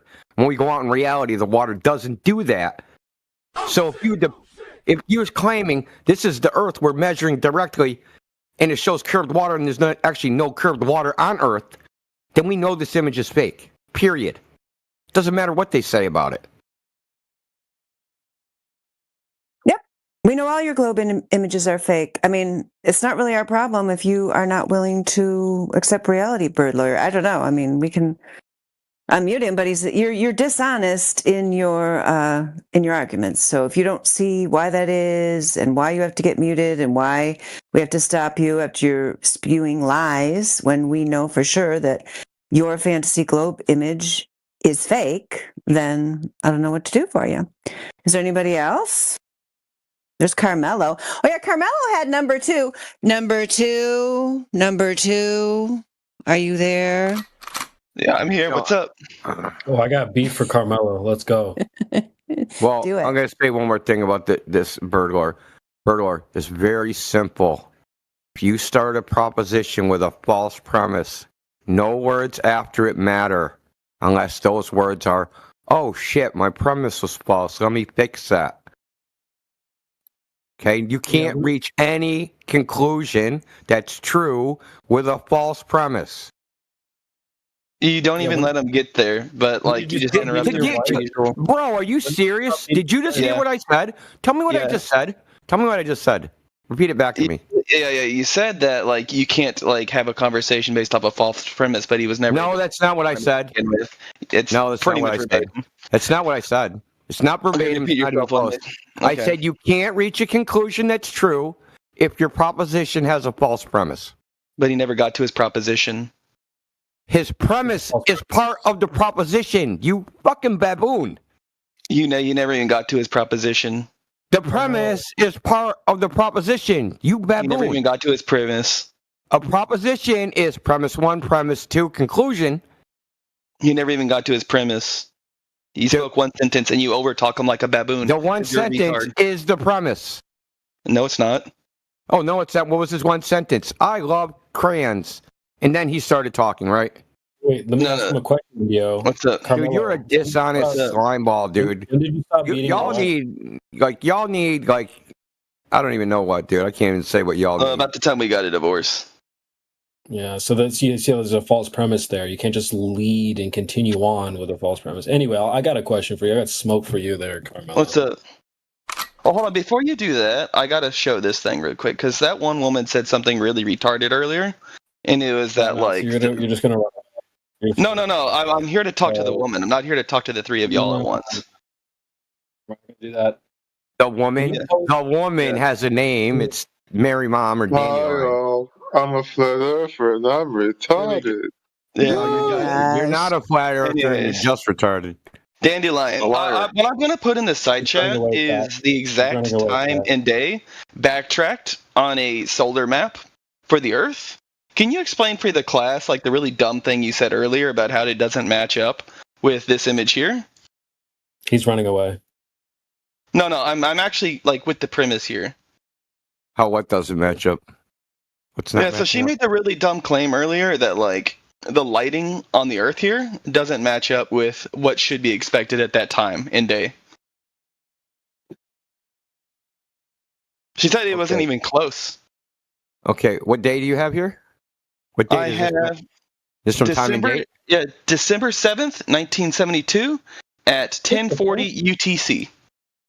Okay, nobody knows when that photograph was taken, brother. Yeah, we do. Oh, no, they don't. There's a whole website dedicated to figuring out when that photograph was taken. So don't just say, yeah, they do. It's You're pretty easy to figure out. I did it in like 10 seconds. No, bro. How do you know when the photograph was taken? What time? By taking a look at the light that is shown on that map, on that image, brother. And tracking it across no, here. You would need a priori knowledge of when the photo was taken to input into the light on the map, dude. How do you know when the photo was taken? Dog, look. Here, I'll show you. It's so how far away were they from the Earth when they took this photograph? It's so easy to do. Here you go. How far away were they from the Earth when they took the photograph? Not a clue. Doesn't matter. Yeah, okay.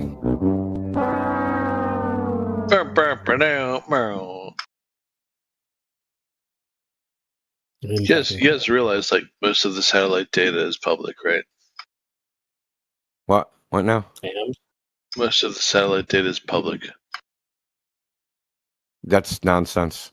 That makes like no, you're just making shit up. No, it's not. It is though. No, it's not though. You guys just come in here and just say shit you've never actually researched and looked into. Don't you think we checked?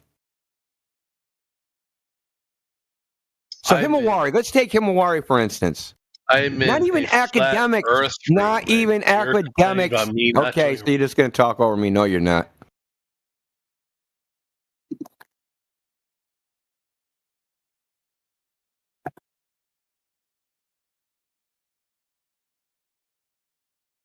So, Kamala, we want to know where the camera was when it took the photograph, what time it was. Hello. Hello. Good. Have you ever been in the Flat Earth channel before? I don't think so. Oh, well, welcome. Good to see you. Thank you. Have you ever heard anything about Flat Earth? A little bit, just like surface level. What did you hear? Honestly, it's like meme videos, like made to make fun of flat earthers. The usual, yeah, we know about those. Yeah.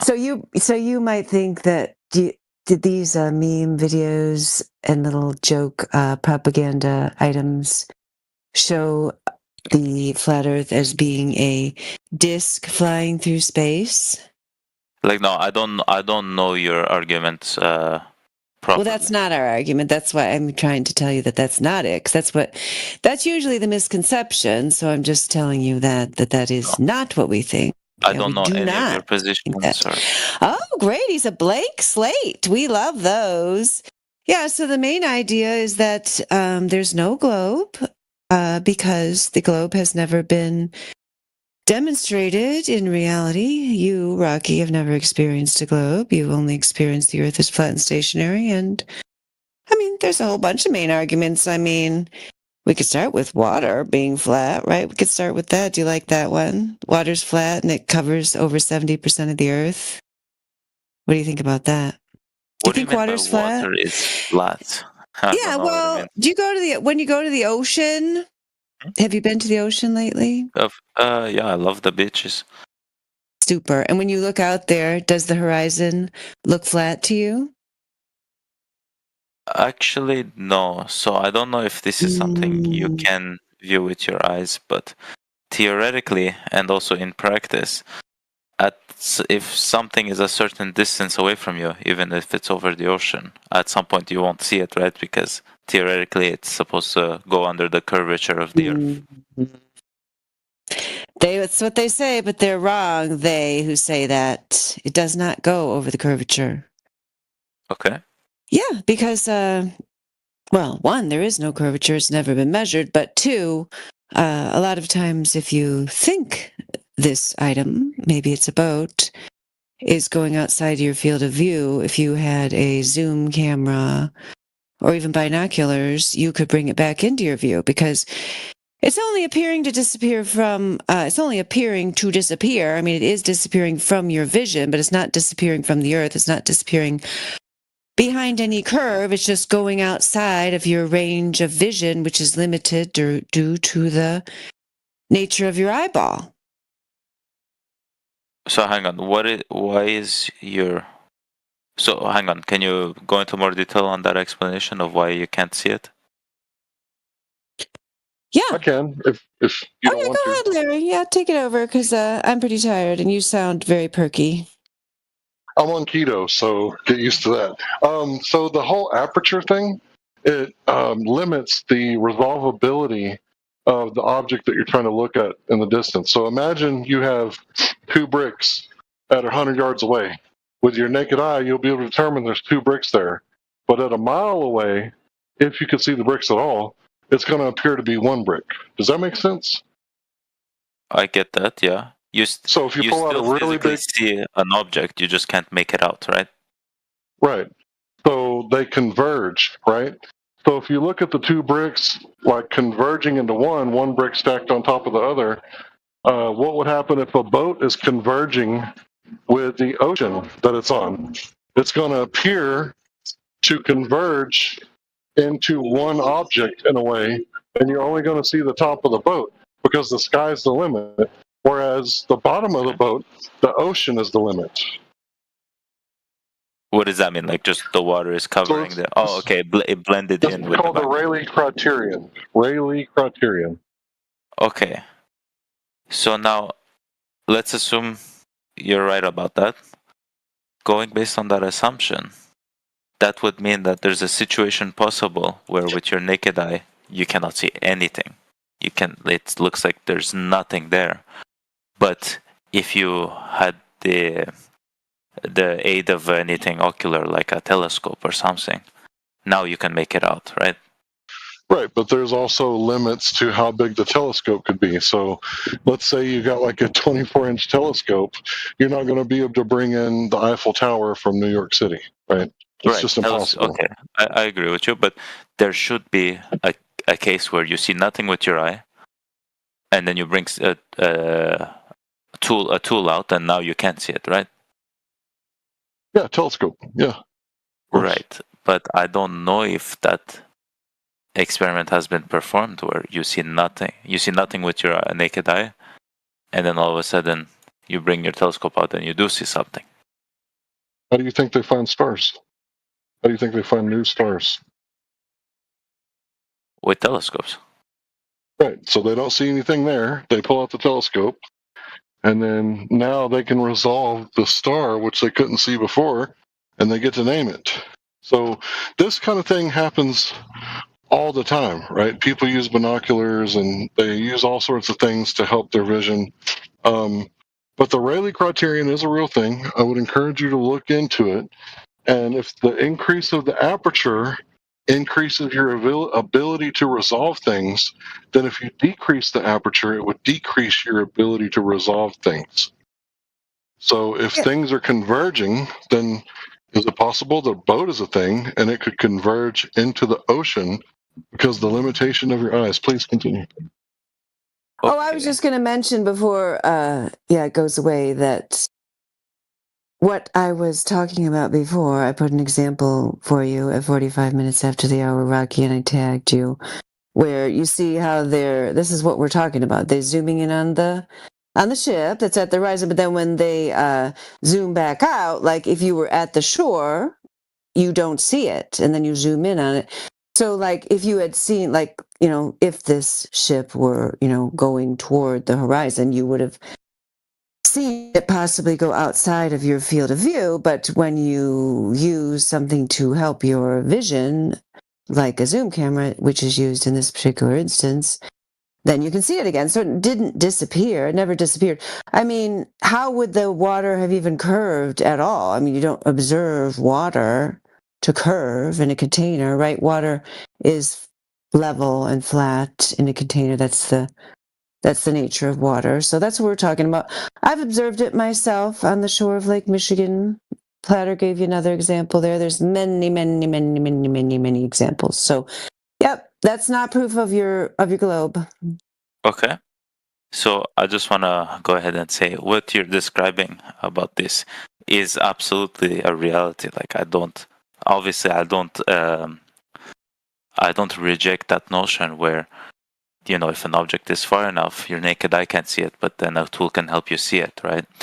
But I want to separate a difference between if you can't see it just based on pure distance, or if you can't see it based on an obstruction, right? If it was an obstruction, then there's no tool, no matter how good, that could help you see it, right? We agree on that? Yeah, we totally agree. Yeah, that's why the other part of the flat earth argument, I started out with water, and then Larry gave you some more details about the limitations of human vision and so on. So yeah, the next argument I would make would have to do with the alleged obstruction that there would have to be if you lived on a sphere with a radius of 3,959 miles as claimed. If you did live on said sphere, then you would observe a drop over distance, which would increase at a rate of 8 inches per mile squared, which would result in a vertical drop of 66 feet at 10 miles and 266 feet at 20 miles, so on and so forth. And we don't actually observe this in reality. I mean, in fact, we have, I'll show you, I'll put one in the side chat here. We have a laser test done in British Columbia at 28 miles,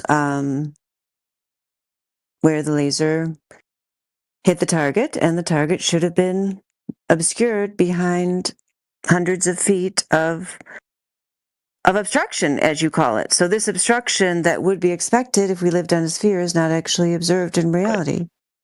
So I think both could be the case. I think it could be a matter of mere distance, and whatever lens you're looking through isn't weak enough, right? Because your eyes are also lens. But there's this separate case where it's an obstruction, and the way we can separate whether the boat or whatever is obstructed and not just that it's out of our field of whatever our camera can comprehend should be elevation, right? Can we agree with that? If, for example, you're looking at something with your eyes and you see nothing, like over the horizon, over the sea, whatever, but now if you were to elevate this object and all of a sudden you see it, even with your same equipment, whether it's your eyes or whatever, and you see it just based on the difference of elevation, shouldn't that technically prove that it was being obstructed and not why would you say a zoom? Well, why would you say a zoom camera is changing elevation? I don't understand that part. But yeah, I apologize. I thought you already conceded the point that things don't disappear over the horizon. That's why I thought when you mentioned obstruction, you were moving on. No, I think they do. The geometric argument. But I don't even understand why you would say that zooming in on this boat would have any effect at all on elevation. What are you talking about? So the elevation argument is that, okay, if you're looking at something, so let's just say with your naked eye, no camera, nothing. But if you're looking at something that's supposed to be far enough to go over the curvature of the Earth, right? Technically, if that object now gets elevated, you should be able to see it, right? How are you elevating these objects? Are you levitating them? Did you levitate the target hundreds of feet in British Columbia to make the laser meet it? I mean, I'm sorry, this just makes zero sense to me at all. These things are not being elevated. They're being leveled and measured and observed at a across a level surface. That's why water is used for this purpose. No, but can you agree with the theory I'm proposing? The theory aspect. No, because you're randomly saying something's elevated, and I don't know what you have like a magic force elevating it. I have no idea what you're talking about. You just said the word elevated many times. If it were to be elevated. Why would I even talk about that when we've already done many tests with no elevation at all, completely level, that demonstrate there's no sphere anyway? And because India, the elevation would help go over the obstruction. I could draw it out for you. If you're presupposing that an obstruction is the only reason you wouldn't see the bottom of something in the first place. Say again? You're presupposing that some sort of thing must be blocking it. Right? Yep. So I'm going to show you an image where it can't possibly be obstructed by the curvature of the Earth, okay? But it is. You can only see half this boat. Okay. So this was taken on a lake that's 1,000 feet long. Now, according to the globe, you should be able to see all the way across this lake to the other side. The horizon should be 2,600 feet away, which is more than double the size of the lake itself. So why can't we see this boat? What is that piece in the middle? Is that part of the boat or is it water? That's the top of the. It's a little RC boat. That's the top of it. Yes. Okay. And you said, can you repeat what you said about the lake is 1,000 feet long. This boat's about 700 feet from the camera. But if you punch in from this camera height, which is 1.5 inches, the horizon should be on a globe 2,400 feet from the camera. Okay. But this to me is what I was saying about elevation. Why is it you can see the top of the boat but not the bottom? Okay, that's the problem. This can't possibly be Earth curve causing this. Explain. Because the lake is 1,000 feet long and the horizon is supposed to be 2,600 feet away. Meaning it's too small. Rather. Meaning it can't reach the horizon that should be blocking it. Okay. Because the lake ain't big enough. But regardless, we see this, right? There should be no horizon at all. But hang on. Do we agree that this is an obstruction? It's disappearing before the Earth curve. No, I don't agree it's an obstruction. Okay. At all. If it's not an obstruction, why is it that you can see the top but nothing else? Well, who cares? Doesn't that mean the rest of the boat is obstructed from our vision? No, it doesn't mean that. Why? Well, it doesn't even matter why, because we know this can't be Earth curve causing it. But hang on. Yeah, I think it does matter. We know it can't. Rocky, do you understand? We did this experiment to eliminate Earth curve as a variable. So this variable, this test, Earth curve can't possibly be the cause, no matter what. Well, hang on. The earlier explanation that Dandelion brought up is that it's physically too far for you to see it, right? Yeah. No, not it's physically. That wasn't her argument. Hang on. She's arguing not that it was physically too far. When you stop seeing things, it's just a matter of distance. It's because they're too far from some things, but when they appear to be cut off, it isn't Earth curve that's cutting them off. So then what is it? Well, I could tell you, but you're not even going to understand the explanation. You don't want to try? Yeah, at least tell him. I do this all the time, and it always sucks, dudes, because you guys just never understand. Well, maybe somebody's out there that will understand, Indio. I'll listen for the 17th time, and maybe I'll understand it better, too. I don't really want to, because it's pointless to even tell you, because we know what it's not. You know how you do a scientific experiment, and you have confounding variables, and then you eliminate the confounding variables so that you can test the thing you actually want to test? So what we're trying to test is this qualitative observation. Hey, this looks like I can't see the bottom.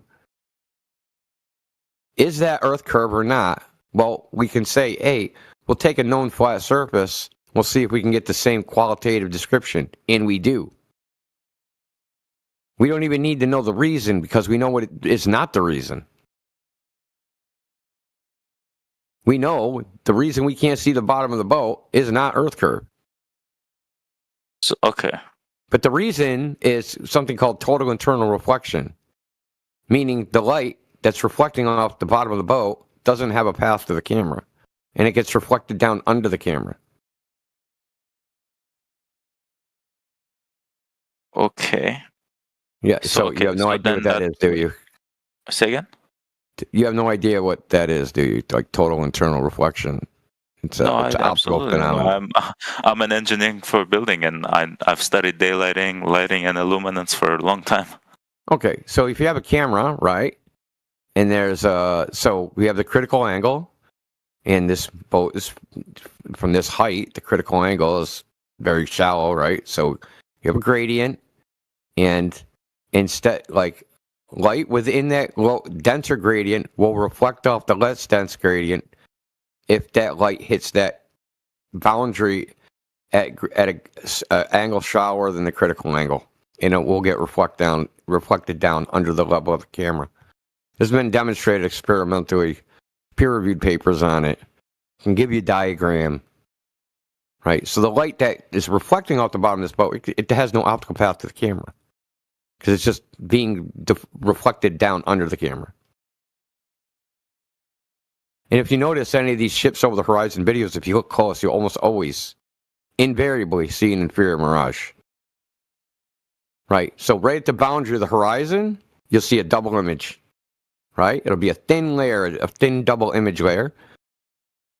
Right? Mm-hmm. So it goes into this duct and it never escapes to even reach the camera. But the light that enters that duct is the bottom of the boat.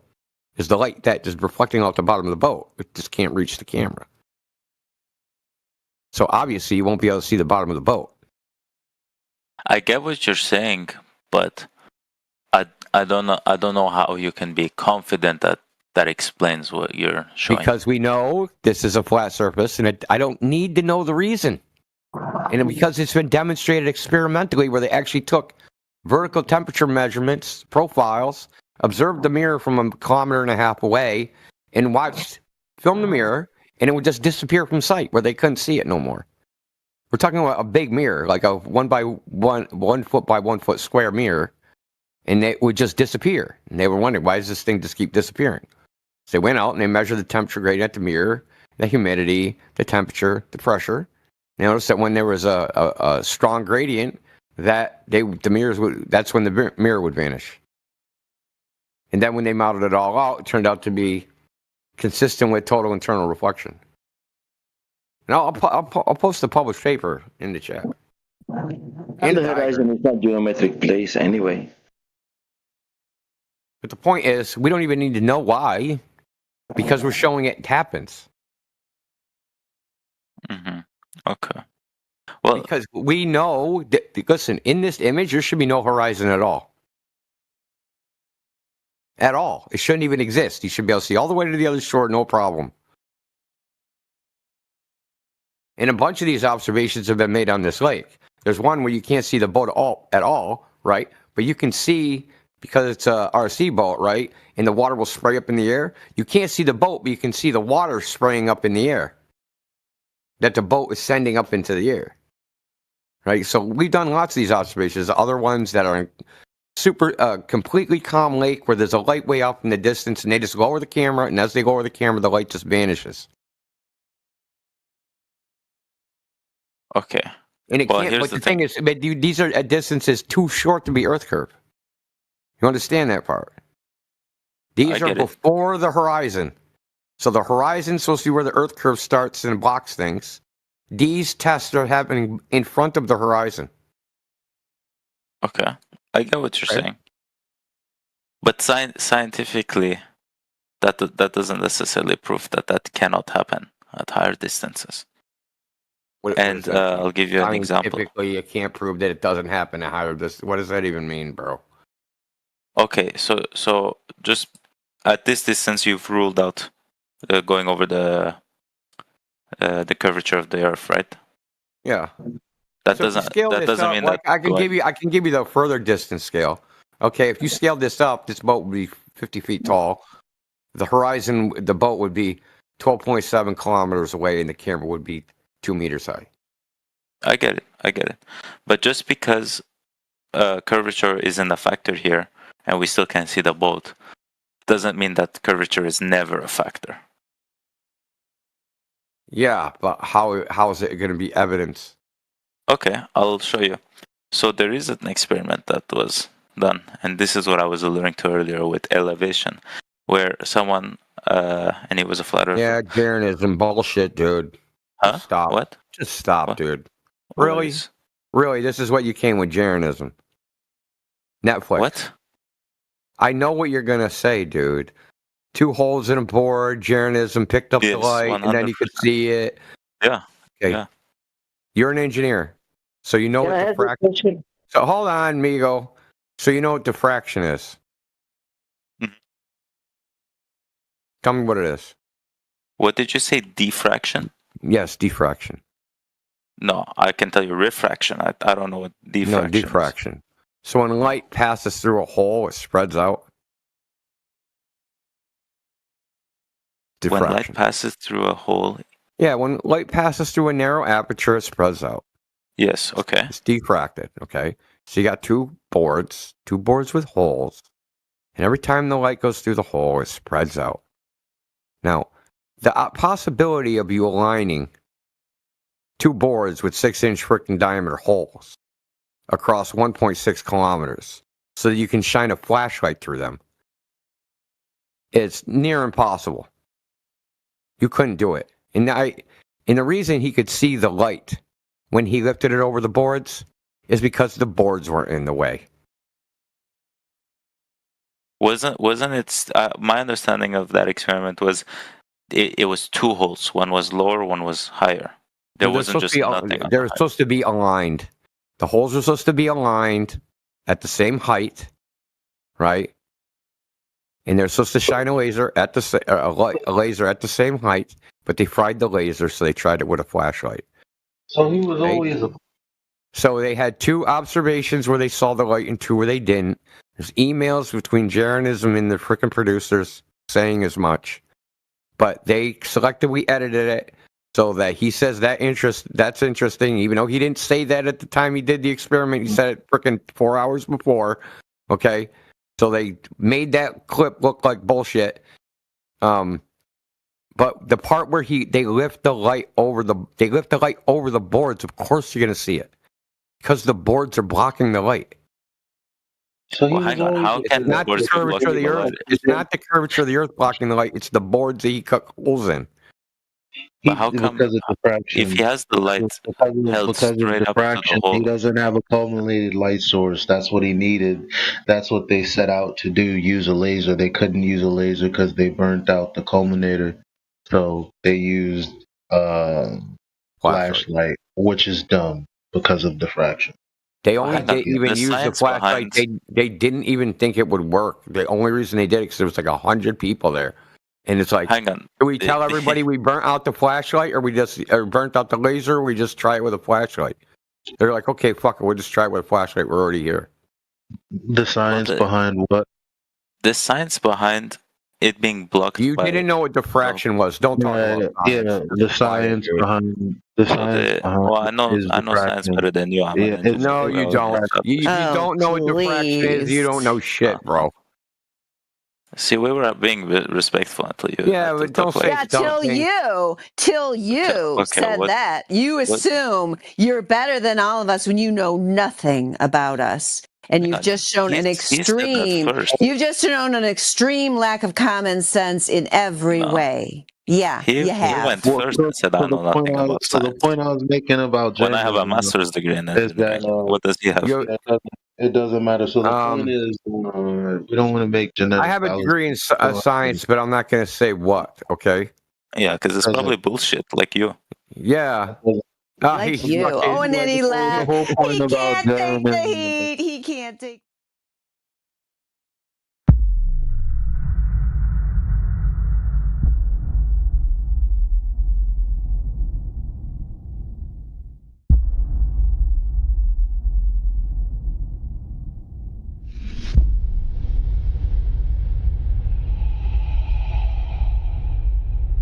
we cannot measure a globe, and nobody ever has. Why? Because Earth is flat. Now, why can't you measure a globe? There's no globe to measure. But if there was a globe, you could measure it, right? In principle, yes. Okay, so it's not like a globe is an unmeasurable thing. No, okay. In fact, that's the other side claims that the globe is impossible to measure from the surface of the Earth. But if you actually look at the mathematics, it should be easily measurable. We say, hey, if it was a globe, we'd be able to easily measure that the surface of the Earth is curving at the rate of 8 inches per mile squared. But it doesn't curve at all, at any rate, 8 inches per mile squared or any other amount. You're right. It is possible to measure the globe on the surface of the globe, which we've been doing for several thousands of years. Oh, really? Lovely. I don't see.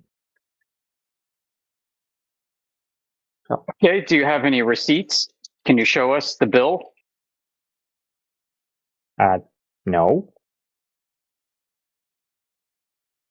Then how do you know that to be true? Depends on how deep you want to go into it. I'm just asking you how you know. You made a statement that this has been measured for thousands of years, and I asked you how you know that's true. And because Yoder just asked you, do you have any receipts for that? And you said no. That means you don't have any evidence to support what you believe to be true. What you want to go deep? Listen, I was just talking about 3 Babylonian astronomers from the 800s to 700s BC. Okay. So we can go deep. No, I just posted in the chat fucking Al-Biruni's method, and Terence Tao, who is a Fields Medal winner and is freaking considered one of the most brilliant mathematicians in the world.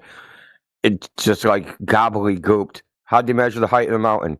Oh, they might have walked around it, and you just do a lot of trig. I heard that when he was saying that. I was watching that. I was like, "Oh no, this is what 240 IQ gets you nowadays." Yeah, not very freaking much. You need to be 270, I guess, to cross this line. So back to the receipts thing, and the measurement part. By proxy, the evidence, right? You asked me for. Yeah, the measurements, right?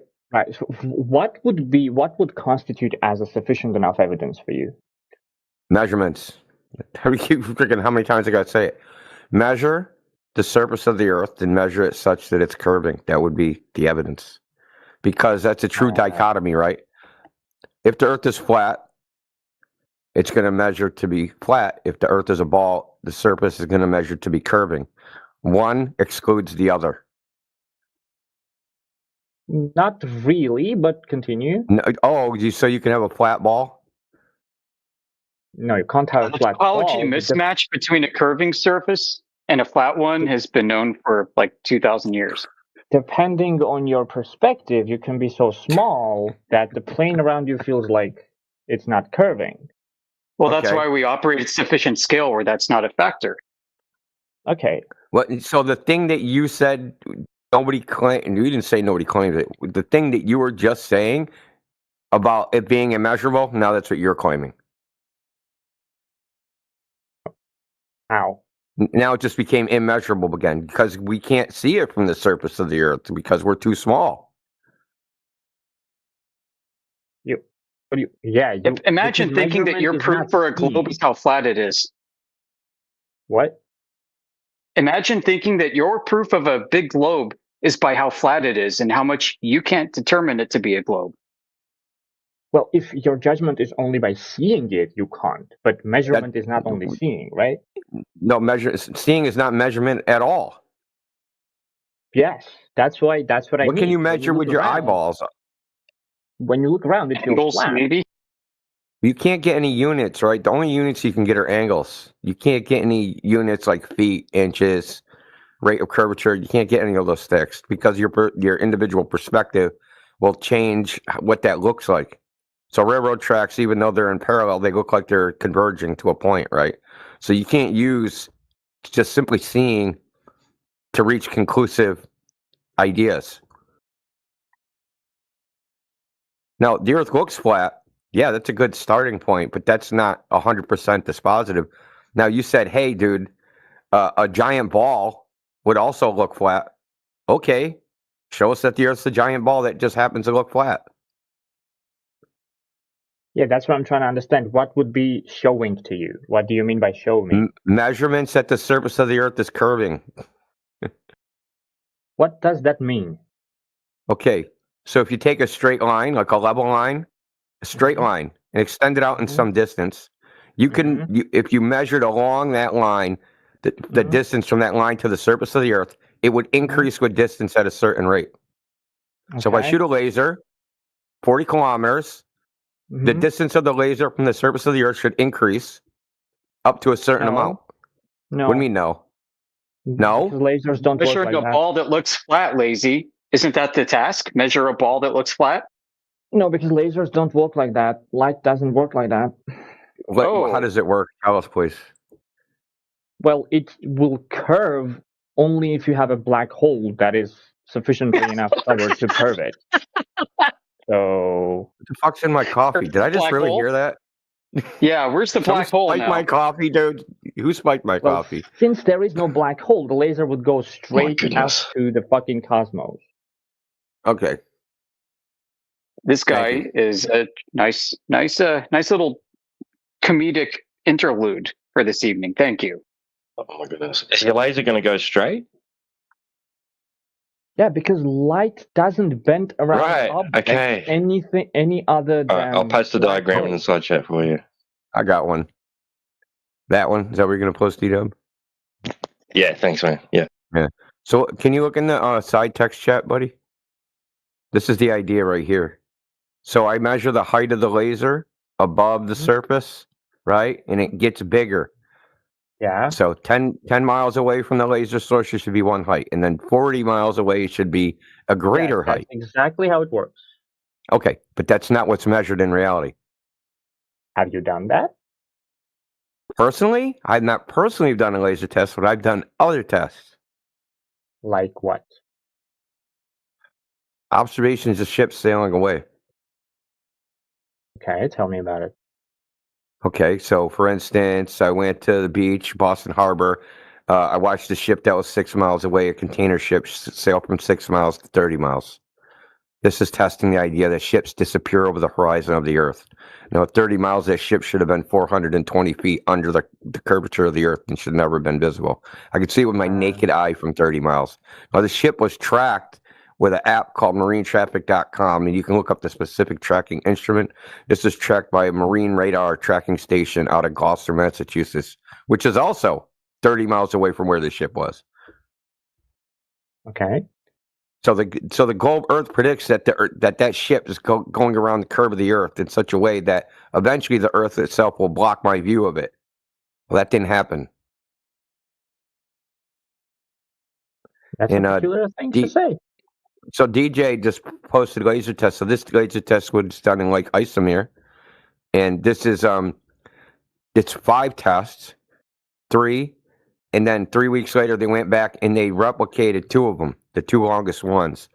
It's 40 kilometers from basically a 1.92 meter laser height that goes 40 kilometers and is picked up at 1.5 meters off the water. So the globe prediction is that laser's for 127 meters in the air. Okay, the only way you should see this laser, according to the globe, is being on top of a 44-story building. Can I ask you one thing you mentioned before about the ship? So you said it was. Fuck, I'm bad with miles. I got pictures I can show you if you want. No, I want the. Okay, it was 30 miles, right? I'm trying to... That's 30 miles from where I was, yes. The picture. So 48 kilometers, okay. 30 miles. 48 kilometers. From you. So 15 feet above sea level. So the curvature, if I remember that right, is... So the curvature from you to the ship was about 600 feet at that point. Yeah, tallest ship in the world is 220 feet. Or 280, my bad. So it wasn't that ship, A, and even if it was, should have been not visible.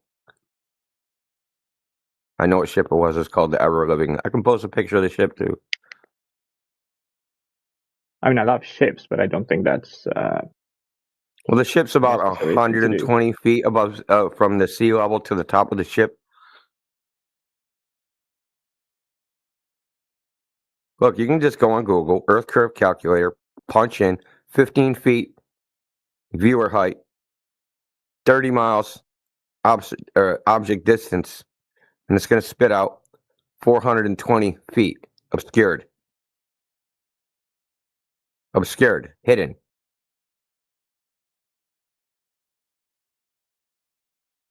You know, we have so many pieces of evidence like this, it's silly to even fixate on one.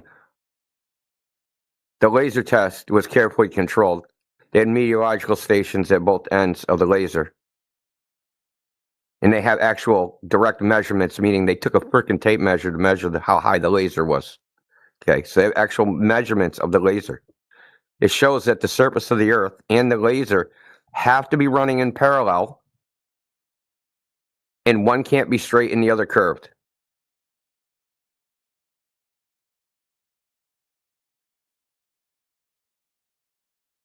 It should be noted that the engineers conducting this observation and measurement have demonstrated competence in their respective fields.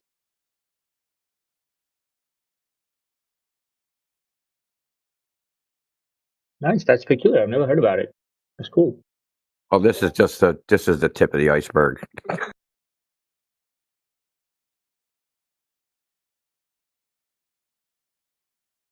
Okay, I'm going to actually post the PDF, which was the report that they made on all of them. Now, this PDF has 7 measurements.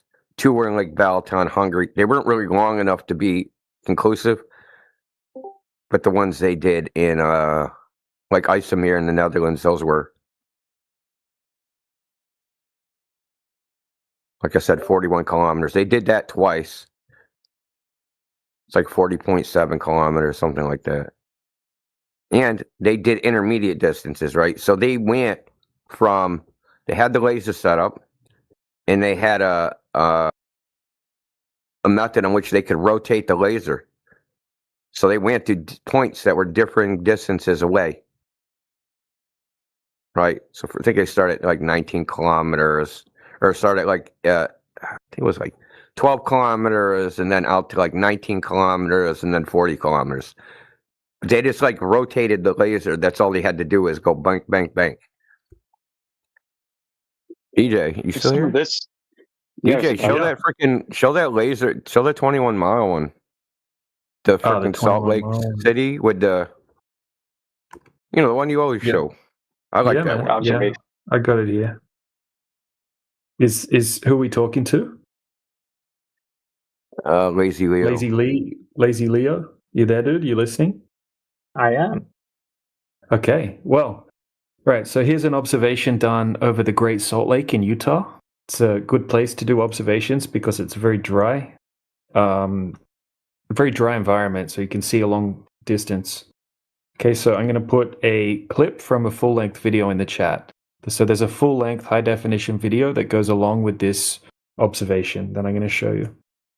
Okay, so in this observation, the guy sets his camera up on a tripod on one side of the lake, and there's a distance of 21 miles across to the other side of the lake. Okay, so we can calculate how much curvature there should be over that distance. Right, you following along? Yeah, I'm listening. Yeah. So have a look at the example in the side chat there. Okay, so he set his camera up at 5 foot height. Okay, so based off your observation height, the horizon on a globe should be at a certain distance away from you. 5 kilometers. No, he set his camera up at 5 foot height. I don't care what he said. The horizon for an average person is 5 kilometers away. Right. So from a 5 foot observation height, it's 2.7 miles, 2.73 miles, which is like 4 and a bit kilometers, I think. No, it should be higher. It should be further. Yeah, I'll put the math in the side chat. It doesn't matter anyway. The average horizon's height of a over 20 person- miles away. I mean, you guys are quibbling about freaking minor detail. Yeah, here we go. Right, it's in Imperial. Okay, so from a 5-foot observation height, the horizon would be 2.7 miles away. Okay, but in this observation, we're not seeing any horizon at all over the entire 21-mile lake. Okay, and the target's the shoreline on the other side. Just wait. Let me. I'm bad with Imperial, so I have to recalculate that. Sure. Fuck. Let me. Is it showing miles? Yeah. So mile. 4.3 kilometers.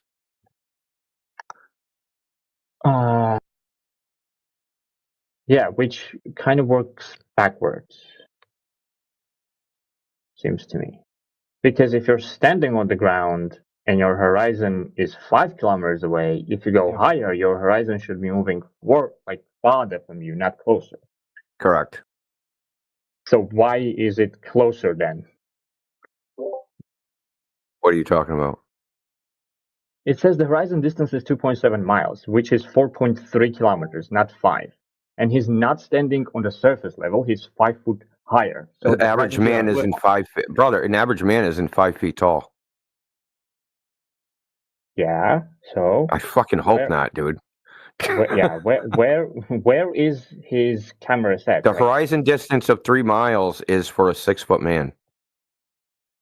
Right, so this is the camera setup, dude. Have a look at the camera setup. Okay, so he's just got it 5 foot high above the surface of the water.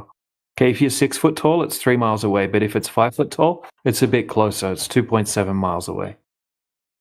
All right, so the horizon would be where the line, where the sky and the ground should be. Is. Okay. What's that? Okay, no, I just. You just said that's where the camera is. Set up in the mind. Okay. Yeah. Okay, right. Just let me go through it really quickly with you. I won't be long. Okay, so he's got a buddy over on the other side of the lake. Okay, so I just want to show you what it looks like over there. So this is a close-up of where he's going to be zooming into 21 miles away. So 21 miles, that's about 34 kilometers approximately. Okay, so this is what it looks like all the way over on the other side of the lake. And the target's going to be this shoreline. Okay, also take note of the white tower that's in the background there as well, because you're going to see that when he zooms in. Oh. All right, so now I'm going to show you a screenshot of when he zooms in from where that camera is situated. Okay, and then he does the observation again at nighttime. Okay, so here's 2 comparisons, daytime and nighttime, from 21 miles away. And then you can see what it looks like close up in the image above it. Okay, so what we can see is that we can see the base of the tower, we can see the shoreline underneath the tower, and we don't see any sign of a horizon or any obstruction over the entire surface of the water. Now, if the Earth were a globe, there should be 223 foot of obstruction. Okay, so the shoreline should have a hidden height of 223 feet. So the horizon should be at about 2.7 miles.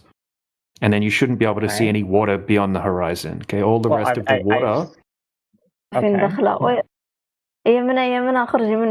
Yeah, hold on I a second. have no idea what he's dude. measuring, but I have seen similar things where the horizon does occur. So. Why are you doing that? What is with this? Some of the people that come in here, it's mind-blowing. It is. Lick a high knee ho. Lick a hiney? Please don't look any heinies. The question here, Lazy Leo, I don't think you understand, is the horizon distance. Where the horizon is, how far away it is from the camera. The globe makes one prediction that you guys just laid out.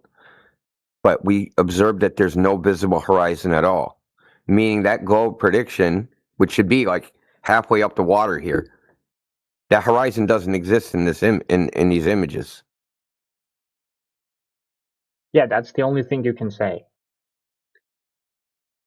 Yeah, the 220 feet of curve that should be blocking that tower in that city and every other thing, it doesn't exist.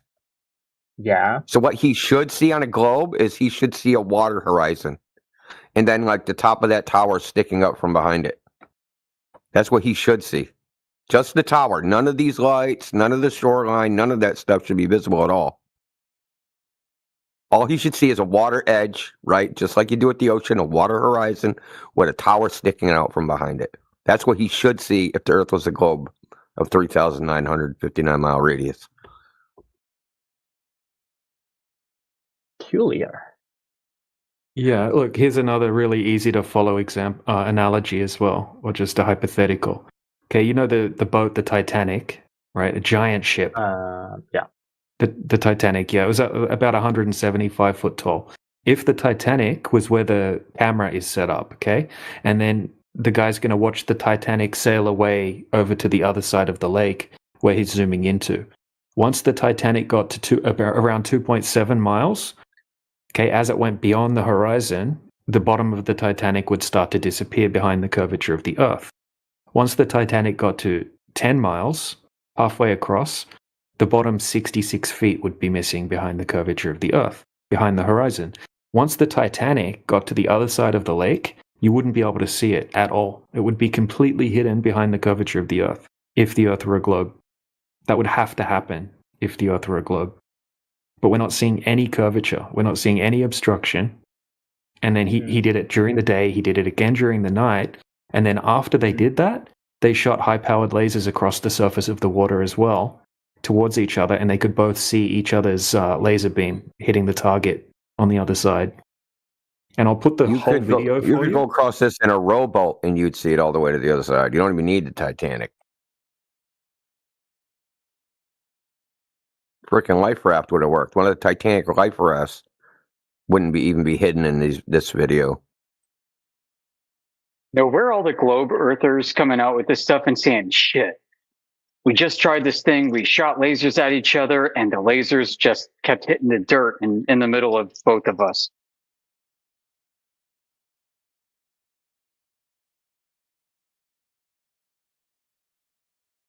But this is the thing. We could keep presenting one after the other of these long-distance observations or laser tests all day, all night.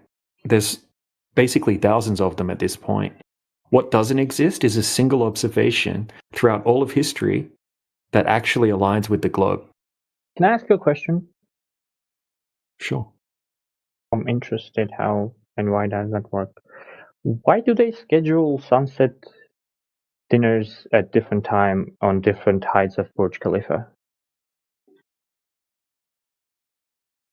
We did a season? Because the sunset. No, he's asking about with the double sunset when you lay down and then stand up. No, you don't lay down because the sunset. Well, they say you can do this laying down too. They say if you lay on your you can stand up, look at the sunset, or lay down, look at the sunset, and stand up and see another one. Yeah, so it's like, how far away do you think the sun is, right? Like, sun's a far distance away. I've asked you a different question. How come without standing up? Hey, without standing up, how come I can move left to right my head by like 6 inches and look around a telephone pole that's like 500 feet away, and I can see like a whole mountain behind it? That's not what I asked you. Yeah, listen, there's path loss, okay, obstructing the light. So there is stuff in the far distance that you can't see because your eyes are too weak that's blocking the sun. And when you raise your elevation, you increase your angular field of view in the distance, and the sun reveals itself behind the obstructions. It's that simple. All right. Sure.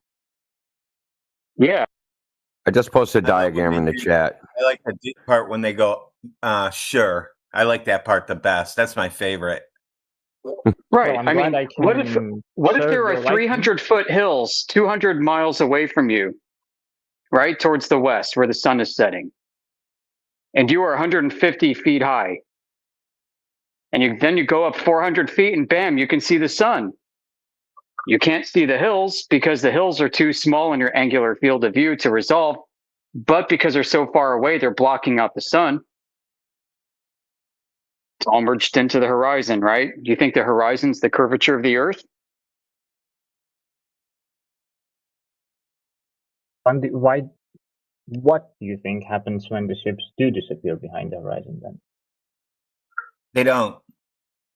I've never seen that. Oh, so they never do that. Not really. It's not really behind anything. It's just the horizon itself is not. Look, dude. Dude, how big are they supposed to look at that distance? Tell me so I know I can get a ruler out and scale it, make sure you're right. How big should it look if I were to hold my fingers up and I could pinch them together? How far apart should I put my fingers? No, I'm not asking you about the size. I'm asking you half a millimeter, or like no, wait, 1/10 of a millimeter. Listen to my question. It doesn't matter how big it is. If you look at it and half of it is not visible to you because it's behind the horizon, why do you think that's the case? Not behind anything. That's the problem. You're trying to include in your description into the explanation. You understand? But you think that never happens? Listen, I know that there's observations of a boat where you can only see half of it.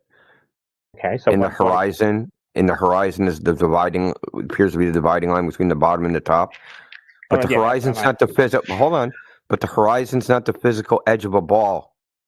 We know this because the horizon moves around. So if we go out one day, right, and we have a buoy, and the horizon's at the buoy, and then the next day, the buoy's in front of the horizon. Then the next day, the horizon's in front of the buoy. Is the horizon physical? Obviously not. It's optical. It's created by meteorological conditions. So and typically, typically when you see this quote unquote cut off boat, there'll be an inferior mirage right on the horizon almost every single time. And you know what an inferior mirage is? It's like a double image. So it's like a double image of something. You know what I'm talking about? Okay, I got you. I heard you. And on top of that, we can replicate what that looks like on a scale which is impossible where it's Earth curve. For instance, we can take a lake. It's 1,000 feet long from a very low camera height, like 1.5 inches. Now, from the 1.5 inch camera height, the horizon should be 2,400 feet away. Now, remember that number, 2,400. Now, if the lake's 1,000 feet long, should there be a horizon on that lake? Of course not, right? The lake's too short. The horizon's 2,400 feet away. The lake's 1,000 feet long. Real simple. Should be no horizon on that lake. But guess what? You do this, there is horizons on those lakes. So the horizon can't be Earth curve. Can't be created by the curve of the Earth. It has to be an optical effect created by multiple factors. And it doesn't even... The fact remains that we don't even need to know why it happens. We can observe that it does happen, that the horizon moves around, it's never in the right place, and it's created by the meteorological conditions of the day. And it has nothing to do with the curvature of the Earth, because we can replicate it where the curvature of the Earth can't be a variable. You understand? If we do the exact same if we make it look exactly the same in nature, and we know the curvature of the Earth is not a variable that could be causing it, right? We don't need to know anything more than that. Say, hey, this can only happen on a flat Earth. This can only happen on a globe. This can't happen on a flat Earth. The ship's behind the horizon. But that's your conclusion, the ship's behind the horizon. All you can see is that there's a horizon cutting a boat in half. That's what you actually see. Okay. What do you say about that? We can replicate this when we know the curve. We can replicate this on a surface we know is flat, and it looks the same. It means that your preconceived notion about how things should look in nature is just actually wrong. So what people think is that if the Earth is flat and a boat sails away, I should be able to see the bottom of that boat for fucking 1,000 miles, which obviously is not the case. That's wrong. And the reason we know it's wrong is because we've demonstrated it on flat surfaces. That's not the way things look in reality. That's just a construct in people's mind based upon Euclidean geometry, right? So if you see a blueprint or graph paper, and I drew a little diagram, I draw a freaking flat surface. I draw a little stick figure on that, and I draw a little boat far away from the stick figure, And what people think is, if I can draw a line from the stick figure to the boat, then that person can see the boat. But that's not how vision works. And I already brought this up, the railroad tracks, right? If I took on that same graphic, if I drew railroad tracks, I would draw two lines that never touch each other. But the real world doesn't, but the way we see the world doesn't look like that. If I go look at railroad tracks, they appear to converge into a point at the horizon, right? So intuitively, what you think should happen is not what actually happens. And we can just demonstrate it. We don't have to even know why it happens. We can just show you that it does happen. The railroad has to do with that. That's the perspective of how. The railroad. It's an analogy. The railroad tracks, when you look at them, they look like they come together, right? Well, that's how perspective works. Yeah. Thank you. Yes, exactly. So there'll be a minimum angle at which you can't see the surface of the water anymore. We can predict what that angle is. It's 0.02 degrees. That would be on a fucking perfect day, and perfect water and perfect everything, no air. Basically, an unrealistic situation. But if we go purely in the maximum hypothetical angle that you can see the surface of water standing on it, it's 0.02 degrees, right? So if I took your line of sight, right, if I drew a line from you to the water, and I measured the angle, the shallow angle that you're looking at some water, some distance away, the minimum angle you could see that water is 0.02 degrees. And we know what distance that is. It's easy to calculate. Coincidentally, it's 3.24 miles, which is the same as the 6-foot horizon distance on the globe, which is a weird coincidence. Just like if you look parallel to a table, if you had your kitchen table, right, and you lower your head to the table, there's a point where you're going to get so low you can't see the surface of the table, right? Without being under the table. Okay. No, if it's parallel. What if it's parallel? What do you mean? Maybe I don't get exactly. What if your line of sight is parallel to the table? Okay. So? Can you see the table? Well, the surface of the table or the table? Yes, the surface of the table. If you lowered your eyes, you went down to the edge of your table, right, and you ducked down and lowered your eyes until your line of sight is parallel to the surface of the table. Can you see the surface of the table? If it's parallel, then yes. But if you're at the same level... You can see it if it's parallel?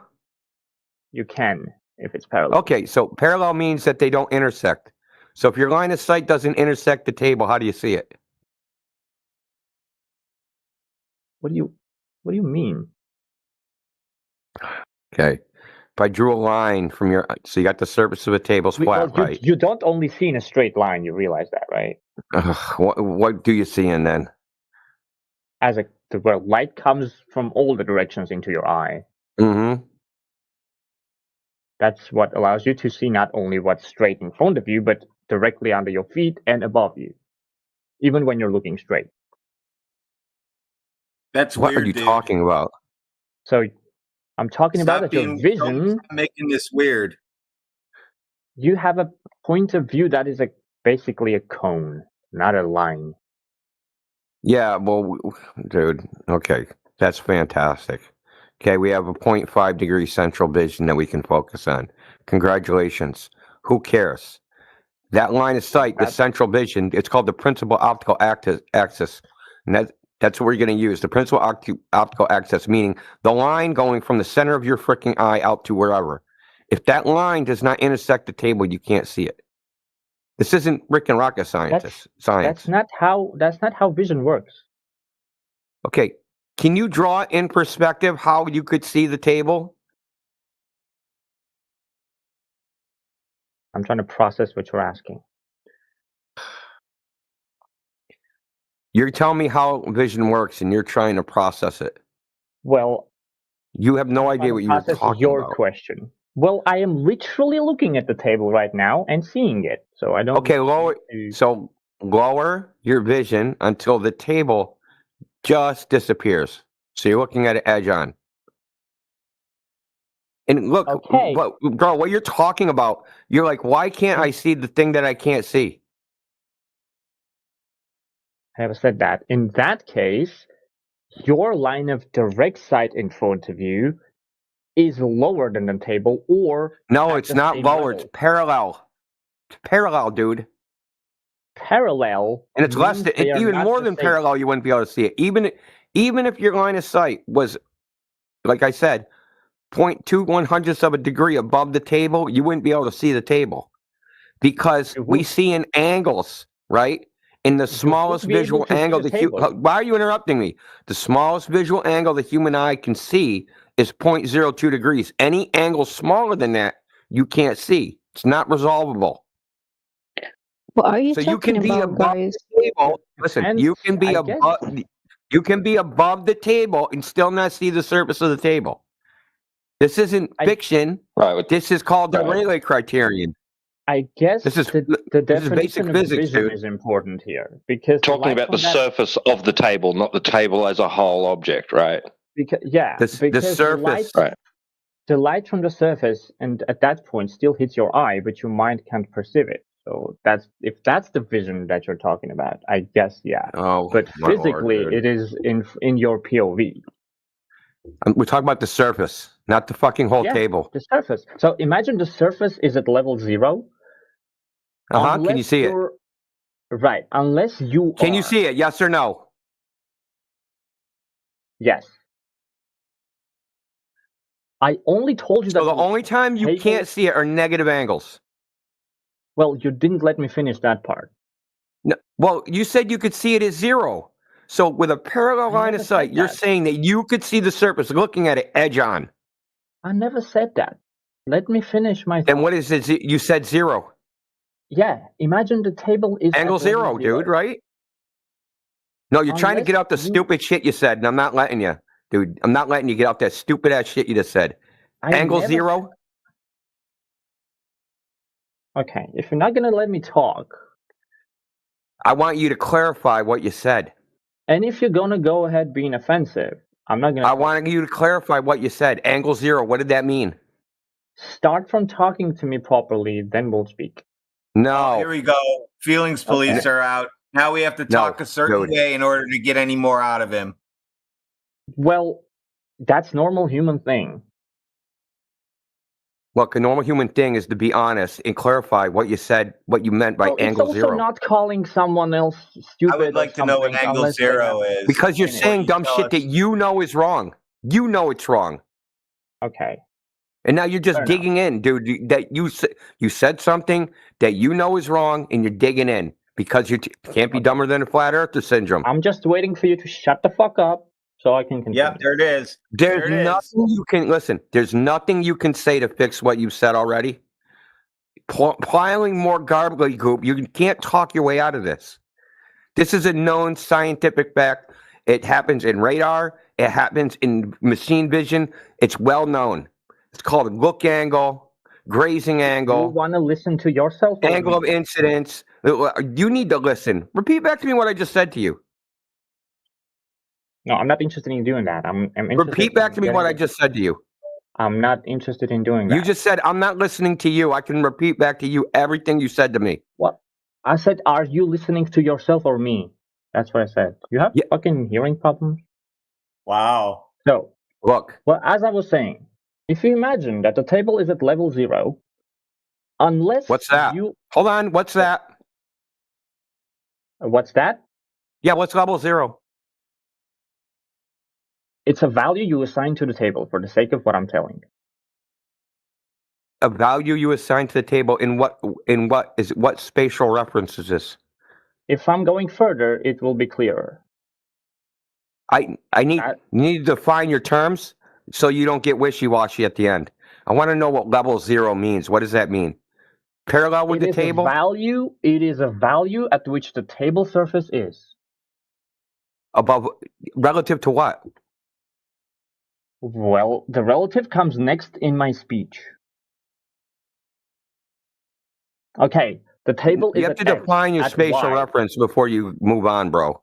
The table is at whatever.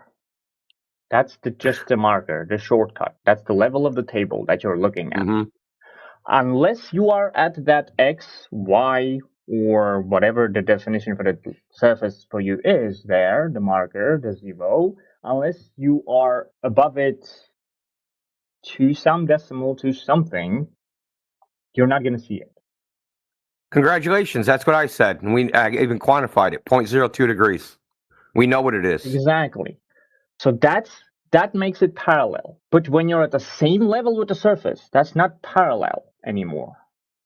That is parallel. What do you think 0 is? It means the center of your eye. If I drew a line from the center of my eye to the table, the line from the center of my eye would run along with the table. They'd be at the same level. Not running along. If they are at the same level, the line hits the table, and that's not parallel. Ugh, God, dude. It's the same line. Okay, great. The same line. What a fucking semantic douche. Anyway, so you agree with the principal idea that you have to be above the table. Now, here's the important part. Are all points on the table 0.02 degrees? So a distance on the table, 1 meter away, 3 meters away, 4 meters away, are those different angles? No. No. Dude, just go on mute, man. Just fucking go on mute. It's the same angle. It's the same. So you don't know Pythagorean's theorem, trigonometry. You didn't pass third grade geometry now? How can he say that's the same angle if you pull that angle point away from you and your triangle stretches out farther and farther? The angle's going to get smaller and smaller. That is not how angles work. It is when you look and things are further away and they've gotten smaller. Did you see? Let's just clarify something. Is? So we're. So, you didn't see Fred, my name. let's say that. Go ahead, says to breathe some life back into this, man. Let me say, let's say we shrink you down to being 3 inches tall, and you're standing on top of the table, okay?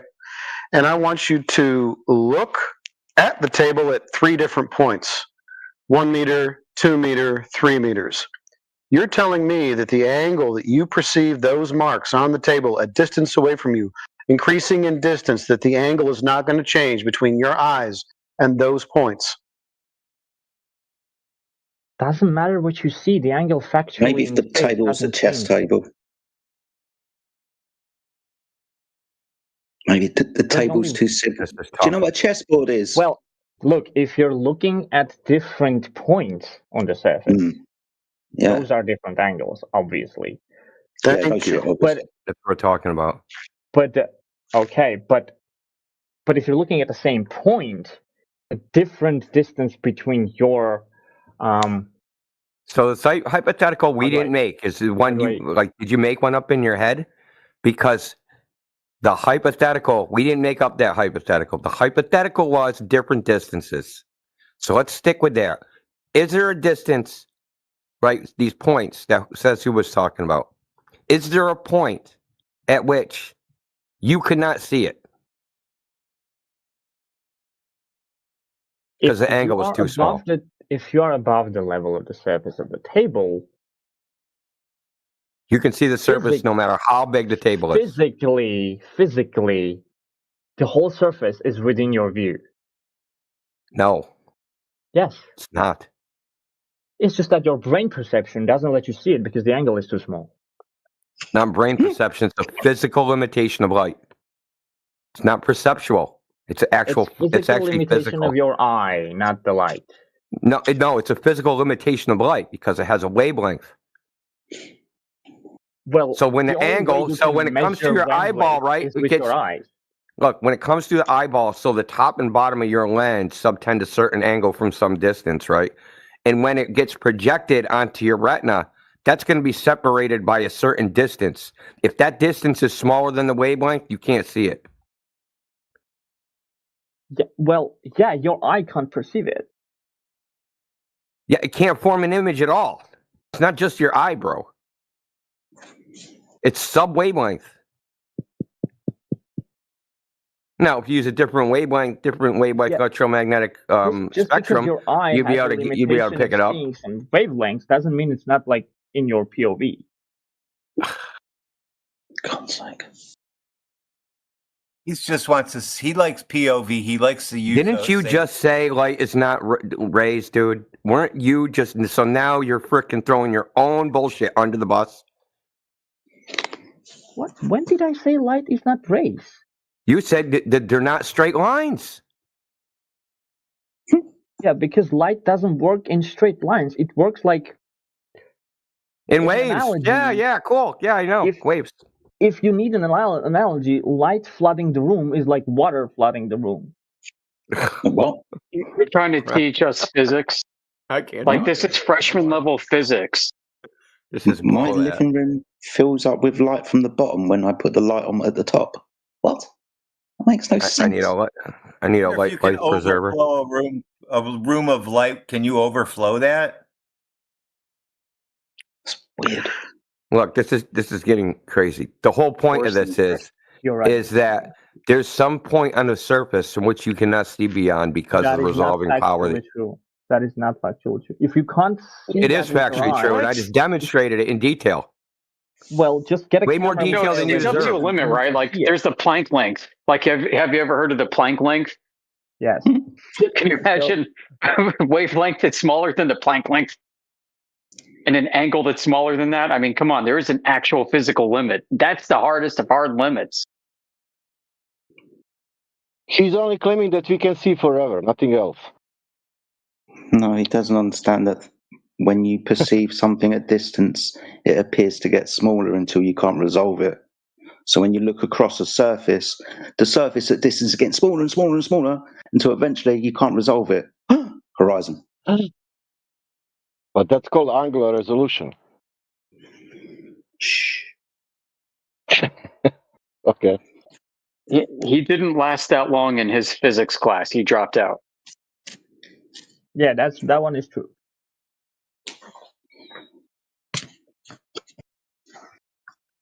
Never properly studied physics. Oh, there you go. Then we don't have to talk about it anymore because you probably got it all wrong. See? Yeah, you don't know enough to evaluate our claims. I never said I'm trying to evaluate your claims. I'm just listening what you have to tell me. We are telling you there is no measurable curvature in reality all the time. You're telling us there's a spot. Hold on. You just said that there's no place on a flat surface that you wouldn't be able to see the surface, no matter how far away it is from you. Okay, define That's what nonsense, you mean by dude. then. Yeah, I'm gonna look, bro. I'm gonna post. So this is from the name of the book is Can you define what seeing is in that case?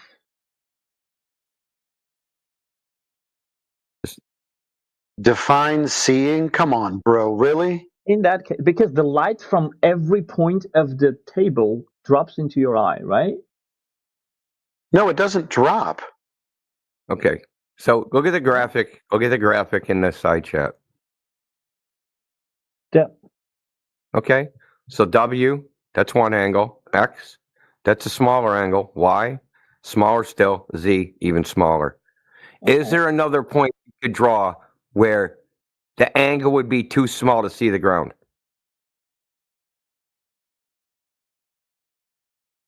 Wait. Like we extended this line, this WXYZ line, if we extended it in space out away from the eye, is there an angle that's so small where you couldn't see the ground no more?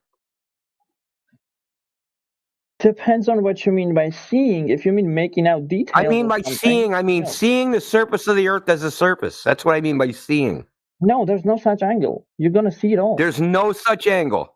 So if my angle of view to the surface, so my angle of view to the surface of the Earth is 0.000000001 degree, I'm going to see that surface.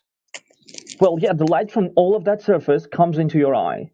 Yeah, and as I already made out, that angle is way smaller than the wavelength that would be projected onto my retina. I would never be able to see it. In fact, if it was that small of an angle, it would never reach my eye in the first place. I'm missing something, I think. Yeah.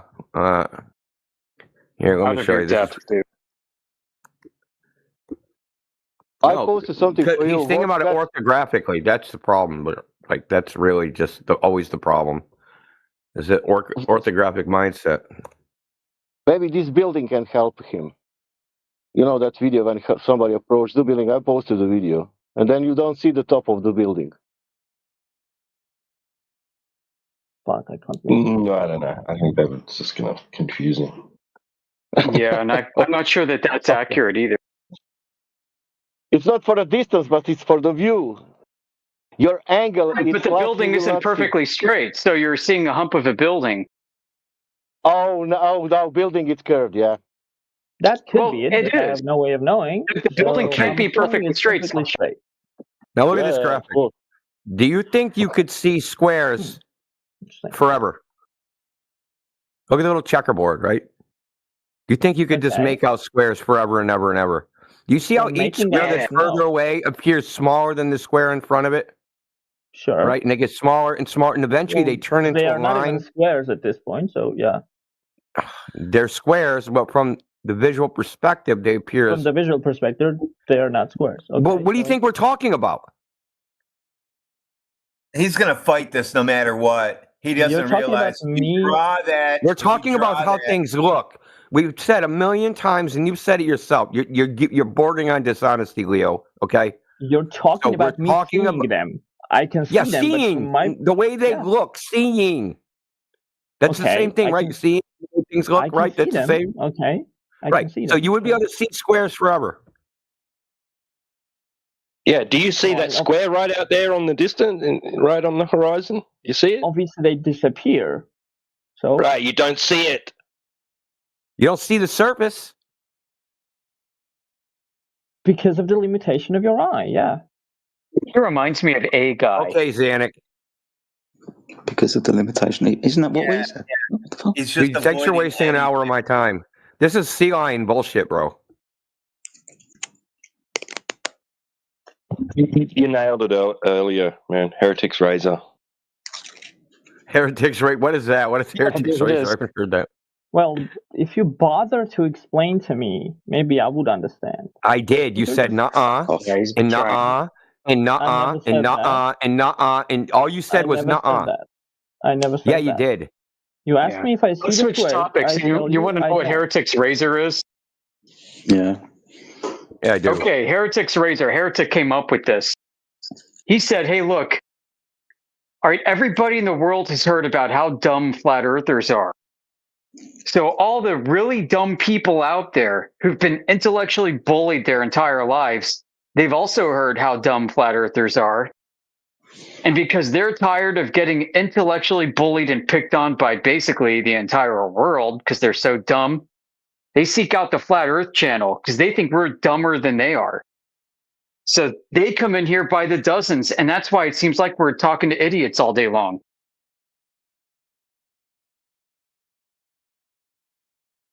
Huh. Yeah. I think that's confirmed. But you think their evaluation of but all the smart people think flat earthers are dumber than everyone too. So that's a kind of weird litmus test. Because if the dumb people think they're dumb, I can understand that they're dumb. But why do the smart people think it? Well, I think of it because they're also dumb. So they start, they go. It's like, hey, Indio. It's like going in IRC. Okay, you start off in this channel, like, oh shit, I'm like the dumbest guy in the room. Let me go to the next channel. I'm the dumbest guy in this room. Let me go on to the next. Let me go, and so you just go down and like, man, fuck. The inverse Peter principle. Channel. You fail down to your level of confidence. That's the Peter principle. Yep. And then Heretic's Razor leads to, right, flat earthers can't be, flat earthers are wrong, always wrong syndrome, right? That's because you can't, right? Like, can you I can't be dumber than a flat earther. Any further? This isn't about you. It's about like you went, like there was a change when you came in. You were curious. You were looking at things, but yeah, I just asked. Can you educate me on your theory any further? Dude, you were trying to tell me that I was wrong. And you called me a stupid ass bitch or something. For what? No, but I should have. Okay. Because now we all agree that India was right. Yeah, you were struggling, dude. Like you were like someone like, you know, like a baby kicking their legs. They don't want their diaper changed, man. You were fighting for no reason. So maybe what's your point? For me to stop fighting? No, there's nothing to fighting it. Look, just fact check what we say. Dude, we're fucking full of shit. Look, I don't want to do that. Okay. I don't know why. We welcome it. Because I don't care. He doesn't want to fact check us. He just wants to argue. I neither want to argue. I want to learn more of your arguments. Listen. Our argument. We're not making an argument. We're just saying, hey, this is what reality is. There's nothing to argue. The only argument that we would have is like, what you see is what you get. That would be the actual only argument, is that, hey, the earth looks flat because it is flat. The people that are starting the argument are the ones that say, yeah, hey, the earth looks flat. That's because it's round. When Yoda was saying to you the evidence for a globe is a flat earth, that he wasn't kidding. Okay. Hey, dude, it's just a ball that's too big to see. It looks flat, but it's actually a ball. How can that be your evidence of a ball? Shouldn't your evidence for a ball looks like a ball? Shouldn't that be it? Measures like a ball, acts like a ball, navigating like a ball, like that type of stuff. Yeah, and didn't you ask us how deep we wanted to go with you? Right? You're like, that depends on how deep you want to go, because you thought you had the intellectual upper hand, didn't you? No, I wanted to see how deep you can go. He was wrong. Dude, we can go way deeper than this. Believe me, we're fucking at the surface. That's what I'm trying to get out of you. That's why I said, can you? Oh yeah, you're challenging us. Anymore? Yeah, that's right. Yeah, you want to get into the behavior of light at the molecular level? We can go there. I like gases. Well, I'm not really good with chemistry, so I think no. I mean, good answer. Deep as in diverse. That's what I mean now. So we can't do chemistry, we can't do gases, we can't do triangles. What do you want? Yeah, do you want to go into surveying? Listen, we studied how people actually claim to measure the Earth. We can talk about surveying. Well, you got to build triangles to do a lot of that. But you got to build triangles, dude, so you're not going to understand it. That's right. You need triangles as a prereq. So we can talk about surveying. We can talk about maps and cartography, coordinate reference systems, topologies and manifolds. If you want to get into geometry and all the way up to differential geometry, we can... No, that's more difficult for me. Okay, then how deep do you want to go? We can keep going. Yeah. You want to talk about the cosmological claims, the stellar nebular hypothesis, the Big Bang. You want to talk about lambda, cold dark matter? That's the prevailing cosmological model of the entire universe. We can talk about. You want to talk about that? Okay. All right, then let's move on to something else. I want to start easier. Don't speak about Big Bang. I want to start easier so I can understand. Oh, okay. Easier. The surface of water. No curve. Yep. Simplest thing is water, my friend. What about something it's level upon the surface when you contain it in a vessel, like a cup or a bath or a lake or a sea. Water is observed and measured and then practically used as a horizontal reference datum. We get level from the world from being parallel to the surface of the Earth, the horizon at distance. So we can just start very simply by talking about the surface of water, which, according to the story, occupies 70% of the surface of the Earth. If the surface of the Earth was curved, so would that water be. But we don't measure that water to be curved, so it can't be the sphere that we're told. Okay, I see what you're saying. All right, well, my logic tells me that it would be impractical to treat large bodies of water as curved because humans don't operate on that scale. Yeah, we fly over them. We also build under them and build over them. Bridges, tunnels, and aircraft. We fly over them. That's why the planes fly not like if you open the map and turn it flat, it's not a straight line. Maps? No, we're just talking, my friend, hold on. We're just talking about being parallel with the ground below. You understand what parallel is, right? So an aircraft will fly horizontal. It would be a straight line. Yeah, exactly. That's what I'm talking about. An aircraft maintains altitude and its orientation, as in a few degrees up from horizontal, to maintain altitude parallel with the ground below. So even with... that's not what I mean. You said it was impractical. It's something that we use every single day. The measurement of water as a basis for the surface. That's not practical to consider that the water is curved because you don't operate on global scale in your daily life. Really? Where do we get mountain heights from? What are they referenced to? In your daily life... That was a question. The water is, for all intents and purposes, always flat. Yes. Hey, just remember, he's here to learn, dude, by telling you what's what. Right? Yeah. So, in that regard, it is logical to... Okay. No, you said you're here to learn. Jedi's telling you something, and you're like, nuh-uh, again. Either you're here to learn or you're here to debate. Pick one. Don't pretend you're not here to debate us, but then actually debate us. You don't learn stuff by just shutting up and not asking questions. Did you question the globe? Hold on. Did you question the globe like this? Yeah, I was going to ask him that. I didn't need to. What the fuck is that type of answer? I didn't need to because the globe explains everything sufficiently and I don't need to question it. You don't need to question the explanation. Explains things sufficiently. You just don't know how it explains any of those things. I don't need to. You don't need to know nothing. You just need to hear Earth glob. That's all you need to hear. Well, yeah, and then I don't see that it operates in the way the glob would, and that's okay. No, you don't see that. Where do you see that? Around me in the world. Where? Well, different hemispheres having different seasons. Where did you get the hemisphere? You're presupposing the thing that you don't observe hemispheres, buddy. Well, they can only have different weathers if it's a globe and hemispheres. Okay. What are you talking about? Oh my God. You can only have different weather on a globe. Why is that? Because only the globe's curvature provides different... So the curvature, weather's caused by curvature now. Fucking shit, bro. Thank you for that, because now we've heard everything. What? The seasons are caused by the curvature and the distance of the... Holy crap! What? You realize you're the first person to make that claim ever? That's why we're all flabbergasted. No one makes that claim, only you. Can you substantiate it? Well, since the Earth is slightly tilted on its axis, and whoa, where? Can you demonstrate that, please?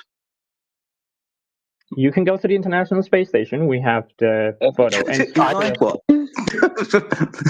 when tomorrow? Have you been there? What?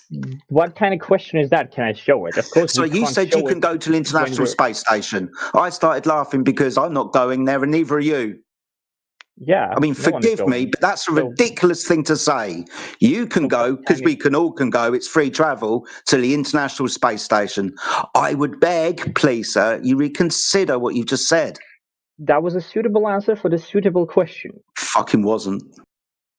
Leo, can you demonstrate, can you get me the observation of the tilt of the Earth on its axis from the ISS, please? What? You claimed that apparently you can witness the tilt of the Earth on its axis from the ISS. Can you get me that, please? No. No fucking way. Can you get me a booking website? I want to book a trip through a travel agent to the ISS. Can you show me the website and how I can book my trip? No, I'm not going to, because that's not relevant to my point now. Wait, bring it up then. You brought up the tilt of the Earth's axis. We need substantiation of that claim. The relevance is that I'm trying to tell you how weather works, not weather. No, you're not going to tell us your story time stories, okay? This is all fantasy. I want you to demonstrate it, or at least I want you to show me how it was determined and proven. Flat Earth is fantasy. No, it's a measurement of the surface of water. We don't need you to red hair. You were shown by me. You were shown by DJ. We substantiated our claim. No, you're just in fantasy land at this point. You did the math yourself. How I know you're mad? Do you know how I know you're mad? Yeah, because you don't let me talk. Obviously, I'm mad. Then how are you being asked to substantiate your claims if we didn't let you talk? We wouldn't know what your claims are, dude. Talking to people involves not calling them names. Well, stop lying. Stop being disingenuous. We won't have to keep pointing it out. Wait, no one called me names? Don't have proof to say so, and we can move on to somebody else, because this is getting tiresome. I told you, I don't have a desire to change your mind or anything. You don't have the ability. You just started explaining to us how weather works. Again, I thought you were here to understand our point of view. But as soon as we bring it up, you want to correct us. I'm bringing up what I think is to see without letting us explain our point. Well, so far you've been doing the most of the talking. Yeah, I mean, we're an interdisciplinary panel of experts from different academic resources and different departments. So great. So when you're telling me stuff, I'm telling you, hey guys, this is how it works in my head to see how it compares with what you just told me. No, what causes weather in your head? And you tell me that I am an idiot or stupid. Can you tell us what? Because you don't even know your own bullshit. That's why we're laughing at you. That's why we're making fun of you, because we know the globe Earth model better than you, and you're just saying nonsense. Nobody claims that weather is caused by the curvature of the Earth. In academia, nowhere in atmospheric science do they say the curvature of the Earth causes weather. Okay. All right. So what causes? Hadley cell, differential heating, ocean currents, all sorts of shit causes different changes. Local geography. There's tons of different variables that create and change weather. So that's why the different parts of the world consistently have opposite seasons? Opposite seasons. This depends on where you are, bro. The sun. Sorry, this would be the measurement of the sun being higher in the sky from your location in the summer and being visible for longer than a place in the winter where it's lower in the sky. No, okay. Fuck me. Okay. So you're talking about seasons, how seasons are created, right? The prevailing factor is the sun. The sun moves throughout the year. You don't need to jump up and down and say, yeah, through me. What the fuck? In local geography and local weather currents. Because we can look at places like San Francisco, which is colder in the summer than it is in the winter. Right? In southern Tasmania, which is also the reverse. Depends on where you are. Southern Tasmania. Yeah, southern Tasmania.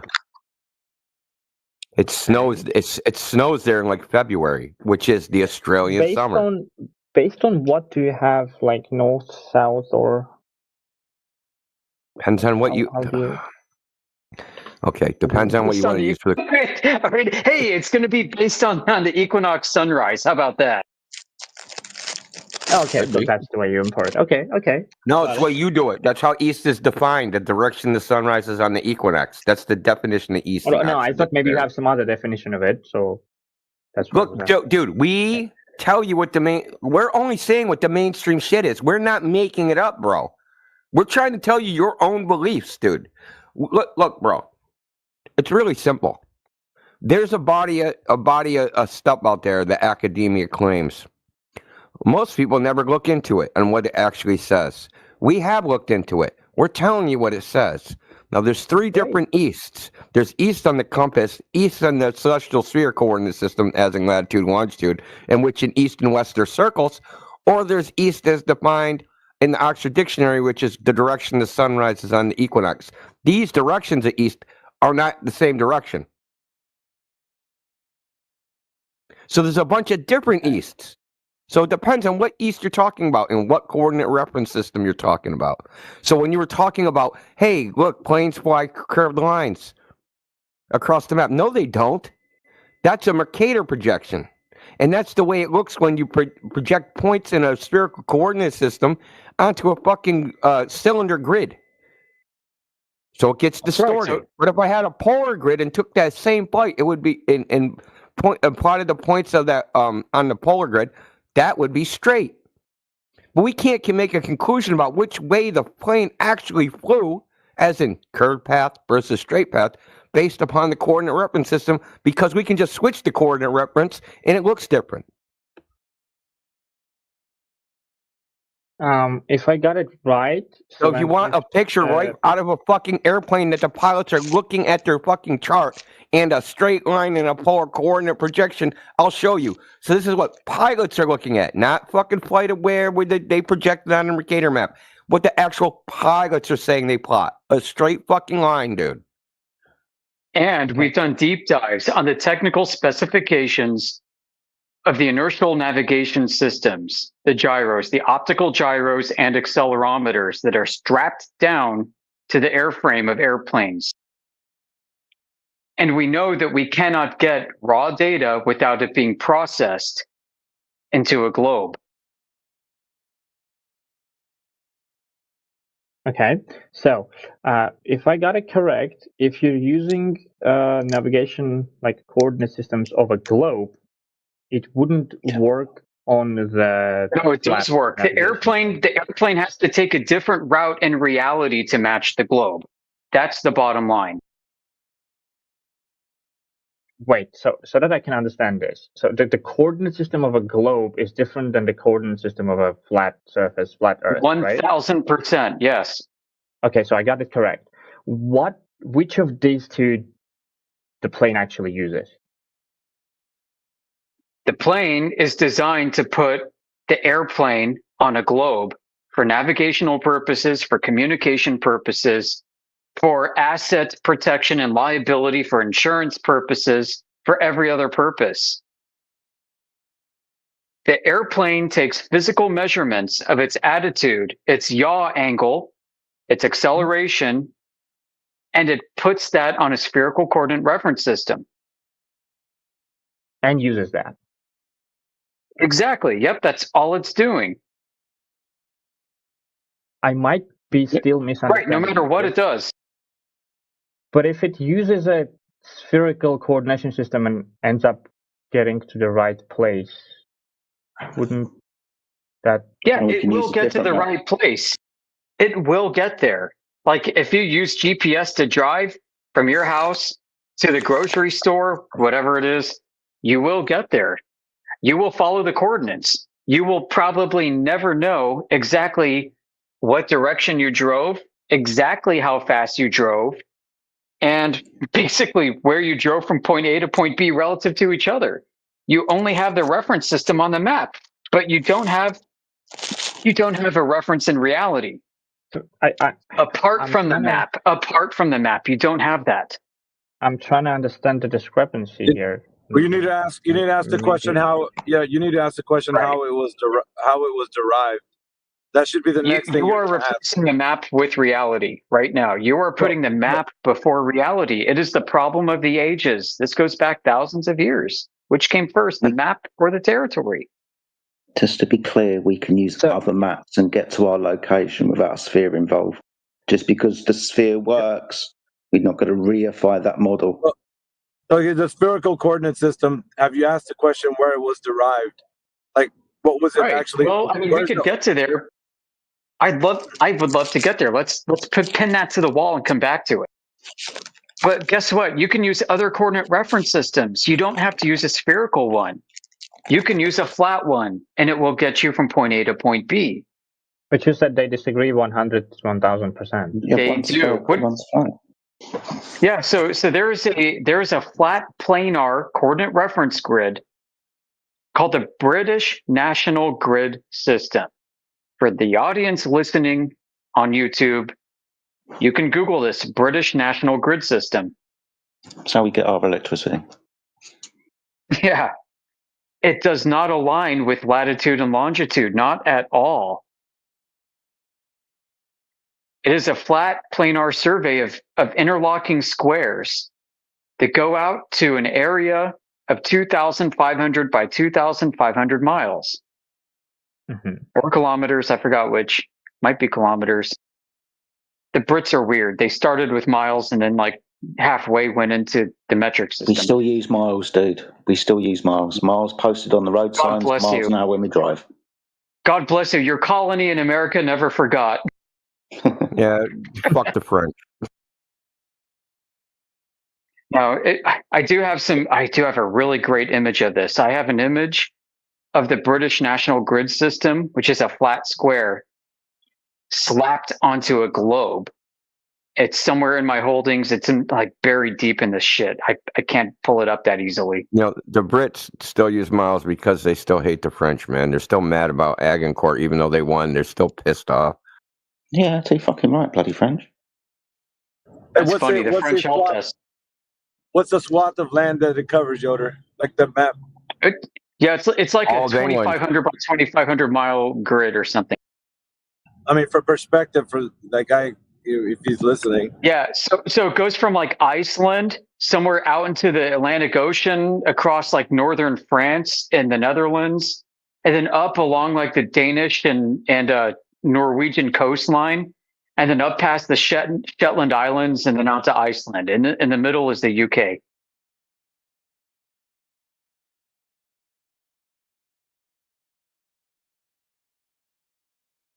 This isn't the only one, too. Like, there are a bunch. We've got a ton of these. Like in America, we've got state plane coordinate reference systems in every state. There are other countries. Oh, you bounced? Yep. Well, okay, for the audience listening, I mean, we've got flat, square, orthogonal coordinate reference grids, and they work. In fact, they are used in the court of fucking law. Yeah, that's right. You want to know where the meets and bounds are? You got a property dispute with your neighbor. You got a property dispute between like a freaking airport and a 3,000 acre farm. Yeah, they're not taking curvature of the earth into account. Fuck that. They're using the state plane coordinate reference grid. Grab the telescope, man. It got real fast with that guy. So he's just like, I don't want none of this. Yeah, he's like, these guys are too smart.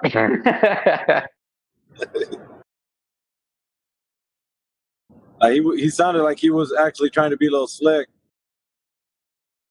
Yeah, you called it out in the beginning, and I thought I was right, and then you ended up being right in the end, Mickey. So hats off to you. Yeah, but we got good content. AB's the Globetrotter whisperer, man. He like knows what's in your mind before they even talk. I've been wrong about you before, AV. Yeah, but to be fair, this would have not got how far it did if he wasn't in here. So, for the audience sake, it had to have been drug out this far. Hey, we got Josh Ingersoll, our flat Earth satellite engineer from Amazon Kuiper Systems. Hello, Josh Ingersoll. Oh, wow! I heard they got rid of that department. No, like, hey, Josh, have you met any flat earthers at NGA or NRO yet?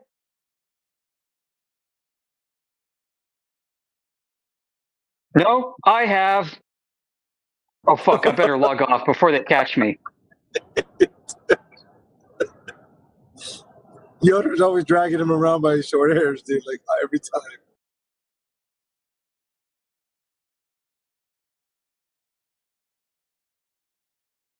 Told ya, Kuiper is dead. Told ya, it's over with. See how that works? No matter what you do, they always kill the project.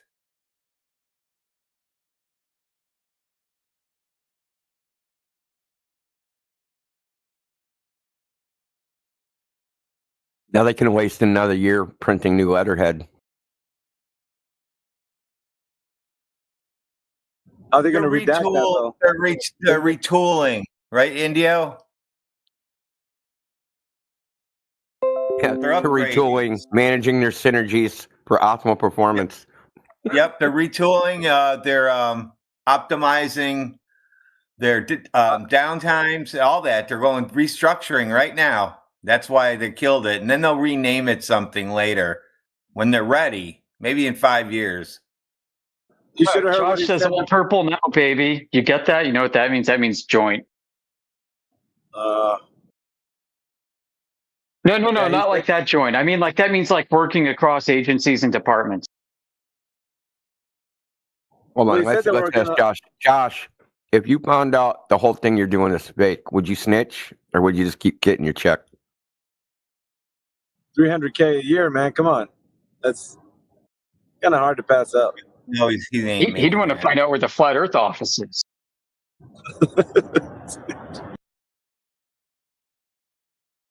You guys are ruining his Magic the Gathering, playlist that he's trying to get in the right headspace, man, before he goes head to head with some guys over there. Yeah, hey Josh, if somebody knows, they're probably in Colorado. I'll leave that with you. Yeah, Josh. As far as Magic, all I know about Magic the Gathering is Mount Gox owes me money. Empty Gox because it's empty. And that was the first Bitcoin exchange. They got hacked, and they still got some of my Bitcoin, but not a lot. I think it's only a quarter. Yeah, Traver, Josh.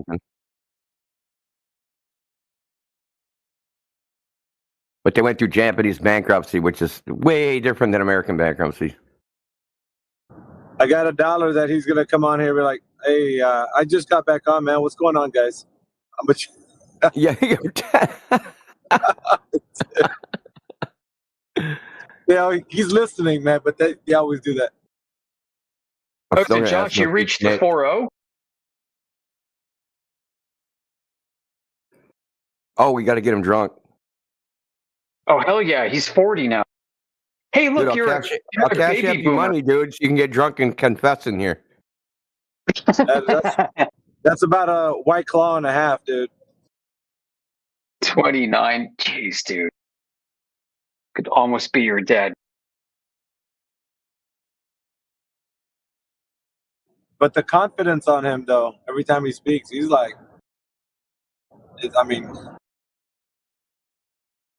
Yeah, if you're going to be the public guy, Josh, that doesn't mean you know anything. Like, all the people who know things, they're not out in public, 100%. In fact, they hired him because he doesn't know anything. That's what you hire the PR people for. You don't want them saying something. Exactly. You don't want your PR people to, like, cough up secrets. Hell no. Trade secrets from Amazon. Nope.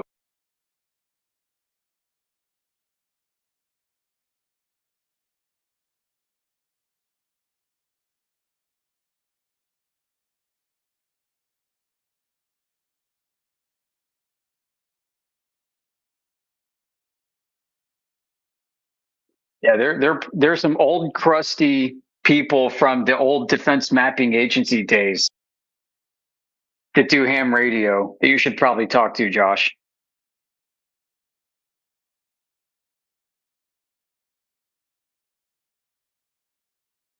Didn't you hear, though? He's rubbing elbows with people over there in the, those forums where he said that he can be a voice for us. Yeah, I know.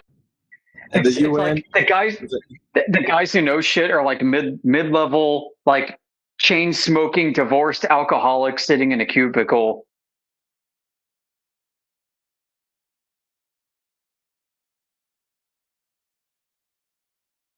And he wants to rub elbows with CEOs and UN representatives.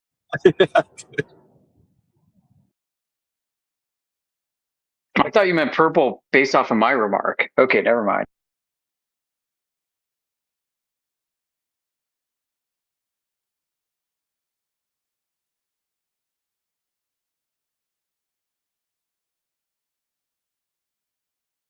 I mean, for the record, like, I never officially encountered any flat Earth when I was in Washington. But I met people who said these things to me that made me wonder, like back in the early to mid 2000s.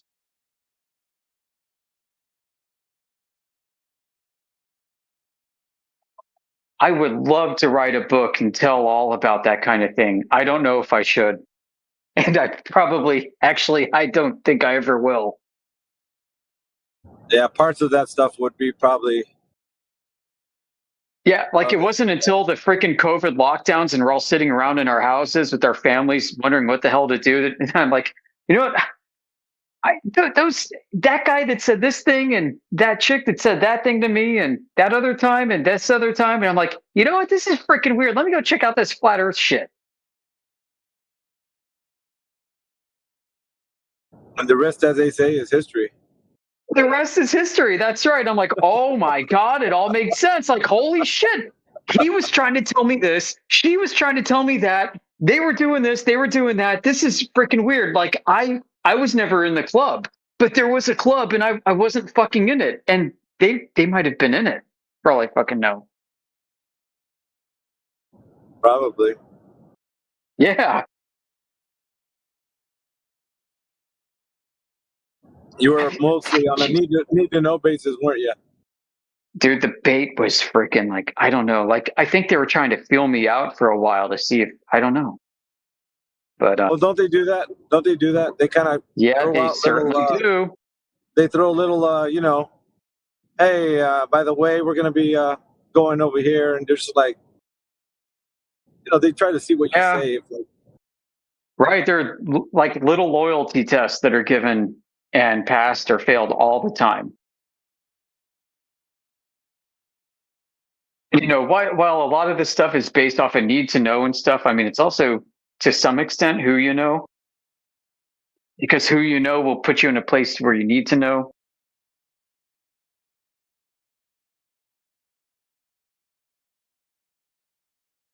I've always thought about, like, before they let you into that inner circle, you got to be compromised before you get there. Then once you are, then you can come in. Yeah, and then you're done either way. So don't compromise yourself. Yeah, man. Like, yeah, I mean, there are stories about that.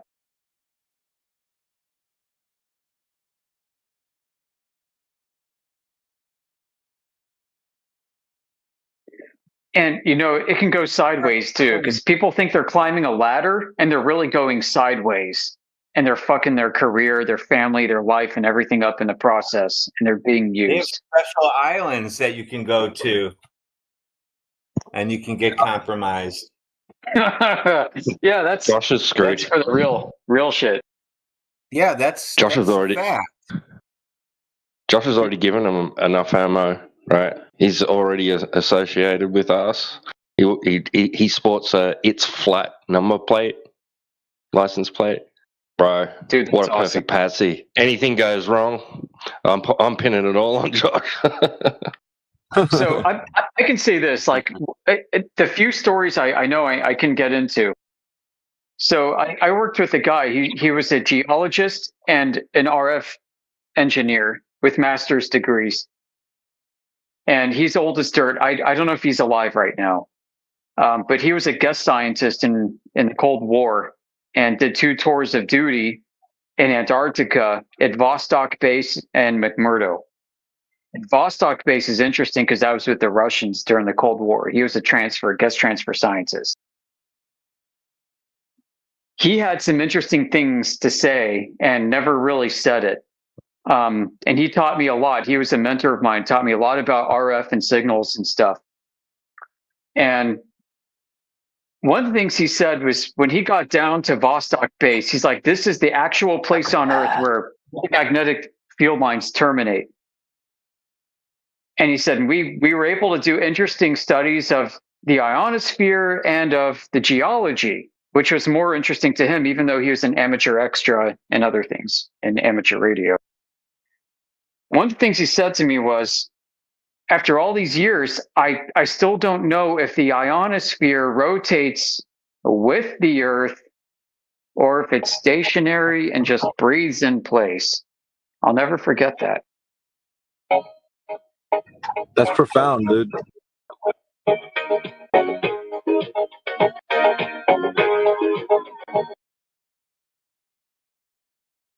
That's what's going on in the globe ahead right now when they're listening to.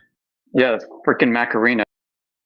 Right? Isn't that profound? I mean, he said other things like that too. Yeah, I mean, really probably never it didn't click when you were listening to it at the time. Friends anyway. It's Josh's friends anyway. Yeah. He said some other things too, like like the magnetic alignment of rocks that they used to study down there were not congruent with what they understood with the history of the Earth and geology and the nature of things. I mean, there's all kinds of crazy shit. And, this isn't like this isn't anything like this is not crazy stuff that people can get in trouble with by talking about. But and then I met somebody else. She was a similarly qualified expert, but far younger. And she told me things that, like, you know what? Everybody studies skywave propagation of radio transmission, you know, radio waves bouncing off the ionosphere at night in a certain frequency range. She's like, that's not really what's going on. She said, if you really want to know, if you really want to know the rest of the story, it's not just that. If you want to know the rest, you need to focus on the ground wave component, ground wave propagation. In fact, ground wave is really all that it's at. And skywave is kind of theoretical, but it's all ground wave. I'm like, that's kind of like what Nikola Tesla was saying, like about freaking energy transmission over the ground. And now I'm like, holy shit. and then like you open old like antenna theory manuals, and they're talking about how they model the propagation of electromagnetic fields over flat planes, over half planes. And how like they do studies in like the energy density of the wave on a target like an antenna or whatever in a far distance. If Earth is curving, then it should be predictable how much energy is being transferred onto the far end of the target by the predicted curvature amount, plus, you know, diffraction and all that shit. But it's not. It's actually like as if Earth is flat. Like electromagnetic fields act as if Earth is flat, folks. And that's how they measure it too. Well, calculate it, but yeah. I just wondered, is there any information loss? Is there any loss over distance? You know, with radio wave propagation due to surface contact? Yeah, there's absorption and scattering. It depends on the surface.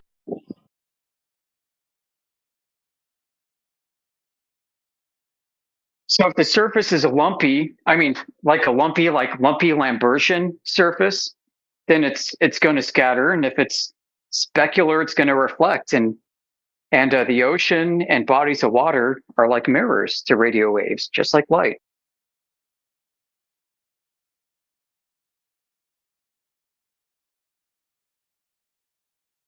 Right, and can that then adversely affect, you know, like unobstructed wavelengths? Like, can it interfere with reflection? Interfere? Right. Right. So what's traveling straight, right? So it's going in all directions, right? But you got some coming down and hitting the ground, and then bouncing back up. Some are being absorbed, scattered, whatever. But you got reflection happening. So it's coming back up into the path of what hasn't gone that direction. Does that interfere? Yeah, there's interference. Yep. Some of it bounces back and hits the transmitter that may be receiving too at the same frequency. Or it can actually change its phase and completely and bounce back at a different frequency. Yeah, I mean, it's so messy. I don't really know. I'm not an expert on this stuff, guys, but it's such a messy freaking soup. I do know that there's a lot of money. Like if you want to make money as an electrical engineer, particularly in like, you know, communications, the money isn't in the antennas or the power or the freaking protocol and all that shit. It's going to be in the filters that are used.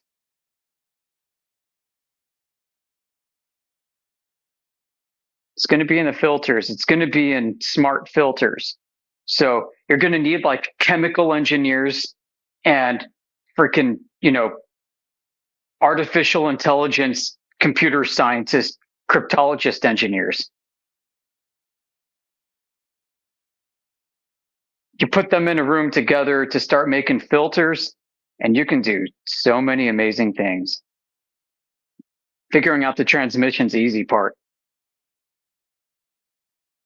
Because you can come up with novel ways to do that all day long. But receiving it, that's the trick. So they got ways to like, they have ways to propagate energy in a chiral motion. That's like a drill, like it spirals. And if your antenna is not configured properly to receive it, then you're not going to get the full transmission. So there's a physical way to encrypt and decrypt signals based off of the waveform itself.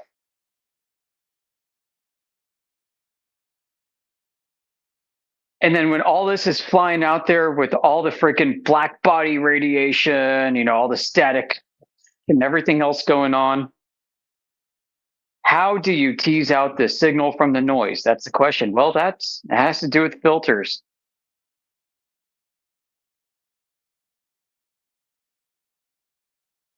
I don't know what this has to do with flat Earth, but oh yeah, the signals, they go over a flat Earth.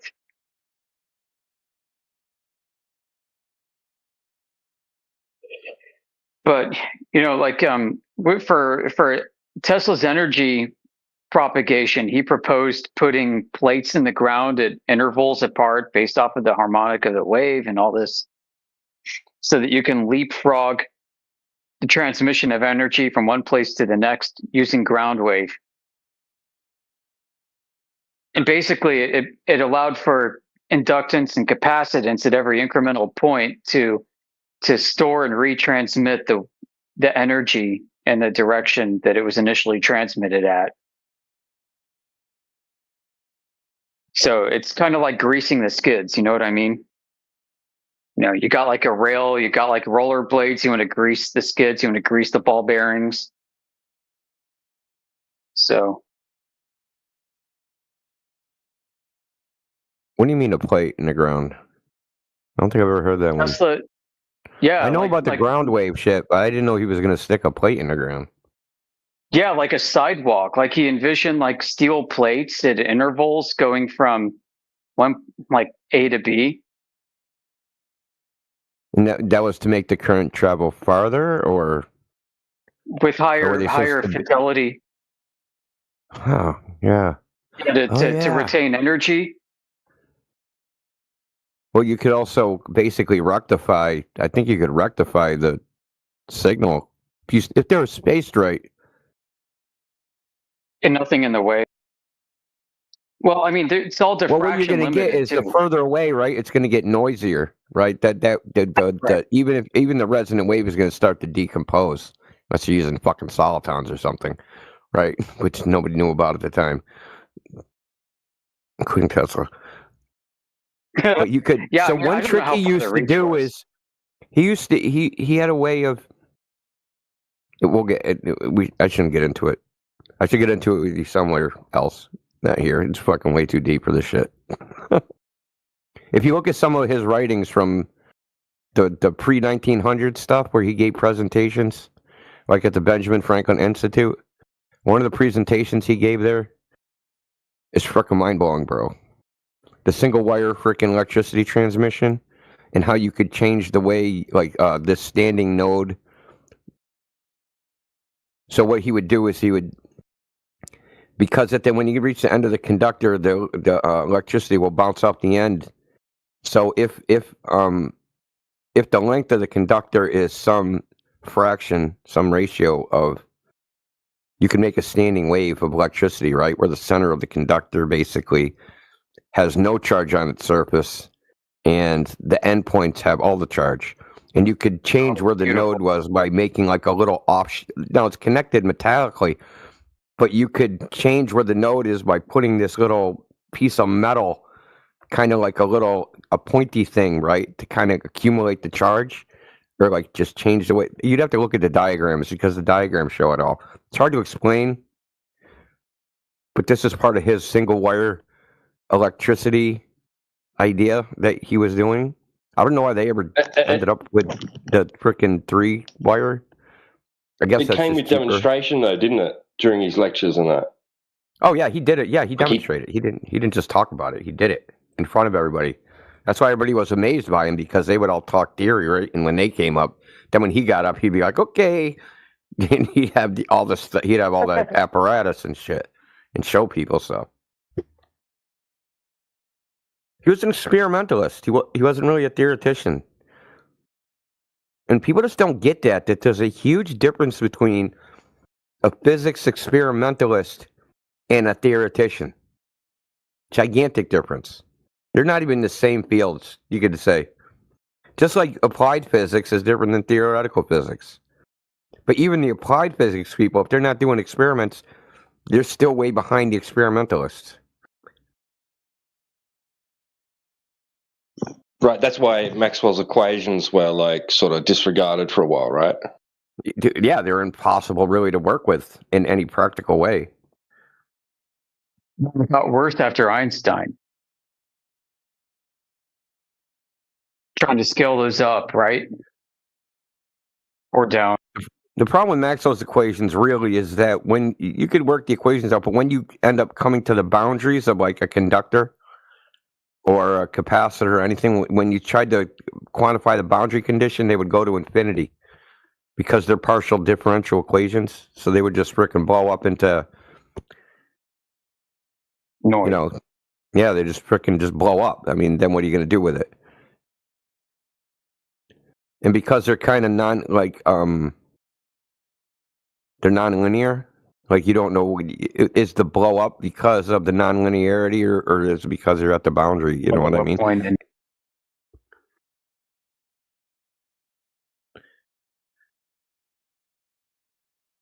That reminds me. So that clip you sent me of that dude with the mustache. I don't know his name. He's got a YouTube channel. It's a great channel called like Inductance or something. Oh, Inductive. Yeah. He just put out something which is pretty interesting. I yes, he did. No, you saw it? He took all of Maxwell's equations and distilled them down into 3. Yeah. Using the Arnold holy shit, dude. This is so intuitive. Yeah, and it's like modeled as a fluid. But he said at the end, he's like, it's funny, dude. Because what he said at the end is like because before Flat Earth, I was looking into all this shit, all this ether, and though I wasn't like all hooked on the ether shit, it was a little more different than what I was looking at, though the ether was involved, is that if you look at the equations and you model electricity as a fluid, you end up with a problem because part of that fluid is moving in the opposite direction. And we don't observe that. Okay, so he had like so it was a glut and a non-glut, right? So you have basically, it's almost like you have an area, so the electron was an area of a bunch of ether, and the proton was a positive charge is an area with like less ether, and this little section of space ended up making a positive versus negative charge. And so they're modeling it as a fluid, like the fluid's going into the electron and out of the proton. And when you have this imbalance, right, they get attracted to each other. So, but when you model this like as a conductor, then you end up with a proton flow. And this is what he was saying at the end. What he was saying at the end is like he talked to the paper. It was a guy named Martins, and said, "Yeah, that's what it predicts." And he's like, "Well, in the guy, this Indicta guy is like, the problem with this was that we don't observe it in nature. Yeah, because protons are in the nucleus, right? They're in a lattice. Yeah. But I remember coming across, because I remember this specific thing, me wondering, like, if they model electricity as electron flow in one direction, why aren't the protons flowing in the other direction? Right? It's intuitive. Like, why wouldn't they go in the other direction? Like I don't even know if they do it in a plasma. Well, someone actually did that test, and they actually did record proton flow.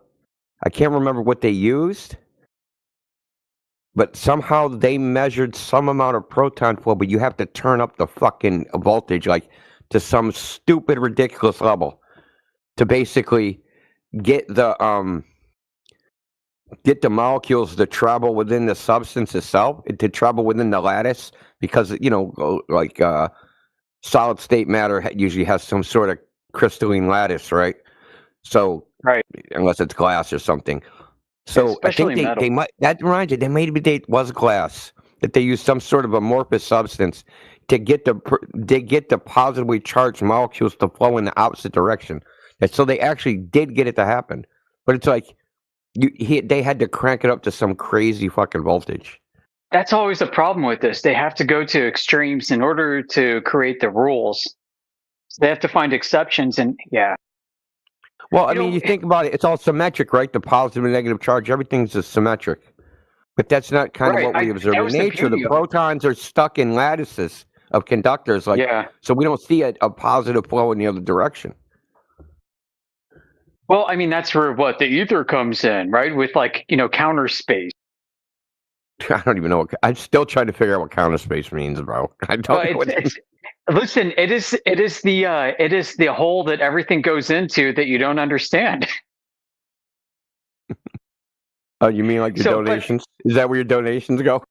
That's where your government contract money goes. Your grants, but no, Dollard's always begging for donations. I think that's where your donations go, like right into that freaking hole. That dude, when I first I'll say this about Dollard. He's very knowledgeable about the history of electricity, and I credit him with teaching me much, at least the historical background of what the situation was. Beyond that, I don't know if he knows what the fuck he's talking about. He might. I don't know. It's impossible for me to evaluate it. All I know is that he does his presentation, and the hat comes out at the end every fucking time. So yeah, I mean, he's made no fucking progress that anybody can discern. Listen, the guy I talked about earlier from Antarctica, he was like Eric Dollard, and I gotta.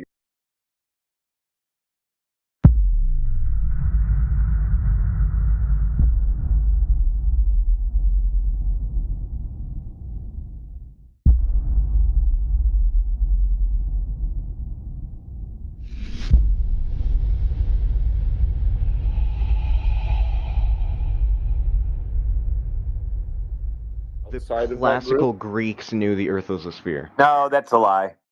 False. Okay, prove it. You prove it. You still don't prove the air pressure thing. I mean, how would they know it's a sphere? Even is charged up with a battery. You guys how would they know how would the ancient Greeks know it's a sphere? What could they actually do? They didn't believe it was a sphere. Stellar navigation was one thing. Oh, they navigated the stars? Okay, so that doesn't tell them that the Earth's a sphere. Try again. He thinks Greeks had spaceships. Sunrise and sunset, and the that doesn't tell me the Earth is a sphere either. So try again. I have yet to see someone explain. You haven't named anything about the Earth. You said something about the sun. You said something about the stars. You said something about everything but the Earth. I said, how do they know the Earth is a sphere? That is how. Oh, so they don't know. Congratulations. Yes, they do, because there are no, because what you're talking about, you listen. Look, bro. No, you're claiming that, but that's not true. And you explain lunar. I don't need to explain anything. You need to demonstrate. You need to demonstrate that it's lunar phases work on a flat Earth. Okay. So again, once again, the moon. We're not talking about the moon. We're talking about the Earth. You said they know that the Earth is a globe. Okay? Everything you're talking about would be an inference, and inferences aren't knowledge. So I can look around my neighborhood and see all brick houses and infer that my house may also be made of brick. But that doesn't, I don't know my house is made of brick until I look at my, shut up, dude, let me finish the fucking sentence, dude. Dude, just go on fucking mute, bro. Really simple. Let me finish my fucking sentence, okay? You can look at all your goddamn neighbor's house and they're made of brick, but you don't know if your house is made of brick until you look at it. So, how do they know the Earth is a sphere? By observing things that are impossible on a flat Earth, as I've said. You don't know if they're impossible on a flat Earth. You haven't demonstrated they're impossible on a flat Earth. You just believe that. They have been demonstrated as being impossible on the flat Earth. By who? Okay, show us. Scientific experiment. Please. Demonstrate that they are. That's not how it works, dude. There's a burden of things like called exclusionary. There's called exclusionary proofs, right? So Fermat's principle. Fermat's last theorem. A squared plus B squared equals C squared. It is a limit. So hold on, dude. No, making a claim that it is possible on a flat Earth. That is your indirect claim. That is my indirect claim. You'd be smarter if you listened to people when they were educating you. Yeah, he can't. He's fucking locked in. The fact remains is the Greeks didn't know fucking anything. And nothing they can observe about the heavens will tell them what the shape of the earth is because it's inferential. Okay, so this is just a matter of logic, dude. How do you know the earth is flat other than it looks flat? Okay, measurement. This is how you sound. Can I have a minute? Such as what measurement? Measure. Oddly enough, you can measure the surface of the earth with a laser. Indio, can I have a... Hold on. He asked the question. So you shoot a laser, and if the earth is a globe and the surface of the earth is curving, that means as you go along the laser, the surface of the earth should get farther and farther away from the laser as an exponential function. So such as 40 kilometers, the laser should be 420 feet or 400. Who's interrupting me? Yeah, it's Yeah, I don't think so, dude. So, the laser at 40 kilometers away should be 127 meters off the surface of the earth. And when we do this test, that's not the case. It's 1.5 meters off the surface of the earth, the same height it started as. That means the laser and the surface of the earth are in parallel. This is measuring the earth. And this is just one of many, many measurements of the surface of the earth. I get Go ahead, the whole Iron. argument of light doesn't bend here when I explain to you how doesn't bend. Look, bro, this is off by the prediction by 2 orders of magnitude. You can't get light to bend that much. Okay, unless you have like a fucking 170-degree temperature gradient, which is unphysical. You probably have like a 10 to 12 degree gradient on the surface of water that you're shining a laser across. You might get some refraction or diffraction or... Well, if you apply standard refraction at this distance, you'll move the laser down 5 meters. But you need to move it down another 100. Hold on, you need to move it down another 122 meters. So where are you getting that from? You expect a difference of like 10% maximum? No, that's not how it goes, dude. No, for atmospheric... It's not a linear relationship. No, I'm saying if I were to do this experiment myself, I would expect a 6 to 10% degree of variability based on atmospheric conditions or the temperature of the water versus the air right above the water versus the temperature of the air 10 feet above the water. There could be some shit to there. I wouldn't expect it to be exact, but I would expect it to be within one. How are you going to measure that? It's all fantastic because the results here are 1,000% off. Right, my point exactly. 2 orders of magnitude. Ascribe that to atmospheric refraction or anything like that. It has to be because it's so far off that it cannot be, oh, the wind blew. Well, I mean, it would be very odd that not only because they actually did these tests 3 weeks apart, so it would be very, very fucking odd. And they had meteorological stations that not only did they not measure the frickin' weather condition with 2 meteorological stations at the endpoints 3 weeks apart, and they had the identical magical weather conditions 3 weeks apart that let them frickin' see a globe. Yeah. I'll post in the chat. I'm on your side. Well, I mean, it'd be very fucking odd they did it again 3 weeks later. I think the ideal version would be if the temperature of the water and the temperature of the air were the same magically on one day. That's the day you take the measurement. That's most clear. So you don't have that distortion of the temperature difference above the surface of the water across a lake or something like that. I think that's the ideal. That's just one of many. I mean, we got Salt Lake one. We got frickin' Salt Lake on the land, on the water. Every way you can frickin' slice it, it's been done. I agree. But some people still can't see it. They don't want to see it. They want to argue with you. The Salt Lake one that DJ shows all the time is pretty cuckoo. You can see 21 miles to the other shoreline, and at that night they went and they shot the laser across the same distance, 21 kilometers. And not only do you see the laser, you see the reflection of the laser off the water, which oh shit, that's impossible. Indio is bouncing the laser back to the original observer. Is that the way to prove it even more? No, nobody saw it. Check it out. If the laser is supposed to be behind the curve, right, on the other side of the curve, how could you ever see the reflection of the laser off the water? They're always trying to hit a target across. Think about it. Hold on, dude. Think about what I'm saying for a second. Man. You got a hump, a hill. How can you see the reflection off the laser when the only place the laser can bounce off is the other side of the hill?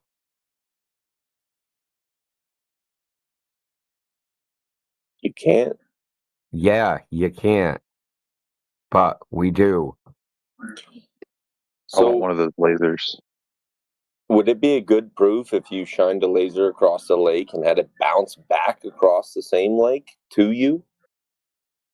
That's been, they did a triple mirror flash at the Salton Sea, where they made basically a giant frickin' triangle, right? So one mirror operator could see two other mirrors at the same time.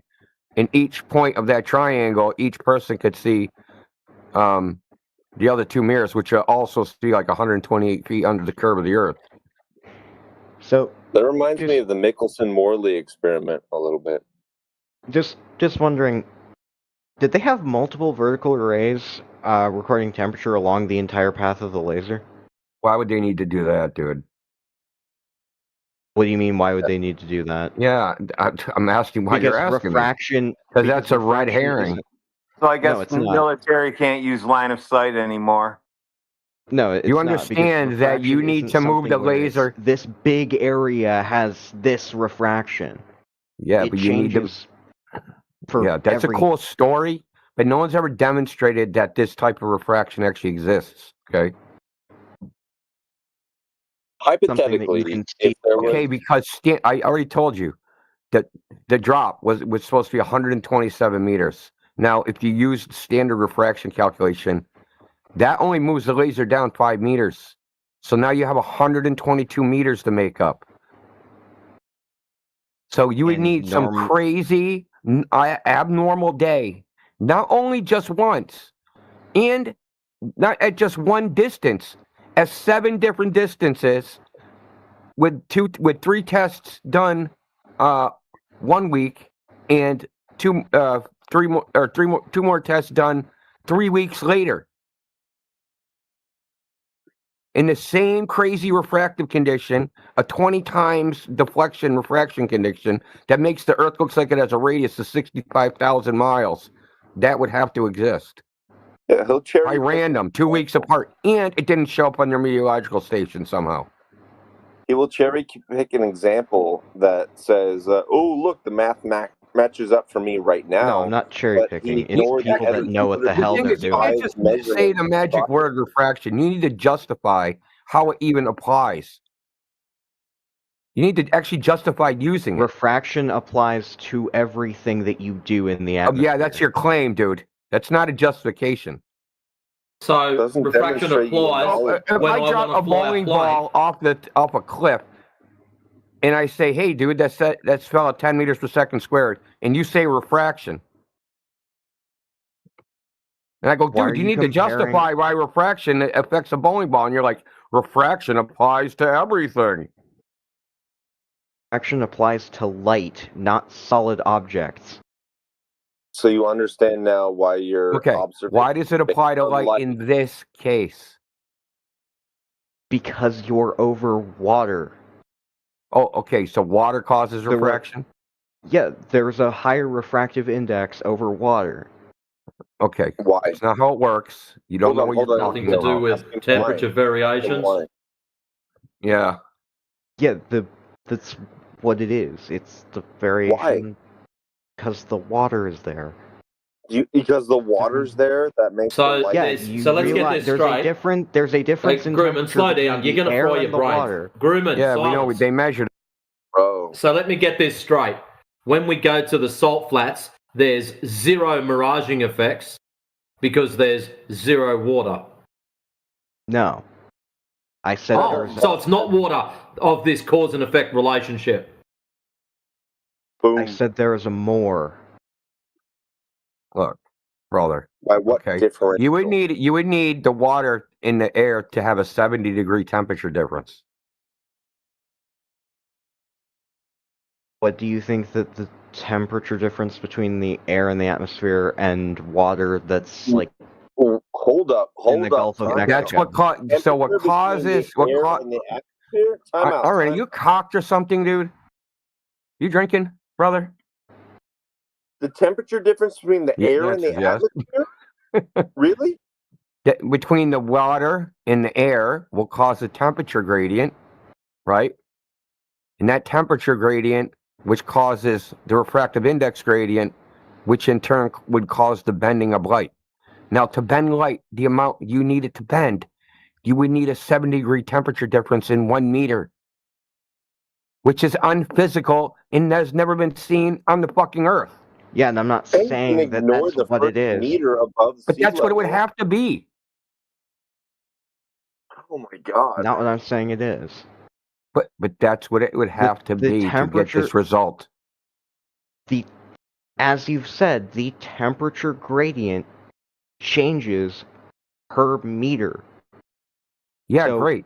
Like 1 degree, a half a degree. Yeah, that's why I'm saying that you need something to measure the temperature across the entire track of the laser. No, because that we half a don't. degree, yes, because that half of a degree. No, you don't. matters. There goes line of sight for the military again. Yeah. So, hey, Grumman, check it out. If you were to shoot the laser and then you were to walk along it, you and me, we've set the laser up horizontal, and then we go down to 21.8 miles, and we're standing either side of the laser. Where's your refraction? See the video that I sent? Where's the refraction? You're standing next to the laser. Where's the refraction? You're not looking along it. You've walked along it to make sure that it's making its way, that there's nothing in the blocking its way. Where's the refraction when you get 21.8 miles down the other end? You can see the fucking cannon looking at you. It's gonna kill you. No, hold on. Refraction. He's got the laser. We've set it up horizontal. Crazy. We've gone down the other end, 21.8 miles. Horizon's not physical, dude. Okay, so where's your that's the refraction? claim. Yeah, that's easy to prove. If the horizon was physical, could it move around? Nope. Does it move around? Yes. No. Oh, no? You sure No, about it that? doesn't.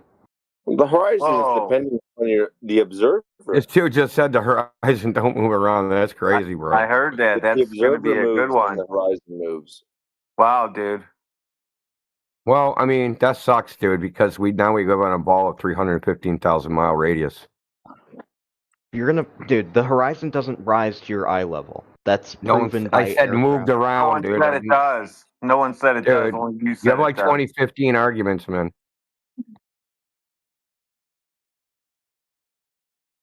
In what way do you mean the horizon moves? It'll appear at one distance one day and another distance the other day. In fact, it'll appear at different distances within hours. During the same day, yeah. A couple different times. Visibility. So in the... Yeah, that's called refraction. That's so it's not something that physical. we've brought up. No, So you've just claimed, the light from you've just shot yourself down, Grumman. The horizon is not physical, it is now refracted. So you've just sold away any opportunity you thought you had of proving Earth curvature. Issue, the horizon will not move. The horizon is non-existent if you beg for refraction, you knuckle dragger. And now you're contradicting NASA because NASA says the higher you get in altitude, the less defined the horizon becomes. NASA's No, the more defined the curve becomes. Yeah, where'd you read about that? Wow, he just says anything, doesn't he? Dude, you're just a freaking. Where did you read about that? No, dude, it's stuff that I've seen. It's a published national 'cause I've paper, by been the in way. airplanes before. Oh, did you see the curve of the earth from an airplane? You gonna tell us that now? That's what he said. He said, yeah. He said out the cockpit window, you can just see this big curve.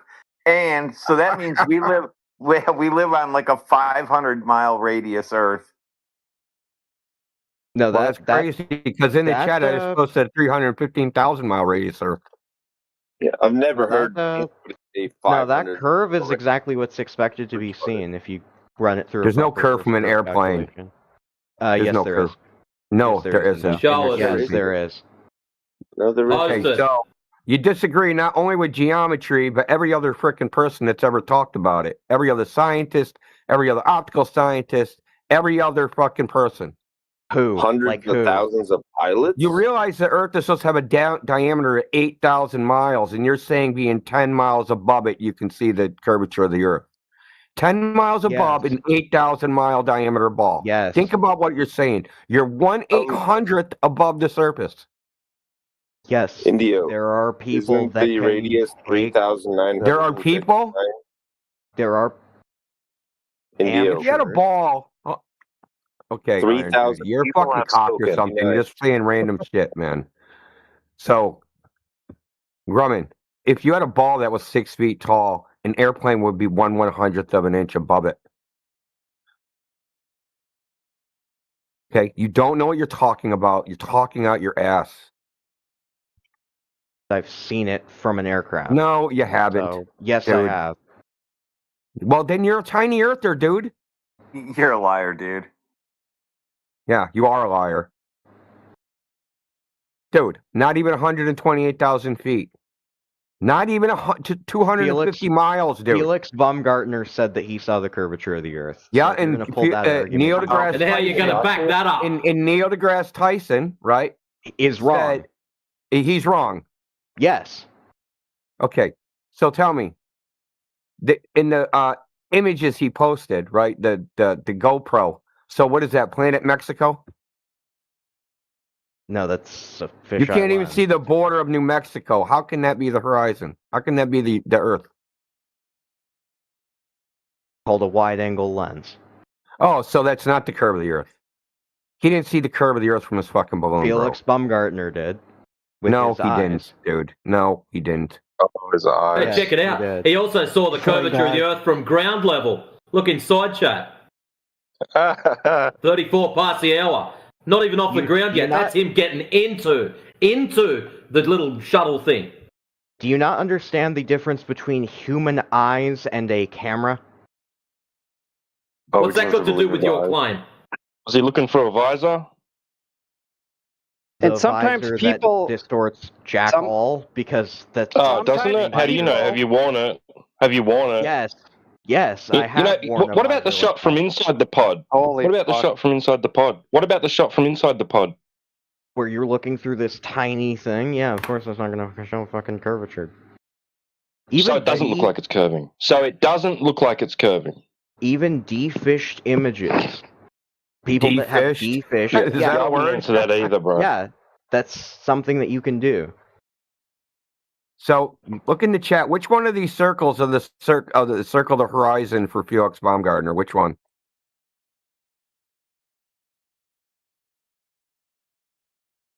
Play the wider one. Which of these circles? It's the fucking yellow one, dude. The yellow one. In the center. The yellow one is the complete, if you could see 360 degrees, his horizon. The biggest circle would be the ISS horizon. The ISS would only see 3% of the Earth. Now, you're trying to tell us that seeing 1,000th of the fucking Earth, you can see the curve. Get the fuck out of here, bro. 1,000th of the Earth, dude. Why don't you It's ask probably less Felix than 1,000. Baumgartner yourself? Oh wait, you can't because he's fucking dead. Yeah. So what are you trying to push his claims for him then? Because he's fucking dead. Hello, McFly? Anyway, I'm gonna send you a photo here. I thought he wasn't dead. I thought we've determined he wasn't. No, he died in a paraglider, I think, is what it was. Maybe he told somebody, "Hey, I really think it was flat," and then they were like, "Shut up," and they killed him. Gando, I sent you a couple of photos because I can't send images in this. So if you could see the whole circle of the horizon, it would be 0.094% of the surface of the Earth. So that's a 10,000th, okay?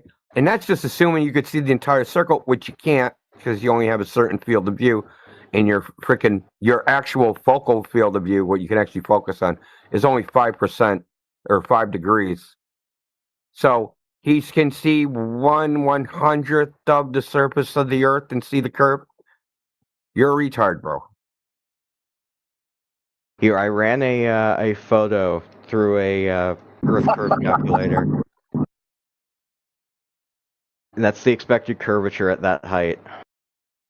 And it matches with what the photo is showing. You mean Bisman's Earth curve calculator? With the sliders? So you can just slide them around until it matches any image that you post?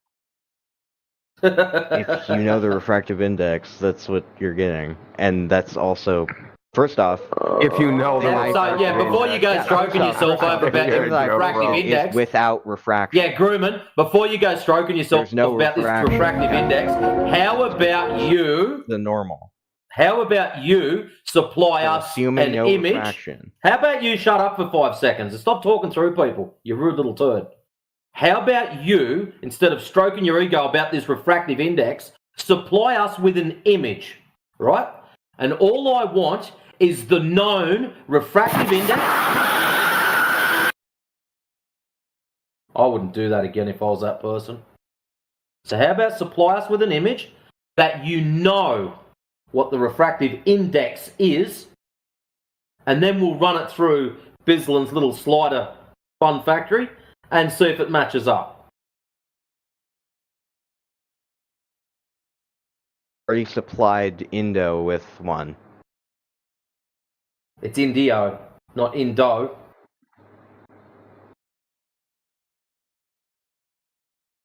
Way, supplied him with one. If he wants to send it. So you supplied the refractive index with I see it. Hold on. If he's laughing, this is going to be good. Yeah. Then there's horizon out at eye level at Rainier. Yeah, but you got horizon at eye level at Baumgartner. How's that possible?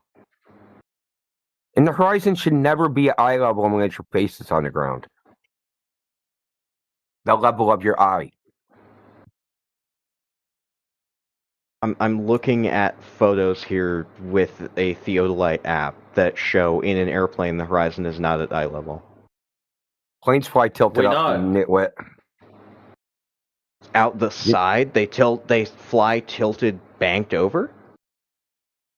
Well, I don't know if it was banked in that instance. Well, because the photo that I'm looking at is out the side window. Yeah, that's fantastic.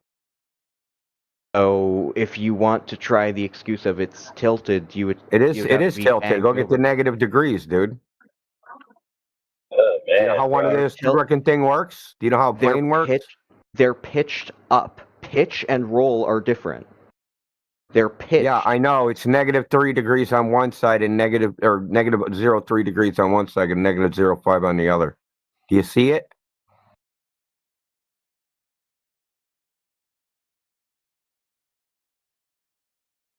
Think you measure the fucking dude? You gotta be some kind of idiot, dude. You really honestly have to be freaking an idiot. He's just 2017 lameness, dude. So there's your image.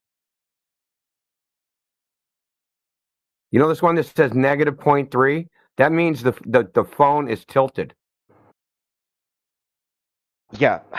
And so -0.3 degrees is barely tilt. And but it is. Now he's going to make excuses for how little it's tilted. So it's tilted. You agree with that? Excellent. First of all, the expectate. It doesn't even look like a real fucking photograph. First of all, and that just looks like a shit overlay. This isn't a photograph.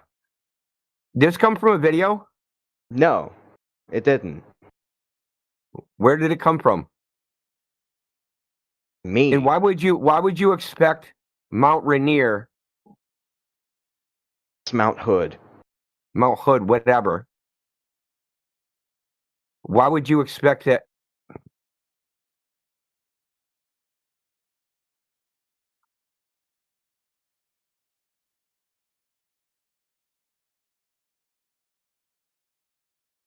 You know he's tilted up, right?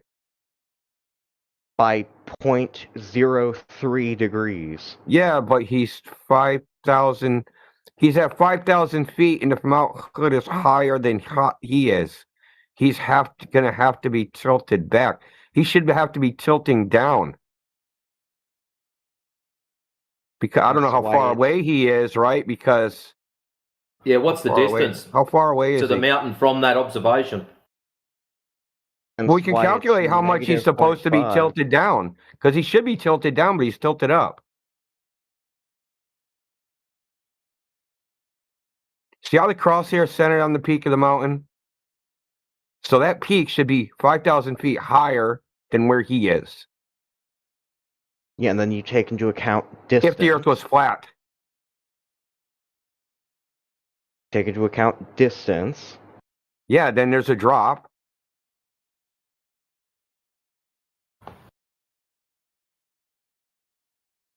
If we only knew the distance. What is the distance? Any clue?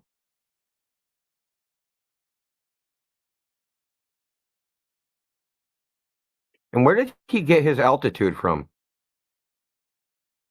GPS altimeters exist. They're Oh my used with God. mountaineering. Something I use when I go hiking. Okay, he's inside of an airplane, isn't he? Pressurized cabin? That doesn't look like he's inside of an airplane. Well, I don't know what this is. It's impossible to evaluate. To be honest, the image looks like it was color corrected, and this looks fucking overlaid. This don't even look right. I don't know if he's in an airplane, but he can't use a GPS altimeter. You know that the GPS's vertical values are the worst known. They can be off by hundreds of meters. In my experience, they haven't been, because I use them when I go hiking. Anecdotal evidence isn't. It's not anecdotal, it's personal. It is anecdotal. You said, No, in my it's not. experience. As soon as you said that, makes it anecdotal. No, it doesn't. It makes it personal experience. Yeah, anecdotal. Do you not know what that word means? Not anecdotal. I'm muting this guy.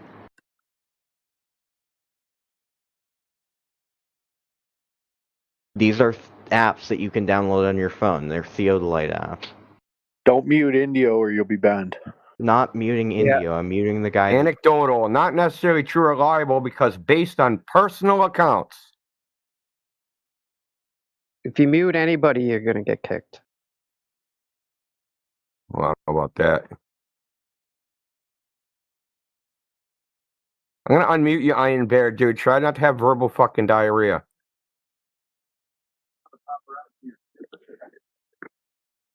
I was never trying to diarrhea anybody. He played this Oh, game. you're just like you're not following the conversation. You're just interjecting random shit, dude. Try to follow along. What's up, Casey?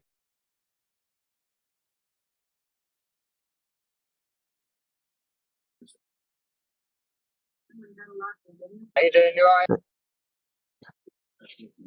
So haven't you noticed, Grumman, that you haven't presented any measurements of the surface of the Earth? That photo that is a measurement of the surface of the Earth.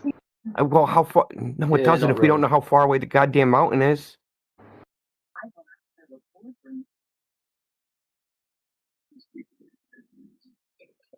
See, if we know how far away the mountain is and we knew his elevation, we could calculate how much he's supposed to dip down because of the curve of the Earth. For some reason, he's tilted up.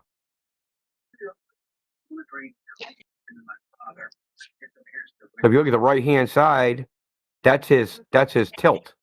Okay, and he's tilted up. Negative is down. Oh yeah, he's tilted down. So half a degree.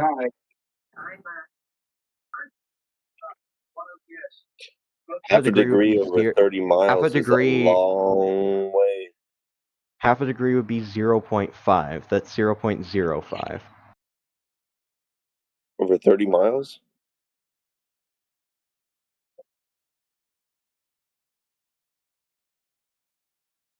So, according to calculations, thanks to ChatGPT, because I'm too lazy to do any of them. Hey, Hellcat. Roughly 80. Why are you on here spewing the same stuff that you've been spewing on spaces? Calculations. Thanks to ChatGPT, because I'm too lazy. Also, I love that Platter posted that that photo. I'd love to see a fighter jet go Mach 2 at sea level without ripping its wings off.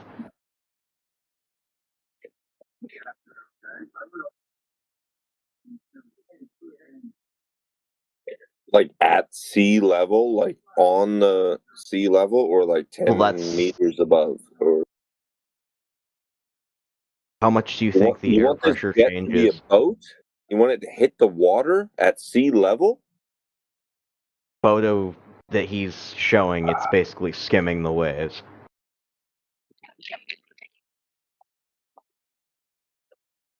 Are you trying to say that the photo's fake? No, I'm saying that the premise of at Mach 2 is incorrect. At most, it's going transonic, which is what that cone is. That's a transonic cone. Supersonic. No, that's transonic. So, can you explain to me, because I'm stupid, the difference between transonic and supersonic real quick? Transonic is between subsonic and supersonic. It's basically commercial airliners fly at speeds that are in the transonic zone. So, like right at that speed that's not quite supersonic, but above sonic? Like, what are you talking about? You sound dumb. Like 500 to 600 miles an hour. Yeah, 500 to 600 miles an hour. Yeah, speed of sound is what, like 780? Yeah, it's a range called transonic. It doesn't mean that you're above the speed of sound. Made up shit. Sonic and supersonic are also completely made up things, as is the speed of sound. Stupid marketing words, dude, that they made up was that they were developing airplanes. We got a transonic airplane. Oh, I got a supersonic airplane. I got a hypersonic airplane. I'm even better. Well, dude, I got a thermometer. I got a thermometer that measures 0 degrees, but it calls it trans zero. It's not below 0 or above 0. It's trans 0. I'm trans 0. It's I got a in between trans PSI pressure gauge, man. Oh yeah.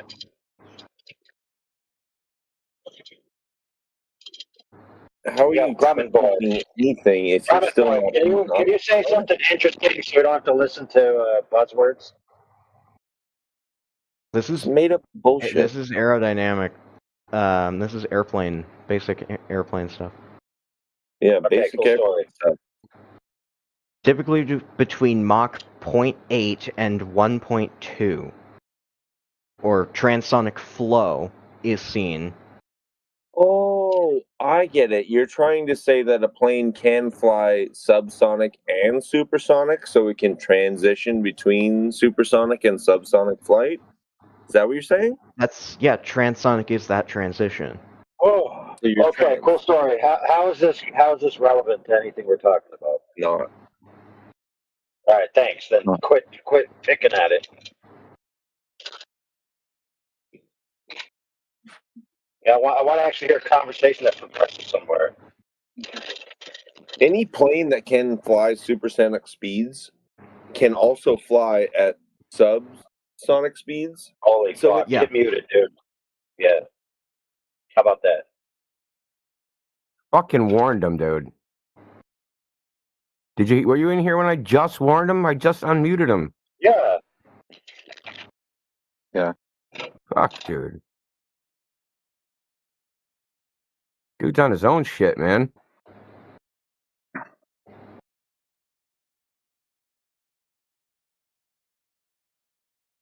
Dude, go start a guest room. Trans units. You might get a different crowd than what you're expecting, but based off his picture with his coordinates at the top of it, your mountain from where that was taken, you're looking at 83.32 miles. All right. Yeah, buddy. Let's say the horizon is below a perfect level line from the midline of your vision. Let's say that's true. Whoopty frick. The ground is below you. It's supposed to be below you. What's the problem?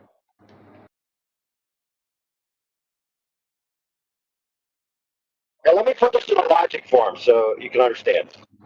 All right. The ground below you is below you. Therefore, it's below you. Follow that? Very simple. I can barely understand you with the roboting. Oh, my bad. You're not roboting, you're just crackling, your mic's a little fucking broken up or something. Oh, man. But I thought we called that roboting when the mic is... Roboting is when you have a bad internet connection and the packets don't arrive in sequence. He just has a freaking... I think your Bluetooth is dying. Man. All right. I give up. The X-Sounds sound good then. Maybe you're just too far away from your device. All right, that's it. And now... Back. Oh, man. Dude, I heard a hint of crackle. And sorry, my ears are sensitive to stuff like that. I did orchestra for like 4 years. That's great, dude. All I need to know is if I'm wasting my time talking. I wouldn't say you're wasting your time, but you might want to get... Am I trans crackle? Yeah, you're crackling on some things, and then you're transitioning to no crackle. Yeah. All right. I'll say this one more time, dude. The horizon is where the sky appears to meet the ground. The ground is below you, in case you didn't know that. So, at all times, the horizon's below you. I mean, I don't understand what the problem is.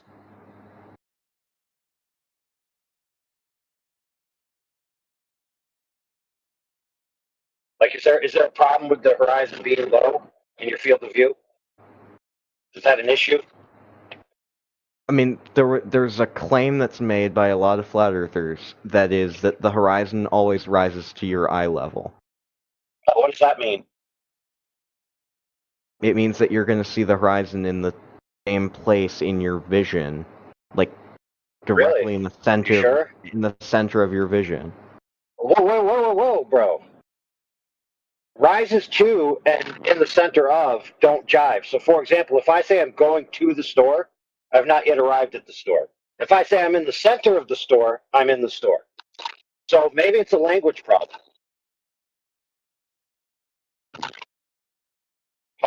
Just because flat earthers say that the horizon should be at the midline of your vision, if anybody has, they're wrong. So why would it matter to show people who aren't the people making that claim that the horizon is below the midline of your vision? Like, what's the issue? What's the problem? Because that's something that we expect on a sphere. Dude, okay, let me help you out, friend. The ground is below you, no matter what, right? Yeah. We all agree, right? It's not like when you go up high in the sky, the ground gets taller. Right? So I don't know what aspersions you've been cast by some moronic flat earther that may or may not have told you the horizon should be at the midline of your vision if the earth was flat, but that's stupid. The point is the horizon drops away from you as you get higher. Yeah, no duh, dude. The ground is below you. The higher you go, the more it's below you. Holy moly, bro. Duh. So there's something physical about the horizon. Holy crap, one more time for the slow kids in the back. The horizon is where the surface of the earth appears to meet the sky. So yeah, there's some part of it that's the ground, and the ground is below you all the time. Unless you're at the base of a mountain, I guess. But if you get higher, then it's going to get lower. What's the issue? So the horizon is a physical thing. Holy crap, dude. Painful.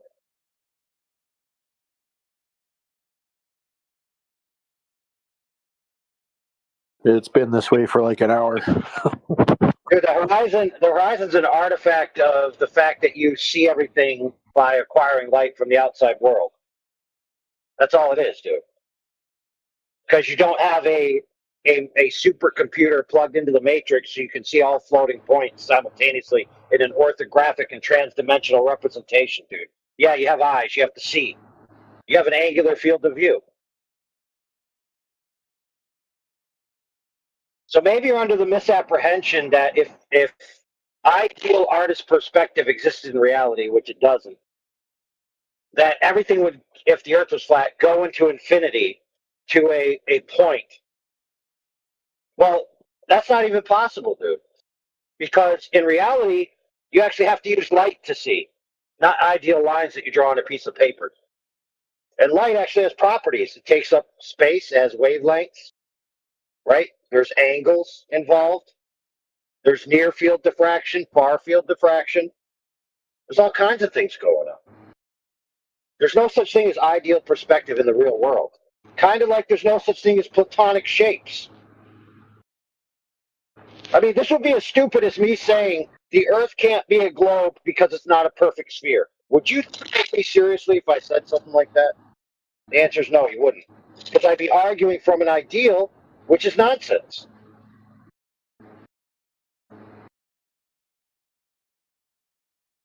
I mean, if you want to say the Earth can't be flat because it's not an ideal form represented in artist perspective, I mean, I don't know what to do here. Not what I was saying, but okay. Well, then why does the horizon being lower at the higher you go have any merit to talking about the Earth being a globe or flat then? As if because the horizon has to it be is at the a midline of claim your that vision. has been made that it rises to eye level.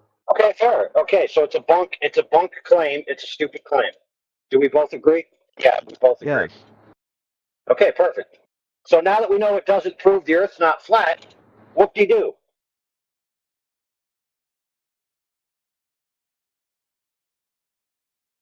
Then the photo that does show the Earth curving was just dismissed as, oh, that's fake. What Earth curving? That photo that you showed where the horizon was lower than the crosshairs that you put? No, not that one. Okay, then where's the one we're showing it's curving? One that had, what's his name, Bislin's calculator overlaid. What? That's wait a minute, dude. Are you basically go ahead. But are you basically having an image where you can't see the bottom of it, and then you're doing like a blink test, or this bottom is sunk under a horizon line, and you think that because you can't see the bottom that you're looking at curvature? That's not showing curvature. No, it's because you can see it from side to side. Side to side. Oh, all right. Yeah, post that. How much curve are you claiming to see from side to side? Do you have a number? Not very much. So it's just like it looks curved, it must be curved, but with no data to go with it? Yeah, it's a 3-degree dip angle. I'm pretty sure this is going to be bogus nothing. What? Dude, you just sent me the same image you were talking about earlier. No, the image that I was talking about earlier was this one. All right, you must have done it accidentally. Oh, that's no, the you same posted way. the same thing. I just posted the same thing. No, that's not what I meant. I forgot to copy the correct image. That's No worries. That's the photo. Holy crap, dude! That's not a photo. Are you telling me this is an overlay on an actual photo? Yeah, the second one that I posted is an overlay. The first one is a photo taken with an app that does the overlay. Holy crap.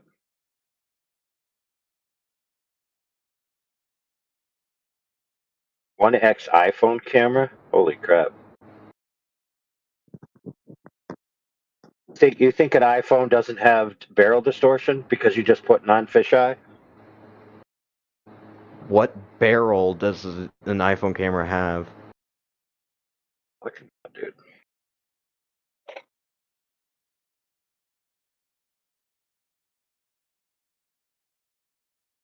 All it says is 1X iPhone camera. What does that mean? The first iPhone?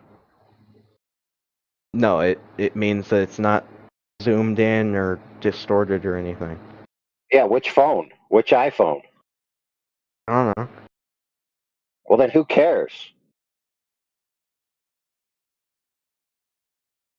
You can't even go to the particulars of the lens.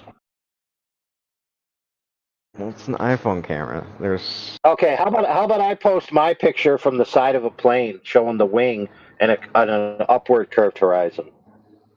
So I have a picture of an upward curved horizon. You have a picture of a downward curved horizon. Who's correct? I mean, I also have a photo of a downward curved horizon of my own. Let me see. Hey, Grumman, Actually, I are think these it's on my pictures other thing. pictures you're posting going to be authentic? Something that I've used before, and then people are always like, "Why is the wing curving up and stuff?" And it's like, I mean, that's how that airplane's designed. Oh yeah. Really interesting, like the 777 or 787. No, dude. There's no way to even validate this is even a photo, dude. So I don't even know what you're doing here. But whatever.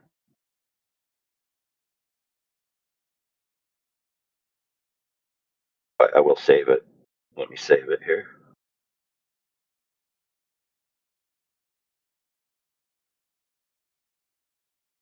$43,000 feet. Okay.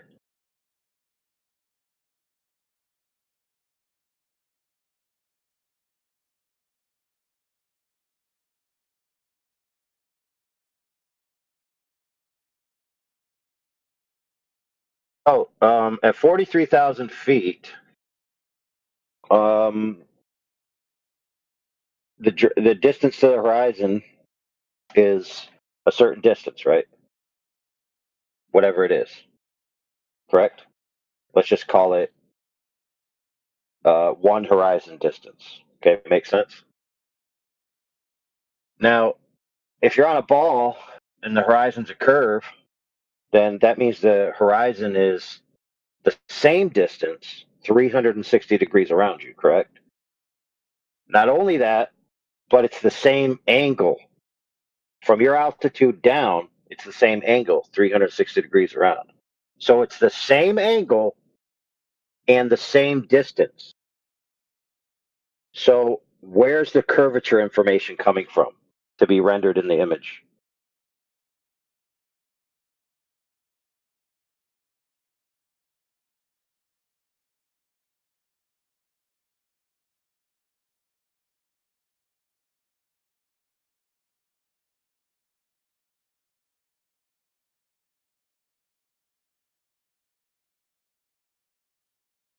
Think about it.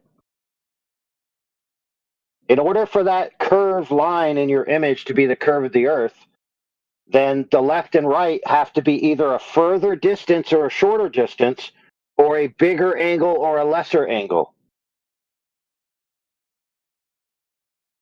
So that would mean that what you're looking at is changing distances and changing angles. How's that happening if the Earth's a ball?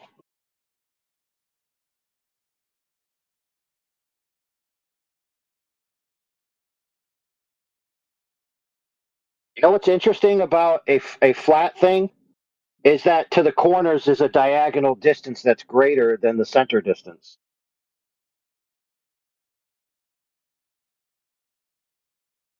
You can't get that on a sphere, dude. So we got a problem here.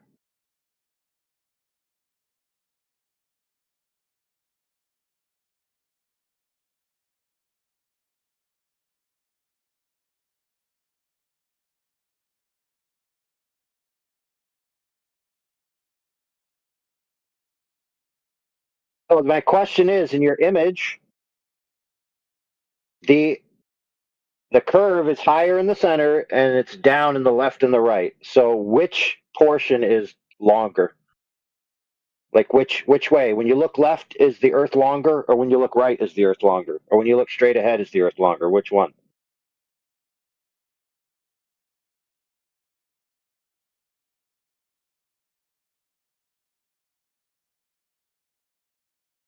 I would say left or right. Why? Well, let me ask you this question. It's to ask of a glober, because the glober is claiming that this arc represents you're on a sphere, but it's the same distance and it's the same drop angle. So that curve is the same distance and the same drop angle. And if the z-axis in the distance and the y-axis up and down is compounded on the same axis in a two-dimensional image, which it is, then what's going on? How are you getting a curve at all? Wouldn't it have to be more of an angle to the left and to the right? Wouldn't images on the left side also be tilted away from the images on the right side if that was Earth curve? Well, we still got a problem that it's the same drop angle. Same drop angle, same distance. So if you're looking straight ahead and a same drop angle and the same distance causes the quote-unquote alleged curve of the Earth to be rendered high in the image, then why is it not causing the quote-unquote curve of the Earth to being rendered in the same height on the left and the right? Why? What's that? I'm asking why. What's the answer? Oh, because it's optical curve, not physical curve. That's why. That's what I was gonna say. I knew it. I knew it.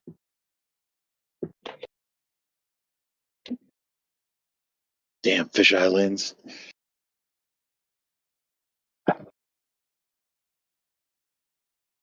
I bet the CIA invented the fisheye lens too. But if you're above the Earth and the horizon is a circle, okay, that circle, the bounds of that circle is the same distance, same radius all the way around you, and the same drop angle. So if a portion of it's coming in at you and it renders at a certain height in your field of view, then the rest should as well, because it's the same.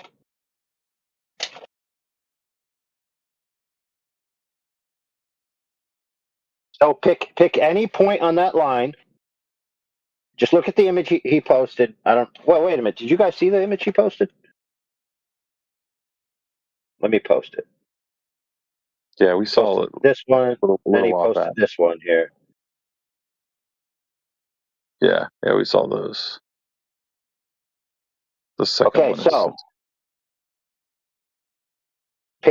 put your finger on any point on that apparent curved line that he's claiming is a curved line. Pick any point. Mm-hmm. Put your finger there. Once you got it locked in, tell me what the distance and the drop angle is.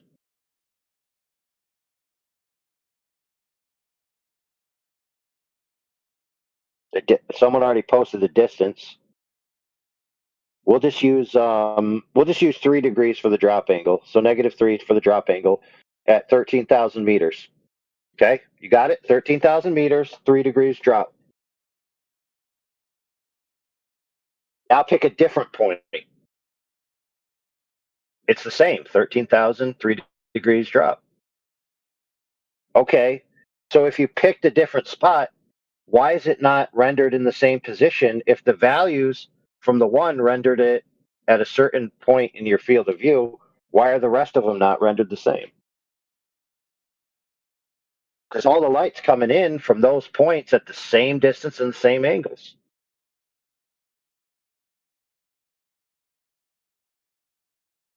there's a thing out there that people think there's distortion-free lenses, and that's not true. Lenses just manage the distortions in different ways.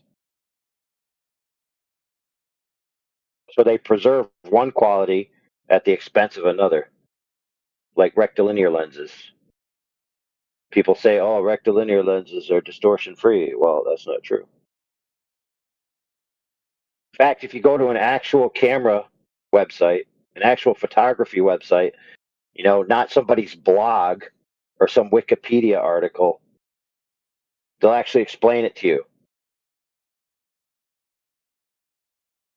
Funny enough, the way that the rectilinear lens works on preserving the distortion, if you had a dark, let's just say a green bottom half of a page and a red top half of the page, in the far field, the further you get away from the origin, from the center of the image, the red and the green would separate because the values increase on the y-axis as you get further away from zero. So if you actually did that and looked at it again, it would look like a curve.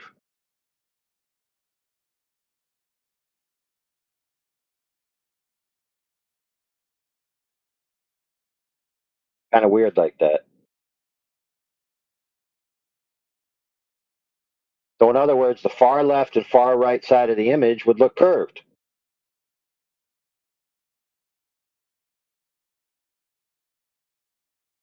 And since that's how they work, and we know that, then you would expect something that's a straight line to look curved. So funnily enough, and this is weird, the Globers at this altitude should expect to see a flat horizon, and they should expect that the lens is what's causing the apparent curvature, even if the Earth was a globe.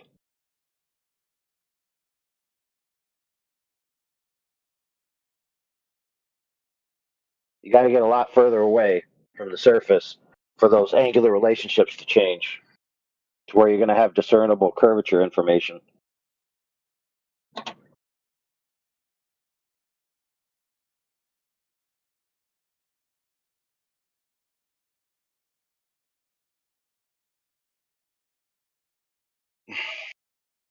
Well, it's too bad Grumman boy didn't stick around to tell me how he's getting curvature information from the same angle and the same distance, no matter which way you look.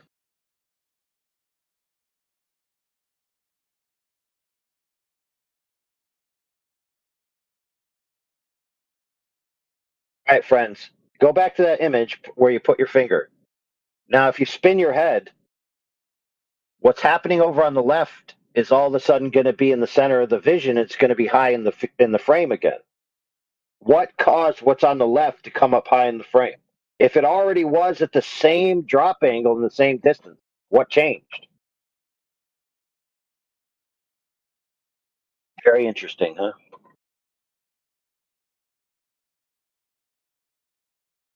What's funny, dude, is that a Glover said that even the ISS shouldn't see curve. He was actually a planetarium director.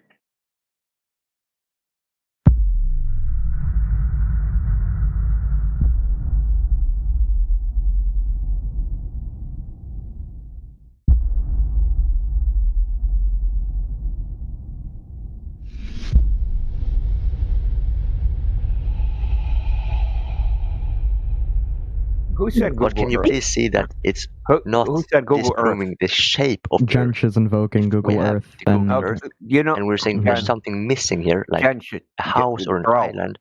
I'm talking Bro. about the entire shape. Somewhere, the entire shape of Google the Earth doesn't would be necessarily fucked have up. a form, Not dude. like, oh, there's an island missing. No. The entire shape of it all would be fucked up. Where is that? Not an island. The entire shape of it. Are you done talking, dude?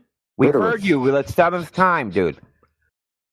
Listen, Google Earth is a cylinder. Did you know that? It's not a Google cylinder. Earth uses something called the WebGL Mercator, which is a cylinder. That's its coordinate So- system. Just So shut Earth up. is a Just cylinder, shut up, according dude. to- Let me finish my sentence. So just because they wrap it around the sphere and show you a graphic doesn't make it a sphere. They're just portraying it that way. If you played video games, you should know that you can map any texture to any 3D model, no matter what its shape. I completely agree. I work 3D and no, you're wrong. Oh, so I can't. No, You work because 3D. the sphere, You know I'm wrong. excuse You me. want to No, bet like you 1,000 ask me, Bitcoin. let me answer. Now, so I'll bet you 1,000 bitcoins that you can wrap any texture to any triangle-based 3D model. You can wrap a texture, let's say a square texture, you can wrap it on a sphere, but you're going to have one problem. What's that? The points, the edge that connects, the two edges that connect on the side, you can wrap It around won't be easily. continuous. But the tip part, the top north and south, of the sphere, right? You're gonna have a hard time wrapping it properly, so you have to wrap it in a certain way so that the texture doesn't, you need to squeeze it in a certain way so that the texture looks right. But you can do it, right? Unfortunately, What do you mean looks Yeah. right? What does that mean? Looks right. What is that? How do you know what it That looks means like? it's not. That means it's almost near impossible to get a proper, good unwrap of a square. What do on you a mean by cylinder. looks right? Compared to what? Yeah, you have to squeeze the top and you have to fix it so it I think fits. the word you're looking for is Fix it to, continuous. what is your? Hold on, dude. What's your referent to fix it to? My referent? Yeah, I don't need no how do you know referent. it's wrong when you wrap it right? The square. When you wrap I this, just when you wrap. wrap. Do you want You me know to do you want me to stream it in live Okay. in front of you Yeah, right check now? it out. So, do you are you aware? Do you want me of to stream it? our I can comedian- prove what I'm saying. You're just fucking yapping at this point. Yeah. And by the way, KGB, you that's guys are not how muting me Google earlier. Earth That's works, bro. clownish. You guys and you this and you that. No one cares about what you think I about can it. live. I can open live stream right now and do it in front of you. Okay. You were posting objectively CGI images of a Jesus globe. fucking. Sorry. I'm gonna start muting people. Okay. Well, do you have actual images of a flat Earth? I'd like to see, please. From where? Provide it. Do you Taken have from it? where? Taken from where? Here's my position. All right. With respect to you guys. You're going on mute, dude, because you're not answering questions. So you have a choice. Taken from where? You ask for something. You have to take a photograph from a place. Okay? In order to Where? take a photo. Yeah. Taken from where? Wherever you want. Just provide a photo Okay, for I flat took it Earth, at the bro. beach. I'll post the one I took at the beach. I took a photo of a flat Earth at the beach. Okay, do you have a photo of a flat Earth from really high up in the air so I can see the How high? entire flat Earth? Well, no, As you high couldn't as capture it. possible. You couldn't capture the As high as entire possible. flat Earth in an image. Why not? Why not? Because you can't go far enough away from the Earth to take that image. Why not? Because rockets don't push off air. Rockets push off air. They don't push off vacuum. What? Rockets do don't not push thrust off of in vacuums. vacuum. You require air. Did you in do order it? for Did you rocket build to a work. rocket yourself and did you do it yourself? Do you What have does do you that have a mean? source for that? You're deflecting, dude. Yeah. No. No, this Do you is know a how legit thermodynamics question. works, Did you KGB? do this yourself Triangle, to come to dude. that conclusion? Did he do this himself? What kind of fucking answer is that? Yeah, where are you getting this from? This claim from? Where are you getting this claim from? Because look, people have all these rockets. There's YouTube videos, right, of people putting a rocket in a pressurized vacuum. Which people? Shut up, dude. In an evacuated vacuum chamber where they ignite the rocket and the rocket doesn't move until the container pressurizes due to the exhaust of the rocket. That's where I'm getting it from. Experiments. What does Where this you have get to your do with the information from? request? Where did you get your information I from? posted it for you. I posted it for you. You can see it goes all the way to the back of the wall and actually comes back, and it's actually pushing off the pressure wave that's reflecting off the wall. What does this have to do with my request for a picture of your flat Earth Because you from can't the highest possible because point? there's no outer space. Because you want a picture from space, but you won't say it because you're a pussy. So you want a picture from space, and you can't take a picture from there because outer space vacuum doesn't exist. Did you build a rocket yourself and do that experiment? Yeah, yeah. He just Yeah, showed it. can you in please the show me a side video chat. of it In the so I can side see it chat. myself? It's in the Yeah, look in the side chat. chat. See, you're not listening, dude. So when you Where is decide to listen, you can come off mute.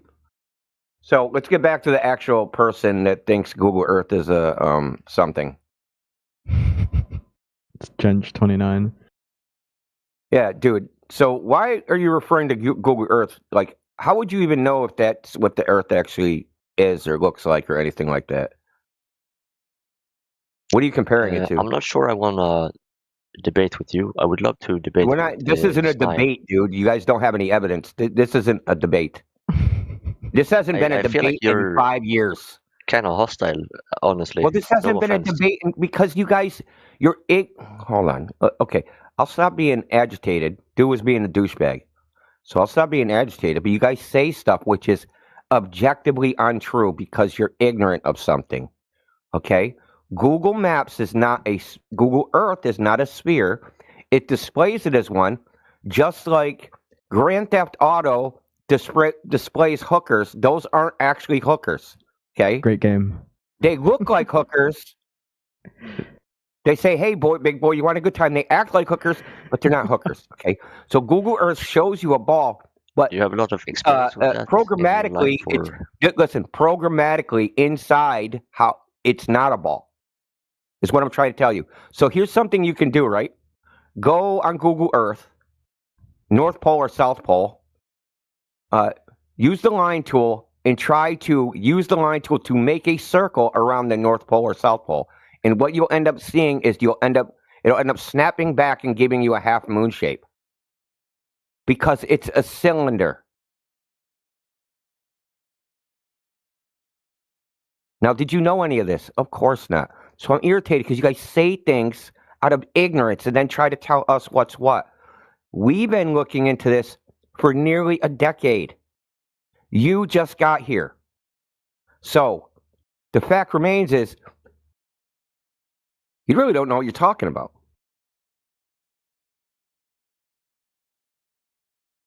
And neither does the other guy. I feel like you're kind of repeating yourself. I don't care how you feel. It always goes to matter Again, what you I would guys. love to talk with Why don't you Snai, actually address actually. what I said of substance? I would love Okay. to talk with Snai. No, tell Okay, me. It doesn't matter who you talk to, Gench, right? You can answer Indio's questions the same as mine, So right? what do you have The to fact say of the matter about? is you just need to answer Please let genuinely. him What do you have to say about your idea that Google Earth demonstrated somehow that the Earth is a globe, but now you've been shown, and you can just Google this, what projection does Google Earth use? And that map is a cylinder. Why did you think that it supported the globe? Why did you think that? Did somebody tell you that? Or did you just make it up in your mind? Snai, do you have anything to add? Yeah, that's right. You made it up in your mind. Nobody I said believe Google Earth Indio actually asked you a evolved. question. What? I said I believe Indio asked He you a muted question. me. He's getting banned. So No, you I mute me, haven't Bo? muted it. Okay, dude. I haven't muted anyone. I Okay. just don't. I feel like you're a bit hostile, actually. I don't care how you feel. That's true just because of your ignorance. Now, I'm just going to post Makeda projection as a cylinder in the side chat. You need to learn. You're in Earth school right now. Like I told you earlier, you were lucky to be having a conversation with me earlier. Now the big dogs are in here. You need to listen to Indio and what he has to say. He's been researching this for a long ass time, right? Dude, literally, there's people in this topic who know more people than surveyors, right? Professional surveyors. I asked them questions about geodetic surveying. They don't even know. They don't know how any of this stuff was created, where it comes from, what coordinate systems are, how these maps are made. Did you know that there's 3 different sets of cardinal directions, for instance? You know, north, south, east, west. Did you know that there's 3 different sets of that?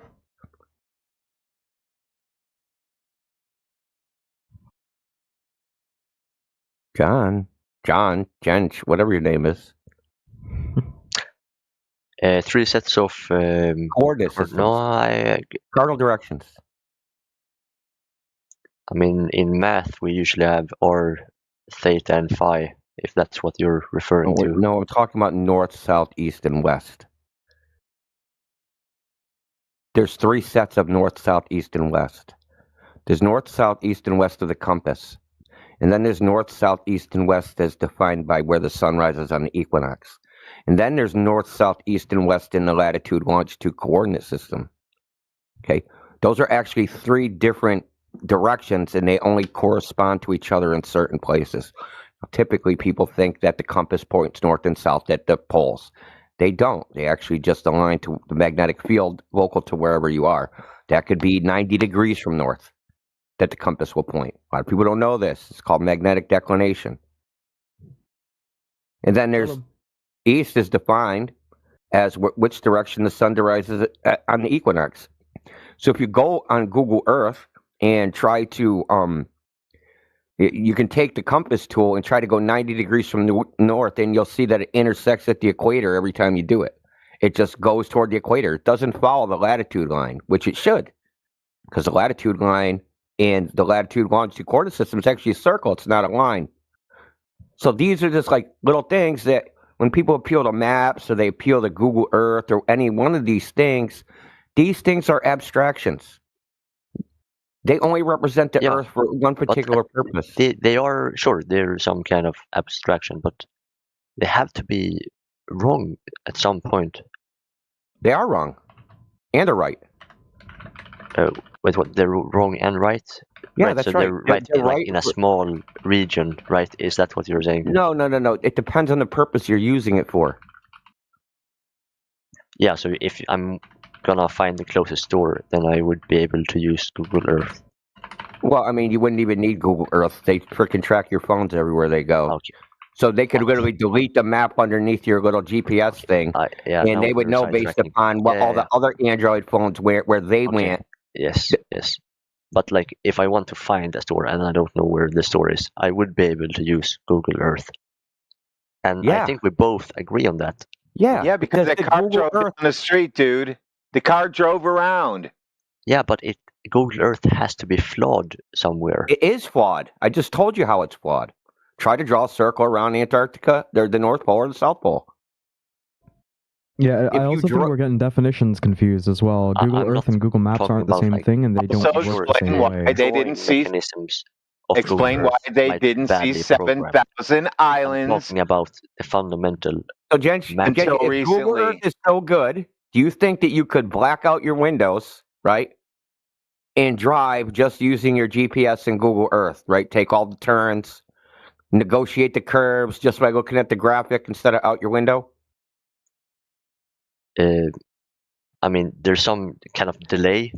Of course. Okay, no delay. the We have zero GPS latency. Zero latency. Yeah.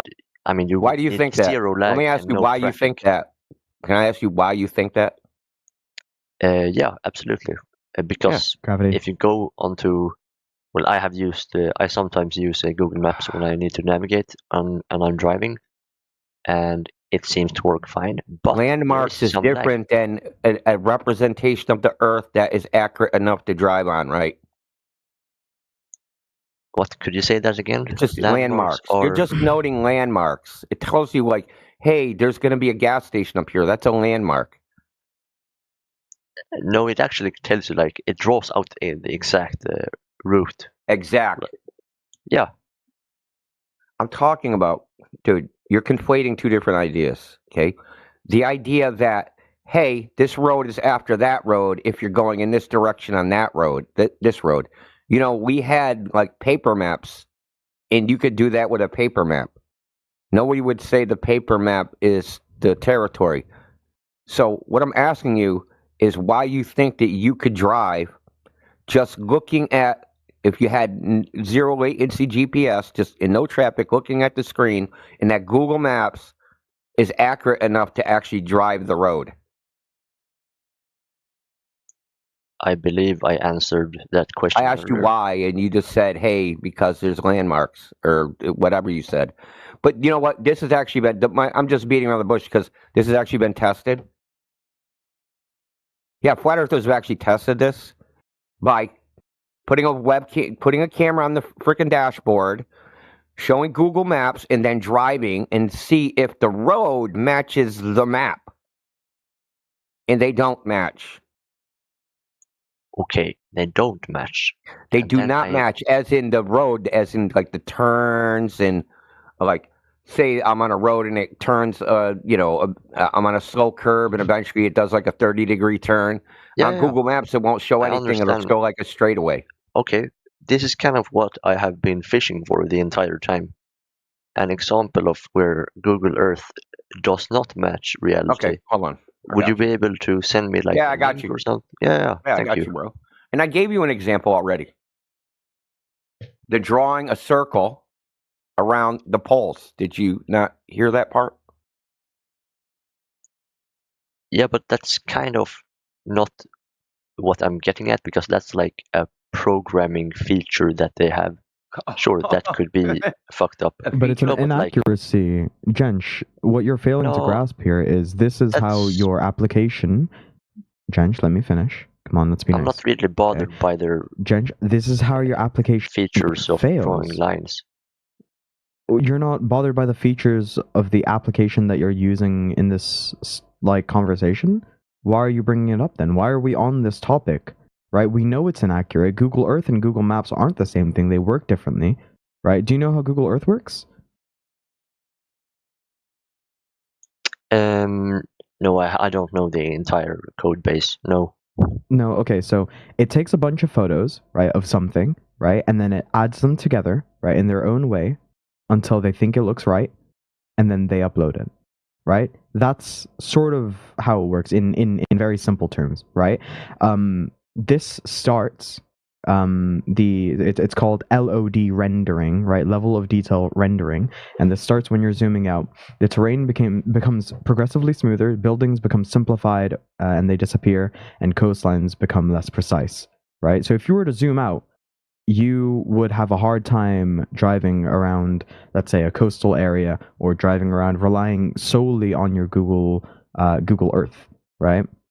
At 0 to 2 kilometers, you'll see 50 centimeters to 2 meters, right? And at 2 to 20 kilometers, you'll see 50 centimeters to every 2 meters per pixel, right? This means it's like throwing a bunch of pictures together, right? And then arranging them until it looks right, and then uploading it. Okay? So if you're curious on how they managed to get that curve right for the sphere, it's just them throwing things together, just like KGB was, just like the conversation that we had earlier on with KGB, talking about 3D wrapping layers around shapes, right, in video game design, right? It works exactly the same. You can design something and then upload it. It doesn't have to be true. It doesn't have to be accurate. Why are we talking about this? We should be talking about something that we can physically test, rather than a faulty piece of software, evidently, right? It's an inaccurate piece of software. The fault in the software can be tested. It's not a fault. They designed it that way. It's not a fault. Stop characterizing it as a fault. It's because they used a cylindrical coordinate system and wrapped it on a sphere. It's not a fault. You want to see a ball, and they made the cylinder look like a ball. No, but like you said, I know it's hard to comprehend. Would you like to talk about something that you can test, Jench? Would you like to talk about we are something talking to do about with the physicality? which is Google Earth. You can't use an application to test reality. You're reifying a piece of software as if the software is real, bro. Using reality. I'm looking at the software saying, can this be real? I just But the posted software in the isn't chat. real, so... Hold on, dude. He asked for something. It's in the chat. It's a 1-hour video of him testing the accuracy of Google Maps while driving. He drives 100 kilometers. Yeah, I'm gonna look at this. Okay, so until then, shelve it, dude, because you don't know what you're talking about. You're completely in conjecture land. You're just you're telling us what you believe to be true. You don't have any evidence it's actually true. Okay, yeah, so this looks like, I haven't obviously watched the entire video, but it looks like he's basically driving, as you said, and then he says, oh shit, there's a deviation between Google Maps or Google Earth, whatever he uses, and reality. Yeah. And what I'm saying is that there will be a problem, but not like, oh, it deviates some couple of degrees. No. there will be like a massive fucking problem. Like, What are you basing that on? exactly what we established What are you basing earlier. that there will be a massive Exactly- problem on? That is a Exactly prediction. what we. Okay. You're just saying stuff. When you say we- there we would be a established massive this earlier. stop interrupting me. I'm trying to clarify asked what me. you're saying, dude. No, Dude, you you didn't let asked me me a finish the question. first time. Listen, when you're saying there would be a big fucking problem, what is the basis of that prediction? Can I answer? Yes. Exactly what we established earlier. You cannot have a continuous mapping from something that's flat to something that's spheric. I'm feeling like I'm repeating myself. We established this earlier and we both agreed upon it. Okay. Jenks, yes, you're you not can. listening to what I'm saying. Yes, you bro. can. Yes, you can. Want to bet on it? See, you're confusing a projection with a. Hold on. You're confusing a projection of straight rays with a mapping. So, for instance, want me to tell you how it's done? So they have something called the geoid, and what they do is they actually curve the verticals. So the verticals, like from the center of the Earth, right? So you have the surface of the Earth, right? And if you have a line, right, on a sphere, you're assuming that, hey, they're drawing straight lines through the sphere, and they're projecting those lines onto some flat surface. Yes, there will be a distortion if that's the case, okay? But that's not what they're doing. They're curving the lines. So they're doing a mapping function and not a projection. It's called a projection, but it's a second order projection, meaning you have the celestial sphere, which is the latitude, longitude coordinate system, right? That's what the actual coordinate system is, because you can't find them without the stars. You have no coordinate system. So that coordinate system is what the oblate spheroid is referencing, okay? So they make measurements on the surface of the Earth. But those measurements don't match the celestial sphere. So what they do is they say, hey, we have lumpy gravity, we have deflection of the vertical, and when I hang a plumb line, it's actually not pointing down, it's actually a curve. That's right. They say that a plumb line, meaning if you take a weight on a string and hang it, that line is actually curved and not straight, which is retarded, okay? Okay, but that's what they say when they map actual measurements of the surface of the Earth to what's called a reference ellipsoid, okay?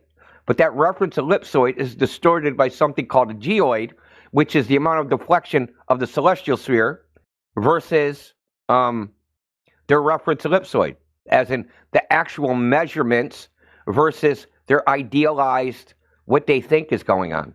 And what they do is because you could possibly have distance errors, but because you have topology, you can interpolate the errors between the measurement locations, and you smooth out the error across the whole surface of the Earth. This is how it's done. Okay? How you think it's done isn't how it's actually done. And there are errors. Lots of errors all over the place. In fact, they use over 100 datums, right? So, for instance, Australia has their own datum. If you use the WGS84 reference ellipsoid datum, if you took Google Earth and went to fucking Australia, it would be way the fuck off, because they're on their completely own datum that has nothing to do with the WGS84. I'm gonna go. You're in what's called a reification fallacy. You think the map is the respect that you have. You're your in a belief. reification fallacy. You think the map is the territory. Would you like to just? I understand you have your strong beliefs. This is your beliefs, dumb fuck. Okay, please. This is your beliefs.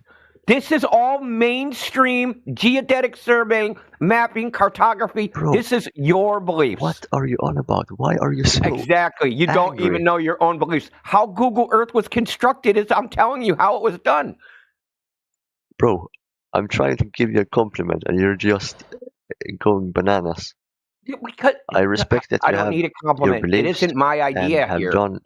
Okay, dude, I don't understand how anyone can talk to you. Like, I don't. How do so you manage emotional. to You gotta find be people to European. talk with?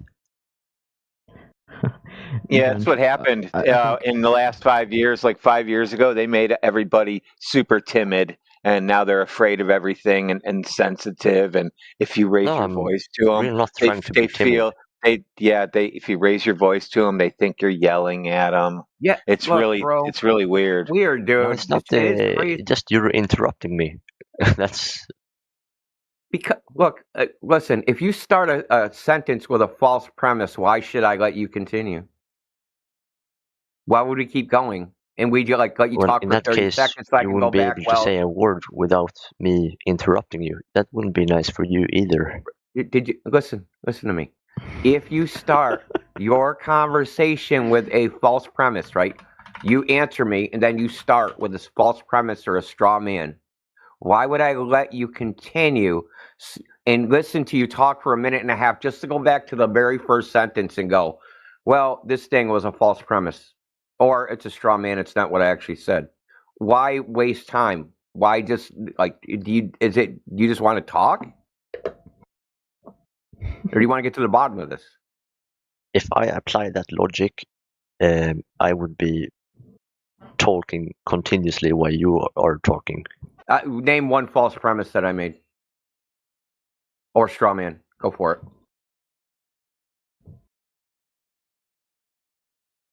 Oh, looks like That's this my thought. conversation's over.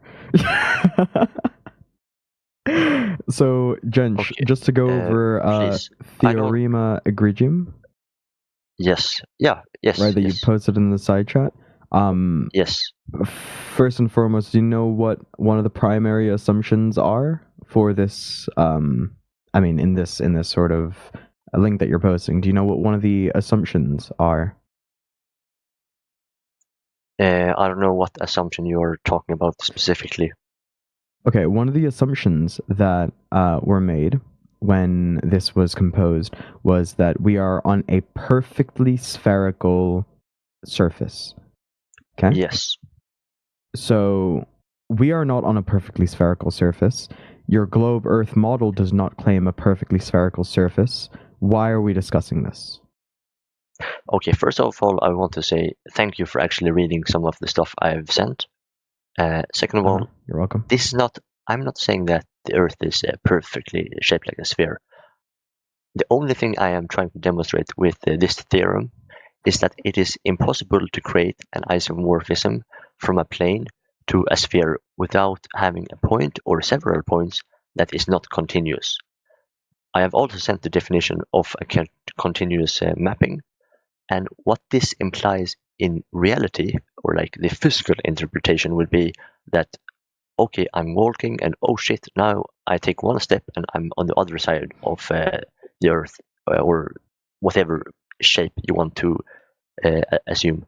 That is the implication of not having something that is continuous. Okay, and this is the problem of reification, because you don't have a continuous surface. You have a bunch of discrete points separated by some distance. Right. That is actually. Have you taken quantum mechanics? Because it sounds almost like it. Have I? Yeah, years ago. Okay, yeah. So we do actually have. This has nothing to do with quantum mechanics. What I'm saying is, you have data It points. absolutely right? does. And It you're absolutely does. I'm not You talking had about it right the first time. In space, we have Planck lengths they are like super tiny, but we have them. That's not what we're talking about. We're talking about in real life, we've measured points.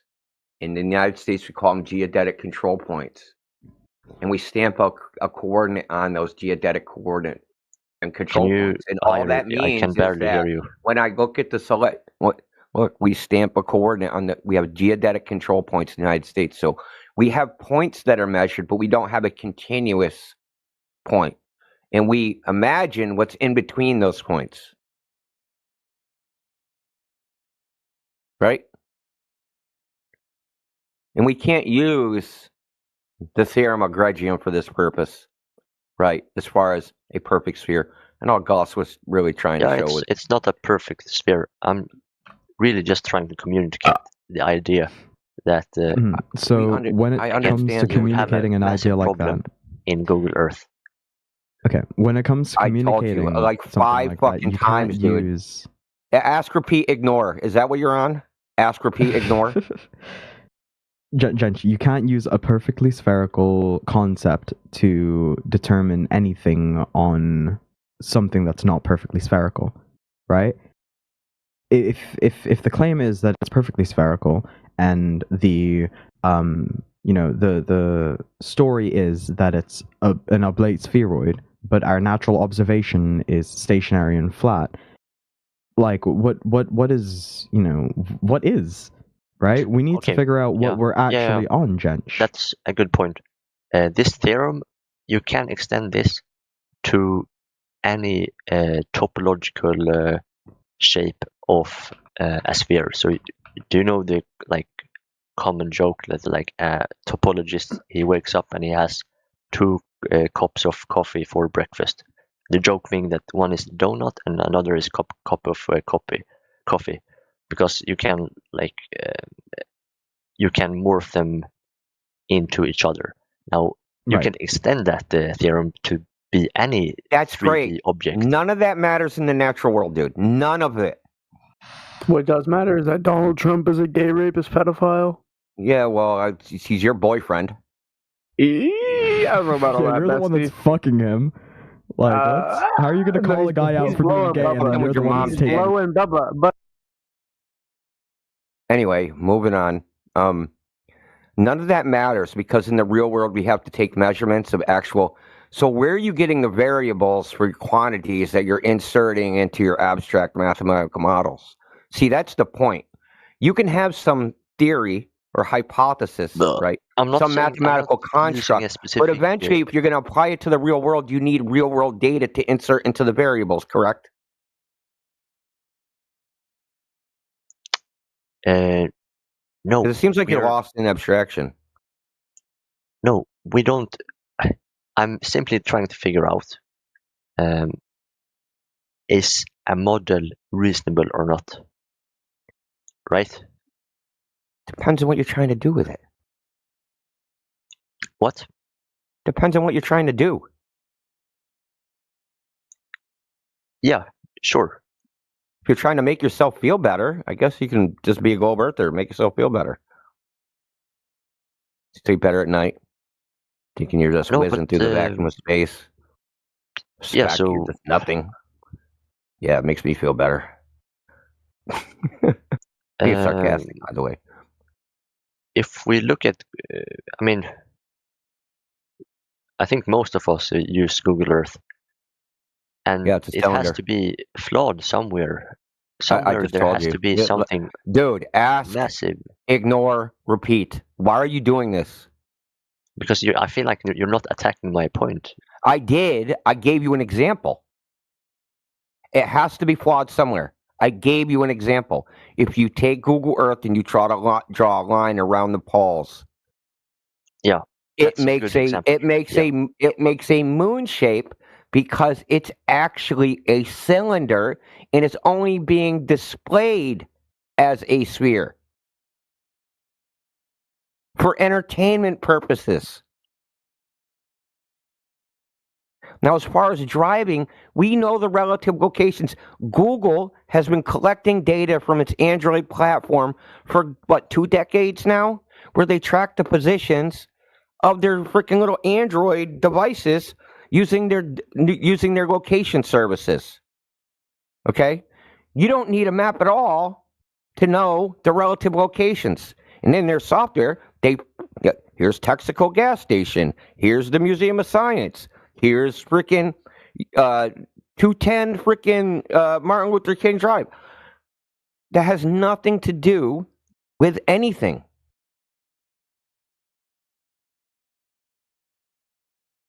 It's just being displayed as a globe.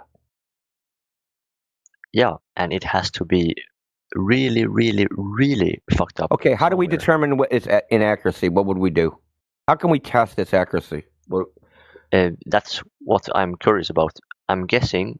This would be a you problem, not a me problem. Yeah. You think that somehow don't this is going to be interrupt dispositive about The first how step we're would going to probably- figure out whether the Earth is a globe. So tell us how we can use Google Earth to test and prove whether the Earth is a globe or not. Dude, I'll do why it. Are you interrupting me to then just ask the same question? Please stop it. I want to be very specific Here. about what the question is. look at Google Earth, say, here is something that would be a huge flaw. And sure, the gas station might be off by a meter or 2 meters or 10 meters. I'm not talking about that kind of flaw. I'm talking about a discontinuity. You will not have a continuous mapping. I'm talking about like something massive, like, oh shit, this map says that if I take a step over here, this will be something here, but it is actually like completely off, like on the other side of the. Okay, now actually I don't be want to say specific. globe. Now actually be specific. Instead of these nonsense generalizations. Specific? Okay. Yeah, so a you had this specific 2D map example. that someone sent earlier in the chat. I'd forgotten the name. If I stand on the rightmost side of that map, I will see, oh shit, there's empty space on my right side, and there's water on the left side. Are you being fucking retarded? Please. No.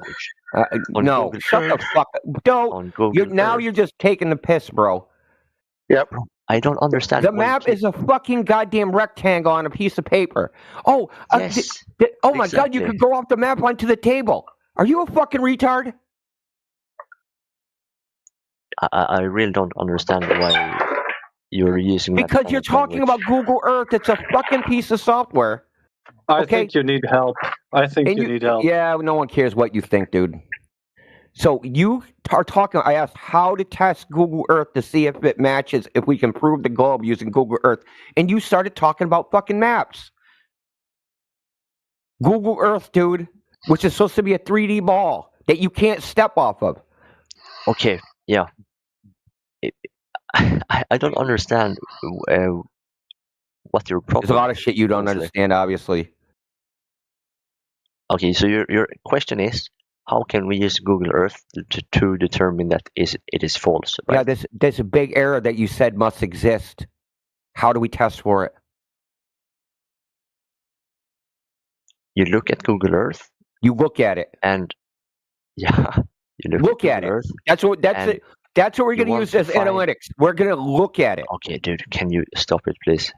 No, what you remember I said about false premise? That's idiotic. Look at Google Earth.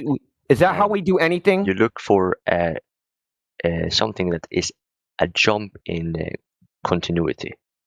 When you find that, you go. What would that look like? What would that? What look would that? like? What would that is look like?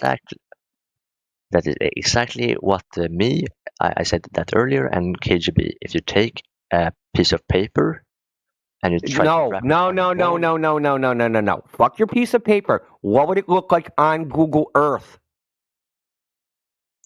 If I'm on Google Earth and I'm using it, and I go, hey, here's the discontinuity.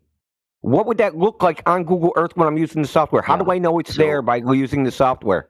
Yeah, so this is the point. Would I draw a line around one of the poles and then it would turn into a half moon? Would that be it? Yeah, Would so that be a discontinuity? This is okay, dude. You're just doing it for fun. This is the problem. You're not listening. Okay, dude. You're stuck in your fucking gotcha. It failed. Get over it. Dude, I can look at Google Earth and I can say I cannot find that problem. Now, Argument you from are ignorance is assuming not an actual that Earth argument. is flat. That means that you should be able to. All find you're that doing is massive making an problem. argument from ignorance. No, you're saying where's the I flaw in can't Google find it, Earth? therefore it don't I'm exist. saying there is no flaw, but you should be able. How do you know that? Have you looked? You should be able to find the flaw. I told you the flaw. Now you're just lying. I'm not talking about. Yeah, you showed me a guy who had driven a couple of miles. And No. by a The meter. flaw of drawing a line around one of the poles and it turning into a half moon. That's a flaw. Dude, that is a fucking feature in their website. It's not a part of their. Okay, why did they I don't want that feature. So they have a line tool where you draw a path, and it'll tell you the distance on the path. And when you draw that line tool and make a hexagon and try to make a hexagon around because you want to circumnavigate Antarctica. You have a map hold and on, you have a let me tool, finish. And you say that the tool is fucked, so the map has to be fucked. You are No, just completely out the of tool honestly. is basing its distances on the coordinate reference system that the globe in Google Earth is using. Dude, forget about the fucking tool. You have a tool and you say the tool is broken. How does the tool? Where does the tool get its distances from? The thing the tool is used on needs to be broken. The tool might be broken. I don't give a shit about the fucking tool. Do you understand The that? tool's not broken. The map is broken. Shut the fuck up about the map is broken. Yes. You asked for a discontinuity. I just gave you one. And there's plenty of places you can zoom in on Google Earth where you'll see Where fucking do lines. we have where you'll is it see not lines where the textures don't align. There's plenty of them. fantastic? Fantastic. Give me a screenshot. Give me something. A screenshot of the half moon? Is that what you want? Hold on. What do you think? I'm just waiting for your evidence that Google Earth is actually accurate. No, but like this is my evidence is that you Your don't evidence have is a any claim. evidence. Your evidence is My your claim. evidence is that you don't have any evidence. Your evidence not is that real. I can't fucking. That's a burden of proof reversal. No, but it would be so easy for you if the Earth really was flat. It would be super easy for you to just say, Google Earth, here's a point where it's fucked up. It would be I super did. easy for you. I did. I want you to do it. I want you to fire up Google Earth and take the line tool, which measures distance on the surface of the Earth. Again with the fucking tool. Stop. Linear distance. Tool. You don't. Do you understand? Listen. How does the line tool measure distance in Google Earth? I don't give a shit. It about uses the Habersign formula. Listen. It uses the Habersign formula, which is a calculation based upon the 2 points, right? The great circle route of latitude and longitude. That's right, great circle route. So if I draw a line and a line and a line and a line and a line, I should be able to get a full distance, right? Because it's a bunch of intersecting great circles. And I can get the arc segment at each one of those great circles and come up with a total distance. When you do this on Google Earth, if it was a fucking ball, you'd be able to do this and get a distance. But you can't, and it'll make a half moon because Google Earth's a fucking cylinder.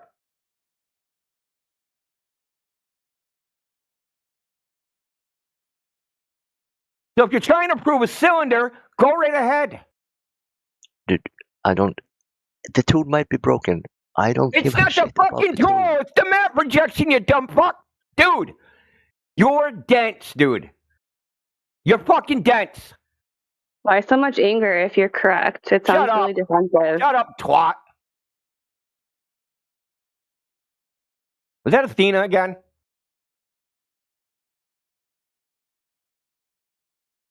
Now our army of Simpsons are going to come in here. Why'd you talk to Athena like that? It's a fucking little game she plays. It's really simple. Google Earth is a cylinder.